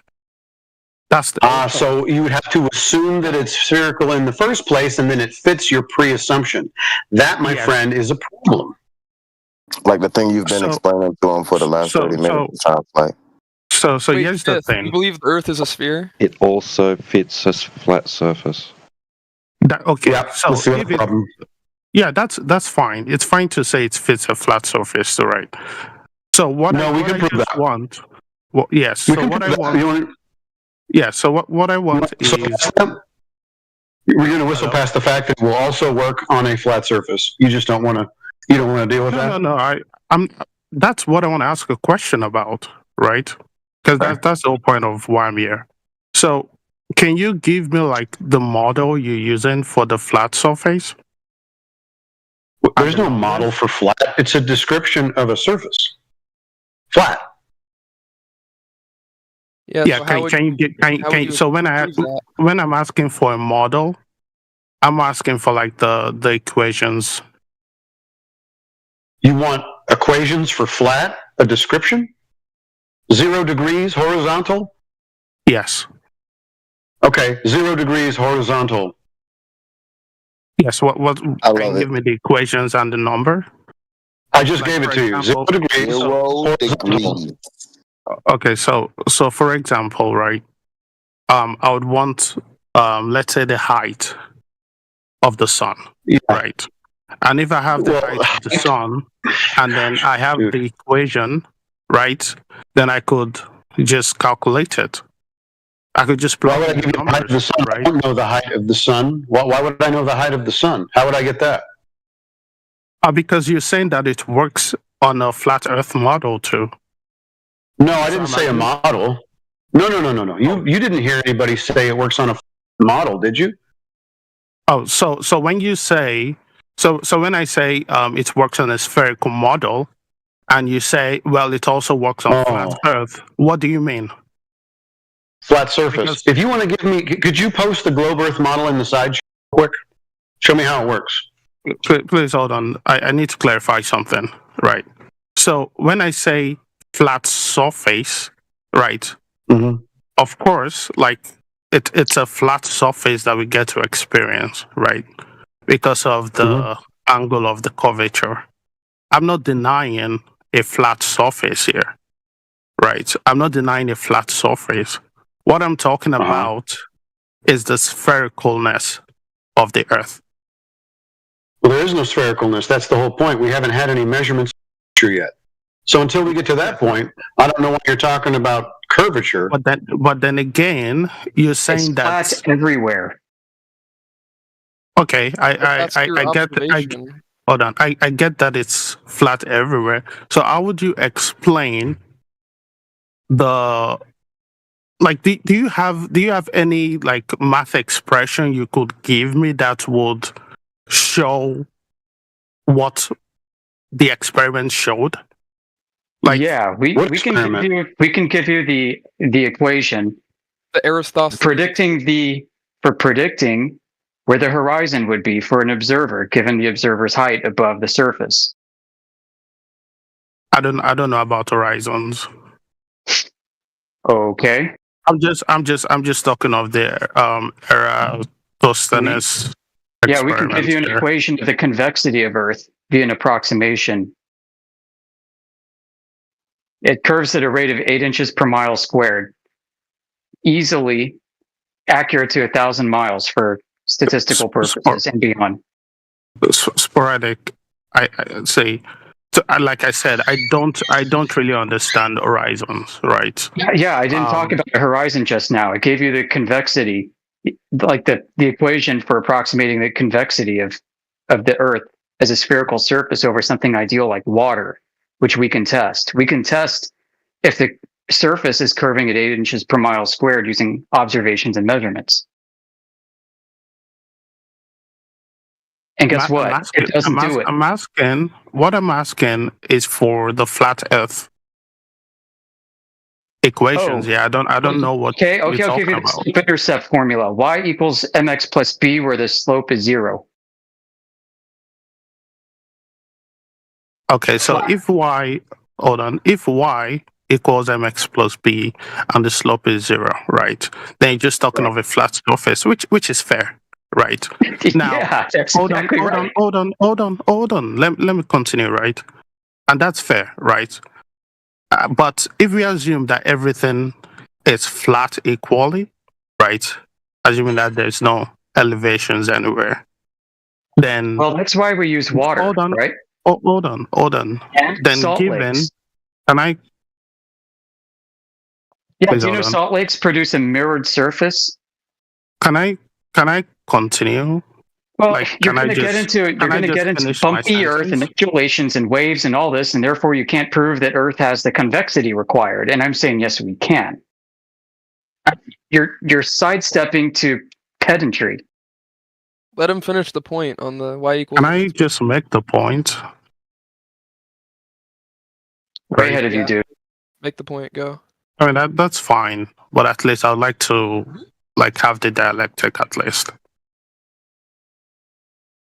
So if we assume that everything is equally flat, right? Then, given the distance of the sun, right, which we are making an assumption on, right? Yeah, and I'm going to stop there and say, nope, we're not Eratosthenes- going to assume that. We're not going to assume that. Eratosthenes is wrong. Hold on. Would you let me finish? Eratosthenes Dude, I'm going to assumed. pause you when you make a fallacious you claim. Is that not fair? Damn. Why should I let you amble on if you're just going to start tossing out fallacious rhetoric?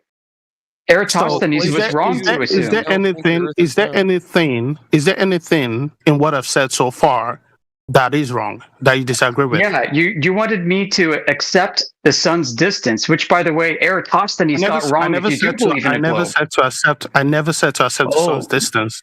Yeah, you did. In fact, I said if we make the assumption of the sun's distance. Yeah, So I don't which know. we're I not don't going know. to I don't know allow. why. Sporadic. I am saying Because that you're going to affirm the consequent. You're setting yourself up for a logical fallacy. Okay, then just let him make the logical fallacy. Can I make the logical Yes, go fallacy at ahead. least? Jeez. Damn.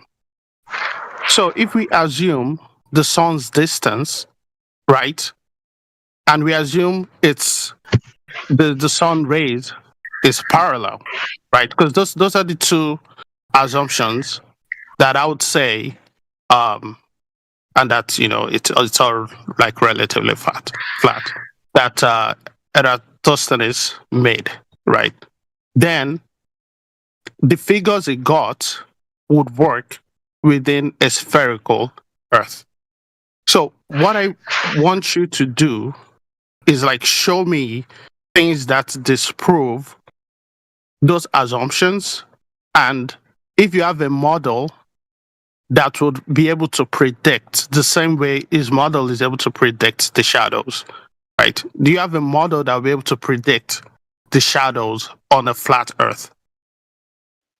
We don't need a model. We can use reality and measure the surface as flat. Oh, listen. Oh yeah, we don't benchmark. Interesting. We don't benchmark. I think Listen, we don't need a model. Listen, now will you let me talk? Will you let me talk? We Go don't ahead, go benchmark. We don't benchmark claims to reality. We to models. We benchmark claims to reality. If we benchmark claims to models like you're asking me to do, that'd be fallacious. Look at that. That dude just was like, let me make my logical fallacy. And then the guy was like, yeah, let him make his logical fallacy. He makes his logical fallacy, A logical asks fallacy. us to disprove it. He said, let's beg the question of the distance to the sun and parallel light rays to the sun. So if I beg the question about these points which affirm my globe assumption, then the Earth is a globe. Disprove my assumptions. Totally retarded. Didn't even wait for a response, and he just left.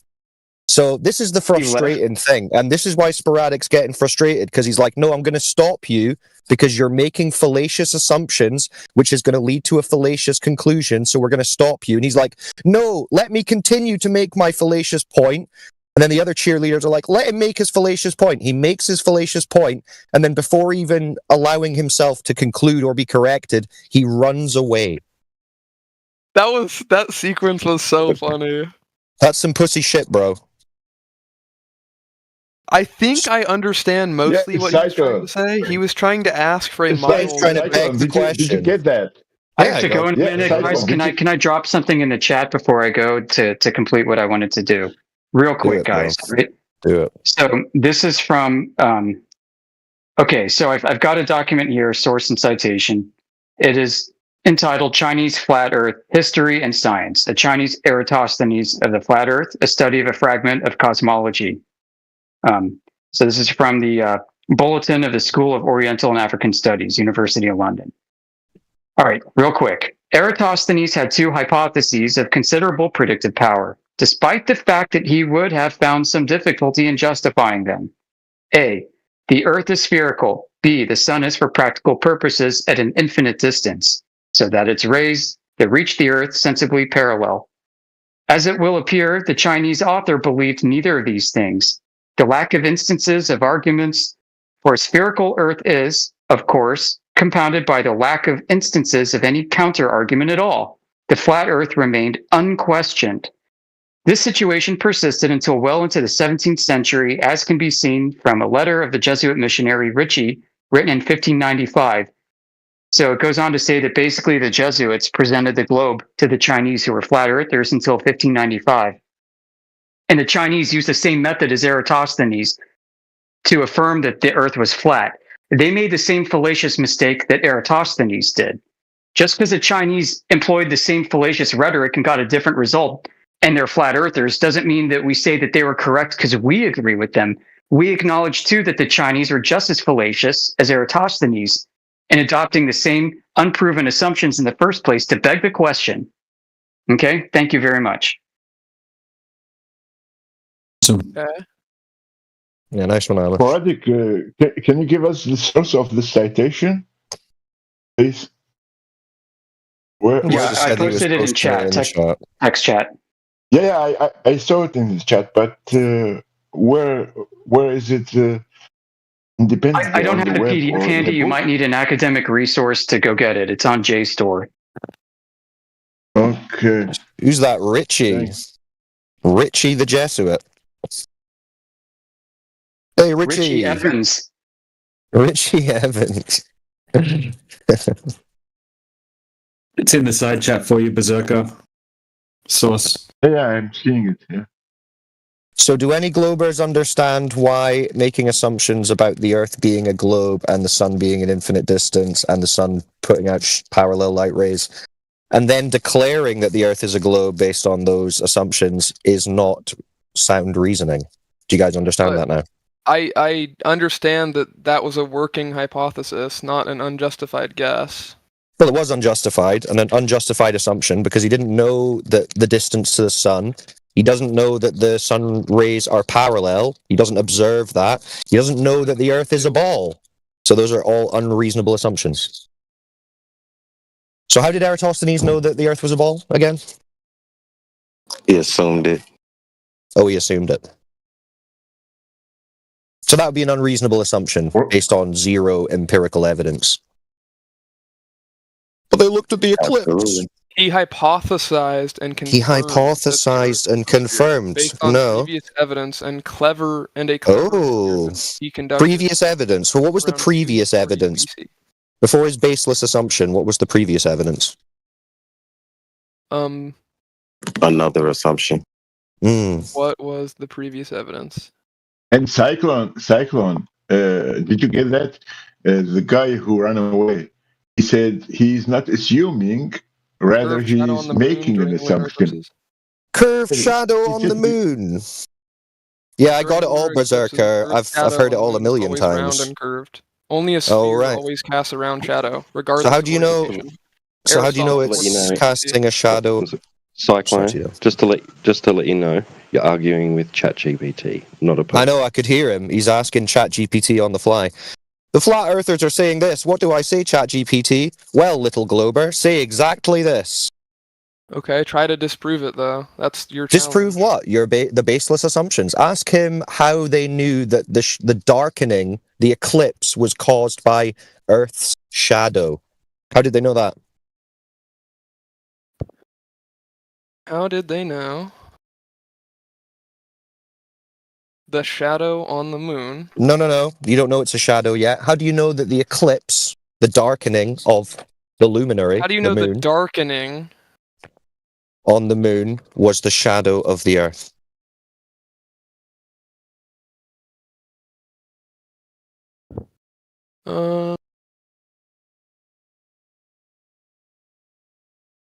You've got like no intention of using your own brain. Well, Or saying, I don't nice to know, have ever. It's nice to have the summarized list from ChatGPT. Careful observation of lunar eclipses. During lunar eclipse, the moon slowly darkens and often takes on a reddish or dusky hue. This happens Red? only during the full moon. Hmm. Yeah. So how You've seen that. have you? Shadows aren't red. I've seen the moon be red before. I Yeah, personally have but seen shadows. Have you ever seen a shadow being red? no, but there's Okay, another well, explanation. let's dismiss for that that then. That's just a shadow. That won't be a shadow then. We don't get to just dismiss that. Oh, okay. So how? Well, it doesn't look like a shadow then if it's red, because shadows aren't red, are they? You stopped me at like the very first Yeah, bullet point of like and that's the 12. only bit we need. Exactly. We can beat you on 1 point. That very first Okay, point try to defeats the beat whole me. argument. Try to beat me. What is Already beat. You what don't is know the it's a claim? shadow. You don't know it's a shadow. You don't have any reason to argue that it is a shadow of the Earth. There you go. Defeated. Baseless assumption. Fallacious. Done. You have no evidence that it is a shadow, so how can you claim it? Yeah, I mean, and this is like building on the assumption that the Earth is a ball, that you're living in this heliocentric system. I mean, this is like the 10th assumption down the line, and you don't have any evidence for the previous 10 assumptions. I have like so much to give you. Literally nothing. You've got literally nothing. You have literally Okay, nothing. so the edge of the dark area is always curved. There's that. Okay, how do you know that's a shadow of the Earth? Because the edge of the dark area is always curved. You don't know it's the Earth. You don't even know that the Earth is curved. You don't have any evidence that the Earth is curved yet. So you just back the Circular question again. You can observe that. Oh my god. No. You observe a flat Earth, my friend. Have you not read the textbooks? Have you not listened to the globe story? The globe story is you will only ever experience a flat, motionless Earth. But trust us, NASA, we're going to a place that you can't go to, and we can see it's curved. Do you think that you see a curved Earth? Are you misunderstanding the globe religion this much? You can see satellite images of Earth, and yeah. Yes, exactly. So you can't see a curved Earth, but they'll tell you that they've got these images and videos that you can watch on a screen, and they show you. I mean, it's a yeah, curved if you want to Earth. believe all of that is fake and edited. No. It's not believing that is fake. I don't have a 800,000 belief. No, it's not. It's not belief on my part. It's belief on your part. You believe them. I don't. No, you believe that they're lying. No. It's not a belief. It's not a belief on my part. I don't believe them. You have the belief. You believe I have the reality. No, remember, when they say you all experience a flat Earth, but here's some images to believe. I don't believe the images. You do. I have reality. I experience that. So that's not a belief. That's everyday reality. But you believe in the cartoons from NASA. Yeah, you're the only one taking someone else's word for it. So And then I don't know why believing that's these so hard for you to cartoons, understand. believing these cartoons, you then think it's justified to say, well, look at this darkening on the moon. That means that it's a shadow of the ball Earth that I now believe in. So I believe that's what's occurring here. Just like fallacious assumption on fallacious assumption. Oh yeah, and then he has the gall to say Eratosthenes was wrong until satellites actually proved it. I didn't say that. Yeah, you're not. I'll just give a quick summary. No, we don't need your chat GPT. No. We're not doing your chat GPT summary. They'll be like, I'll just give you a quick summary. Dude, you're reading chat GPT. Settle down. The best. Stop. We've already Stop. But the best part is you can simply take a ball and you can play around with shadows yourself and see what happens when you cast a circular shadow onto the surface of a ball. The problem is the ancient Greeks weren't really smart if they didn't account for the fact that shadows conform to the shapes they hit. And so when you take a circular shadow and cast it over a sphere, it distorts the edge. So we don't see that with lunar eclipses. Yeah, that's actually how you get the red light. That distorted light. The red light? No. Red light. Wow. Well, that wouldn't be a shadow then, because remember, shadows aren't we're also not talking about any lights or anything like that. We're talking about the edge of the shadow. It wouldn't remain circular as it's passing over another sphere. Just like when you cast a straight shadow onto steps, there's not a straight shadow on the steps because the shadow conforms to the steps themselves and therefore becomes jagged. Okay, I think I'm the only spherical Earth person in here, but I need to go use the restroom real quick, so I'm going to be gone for like a minute. The term you're looking for is glober. What? He's right. Look, that is called the confirmation factor, the sine wave S factor on a sphere. You will have to have. You can go and Google it. The sine wave S factor on a sphere. You will have to. The shadow must have the shape. Let me go take a leak, and we'll explain this. Go away. Take a break. Take a break and come back. Berserker's right. He's discussing projected geometry, the sinusoidal pattern. Exactly. We shouldn't even let him beg the question of the shadow. I mean, there's no evidence that it's a shadow cast on from any object, so I wouldn't even waste time bandering about what objects can cast what shadow. You got no evidence that that's the mechanism even in play. Yeah, if anything, there's evidence that it's not a shadow being cast onto a spherical moon because it showed distortions. So we have a problem here somewhere. Yeah, it's red. We've got the selenelian. Like, it's not a shadow. So, like, putting rulers in front of oranges and shit, when you're putting rulers in front of oranges, like, I think you're already, like played into that bullshit. This is so funny. My God. Yeah. The image in the cat box, that's called confirmation from Dre's AI. Confirmation factor. That is one of the factors which you will have on a sphere if a shadow passes on it. It was nice from Dre. Yeah, it's nice to hear you back on the mic, Drace. Yeah, nice to see everybody. Been too long. All right, I'm back. Hold on. So, the picture he sent of the straight shadow supposedly being jagged, you do realize if you were standing on that object which cast the shadow, if you were a tiny person standing on that object, and if you looked straight up, that shadow would look straight to you. You do realize that, right? About? Yeah. What the hell are you talking about? If you take a straight pole and a set of stairs right before the pole, and then you cast a shadow of that pole on the stairs, if you look for any other angle, of course, the shadow will look angled and jagged. But if you are on the pole itself, it would look straight to you.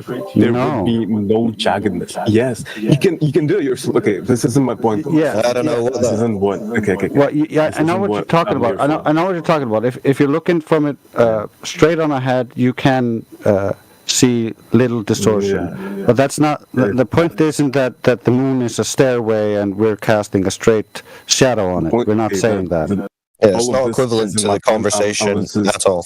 I was just pointing out what you said. Okay, what is your idea of night? Like, what do you think night is? an absence Wait, of Rex, light are you, from do you the believe in sun. spherical Thunder. Earth? I do believe. Obviously, Bro, he doesn't know what he doesn't know what I've got a nighttime is. teammate here. Obviously, he believes in the globe. Hold on, teammate, sure, but you and the other guy, you have been spewing nonsense. Like, use your brains. Ooh, that's some Glober on Glober violence. I love it. We love to see it. So, what is your idea of night?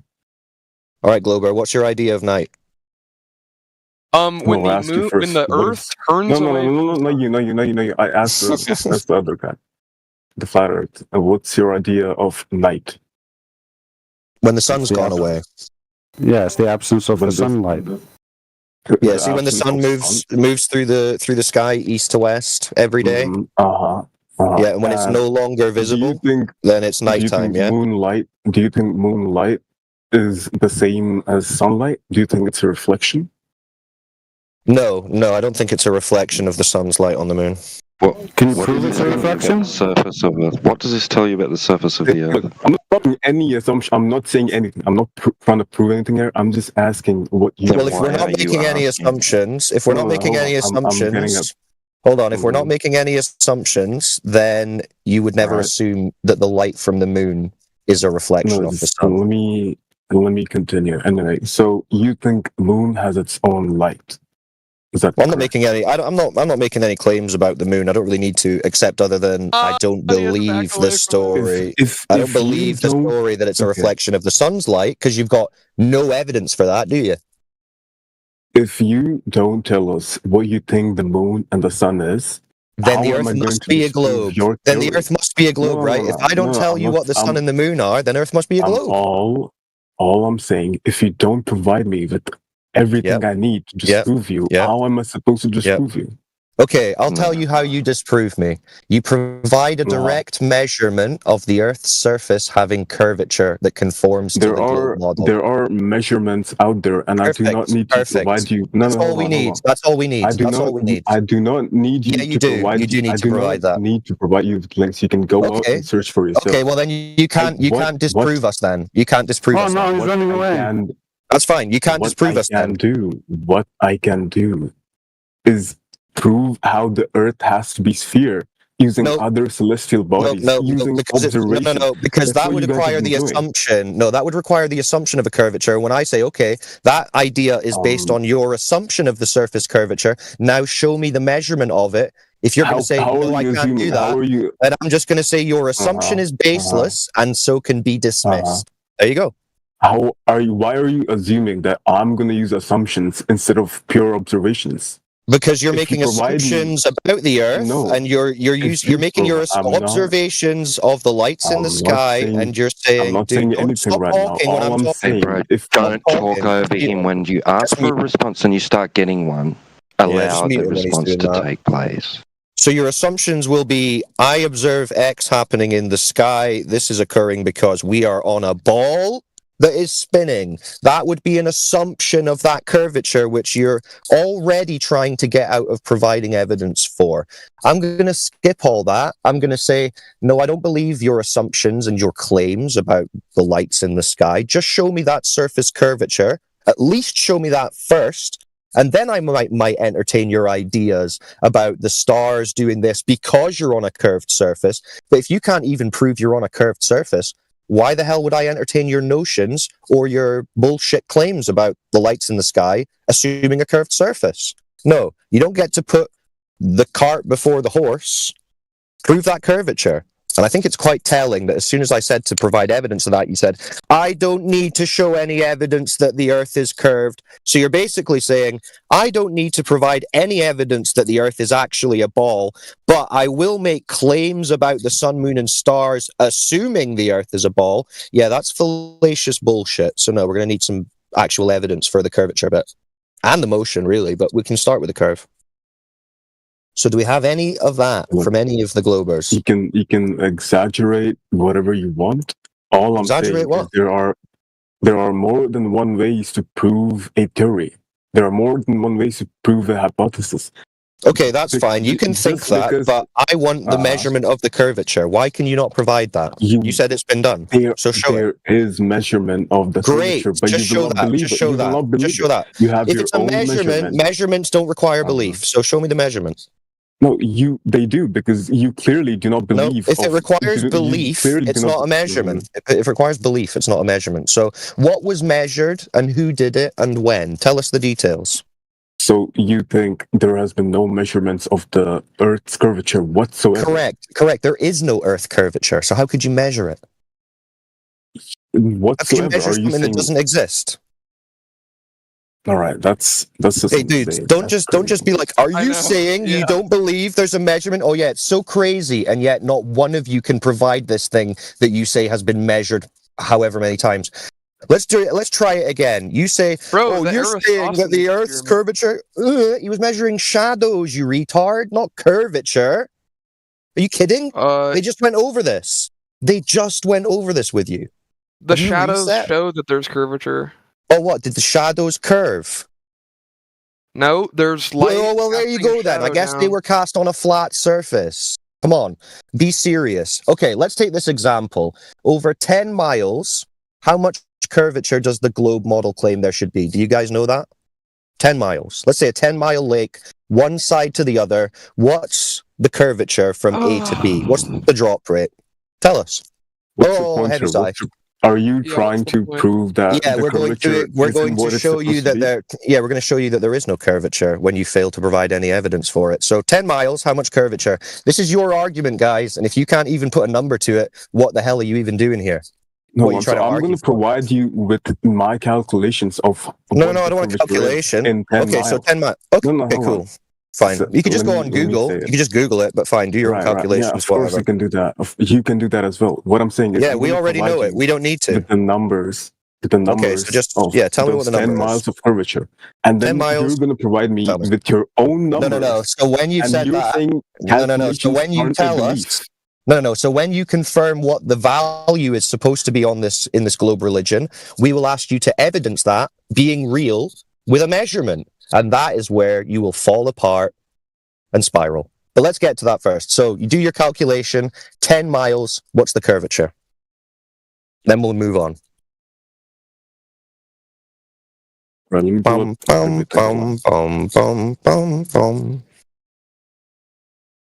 other Globers want to help him out? Speed this along? I'm just trying to figure out what your point is.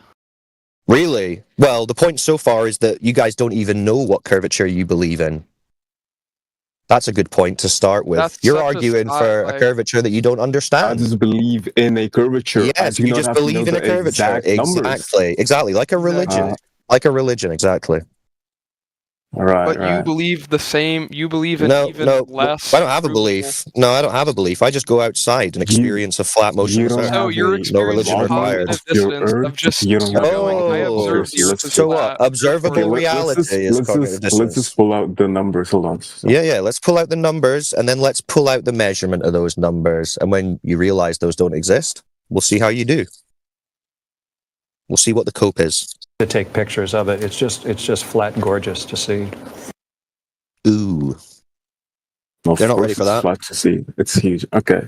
Of course, it's flat to see because it's flat. The curve of Earth is 8 inches per square mile. All right. No, you got that wrong. You're getting close. Okay. Well, per mile square, not square mile. But you're close. Per mile square, sure. There you go. For 10 miles, that would be around 67 feet. Wow, 67 feet of curvature over 10 miles. Perfect. Lock that number in your brain. 67 feet. 66.6 feet, funny number, over 10 miles. Now tell me, who has measured that in reality in all human history?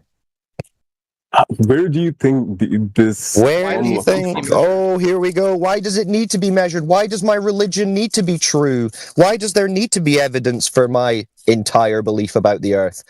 Because they're teaching it to kids in school, taking millions and millions of dollars. Well, did you let them know you've got the claim, bro. It's All right, 666 at 10 at 100, and it's 6,666. Yeah, that's okay. That's okay. We don't need to go into that at the moment. 1,000. No, I can't. They're gonna go off into all directions anyway. Come on, guys. 66.6 feet. You've just locked it in. Now tell me, has that ever been measured in reality in all human history? Yes. Oh, great. Cyclone, real quick, just so you know, Carrot Doctor over here, he's already been presented with the Black Swan. He already knows it and everything inside and out. Well, that's fine. He's just, Right. well, we'll just listen to him spiral out then. So, the Black Swan, the Okay, so picture you said it of had those been two measured. oil rigs. Well, hold on. First, you said that had been measured. So who measured 66.6 feet of drop over I 10 just miles? told you. I measured it right now. What proof do you have that I did not measure You it? measured it right now? Right now, I just got up from a chair and measured it from the ocean. From the ocean? So you're on the beach Yeah, right it's now? exactly 66.67 feet. Okay, so how did you measure it?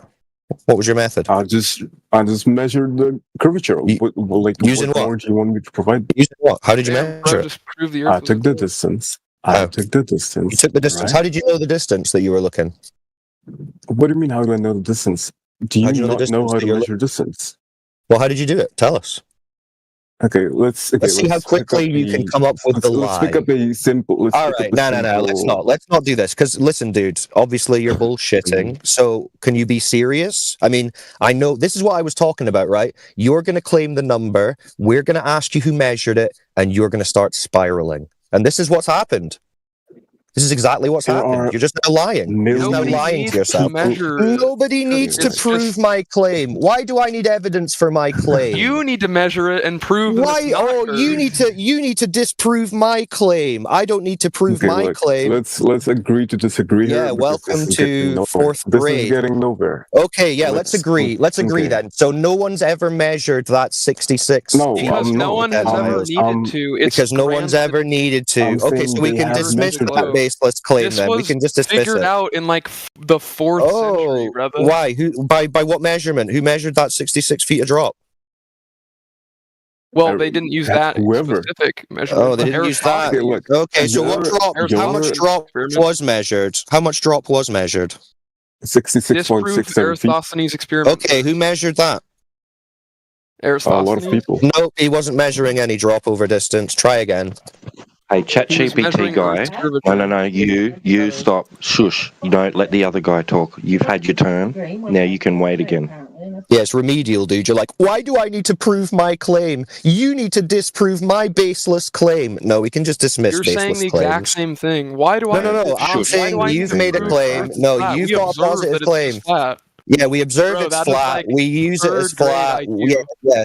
So base default is that the Earth is flat. You come in making a baseless Why would that be the claim. base default? Well, because that's what everyone experiences in reality, dumb shit. And then you come along and say, hey, guys, I know we all experience green grass and a blue sky, but it's actually purple grass and a pink sky. What's your evidence for that? Okay, who measured the angle of the flat Earth? Who's telling you the angle of the flat Earth? Okay, well, is before we 0 move on degrees? then, you guys are agreeing that no one's ever measured that 67 feet of drop, No, right? I'm not. I'm saying. Okay, millions cool. Well, of who people measured have it? measured it. Okay, name one of the millions. Me. No, you didn't. Okay, Why do post you need a your name measurement when in the chat. measurement is there? Post your measurement in the chat. Let's see the data. I just told you 66.67 feet No, over that's 10 miles. the claim. That's the claim. Where's your evidence? Okay, where's your evidence that? See, exactly proven. This is it. Bricked. You're like, why would we do this? Because we're going to expose exactly what we expose every single day. Use claim a number 66 feet over 10 miles. We ask for the evidence. You have literally none. Literally none. All right, let's. So it's a religion. Okay, I'm gonna agree with your point here, Sure, just move Cool. on. I'm agreeing. Welcome to flat Earth. Welcome to flat Earth, then. Yeah, sure. Yeah. What is like? Who measured your flat Earth? Well, it's observably flat. And it's also been observably- measured, but who right? measured? Yeah, so I can say that. Well, you it's would need to measure observably to the contrary curved too. because we've already got flat. Flat is default. That's what we all experience. You'd need to No, prove to the who are you to opposite. say You that? need to Who are prove you- to the I contrary. You can need to say prove to that the contrary. sphere- If you've got no evidence to the contrary of what's experienced in everyday life, why would we just assume that's the case? if you have no evidence to the contrary? We have evidence. We have No, you don't. We just went through it. You don't have any measurement. No, you don't have any measurement in reality. We have pictures from outer space. Oh, cartoons from the government. That's your worldview basis, not reality.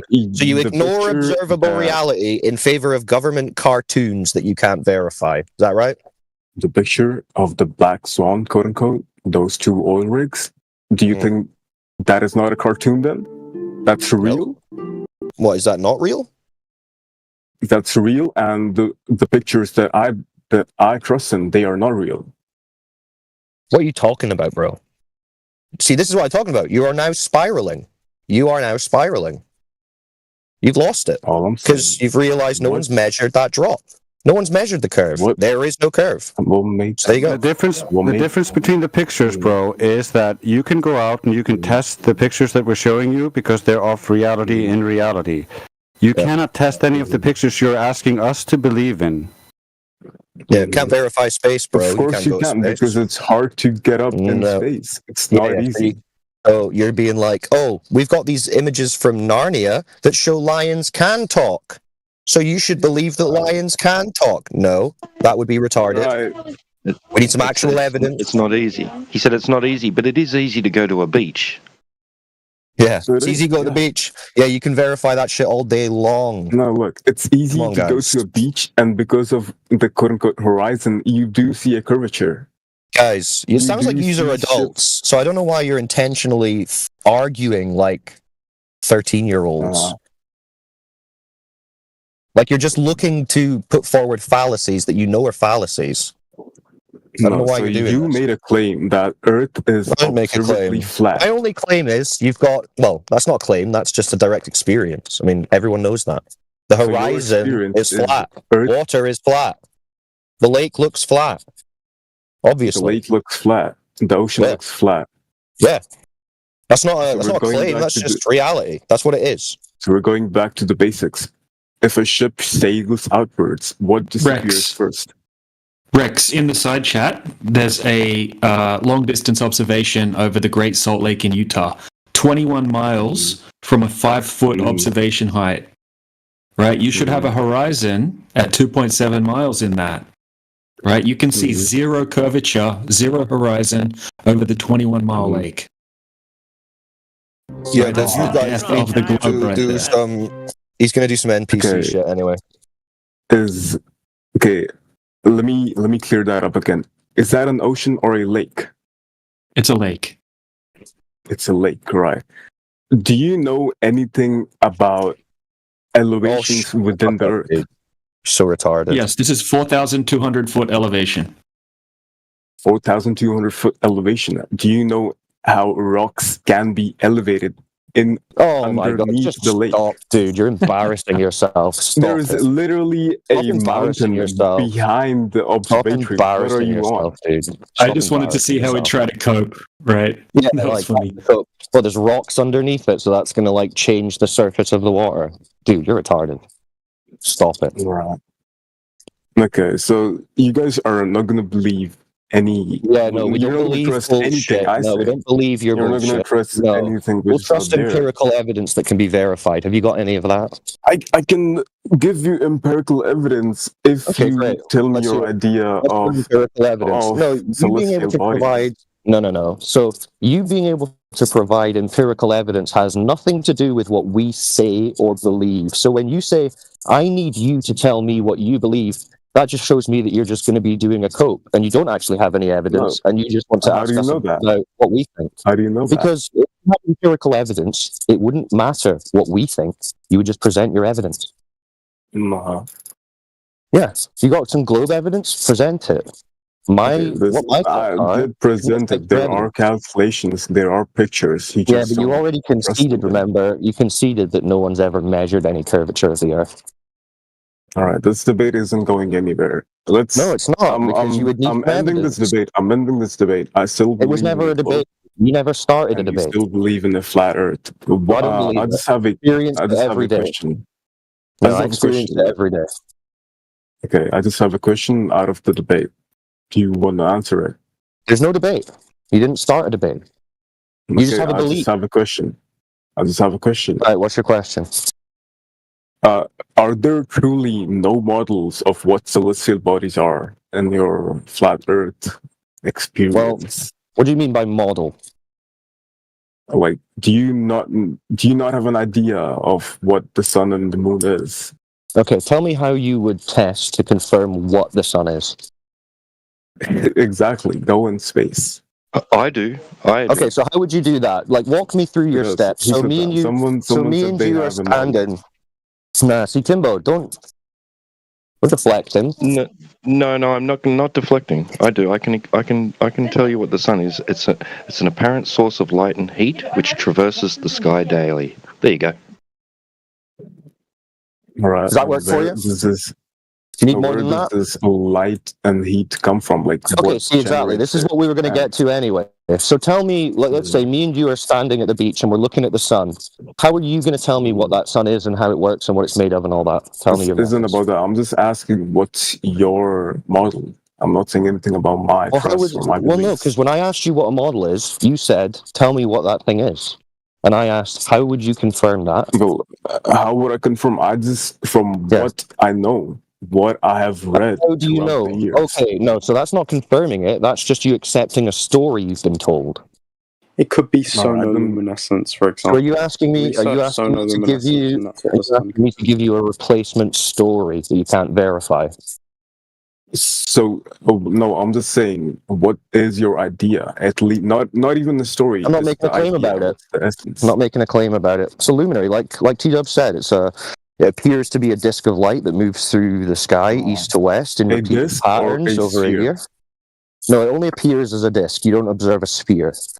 All right, and no, like, That's not to you say don't know what how it big is. or That's not small to it say it is or isn't a sphere, but you only observe a circular face, let's say.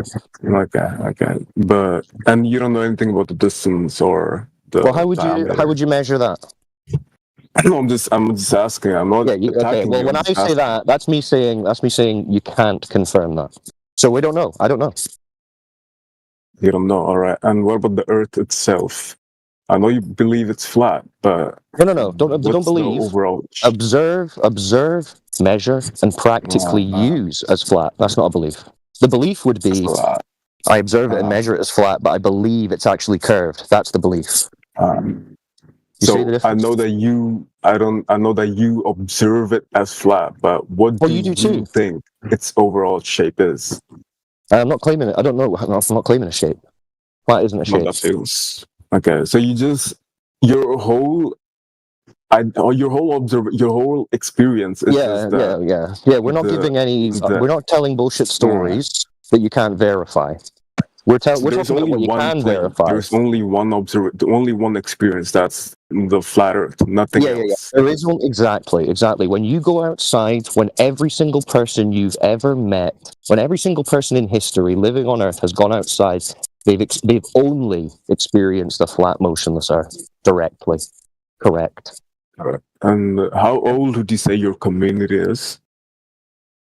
Since time began, people have understood that the Earth is flat and motionless. And not like this specific community, like the Cisco.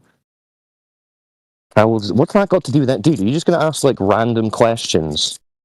No, this is the last one. What's that got to do with anything? All right. Well, this server's been going about 10 years. 10 years. All right. Okay. Well. Enough? Is that enough for you now? Oh yeah, that's enough. All right. Peace, dude. Good chat. Peace. Welcome back anytime. Like the YouTube. Yep, sure.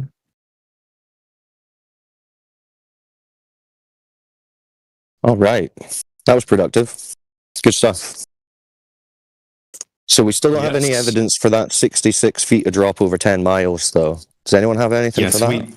We can't test lakes because lakes don't curve.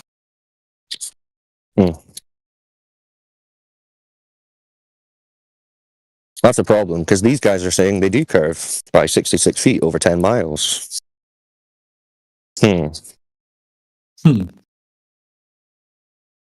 Why do we need to measure that? Why do we need to prove it? You need to prove that it's wrong.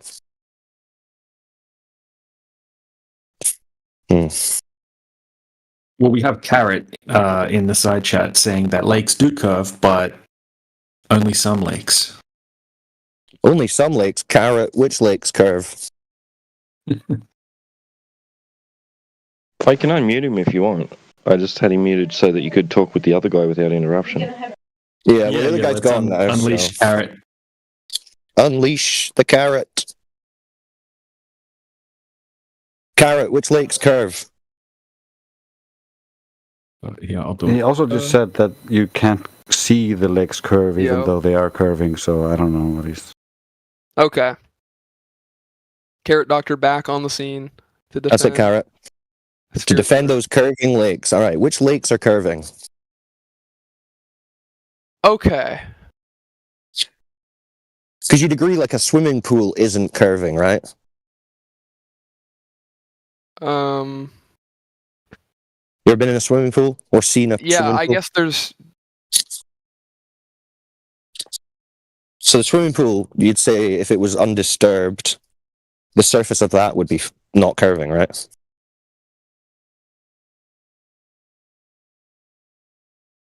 I think it will very slightly conform to Earth's curvature, but just like Oof. any body of water, but not noticeably. Not It's noticeably. just too small. Measurably?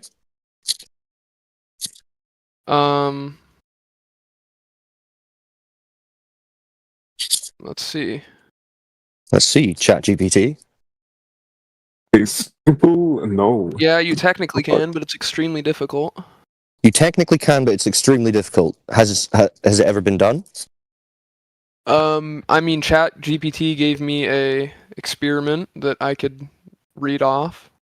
Okay, who does ChatGPT said measured a curved swimming pool? Is that what we're talking about, or something else? It just did it itself. It didn't give a person that did it.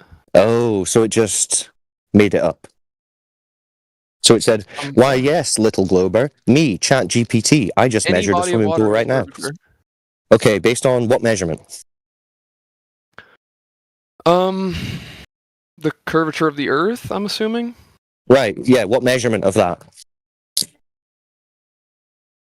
What measurement? You're asking what measurement proves? Well, like remember, there was Water 66 curve? feet of drop over 10 miles. There's like a specific rate of curvature claimed. Right? Right. Okay. So where's that been measured? You can measure. Well, No, not you I can. can't. Who I can't did? bring. I don't recall or know of any one. Right, but you have to. But you have to. Because if you're going to make this argument, you have to have that information. If you're going to say it exists and it has been measured, you obviously have to provide that measurement. Otherwise, we just dismiss it and go with, well, no curve. Doesn't display any curvature. Okay, one example would be Lake Michigan from Chicago. So we can see Chicago at the other side of Lake Michigan. You can. The Chicago skylands disappear bottom first when viewed across Lake Michigan from 30 miles away. Nah, see, ChatGPT is getting confused there because that's actually a flat Earth proof. The fact that you can see the Chicago skyline across Lake Michigan. It should be hidden beneath the curvature. So ChatGPT's just made you look foolish there. And think about that. I mean, could you prove that? GPT is not a good globe companion. Well, yeah, someone can throw it up in the side chat, the observations of Chicago across Lake Michigan. I mean, this was on the news. This made the news because they were like, whoa, you shouldn't be able to see this. What happened to measuring the curvature of the surface of a swimming pool? Well, he said he doesn't know if that's been done. No, like, there's not like an Eratosthenes experiment of a swimming pool. Like, you can't point to like put a a stick guy in the pool. Well, that wouldn't work anyway because Eratosthenes wasn't measuring curvature, remember? He already assumed it. That's the problem, if you recall. Yeah, that's kind of how a hypothesis works. You make an assumption and then you go to prove it. Isn't that affirming the consequent? If you assume there's curvature, then at the end you also just conclude there's curvature? I mean, there's That'd be fallacious reasoning. There's no problem. Yeah, that is a problem. Yeah, that's fallacious. That's fallacious. That's literally a logical fallacy. So that there was a Do we problem want to with get that. back into Eratosthenes? No, we don't. No, we don't. We want to get into where is this curvature? The drop over distance. There's a specific rate claimed. There's a specific value given. Where has that been measured in reality in all of human history? And if it hasn't, just say it hasn't. One example would be Eratosthenes. That's a very No, simple to understand. he didn't measure drop over distance, did he? He assumed that. Bro. I know it's painful to realize that this whole thing is just an assumption, a philosophy. That's a painful realization. I feel your pain, Carrot. You're a carrot in pain. Yeah, I'm kind of in pain. Not because, Yeah, because you're realizing there's no 66 feet of drop over 10 you're just miles. kind of poking hole. You're just kind of jabbing at all my points, but you're not poking holes in the globe model, devastating holes, like not having curvature. So okay, when your whole claim is a ball. What I'm trying to do? Could you do what I'm trying to do for a second and just maybe give one thing to prove the Earth is flat? Well, there's no curvature for one. Oh my so God. Yeah, that would be a good one. I just gave you a 21-mile observation in the side chat that you saw, right? And there's zero curvature over that 21 miles, right? On a globe, there must be a horizon at 2.7 miles, right? There is no horizon at all in that observation. There's no curvature at all. Why do you not take tectonic plates into account? Oh my God! Elevations like that. Rex, shut up and sit down. On Hey Rex, I thought you tapped out after I told you that the server had existed for 10 years. You said you were done. You said you were done. I'm still here. You've got the bug. I'm allowed to speak. You've got the bug. We've planted the seeds. We've planted the seeds. No, because we're still trying to find the curvature that you couldn't provide. You just will not take any. You won't take Eratosthenes. You won't. Yeah. We won't accept assumptions of curvature. We want a measurement. Verification. You won't accept a scientific hypothesis that's there is no scientific hypothesis. You're getting confused. It's not a question of a scientific hypothesis. We're talking about measurements of a surface, right? For fuck's sake. So please. I mean, if you wanted to, you could try and give a hypothesis for a shape. We will sit down and laugh at you the whole way, though. Okay. Do you want to do that? Do you want to try and give a scientific hypothesis for measuring a surface? Heck yeah. Okay, do it. Let's hear it. What's your dependent variable? Earth is a sphere. No. I'm going to help you. What's your dependent variable? The phenomena you observe in the physical natural world. What's that then? I'm going to suggest you don't know what a hypothesis is. So this is the problem with using words you don't fully understand, bro, and just assuming that. I mean, you're using very colloquial, not really literal definitions of these words, but these words have specific meanings. Is a testable explanation or educated guess about how something works based on observations, prior knowledge, or logic. Okay, did you just Google that? He's got ChatGPT open. Yeah. That's what he's been doing. Awesome stuff. You said this was a scientific hypothesis. A scientific hypothesis is a prediction specifically about how your independent variable is going to affect your dependent variable. It's specifically denoting cause and effect relationships within the physical natural world. You'll probably understand that a shape's a concrete noun. You won't use a hypothesis to figure out a shape. Well, that'd be geometry, my friend. Object, like the Earth, you'd need to. You'd use geometry, wouldn't you? Yeah, like hypothesis, like. No, don't say hypothesis, please. Don't. It's not a hypothesis.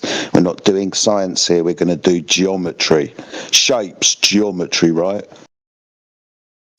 Right. Good. So not science. No hypothesis required to measure a shape. Geometry, Earth, metry, measure, Earth measure. Let's measure the Earth. That'd be a fun time. But you globies don't seem to want to do that. You kind of just want to assume that the Earth is already a ball, and then say, well, if I assume it's a ball, and then I look at the moon doing something, I'll say it's doing that because Earth's a ball. Yes, that's exactly what he thought. He thought if the Earth is round, then I should see shadows work differently. He affirmed the consequent. Same time. Yeah, so he affirmed the consequent, exactly. You Then affirm he the did a consequent. simple That's test. awesome. Sorry, you understand that a formal logical fallacy known as affirming the consequent is proof of fuck all. If you make your assumption like this, I think the Earth is a ball, and therefore I will witness this phenomena because the Earth is a ball. I witnessed the phenomena, therefore the Earth is a ball. It's an affirming the consequent formal logical fallacy. And bear in mind, the phenomena that you're observing, it's not like these guys just observed it and were like, hey, look at that. People have been observing it for thousands of years, and they never resorted to that fallacious assumption. So just to say that looking at it proves it is obviously fallacious and dumb. We're struggling to understand a very basic hypothesis. Are you? Well, yes, you are. You don't know what a scientific hypothesis is. We understand that. So what is that hypothesis? What was the hypothesis, and what was the dependent and independent variables within the hypothesis?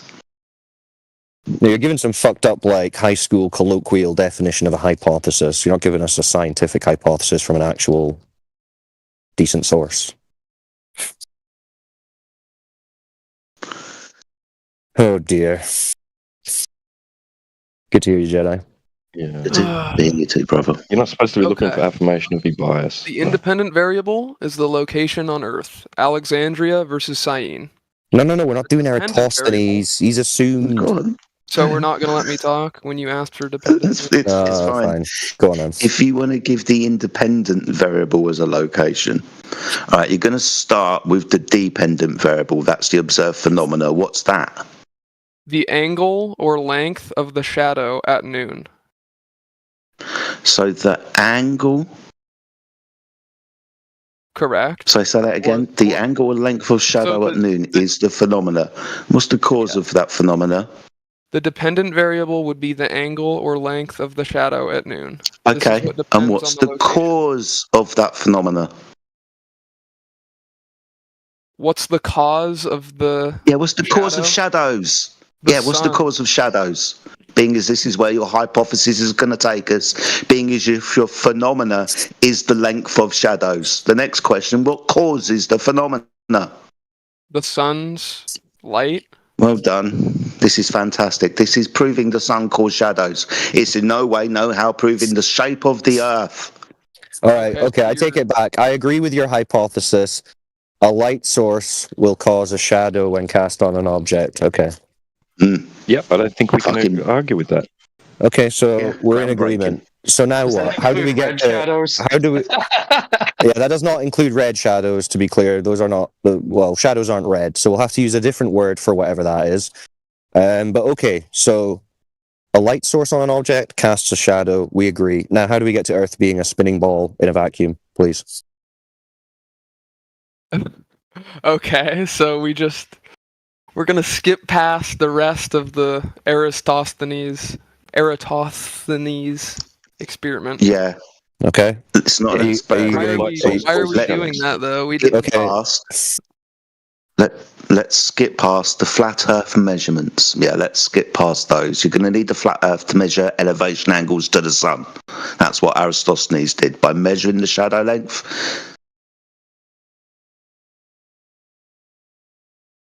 Okay, so we've got elevation angles to the sun, assuming a flat Earth. He tested it with an experiment. The result matched what he expected if Earth were round. I don't get what the problem is. We were here 2 hours ago with this guy. Well, it's like saying, okay, circle. is this a fair experiment? NPC reset. That was not an experiment. If I said to you, go out, do some measurements, come back, and then do those measurements based on the sun being 90 million miles away. And then, oh, by the way, once you're finished with your experiments, I'll just change it to 93. I'll just add another 3 million miles. And that's fine, right? It's not going to be an issue, right? I'm not interested in the distance to the sun. Yeah, Eratosthenes actually assumed that the sun was 12 times smaller than they claim it is today. How about them apples? Well, I'm trying to move it forward because we're circling back. Like Amish said, this was. I mean, I wasn't here, but I guess for 2 hours you've been on the same thing. Well, because you said you ran through your hypothesis, and your hypothesis was the sun will cause shadows when cast against objects. Yeah, you guys okay, just don't want to. fine. So then I asked, okay, so how do we get to Earth is a spinning ball in a vacuum from knowing that a light source will cast a shadow?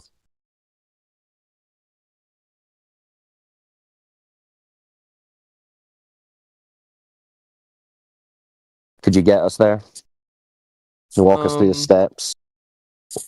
Well, Eratosthenes' experiment didn't prove that it's Okay, nice. Yeah, we know. We know. It didn't prove it was. I mean, he assumed it was a ball. He didn't prove that either.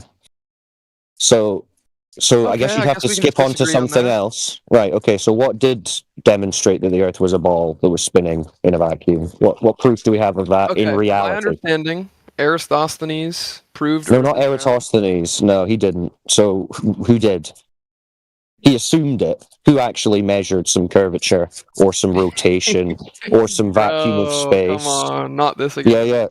Yeah. Not this again. Not the dying We gotta go refutation back to your and baseless explain claim. Eratosthenes because Hey, just ask me this. Just ask me this. Did Eratosthenes assume the Earth was a ball in his calculation? Yeah, that's part of what. a Okay, good. hypothesis is. There you go. So he assumed, right? So we're looking for then he verification of this measured it, and assumption. then proved it. It's a ball. No. He didn't assume. He didn't measure the Earth. Remember? Okay, prove he didn't measure that there was. Yes, he did. What did he measure? What did he measure? He measured the shadow. Oh, okay. So not curvature of the Earth then. There you go. Proven. Okay, Yeah. So so not he not had- the Earth then. Not the Earth. Okay, so you're not able to understand like complex. Yeah. We understand. We understand. It's not complex. It's not complex. It's a fucking 90-degree triangle He's wanting with you 3 to- points on. Shut up. The 3 points on the triangle are the sun, the well, and the stick. This makes a triangle where there's a 90-degree underneath the sun at the well, and you measure the elevation angle using the length of the shadow to the sun in Cyrene. It's a fucking triangle. You can't have a triangle on a sphere. Welcome to Flat Earth. Yeah, not to mention you were like, prove to me that he didn't measure the Earth. And I said, what did he measure? And you said shadows. Wait, you can't have So a not the Earth. you can't have a There you go. triangle on a flat on a sphere. On a curved surface, you can't have a 90-degree angle if one of the lines is curved. If you have a vertical line down, let's say from the sun, meeting the surface of the Earth, that can't be 90 degrees because the surface of the Earth is curved. You also can't measure an elevation angle up from a curved surface because, again, one of your lines is curved. So now you do not have an angle where the definition of an angle is the intersection of two straight lines. One of your lines is curved, so you can't measure the separation between the straight line and the Euclidean geometry, you'd be right, but there's an non-Euclidean. This is what Eratosthenes did. Not going to beg the question. He's going You're not begging the question. He's going to need the triangle test. See if he's smart enough to be an astronaut. Because Kara, if I did the same thing to you, you wouldn't accept it, right? Right, Kara? Go ahead. Let's assume that the Earth's round, and I came to you and I was like, I'm going to prove it's flat, but I get to move the sun as close as I like to the ground, and we'll do the same experiment, and I'll give you the same results, so long as I can control. Nah, dude, that's a terrible argument. No, this isn't. Accept, what are you talking about? He This wouldn't isn't accept. He would accept anything. He would accept literally anything if it agrees with his beliefs.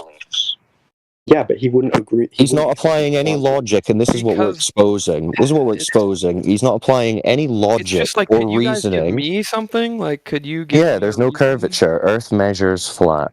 DJ has Okay, I already given it disagree to based you. on Eratosthenes' experiment. 2000. He didn't measure any curvature. Very He easy to didn't measure any curvature. Yeah, but You already agreed. He's literally Okay. gets to choose where the sun is. Don't you get it? He gets to say, oh, it's going to be this high, or it's this high, or it's this high. That's going to make what the experiment's results are. I want to try explain to this guy one more time really quickly, right? So he can try to drop this Eratosthenes thing. Right, I already posted you Neil deGrasse Tyson debunking it. You just said you don't like Neil deGrasse Tyson, right? Anyway, right, you could do the same thing in a room in your house, okay? So if you had a light on your ceiling and you put a stick in under the light in the center of the room and you put a stick on the side of the room, right? One of them's not going to have a shadow, the one under the light, and the one on the side of the room is going to have a shadow. Now, you could take that shadow angle and then do the shadow angle, say it's 7.2 degrees, right? And then if you make the same assumptions that Eratosthenes made, right, you could do 7.2 degrees divided by 360 degrees, right, times the distance from one stick to the other stick, and work out the circumference of your flat floor, right? So if you already make the same assumptions, assuming that you're on a spherical surface and assuming parallel sun rays, right, you can work out the circumference of your floor, your flat floor, right? So it's only because of the assumptions that were made that he was able to come up with the circumference value, okay? Like it's not something that proves the globe, right? He didn't measure any curvature. Yeah, it was just assumed in calculation, and at this point, if you don't understand it after that very clear demonstration, there's no advancing with you. You're just stuck. But DJ, I was just going to say your mic for me was a little bit crackly there. I don't know if that's my end or what, but just no, it's my mic. Yep, sorry about that. It's still listenable. I thought it was just me. letting you know. It's been doing it all day. All right, sorry. Oh man, I'll mute up. Too much flat smacking. No, I want you to keep going, but yeah, I'm just letting you know. But yeah, Carrot, I mean, at this point, if you don't understand that it wasn't any kind of proof of a curved baller, then there's not really much hope, I'm afraid. Do you want me to explain to you why present it was a proof? flat Earth measurement to you, Carrot. It was the Black Swan, which was a measurement. And we went through the ChatGPT example, and we asked about the K factor, and you read for yourself that ChatGPT was correct in its assessment that there is no amount of refraction that is physically possible on Earth for a 1-foot observer to see beyond 10 miles, as we have demonstrated.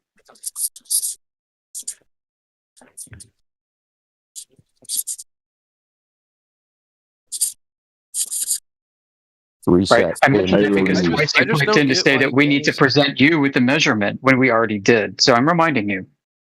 It's just going to reset again in 3, 2, 1. No, I can reset. We can move on. Oh wow, amazing. Okay, so can you provide some evidence that the Earth is a spinning ball in a vacuum, please? Yeah, there's lots of ways to do that. Okay, what's the best one? What can we do?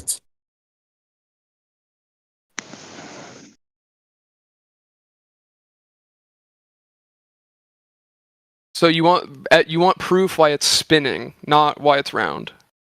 Well, I'll accept some verifiable evidence that there's curvature, there's motion. Okay, well you wouldn't accept Eratosthenes. No, because that would be an assumption. We're looking for evidence. So do you think we just blindly hand wave dismissed Eratosthenes at this point? Do you think that's our position? No, he knows why. We've just done it to death. It's just you're struggling to understand. Oh, for fuck's sake! No, you were nearly there. You almost did an NPC reset. So let's continue with that. Let's continue. You were about to move to the next one. There's curvature. You need to prove curvature. You need to prove spin. You need to prove motion around the sun. You need to prove that sun's motion around a galaxy. You need to prove all this stuff. But what can you prove? Just give us anything.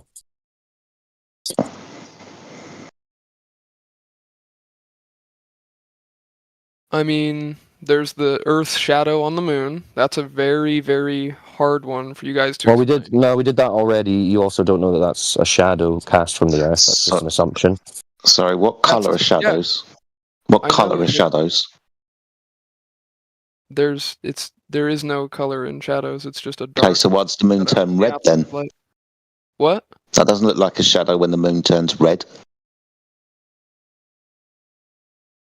You do know what an eclipse looks like, right? Yes, I'm giving you. Okay, so when it turns red, is that a shadow then, is it?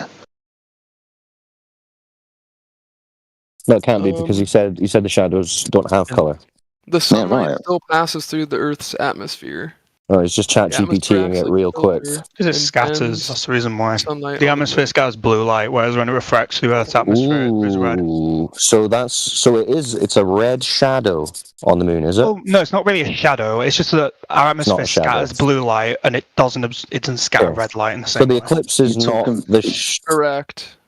So it is a shadow. Technically, it's blocking some stuff out, but the reason it goes red is because our atmosphere as I said, scatters blue light. Okay, so it is or it isn't a shadow of a ball That's Earth. completely correct. Okay, so it is or it isn't a shadow of a ball Earth. It kind of is, kind of isn't. I don't really know where to put it. Kind of isn't. Right. Okay. Well, that's not getting us anywhere. Because it is blocking some light, but like the point is, what's blocking what light? The Earth itself is blocking light from the sun. The Earth itself is blocking. Oh, right. Okay. What's your proof for that? What's your proof for that? What's my proof of that? Yeah. The fact that the Earth is rotating around the moon. Okay, so one guy. Hold on, Carrot. What did you say, other guy? I was going to say I'll look through papers and papers and papers like I normally do, and just see if I can give you one that. Okay, so at the moment you don't know. You don't know how we prove that. So you don't know how we prove that that's the shadow of the Earth. I'm sorry. That's fine. Listen, it's not a fact. It's just saying you don't know. That's fine. That's fine. That's cool. I know. What I'm saying is though, it's like not. We can't prove everything in this one. Yeah. There's so many things. Yeah, well, that's fine. The reason we're talking, exactly, and for some reason, the other guy thinks that this is a good avenue for proving that the Earth is a big spinning ball in a vacuum. Obviously, it's not, and you realize that. No, I doesn't. Just said. He thinks it is. I said the moon cycles. I said the No, you said the eclipses, dude. Don't start trying to rewrite the script. Come on, dude. Okay, so we're giving up on eclipses. What's the actual proof that the Earth is a spinning ball in a vacuum? Are you looking for a singular proof? Because the best proof, something that we can do, something that we can verify. Yeah, something that we can verify. There's many proofs. It's very the best one. Well, let's do something that we can verify. One that I've been over the world, right? So where I'm from, and then I've gone to other countries, both in the northern and the southern hemisphere. Right? You agree that there's hold on. You just said hemisphere, so you're already assuming it's a sphere? Oh God. Okay. Fine. So let's do it without assuming. We have the equator. Okay, no, you're not agreeing. Like, okay, you probably don't even think that exists, right? No. Really painful. No, don't do that. Just when you say the word sphere, you're assuming a sphere, but that's the thing you're trying to prove. So your proof cannot involve the assumption of it. Let's not talk about hemisphere then. Let's talk about how you have a more northern countries and more southern countries. Does that make sense? Okay. The countries that are closer to the southern magnetic thing, or whatever it's called, magnetic south. Actually, I'm not sure if you believe. Yeah, you don't know about that. You don't know about that. That's fine. That's not the main talking point. Okay. So magnetic. Do you think that's where we get north and south from? Magnetics, do you? Well, yeah. I mean, no. We get north and south for celestial objects, not magnetics. We'll use the magnetics to find the rough area where north and south is, and then we'll have to make a correction to true north or south, because the magnetics aren't the true thing, dude. No. So we're derailing. I know what you mean, because they do move. Carrot, we've now got a more cogent glober, so you can put yourself on mute for a little bit. Okay, I'll stop talking. Yeah. So when you're in those different, more northern and more southern parts, why do the stars, when I look in the sky, rotate in different directions? Why? But why? Why does one rotate anti-clockwise and one rotate clockwise? Because that's our motion around the celestial poles. You're asking why? We can just observe and measure it, can't we? Well, okay, but the thing is, if you're on a disk, if you're on a flat Earth, everyone should be rotating in one direction, right? Excuse me, disk. Two things. Two things before you get confused. Disk is a claim to shape. No flat earther makes a claim to shape. You said the disk rotates. No flat earther claims any motion. Okay, so why do the stars? Hold on. Because the stars are moving. Also, we were asking for proof. We were asking. Hold on. We were asking for proof. We were asking for proof that the Earth is a spinning ball, and you've just asked us a question. No, you just asked us a question about the stars. He's asking why because that's one good thing to talk about. No, that's not evidence. That's not evidence for Earth being a ball that's spinning. Well, I'm asking you a question so you can feed back what I'm trying to ask you, because I'm not making any claims about the stars. It's very hard for me to understand what you believe and why you don't believe things or don't believe things. Okay, I'll make it clear for you. I don't understand your model or what you think the world is. I'm not making a claim to a model. Okay. So we need to start. Reason. So we need to start from the very beginning, because you don't understand what we're talking about, right? So we're not talking about a disk in space. Okay. We're not talking about a flat shape floating around somewhere. We're not making any claims to the overall size or shape of this place that we're in. What we're pointing out is that the surface itself is observed, measured, and practically used as a flat horizontal reference, not a curved one. And when we go and look for this curve that should be there based on the globe idea and the math that they give us, it's not there. So that's pretty much what we're talking about. Whatever it is, it's not that ball that they're telling us about it, or it's the globe math based on the radius of the ball that they tell us we live on. Do you know what radius of a ball they tell us we live on? Are you aware of that? Oh, is it like it's like 8,000 diameter or something like that? So it's like 4,000 radius. Then I'm guessing. About, yeah, that's about right. About 4,000 mile radius. Like 39 right? Okay. something like 3959 miles. 3959, Yeah, exactly. Exactly. So they give us the numbers. So this is what we test. So has anyone has that been measured? That 3959 miles? Where did that come from?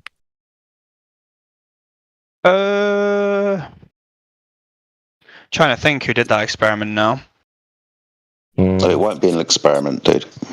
An experiment, made that observation or whatever. Yeah. So this is where we start. So this is where we start. How do we get to that 3959? How do we verify that? That's what we're interested in. Do you understand a bit more now? No, I understand. I mean, I might not know the techniques. Great. Well, just because before you said, because you said, I'm not sure what you're really saying here, and that's fine. That's a good point to make, because we can talk all day about all this stuff, but if you don't understand where we're coming at from a very basic position, you might miss the whole point. So we're basically challenging the globe model, the numbers, the dimensions that have been given, the curvature rate that's physically asserted to be there. We're testing that in reality and finding it's not there by observation, laser tests, what are these tests? All kinds of things. That's what I find interesting. Like, what are these tests that you guys do or like your community do? Great question. And yeah, I'm gonna drop off. So Jedi, DJ, whoever's in, let's go through those. That's a great topic. Because I like to know as well. If you don't believe in how we do things, I want to see how you guys do things. See if I can grasp it a little bit. See, the thing is, we all do things, whether you think the Earth is a ball, whether you think the Earth is from a flat perspective. All measurements of the surface of the Earth will be horizontal. The elevation and depth profile is taken from mean sea level being your horizontal reference data where all height and depth are taken from. So in all intents and purposes, for things like construction, aviation, cartography and navigation, the Earth is treated with respect to a horizontal stationary plane. It's what we use, it's what we observe, and it's what we measure. Measure being the key here. We measure a horizontal surface, so therefore the Earth can't be a curved surface. Measure with what? I know, like, if you say, a map's flat, and we measure it as if it's like, it's flat, and that kind of thing. Like, I understand that cartography, but the reason why is because I'm not sure if you think about how big people who believe in the globe or factually think there's a globe. I mean, factually things don't really make sense, but you know what I mean. We don't think. If you think about curvature is not like this huge drop off, right? Like, I mean, if you were to think about how much is it moving, over if you 10 miles? If you think about 10 miles, huh? Yeah, he said it's not a huge drop off. So, do you know the numbers then? I don't know the exact numbers, but that's the reason we treat maps as flat planes, because the curvature is not really. I think a lot of people paint the curvature as very. For example, if we had a map for, say, the North Atlantic Ocean from the Arctic Circle to the equator, do you think that map should take in the curvature of the Earth? I mean, if you're talking about a big map, often, yeah. That's why when you have maps, they look quite distorted, because it's quite hard. And to keep, like, if you've ever seen like the really main map we use, the reason it's so distorted is because they want to keep the angles. Not the angles, sorry, the actual distance. I forgot which one it is. I forgot what the name of the map is, but there's some variable that they want to listen. There's some variable that they want to keep, like distance or angles or size. relative to the actual things. So that's why there's many different maps. That's why there's not one true map. There's loads of different maps, mate, and cartography has started in a precise kind of way. There's a methodology for cartography, and it's based around a right-angle triangle. Now, we use a right-angle triangle for making maps and for navigating. Now, we understand that to use a vertical right-angle triangle where we measure the elevation of mountains, of lighthouses, of airplanes, of things in the sky, then we're using a right-angle triangle up to and including distances of 2,000 to 3,000 miles from point of observation to point of destination. This is a right-angle triangle on the surface of the Earth, dude. You can't have a right-angle triangle on a curved surface. Your adjacent will be curved. It needs to be horizontal. Excuse me? I mean, the base of it would be curved. Is that what you're saying? Yeah, the adjacent would be curved, yeah. Okay. 2,000 to 3,000 miles they do these measurements. Yeah, it's celestial navigation, dude. For example, you can make a measurement of Polaris 15 degrees above the horizon, subtract the 15 degrees from 90 to give you 75, and then multiply the 75 by the 60, and you end up with, 4,500 nautical miles. So, yeah, it's huge. Oh, okay. That's interesting. I'm actually thinking how you do right-angle triangles on a curved plane. I think about what you do. Because I know, like, there's different types of geometry for that kind of thing. Yeah, so you can, for example, put a tangent on a curved surface, but that tangent only meets the curved surface at one point. When we do celestial navigation, the point of observation and the point of destination must be on the same horizontal plane because you're measuring that straight line distance.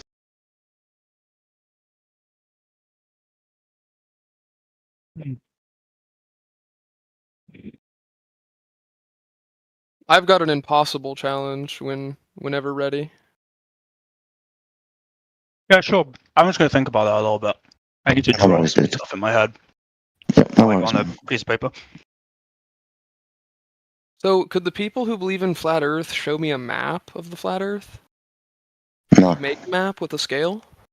I could make a map, but it would take me a lifetime to give you a full-scale map of the entire Earth, something that I don't have the resources to do. But I can make you a small map if you want. Local map to me, no problem. We do those types of things all the time. But I personally don't have the resources to map the entirety of reality for you. Well, that's because it's already been mapped, and it's that. No, it's not because it's already been mapped. It's because, like I just said, I personally don't have the resources to complete this gargantuan task of mapping the entirety of the Earth for you. This map that you got, did you do that then? No, I'm trusting in the centuries of scientific discoveries. And it's not scientific discovery when we're doing cartography. You need to stop making category errors. It's fucking frustrating. And when I you sound stupid when you say stuff like that. Scientific discovery when we're talking about cartography. I can go drive there with my car in the distance. Yeah, it won't be science though, dude, will it? So could you do scientific? No. So this is why you don't learn because you keep talking through people. This is why you don't learn because you keep talking through people. But you think it's stupid. Yes, I can. I told you I can make a map. I just can't make a map of the entirety of reality for you. I don't have the resources. Just make a basic map with a scale that I could. Oh my god, he doesn't listen or understand things, does he? How do you make maps, dude? How do you do it? Hold on, can I just point out this is a very important distinction to see between someone who comes in with some actual curiosity and question and someone who is emotionally attached to the globe and can't comprehend any argument. The last guy listened to Jedi's point, accepted that it was a reasonable point, didn't say, yeah, you're right, I believe you, whatever. He's like, okay, that's interesting. I'm going to go away and think about it. Carrot, you've been motor mouthing the whole time. Like, anytime any point has been brought up to you, even if it's new information to you, you've just listened to it, immediately typed it into ChatGPT. How do I debunk this? You're not trying to have an actual, like, honest discussion and learn anything. You're consciously just trying to refute every point made, no matter how common sense and factual it is. Exactly. This is the problem. You've come in here thinking, I'm about to engage in a debate. I'm not going to listen to any actual reason or logic or common sense if they conflict with my claim. So you're just going to reject observable reality as even That's something exactly to what you do. consider? I bring up. No, see, exactly. You're just doing it now. Like, you think this is a debate, so all you should be doing is arguing. So you can't learn anything. You can't progress. You can't Yeah, I'm trying to advance. convince. You can't take exactly. Exactly. You are just demonstrating my point. You are trying to convince. But You're the acting like a difference is I have fool. the No, facts Carrot. data Carrot, on my stop, side. I stop. have maps. You're acting like a fool. You're a fool because you're saying, I'm here to convince. No, you should be Okay, here to Cyclone, listen can you and give me a map? understand. Can you No, make see, me a this is the map? problem. Give me a map. Show me the entirety of the earth. Do the impossible so that my belief can be true. It's That's like, not dude, possible. We've done stop it. your nonsense. Listen, you're saying, I'm here to convince. Dude, you are not convincing anyone. You're trying, when if anything, you need to listen, drive to dude, an I'm area that still talking, dude. You're only trying to convince yourself, Carrot. We've already gone through this. We've had these discussions thousands of times.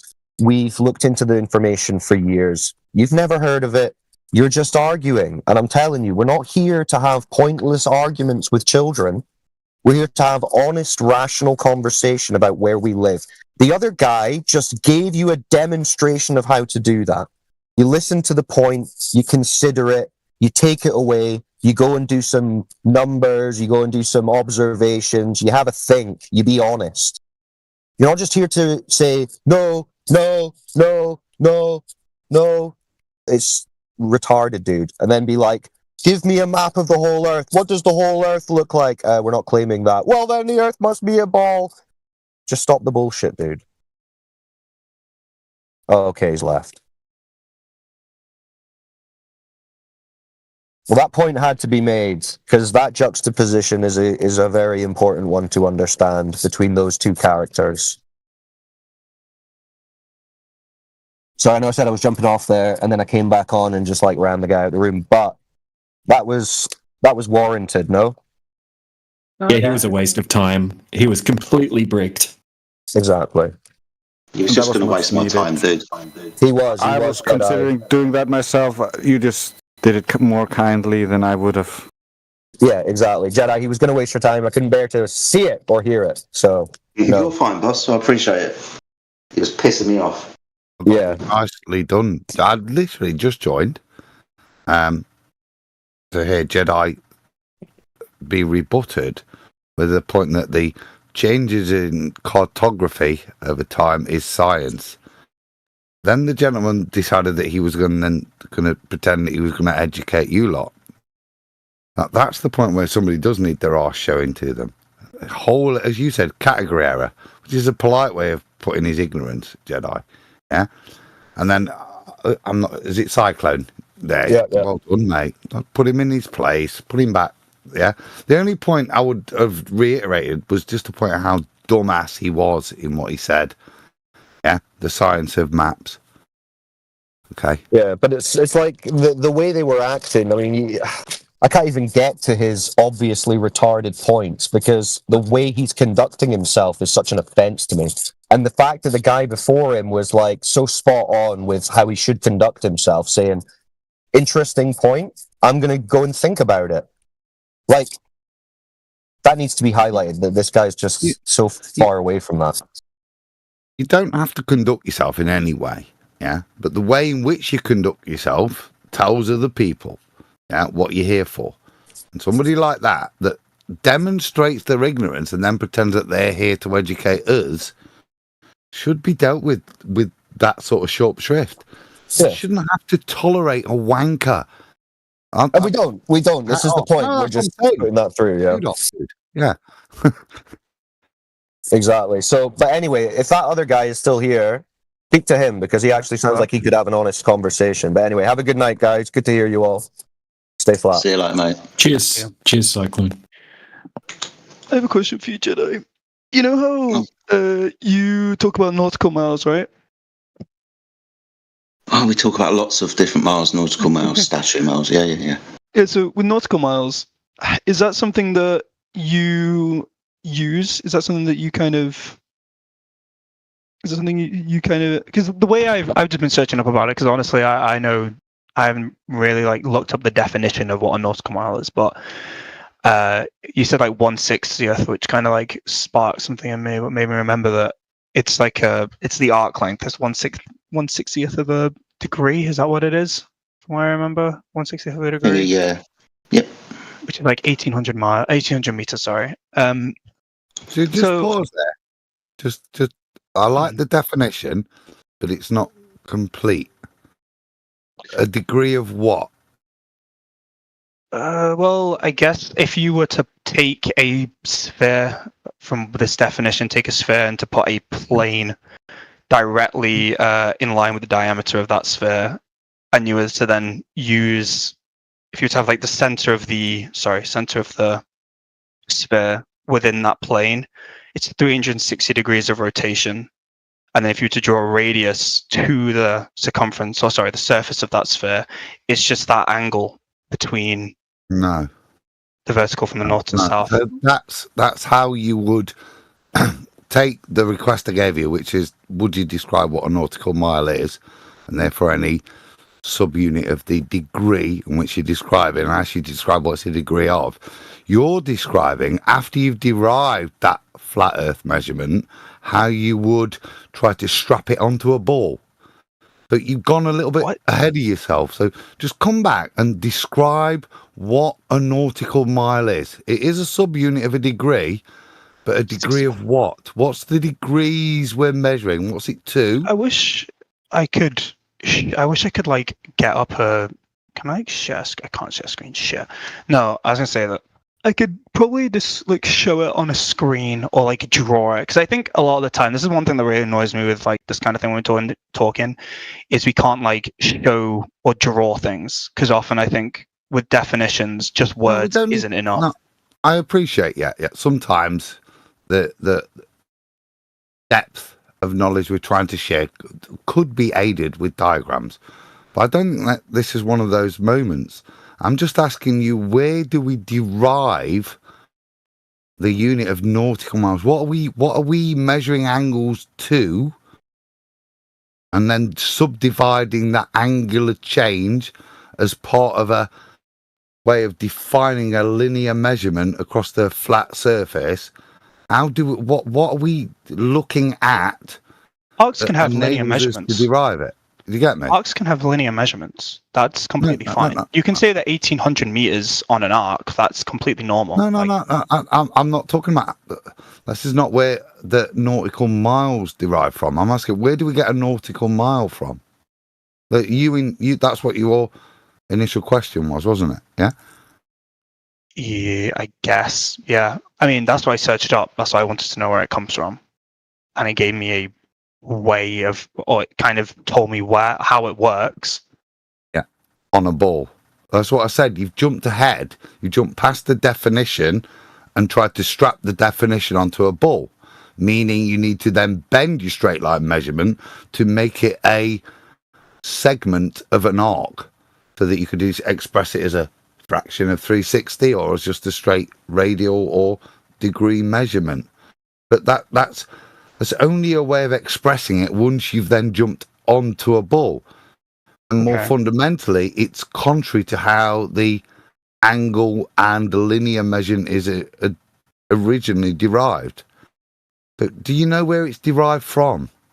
Okay, I'll search it up then. Mile.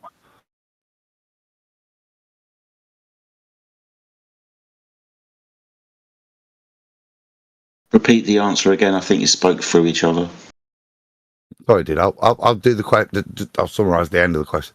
So, do you know where the nautical mile is derived from originally, before we apply it to any other viewpoint and have to bend a straight linear measurement to compensate for it? Where is it originally obtained from? I'm searching them now. I mean, you can tell me if you know. That would be great.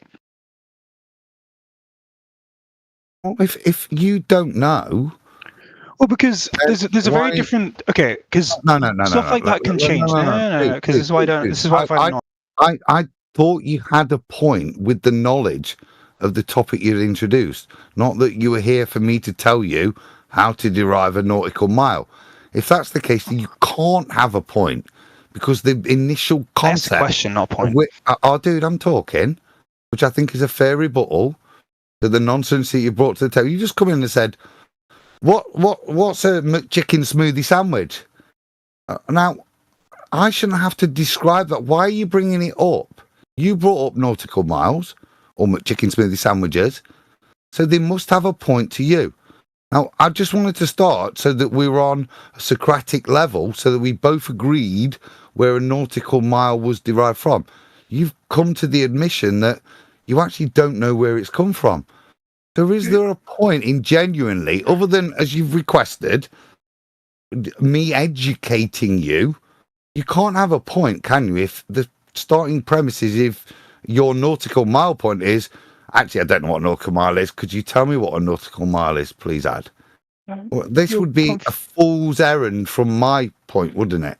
To engage with somebody that thinks they've got a point when the opening point is they admit they don't know what the initial definition of the point they're raising is. Okay. No. You definitely have to understand the methodology and the processes involved by which those values are derived.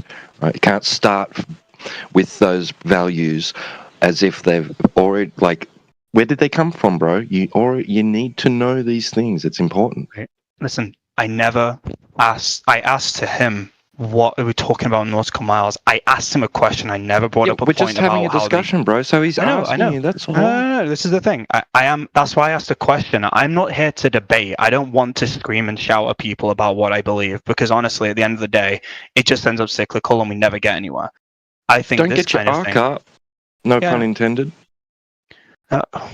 Listen, all I wanted to know was if I don't know where it's derived from. What I've seen is, as I search it up online, how we use it and where they derive it from on a curved surface. Okay, that makes sense to me. I look at it and I go, okay, fair enough. Now, what my question was, because originally the question I asked was about where it comes from. That's why I asked Jedi. I asked how it's used, what it comes from. But now I'm asking another question to you: is on a flat surface, where do you derive it? Like, how does it work for you? That's brilliant. So before we get to that, this would be where I would say, ooh, there's a little flag in the sand.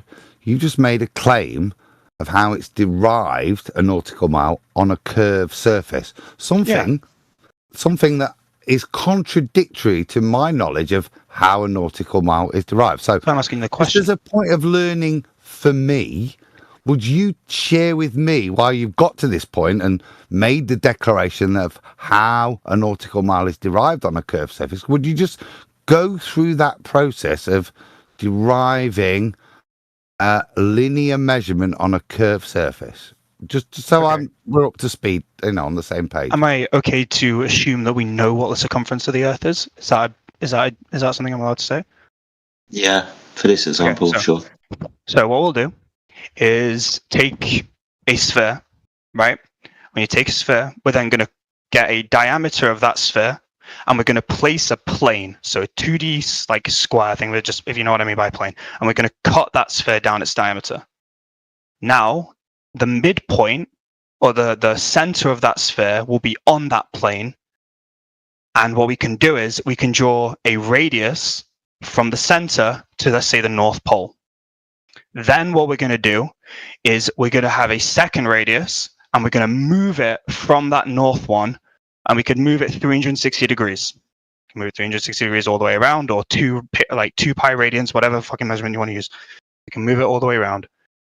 A nautical mile on a curved surface is when you move that line 1/60th of a degree, and it is that curved part between the North Pole and that top of the point on the radius, where the radius meets the surface of the sphere. Then what you can do is you can take the circumference of the Earth, and you can then divide the what's it called thingy? I guess you could divide the total distance over the specified amount of, oh my god, my definition, this is going weird now because I'm trying to think of what I'm trying to say. 360 degrees, and then you're going to divide, so you're going to take the circumference of the Earth, you're then going to divide it by 360 degrees, and then you're going to divide it by 60 again to get 1 nautical mile. Correct. That's all it is. That's what it is on a curved surface. I want to know how. Okay, And you can have it as a linear measurement. So I agree with your derivation of expressing a nautical mile as a percentage of a pre-assumed based on a 3959 R value, the circumference. That's not what I asked. What I asked is, how do you actually define the linear measurement of a nautical mile before you apply it to a circumferential value to express it as a percentage or degree value of that? How do you define the unit first in its fundamental linear form before you put it on what you eloquently and I say correctly describe mathematically? Okay, so if I guess you would have some, let's say you needed 800 meters. Let's say that's the distance. I guess you'd travel 800 meters on the curved surface and say, hey, that's a nautical mile. I'm kind of confused on what your question is, really. How you said 800 meters. It could have been. That's what it says. The definition is. I know. Yeah. It could have been 1,800 meters, couldn't it? Yeah. Yeah. Okay. It could have been something else, couldn't it? So how would we know what that distance across the arc that you've now invoked that we should travel? How would we define that distance initially? So that we know how much of this segment of arc we are traversing. How do we define that as an actual distance before we proportion it as a part of an arc? How would you know what angle that is? How would you know what angle that is? I mean, I kind of understand what you're saying. So you're saying so badly. I want to give you a hint, because there's an angular relationship with the distance. But what's the angular where's the angle come from? Where's the angle come from? Well, I guess. Well, if you were to travel 1,800 meters, let's say, then you'd know how far of an angle you've gone. You know you've gone 1/60th of a degree. Because you know how far along the circumference you have gone. No, bro. Yeah. It's a way that... I don't see what's confusing about that. In times of old, there was a way that people knew that there was 1 degree of distance, which they then say is, translate to nautical miles. How do they know that they've gone that 1 degree? Sailors used this. Please get it. Wait, how do they know they've gone 1 degree around the Earth's circumference? Is that what you're asking? What do they measure? They don't measure the degree. They know the distance they've gone. Excuse me. How do sailors know where they are? What do they measure to? Okay. I guess they'd look up at celestial objects. Bingo. Probably is the thing that I could say. If they know if they've gone 800 meters or if they've gone halfway across the Earth, they'll probably know. Not a sailor. That's my guess. Look up at the stars, see where you are, reference past observations where stars were and go, hey, I'm on this part of the Earth.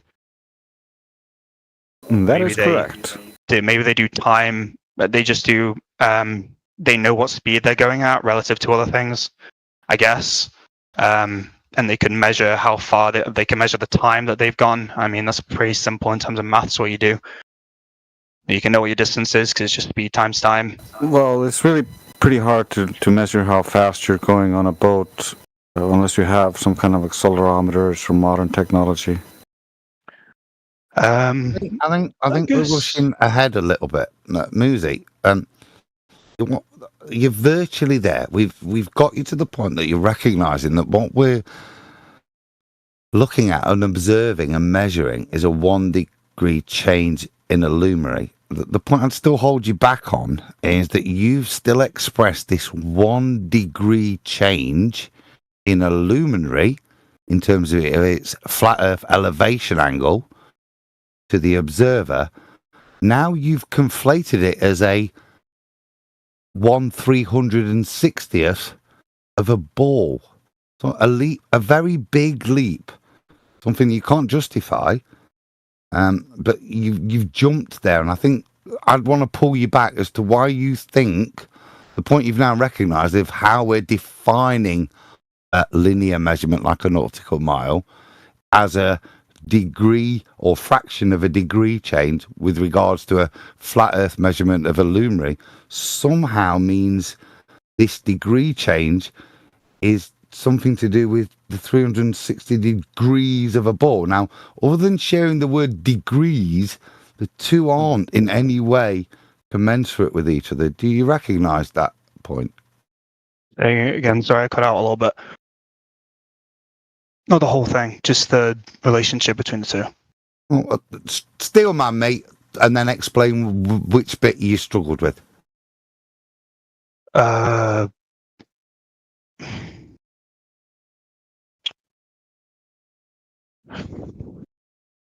think through a little bit.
Have I lost audio?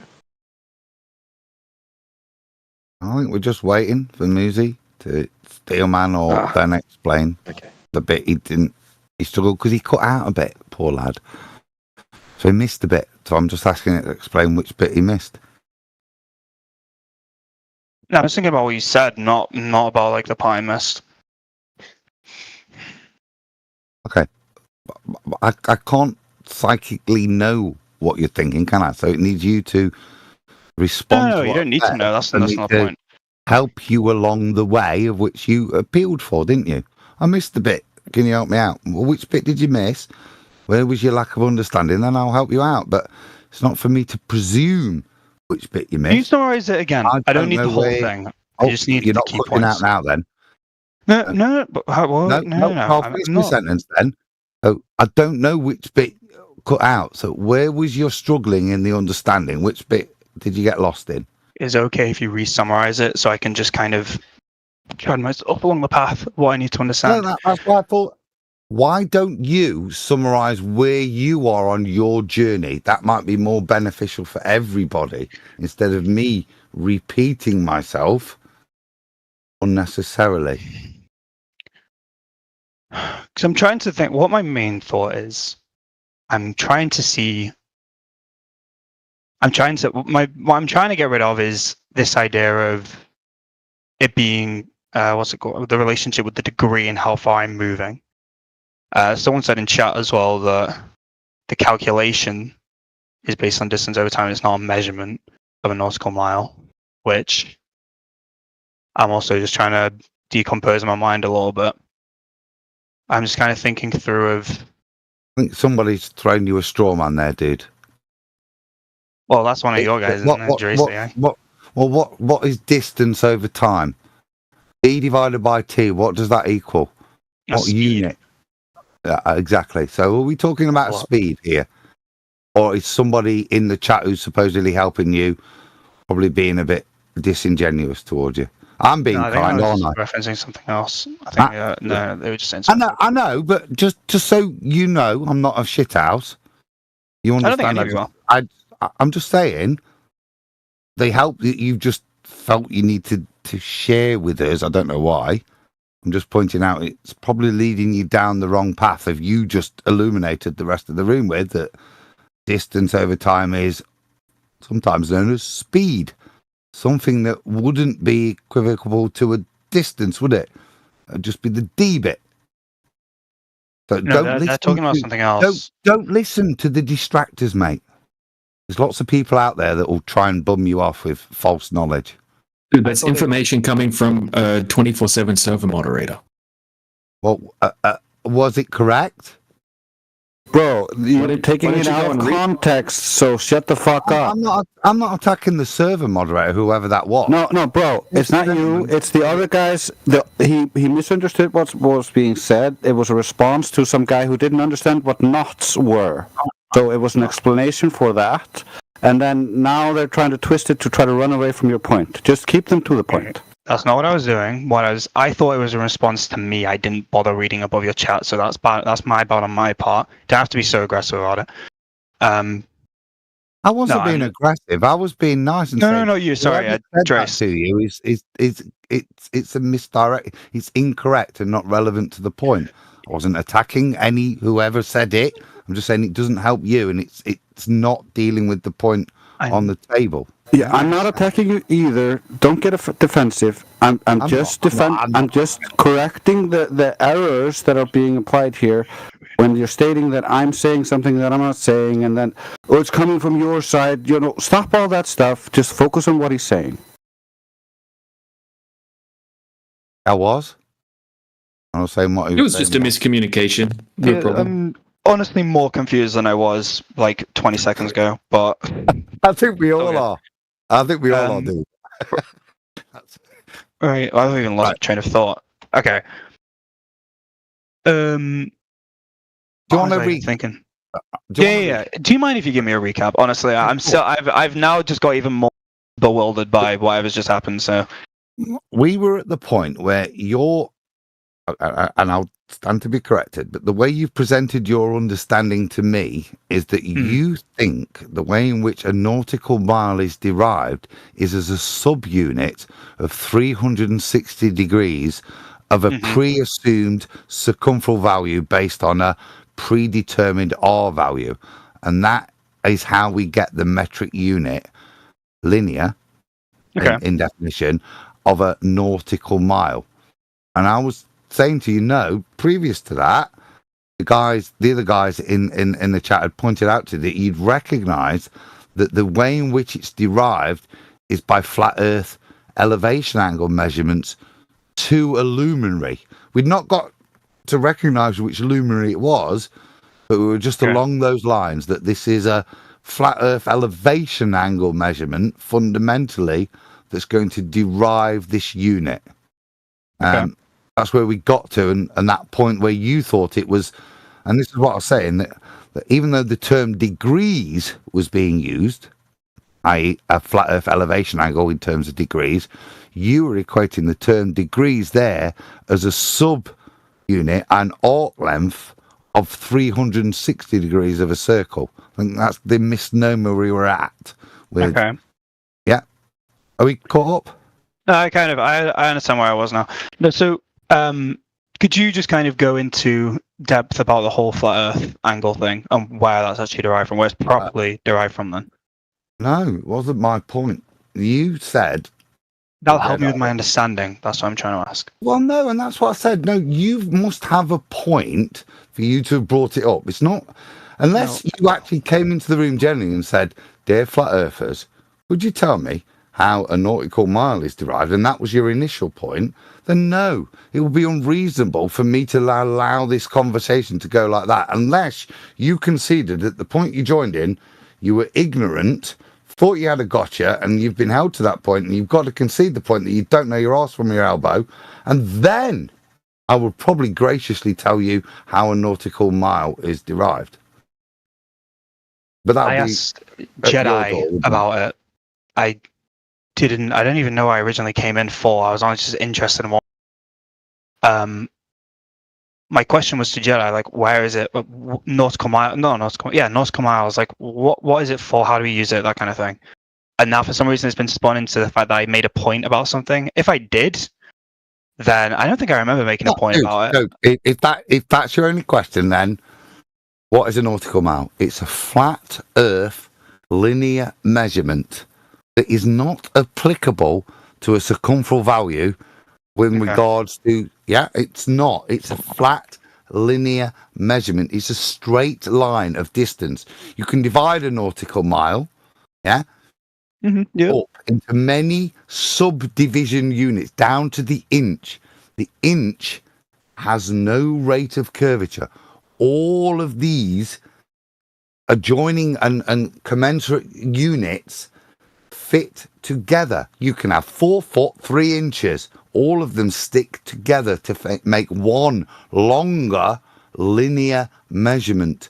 There is no curvature involved. The unit, by its own definition, is linear and straight, and is not fundamentally applicable to any circumferential value, whatever it's derived from. Yeah, you can turn linear measurements into arc lengths. I don't see how that's a problem. You can, and this is, I think, where we started. You can afterwards then express that linear measurement as it's derived as a segment of an arc, or segment of a percentage of a circumferential value. You can do that, but that's secondary to the point we're still at. Well, you originally got it. I understand. Yeah, that derivation of a linear unit from a flat Earth elevation angle. Okay. So I don't see why my follow-up question of like where it's, or like the whole way they got it and where they did it or how they did it is a bad point to make if it's just we're talking about this kind of stuff. I don't see how that's a problem for you, really. Not now, because we've been through this shenanigans and we're at that point where you recognise that a nautical mile is a flat Earth elevation angle obtained unit, which is linear in its nature. And if we recognise that, then no. I don't think you had that knowledge before this conversation started. I think you recognise it now, and that's great. So we can move forward. I wasn't expecting to talk about it, I'll be completely honest. I wasn't... I didn't really know this was honestly a talking point for flat earthers, to be honest with you. So yeah, I'd happily want that. I mean, I can honestly just search it up. You don't have to tell me, unless you want to. I'll be free to listen. If you were listening, you've probably been given 3/4 of the information. Okay. I think everybody else in the room knows how many hints I've been dropping to you. Yeah? But like I said, I'm not here to be your daddy or your teacher. You're here to... you here to convince people? Right. So this is a debate room, isn't it? It's for you to bring your ideas, not come a begging for education. Or have I got the wrong idea of the room? I mean, literally, like about 10 minutes ago, someone said this isn't a debate. It's not to convince. Like, I mean, I don't really understand. Is it one or the other? I think one thing we have to understand is we need to kind of educate each other on our beliefs. Otherwise, this argument is just I've seen you guys debate. I've seen you guys debate in this room. It was back and forth. One person wasn't listening. One person was repeating the same point. Mm-hmm. It's not helpful whatsoever. And I'm saying there's certain people who are good at it and there's certain people who aren't. And I think understanding each other is better than shouting at each other. Debating beliefs is absolutely fine. And that probably would elucidate a much more fluid conversation. But that's not where we're at.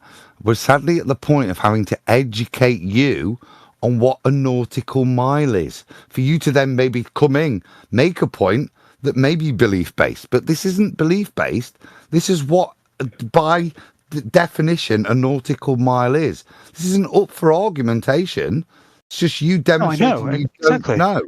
And I mean, I think I we've all thought I been. did know. I know you're over talking. I think we've all been very patient in recognising your ignorance. And after we've now educated, and you've got a good idea, but you've still not really got it, have you? Sadly. What's the actual point? If you did know what a nautical mile is, what would your point have been? Well, I wasn't going to argue about nautical miles. The only reason I brought it up was because Jedi was very happily like going to talk to me about it. I did think I knew what one was. I mean, there is one definition for it that I found, and I did already kind of have an understanding of what it was. It was to do with angles, with planar surfaces on spheres. I did think that's what it was. I'm glad you told me that's not what it is. Surfaces on spheres. Yeah. How do you have a planar surface on a sphere? Is it relating them? That's what I mean. So point. I gave you what my definition was mathematically. I thought one was. That was my point. I know, but then you just said something that was like kind of nonsensical. I missaid. I meant to how you relate those. I talked about my definition of it mathematically. Well, they're not relatable, are they? The surface of a sphere is not relatable to a planar surface. Based on my definition I gave earlier, where you cut a sphere with a plane, and that's how you reference it. That's what I was saying. Sorry if I missaid, but that's what I thought one was, and that's what it is if you look it up. I didn't know that originally it was derived from linear. Here's a question. Sorry to interrupt. Would we be still having the same conversation if I'd have said we can multiply the 75 that we received from measuring the elevation 15 degrees above the horizon by 69 statute miles? Would we still having the conversation then? Because we can do it for 60 for nautical miles or 69 for statute miles. Is there a problem here, or?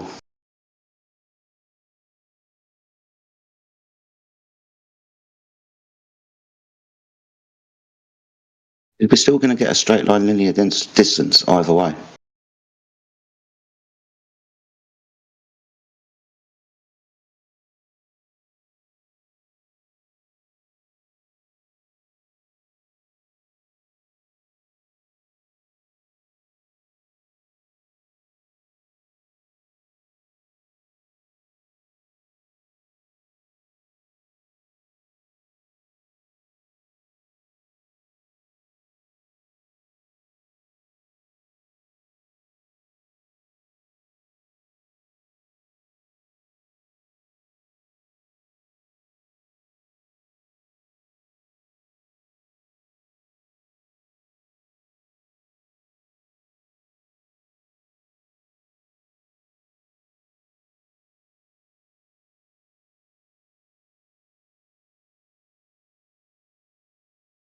Is that it? Conversation over.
Oh, I understand, right?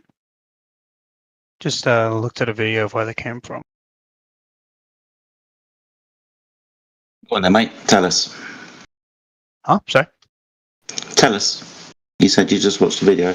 Tell us. I watched a little bit of a video. So it was originally done by what group of people again? They noticed a star in the sky never moved, North Star, and they use it as a reference point, and they know whatever angle that the star is above the horizon, that's what latitude line you're on.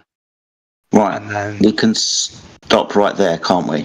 We can continue, but we understand from this moment onwards, we're measuring and utilising a horizontal Earth because we're measuring an elevation angle, right? I think let me have a look. I'm assuming from this angle that you're taking is if you were to draw a tangent to Earth's surface on the point you're at and draw it towards the North Star, and then you'd have, actually no, how tangent to tangent to Earth's surface, and then an angle looking up to the North Star. No, you could. Sorry, I've got to stop you, bro. Because you could only do that if you already had pre-existing knowledge of the Earth being something that you could draw a tangent to, i.e., a sphere. And then you're also going to have another problem as well. It's like I mentioned earlier, when you're making this measurement, you're interested in the distance between you and that object that are on the surface of the Earth. If you're going to invoke some kind of tangent somewhere, it's only touching a sphere at one location. At the moment, you've got it at the horizon, so not the observer and not the geographical location, because that's on a tangent, not on the surface of the Earth. It's got to be 90 degrees relative to you. That's why you're on a horizontal tangent. So at the moment, you've got your tangent in the wrong place.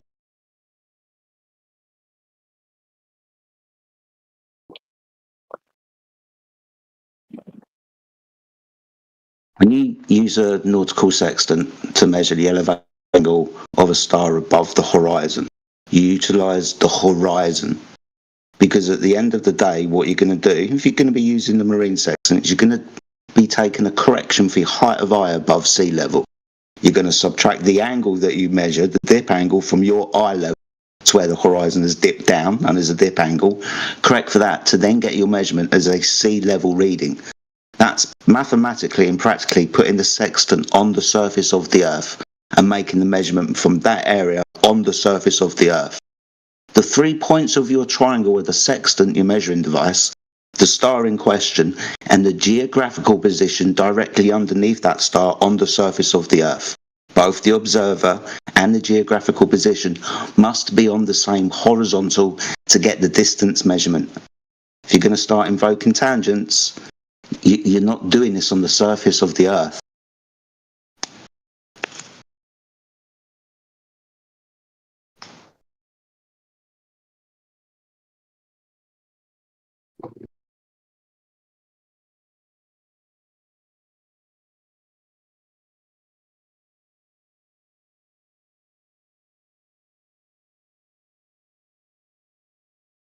So yeah, this is how we get latitude by measuring the elevation angle.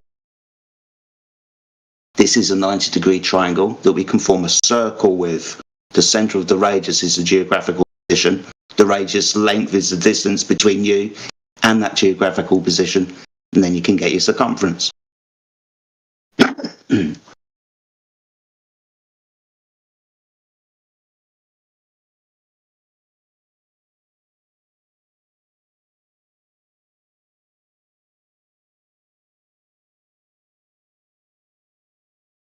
So you got like 69 statute miles per 1 degree, is that what you're saying?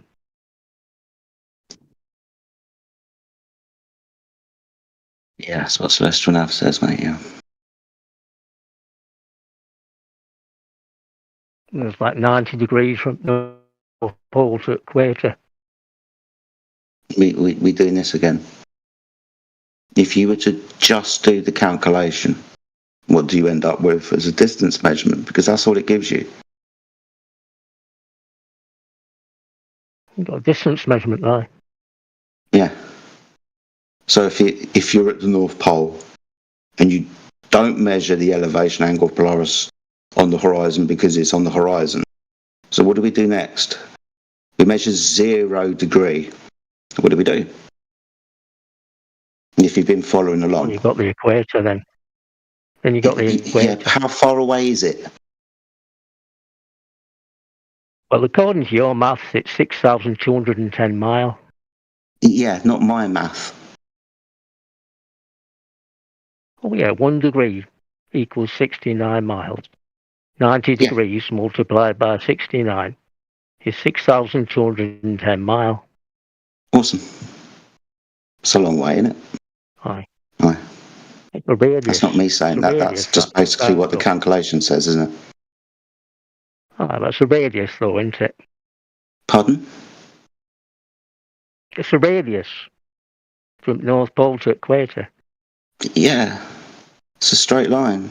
You can derive a circle around that centre of the circle at the geographical position that you're standing at, if you want. You can do that anywhere. What's the circumference of the equator then? Do the equations, man. You've got your radius, you've got your diameter. 6,210 miles, that's your radius. What's your circumference? Dude, I told you. Figure it out. Asking me questions when you can just do the math yourself.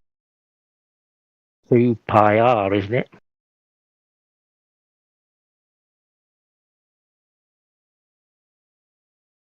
When you figured it out, you come back and let us. Well, I don't know why you want to let us know, but when you figure it out.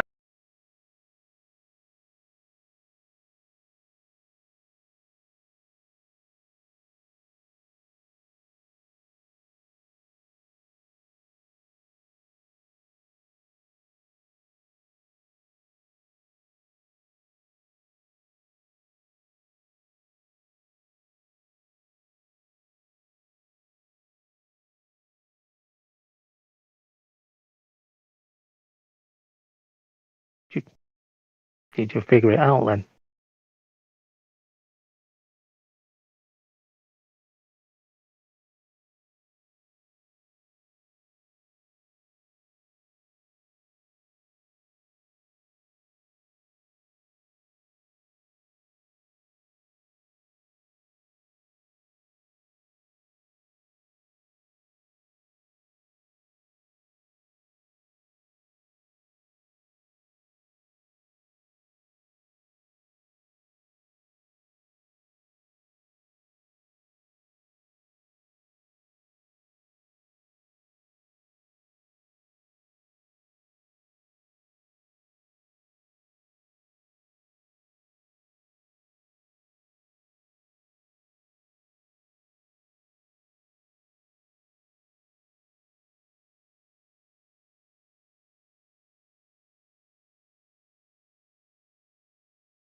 Yeah.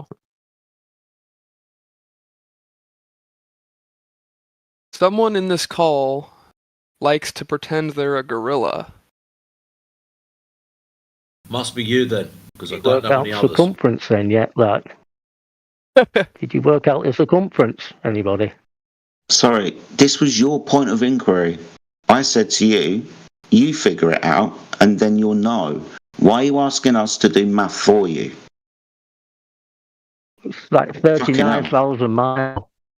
39,000 miles. That's nice. 39,016 miles. Is that the size of the circumference on planet Earth? What, just to the equator? Sorry, just to the equator? No, circumference.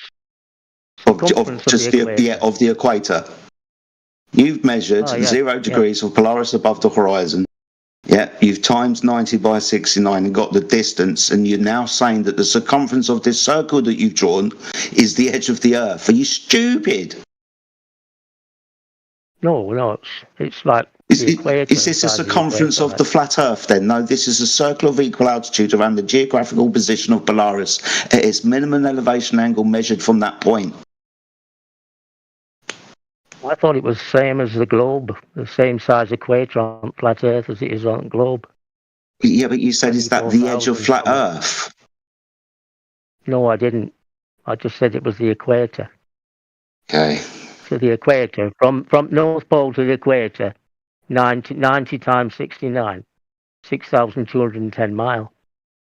To the equator, Yeah. not the edge of anything. Good. And?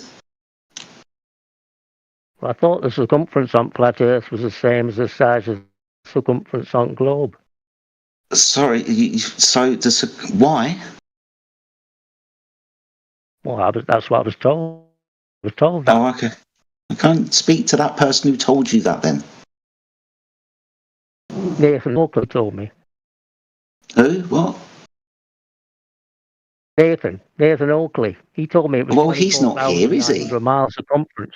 My fucking God, he's not here. Oh, but, but you repeating what he was saying, exactly what he said. No, not repeating what that number. the fuck. I don't care who's ever said this piece of information before. I'm not repeating. The hell. If you've got a problem with him, go and speak to him. Exactly. Well, you just said it, though. You just said what? Oh, Elder Banton, cut your shit. You're in the wrong room. 90 times. Do you guys believe in an ice wall? Oh, God. Now, Sporadic said.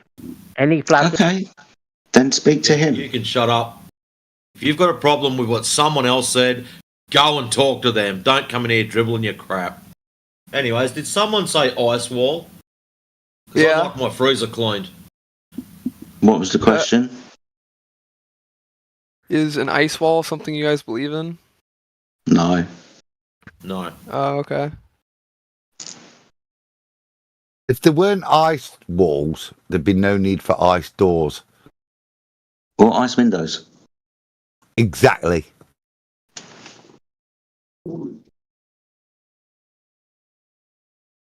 Yeah, it's not flat earthers who actually coined the term ice walls. It was globe earthers who looked at the coastline of Antarctica and called it ice walls. Okay, so where is Iceland, or where is Antarctica on a map of the flat Earth? We don't have a map. Clear out of Antarctica. Yeah, why don't you have a map, Drace AI? Because we don't have the finances to go and map the world. Do you? How would you even start making a map? And why do you think you should ask us to do so, and that we should have done so already? Because you are assuming the Earth is flat, and if no, you would make a map that supports that. No, it's not an assumption; it's a measurement. So and you to just believe make the a normal map? Do you believe the normal flat map? The normal one. The normal one. What map, bro? What map do you use? Post the map in the side chat. I got you, bro.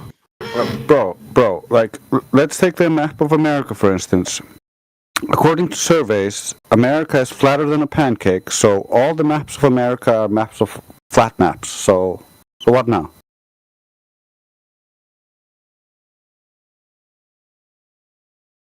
Because it's a spherical globe, but we take the map and we lay it flat for... So when did you measure the spherical globe? I don't need to actually do that. No, you do. You're going to need to measure curvature because a curved line's a little bit different from a straight line. Your distances are going to be... So when did you measure the curvature of the Earth? How was this achieved? I mean, you're not going to believe any factual data I give you. Don't tell me what I am or am not going to do. Just present your evidence and we'll go through it. You're going to do. You're going to go... No. That's assuming the Earth is a sphere, mate. Well, if I point out that it's fucking begging the question... Sorry, dude, if it is begging the question, I'm going to point out it's begging the question. It'd be stupid of me to ignore the fact that you're begging the question. You think that's good, do you? Jedi, we don't... Sorry, you think begging the question is good? You should start an argument with begging the question. That's a good way to go, is it? Jedi, what's a hypothesis? A scientific hypothesis. Oh, don't do that. You say what that is? Guys, can I just ask you just pay it back before it heads off into defining words? I think it was Drace put it to you, Carrot, when you first introduced the idea of an ice wall. I think you put it to you, and you probably missed it. But where is the ice wall straw man? Where does it come from? It only comes from an azimuthal equidistant projection of a ball where the supposed coastline of Antarctica is then stuck as the presupposed ice wall. Nothing that any conscious flat earther that's been here more than 10 minutes would ever ascribe to. Yeah? It's straw man on straw man based upon the straw man of your globe. We don't ascribe to it. We don't ask for an ice wall. We know there are walls of ice, and we recognise that. We've seen pictures. No flat earther builds this nonsensical paradigm, like I say, based on an azimuthal projection of a globe using the coastline of Antarctica as that in the azimuthal projection. Do you get us? Frustrating if you don't, because we'll waste a lot of time. I kind of understood what you were saying, but it was irrelevant to the point I was trying to make. That this guy Jedi doesn't understand what a hypothesis is. That's why you started going on about ice walls, is it? No, I'm not even going to talk about an ice wall. I just want a map of the Earth that shows it's flat. All maps are flat.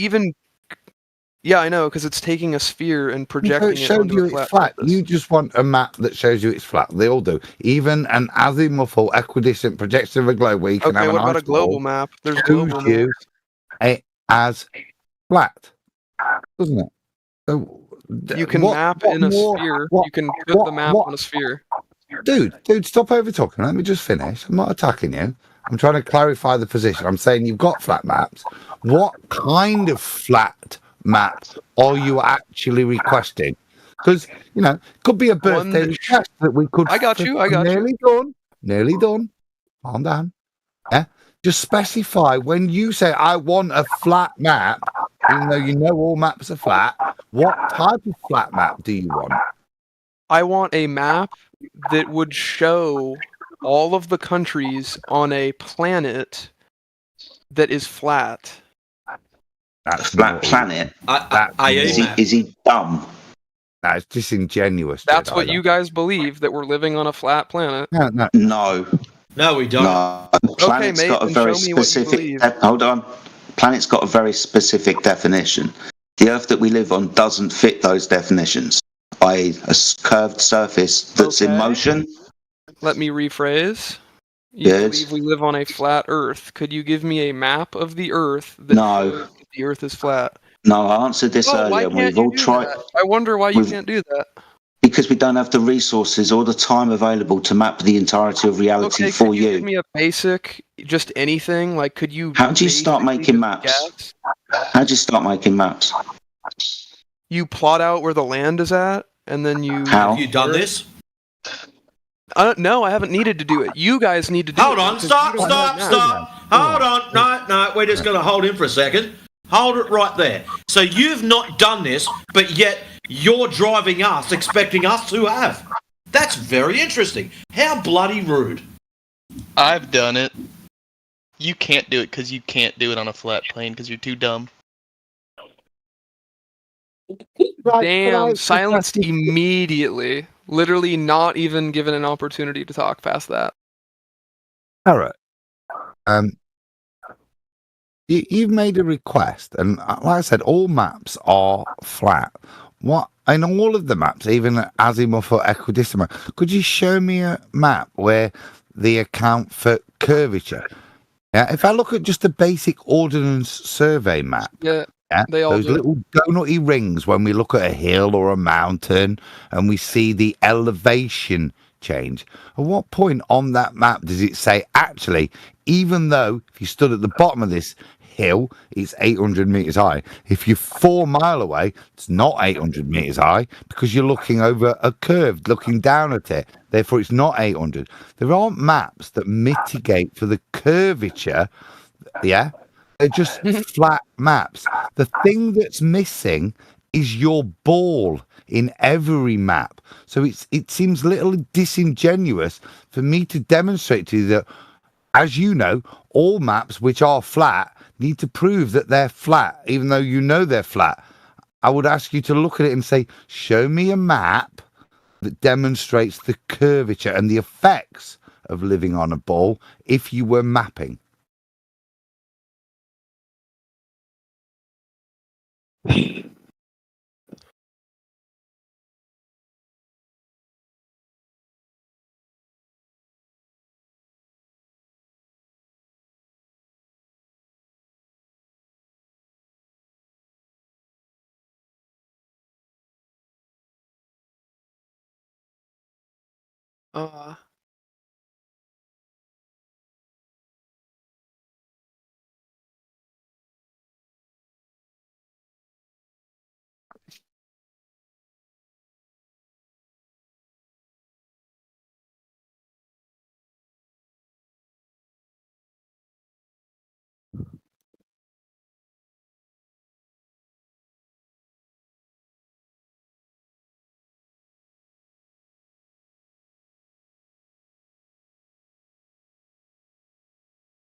Who's the silent one now? I just thought it was the lag. I'm just doing a bit of research. I don't even know what bro was asking for. So what are you researching then? What you've typed into Google? What was the bro even talking about? Is that what you've asked Google? No. What did you ask Google? Come on, share it with us. Come on, tell me what you typed in Google after all that. How to remember shit that bro just said.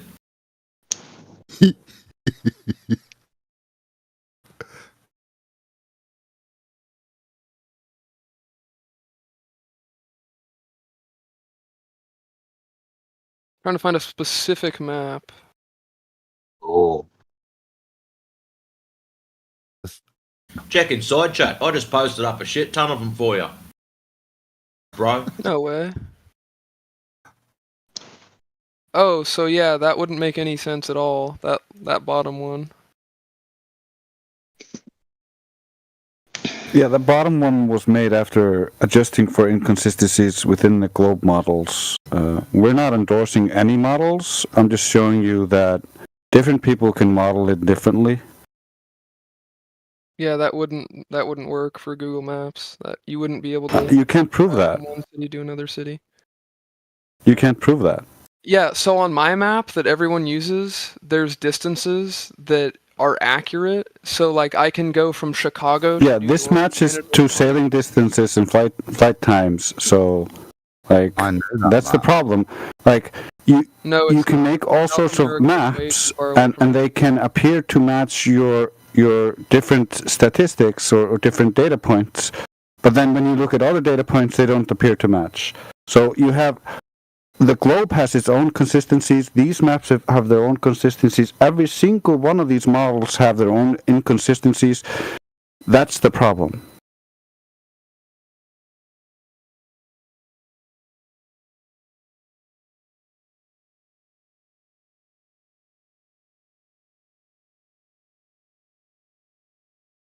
I coloured that map in for Antonio with vegetation and desert and seas. That is Antonio's, isn't it? Yeah, he was a friend of mine, so like, yeah, I saved that map. Yeah, good friend of mine. Like I say, I coloured it in for him. I remember back in the day. He said, "I've got yeah." If you look at the more digital images, me and him collaborated there on that, yeah, and the logic behind it. I don't necessarily agree with it. We never did. Yeah, there's inconsistencies in everything based on how you, for instance, imagine the sky works and all this other stuff. And so, like, until we have some more verifiable proof, more solid data points, we can't actually determine a map. crazy. We could accept something that we know is false, like you do, and that'd be fine. But isn't it bigger kahunas to say I no? haven't proved it's false. Jedi started it tonight. I don't have the time nor the resources to provide you of what you request. Now we know we could. We recognize our limitations. Yeah. You cannot make a map that would make sense of an Earth being flat because. How do you know? Because that's the not the globe doesn't make sense either. Just go look at the shipping data, and you look at the Antarctic, and you look at the boats sailing straight into the Antarctic ice. There's fishing boats inside the Antarctic ice on the globe model all the time. No, that doesn't happen. No map is 100%. It's all based on different variables. What you're using to make the map with. So every map is the same. So how accurate do you think these fucking maps are? Is it like down to the inch? Is it? Well, they have scales. Your map. Oh, that's nice. They have scales, do they? That's good. The maps are pretty accurate over land, buddy. The maps are pretty accurate over land because we can verify and test that. The problem comes when we're traveling over water with either boats or airplanes. It's not so accurate. Whoever's just talking right now believes in a global Earth. Like, period. If you accept the map that is accepted in every country and taught in like 6th grade geography. What map's that? Global Earth. What map's that? The map that we have and use of Earth. Just and how did we measure that then? How did we derive that map? Where does those measurements come from? How did we do that? From observing Earth, putting maps together, putting little drawings together, and then eventually building a map. How would we not? You're going to have to be a little bit more technical than we just got a load of maps together and put them around the fucking ball. Okay, I'm asking you. Why would we have that specifically? I'll tell you what. I'll start you off. What coordinate reference system are we going to be using to denote location? You can use longitude and latitude. Good. How do we measure latitude? You project rings or lines around the Earth horizontally. For example, if I want to figure out my latitude and I don't have a GPS, how would I measure it? What reference do we use to denote latitude? I don't know. Why don't you go ahead and tell me? I thought that was the celestial pole. We measure the elevation of the celestial pole above the horizon. We subtract that elevation angle from 90, and then we multiply by 60 nautical or 69 statute miles. We've been talking about this for the last 2 hours. This is an elevation angle measurement with a right angle triangle. The right angle being at the geographical position of the star on the surface of the Earth. Welcome to Flat Earth. If you want to make maps, we're going to be using the Flat Earth to fucking do so.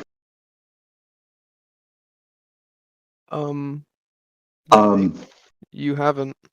Already explained this to you. Don't have the time or the resources to map the entirety of reality for you.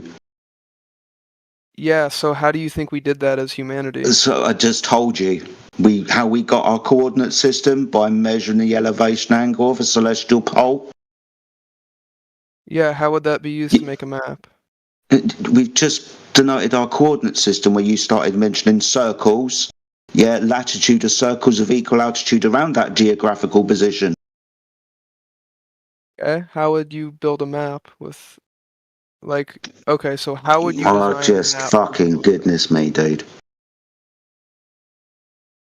The problem is that it uses the Earth as a sphere. That's your problem. No, it doesn't. No.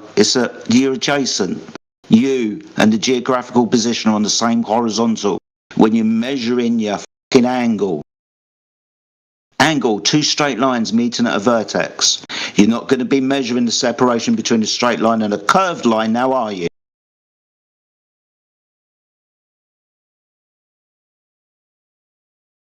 I don't even think that's relevant to What? making a map. What? Measuring an angle to Polaris to denote our latitude.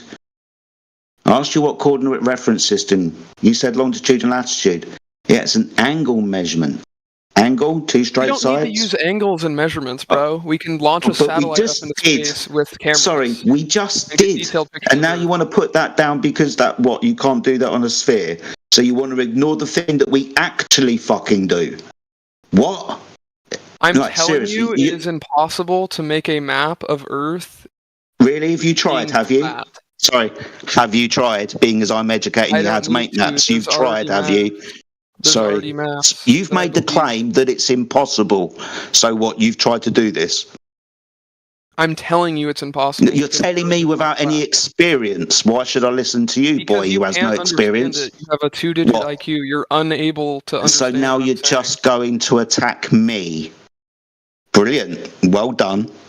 No, but Carrot borderline trolls, honestly, because, like, I asked him if someone with fast tick muscle fibers would beat someone with slow tick muscle fibers, and he just said the one with slow tick would win. Yeah, that's not what we talked about at all. But okay, go ahead and continue your gorilla roleplay. But it is possible. It has been done with aerial photography. Okay, you took a picture, a photo, and then you can make a map.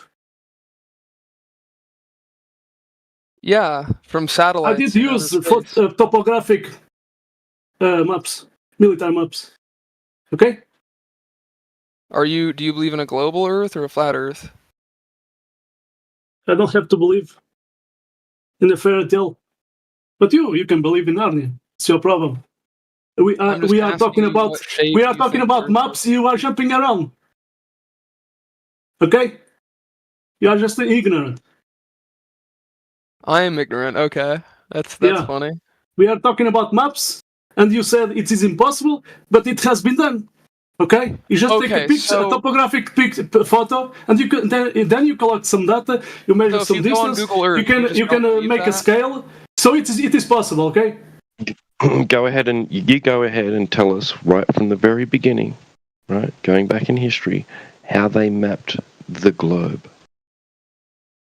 Well, I don't care how they did it back in history, but today we use satellites. No. Describe the process. Take detailed pictures of Earth with a satellite. Oh my god, bro. Surveying, measure distances, angles, and you elevations. you pay like your share to like NASA or whatever to like, fund those things. How many I've shares never would you paid NASA actually anything. pay? Like if you had to keep it up and running, would you pay 2 people's shares? I've never paid anything to NASA. Realistically, you do give money to them indirectly, whether you like it or not. So if you had to pay double, taxes, yeah, I give Right, money. never mind that. I don't care. Jedi, about. can you continue, please? Where you? I heard you. how many people's shares would you actually pay, bro? Like, What does that mean? How Who many? cares, bro? Okay. I did have a He got question muted, so I guess. on the gentleman's last claim. So, if I was in a satellite or maybe in a balloon up really, really high, and I was taking a photograph, as you said, how would I stitch the photographs together to make my ball, given that all the photographs are flat, linear images? Do I just put them together, or how do I apply perspective to the flat, linear image to represent the rate of curve that's not shown by just stitching the images together? Well, if you flew up in a spaceship, you would see that the Earth is literally round. Like He's off into his imagination again, and he's not answering the question. I'm trying to answer the question. Sorry, you've gone into a rocket, dude. The fuck? Just answer the question. How do you account for these things? Rockets? It's not answering the question. You're appealing to the impossible. It's a logical fallacy. Like, none of us here or you are going to go into a rocket and do what you're saying, so stop appealing to the impossible. Stop appealing to the impossible and just follow along. So none of you believe in Google Maps and Google Earth. You think that's all fake? That's not what the question was. Okay, so how did that map get made? We went up into space. So no, you were asked a question by Adam Meakin. Please answer it. Yeah, I was asking a completely illogical question. When you fly up into No, it space was and not. you see that it's flat, you're not. You don't fly into space. You can. You literally could if you had the resources. Carrot. Let's just pull it back. You made the claim that the way in which we map in the modern era is by taking a satellite, you said, and taking pictures and putting them together. Yeah. I asked you how those flat linear images could be just put together. Would they mitigate for curve? You've got a let's call it 1.5 million lovely flat images. How do you put them together? What do you have to assume and change in the image and how you put them, those flat linear images together? What and how are you going to put them together to make your ball? Because if you put them together, they wouldn't make a ball, would they? If you just put them together like a jigsaw, which is what you said how modern mapping would be. Take lots of pictures from space and stick them all together. How do you stick them together? Georeferencing and stitching the images. Which means each satellite image is matched to real-world coordinates using GPS data and onboard instruments. Scientists then stitch these images together, kind of like building a giant jigsaw puzzle. Can we pause there? When you say stitch, you mean pervert? I guess if that's what you want to call it. Manipulate to fit a preordained coordinate system. Okay, so if they were misrepresenting what the Earth was, let's say they were stitching it to make it I didn't say misrepresenting. I'm just saying I'm talking about the process. Then why are you trying to give it some bad adjective? Stitching. They take the images, multiple separate You used the word stitching, not me. Yeah, you tried to change it to pervert or something. I asked you what stitching meant. That was all. You getting don't get your knickers in a twist. Calm down. Obviously, it's an emotive point for you what stitching means. So let's stick there and look at the stitching. So I've got these flat images that I'm going to put together to make a ball. One stitched together images from... Am I able to put the images together in the wholeness to make a ball? Or have I got to pervert the images to make the ball? Because I can't make a 3D object, can I, from flat linear images? So what? You can make a 3D rendering. That's what Google Earth is. Lovely. So I'm gonna highlight certain points on my flat linear image, and then I'm gonna ask a computer to do what? Overlay it, onto a preordained grid system that I've matched up. Yeah? I mean, maybe. Yep. So could I make that preordained coordinate system Mickey Mouse's arse? And place all of those things just as evenly. You could do whatever you want with those images. And if I zoomed in, it would look flat and represent the image that was actually taken. But if I zoomed out, and by the magic of CGI or Google Zoom Out, when I zoomed out finally, it would look like Mickey Mouse's arse, wouldn't it? Or a ball, or an oblate spheroid, or a pyramid, or anything that I'd mapped those flat images and preordained them, perverted and applied to a separate coordinate system. I could do that, couldn't I? Yeah, the computer fits them together and flattens them to make a full map that we can look at on the screen. Is that what Google Earth has done? That's what Google Maps has done. They've not used Mickey Mouse's arse, have they? No, because that wouldn't work on the Earth in person. You wouldn't be able to drive from Paris to... it would. They've used a WGS spheroid, haven't they? And they've mapped it onto that. But they could just have easily used Mickey Mouse's arse, and we could zoom out from that. But why would they use Mickey Mouse's ass? Given the fact that you now know what they've strapped those flat linear measurements onto is a preordained grid system which doesn't exist in reality, only within the computer... How do we make maps today? I just tried to tell you 5 times. The satellites take pictures. Perfect. I'm cool with that. So You're not the able way to we make understand maps it. That's the today problem. is The take problem is those not that I flat can't explain linear it. It's the problem you can't understand assume and assign GPS coordinates to them, and then apply those GPS. They do some to smart a computer math that you preordained can't understand. grid system, which we call Google Earth. I'm cool with that. We're in agreement. Fantastic. Yeah, but we're not in agreement because you think that that is mapped from a flat Earth, which would be. It is. When the Then our photographs maps are would say the originally Earth is flat. taken. Our maps would show a flat Earth, but they don't do that. Carrot, stop dribbling shit. When the photographs or images are first taken, they are flat. Okay?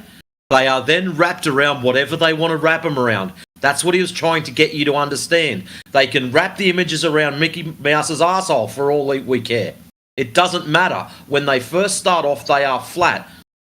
You just go, oh wow, because they are wrapped around a ball, therefore it must be a ball. Okay, so That's when what you you're need doing. to go to a city, when you need to drive to a city you've never been before, how do you go there? Like, how do you? I go down the local. For example, I can use, for example, an A to Z. And? An A to Z. What is an A to Z? I tend to use the road that my car's on. Okay, what if you're going on a massive road trip and you're crossing through multiple countries? I use and you lots don't of know the way? roads. Lots of and road different roads. signs. You Road know signs. that you know Okay, what if road that signs we are used to missing? travel. You know, we used to travel the Earth. Like I used to go from Houston to New York or Houston to California before GPS, right? Holy moly, another American. That's cool. I mean, the highways in America are pretty sophisticated, so that's definitely possible. Yeah, those straight lines are really sophisticated. Oh, dearie me. Do you think people got lost before GPS? This is what I'm saying. If the Earth was flat, the projections of the maps that we've made that The projections of are the maps. using- What are you Let me projecting finish. You're from? not letting me finish. No, I want to know what you're projecting from. Just let me finish the point. What are you projecting from? I'm That's not all gonna- I'm going to want to know. You're using a global Earth. Where did you get that from? Where did you get that from then? From like thousands of different things. Okay, well, let's start at number 1. Well, you guys are incapable of No, understanding. we've got a ball all of a sudden. Experiments. Sorry, hold tight, my friend. We've got a ball all of a sudden. We're just asking, where the fuck did this ball come from then? You're saying thousands of different ones. Okay, where did the flat So Earth without just, hold on, without us just fucking begging the question, assuming this ball fucking exists, let's try to figure out where the ball came from. How was that Gotcha. Where did the measured? flat Earth came from? Where did the flat Earth come from? Why did you just Oh, we pull did that that out? earlier when we were measuring elevation angles to Polaris. So you got some random ass measurement, and you're like, "Yep, the Earth is flat, 100%." And you're observing it, measuring it, and practically using it there. That's where that fucking comes. Do you know what horizontal is? Yeah, you know that you're a tiny human on a gigantic 8,000 miles. Do you know we navigate across the Earth using distances denoted from the elevation angles to things in Use a life? spherical Earth. There you go. You No, believe in dude. spherical Earth. Where was Good the job. spherical bit? Where was the spherical bit measured? Maybe when Magellan circumnavigated the Earth. Literally Circumnavigated, went around in a side of the fucking Earth circle. Awesome. So he Yeah, he went went in a around straight in a line. circle, dude. He went around in a circle, did he? Yeah. Okay. So I can hold on. I can draw a circle with a compass. If the needle is the north and the pencil is my ship, I can go in a circle around that north. Doesn't but you mean the have to thing that turn. I'm You on didn't is a turn. sphere. Straight. Sorry, no, I've just gone around in a circle. East and west are circles around poles, You aren't have to turn to make a circle Excuse on a me? flat plane. If you're on a Excuse me, sphere, you can go straight and make a circle. Do you not understand Okay, that? so if I'm at the North Pole, let's say I'm Pause at everything. Do you not 89. understand that you go straight on a sphere Dickhead. to make a circle? Dickhead, you think that, seriously, you can only go in spheres? Yeah, no, you right. So just I'm not going to listen to your shit if you're going to mute me. Like, that's childish. Carrot. What? A circle, by definition, 2-dimensional. Right. Can you apply a circle in its entirety to the surface of a sphere, or can you only make it attach the surface of a sphere at a point, making the circle tangential to the surface, to the sphere's surface? Yeah. I mean, I'm not sure if you're familiar with what therefore, the equator conversely, is. by geometry alone, Magellan. You're saying a bunch of shit, and you're not saying anything at all. I'm nearly done. I know it's going to hurt, but just by geometric definition alone, Magellan could have not have traversed in a circle on the surface of a sphere. It's an impossibility. According to you, claim, not mine. some totally just like out of Hey, control. Carrot, I'm Portuguese. How about you show me that Portuguese guy, Fernando Magalhães, Ferdinand of Magellan? How about you show me a document he's saying is round like a sphere? How about that? You have it? Even if I had it, you wouldn't. You have it. You don't have it. You just have a story that you did listen at school. Okay? If you say that one more time, I'm muting you and then booting you, right? Do not assume what we are going to say or how we will react to what you present to us. Wait until you do and then get a reaction from us. It'll be by a case-by-case basis. Do you understand? No more poisoning the well, you asshole. Okay. So how would we make a map of the flat Earth? Wait a second. I'm not finished. Okay. Magellan did stolen some maps from the Portuguese. And that time the Portuguese were the #1 having maps. Okay. So if you go check what is circumnavigation, it says go around something. So go around something doesn't make that a sphere. Okay. And we have at that time we have Portuguese and Spanish navigators doing / navigation according to flat Earth. It is in history. I mean, you could buy a sailboat and navigate. No. Wait a second. And now you explain to me what maps there were. According to you, it is a projection. So what maps they were doing when they are starting to do navigation? They were using the maps that they had at the time. Oh. And it was flat. Yeah, it was a flat map, but it was based off of a spherical Earth. No. Yes. If you travel a coastline, you can do a map. Okay. If you travel a coastline, you can do a map. Okay. The countries are laid out on a sphere. They would be in a. You are making up shit. Okay. I have flat Earth. Sorry, I have flat navigation. I have flat. I have. Portuguese. I have Portuguese navigation maps. Okay, and there's one page they did stitch together these flat maps, and it's let's say a flat Earth. It's not complete, but it's a flat Earth navigation map, Portuguese navigation map. It's not coming from satellites or whatever you want to call it, balloon satellites. Okay. So yeah, and I'm assuming that's they were. Yeah, you are assuming a lot of bullshit. Okay, at that time they were doing / navigation according to flat Earth. At that time they were flat earthers. Okay. Okay, cool. Send your Portuguese. That's it. And they have maps. Okay, but you are making assumptions that those maps are coming from a sphere. Okay, if you use a map at all, it is based off of the spherical Earth. Period. Any disagreement with that said to you, completely schizophrenic. I just said to you, they were flat earthers, okay? Don't come here with a crap bullshit talk, okay? Telling they have maps from a sphere when they were flat earthers doing the navigation. Now, in order for you to prove that all these maps are used on a sphere, you would have to prove said sphere. So, the best way for you to do that, considering you're a ground-based animal, would be to prove drop over distance. So if you could do that for the panel, that would be swell. Wait, why can't I just trust my smarter humans that fly satellites and fly rocket ships into space? Why can't I just... How do you know they're not lying to you? Why So you've got to do it yourself now. We've got to be big boys, and we've got to go and check it for ourselves.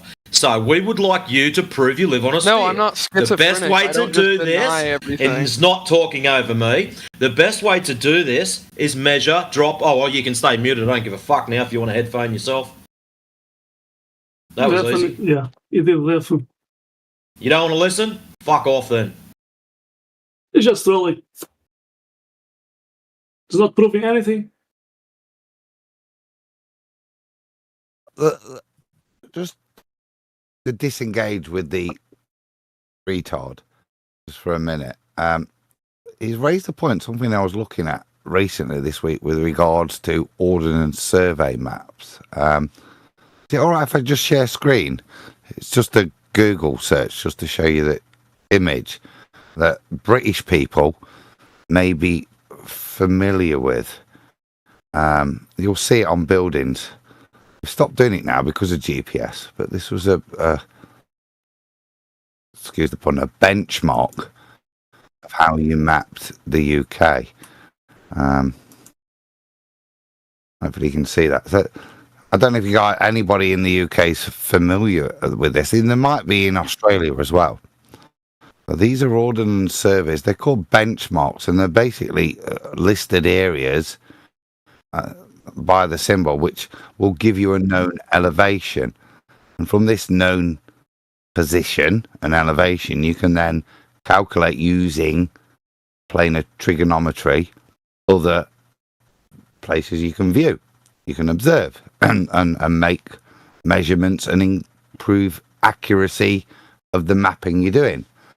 But the reason these guys are laid out is as a benchmark for you to improve the mapping upon. As I say, you'll see them in all sorts of British places. As mapping improved, they are, and this is this is still a legal right in the UK, strangely.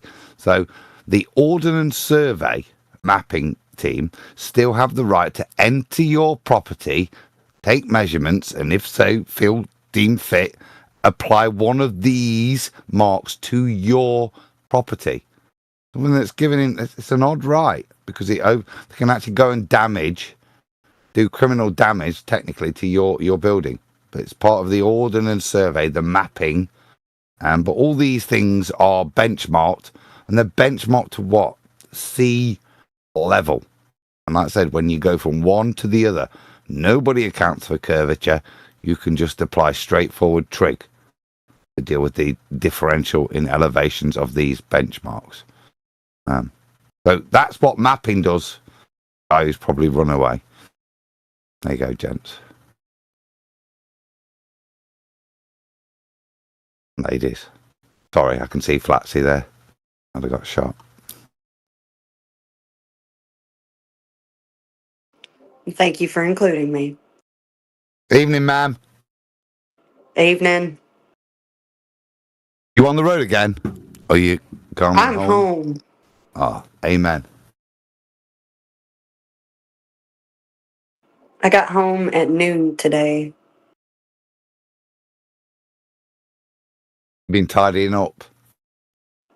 Yeah, unpacking. Yeah.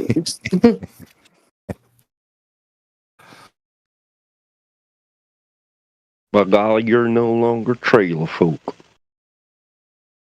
I got to see the beach this morning, and then we hit the road and we got Shoney's. They had their breakfast buffet, and then another like 2-hour drive home from there.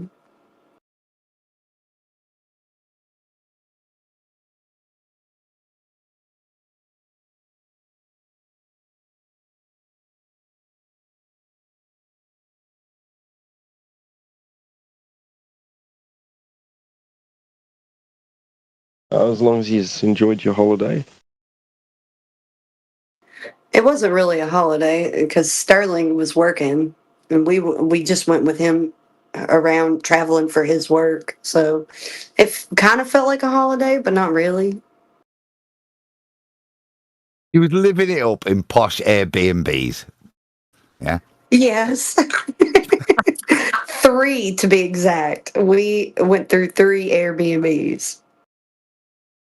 It's like Homer Simpson when he They moved his family so he could work for Hank Scorpio in the new town.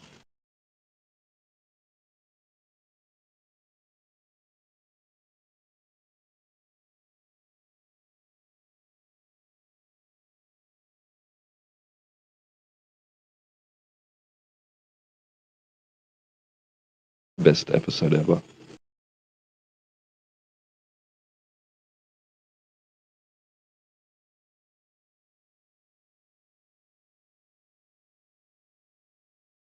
I just got to say, it's good to be home. That's exciting.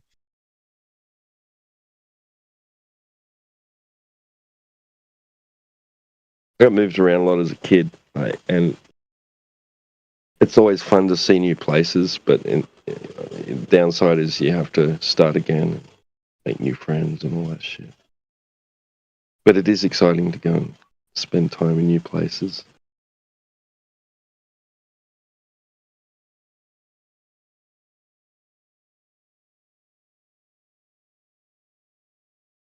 It would have been really cool if we could have made new friends, but that wasn't really an option because when he was at work, we were just at the Airbnb waiting on him to get off work. And then, I would cook dinner or something. Maybe we'd go out to eat. Who knows?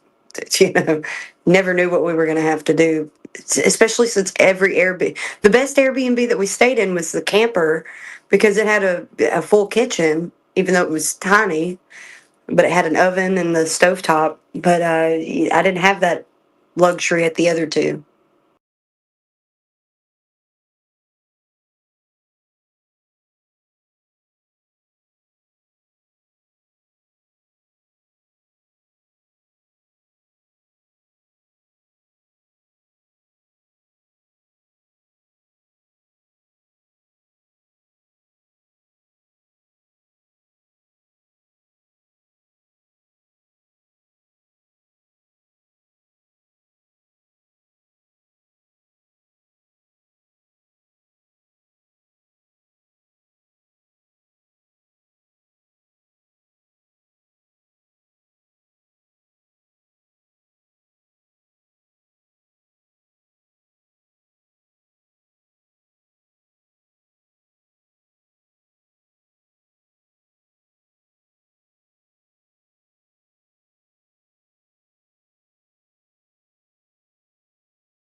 Isn't much fun anymore, is it? I don't know the rules of Discord. What happens when somebody kills the room with facts about benchmarks? You have to tell a joke or something. Get the room. No, you have to buy everybody the Upgraded Discord. And a Quantum Eraser t-shirt. No, you got to do that tap dance off the stage. that you know, with the walking cane. You do the up and down, and you do the tap dance off the stage. That's what I mean. You have to go and tell a joke to get the room going again. That's what I was meaning. I'm going to think of a joke. Right, it's an old Bernard Manning one. Mum You're takes talking her... about like that cartoon frog, Betsy. Yes.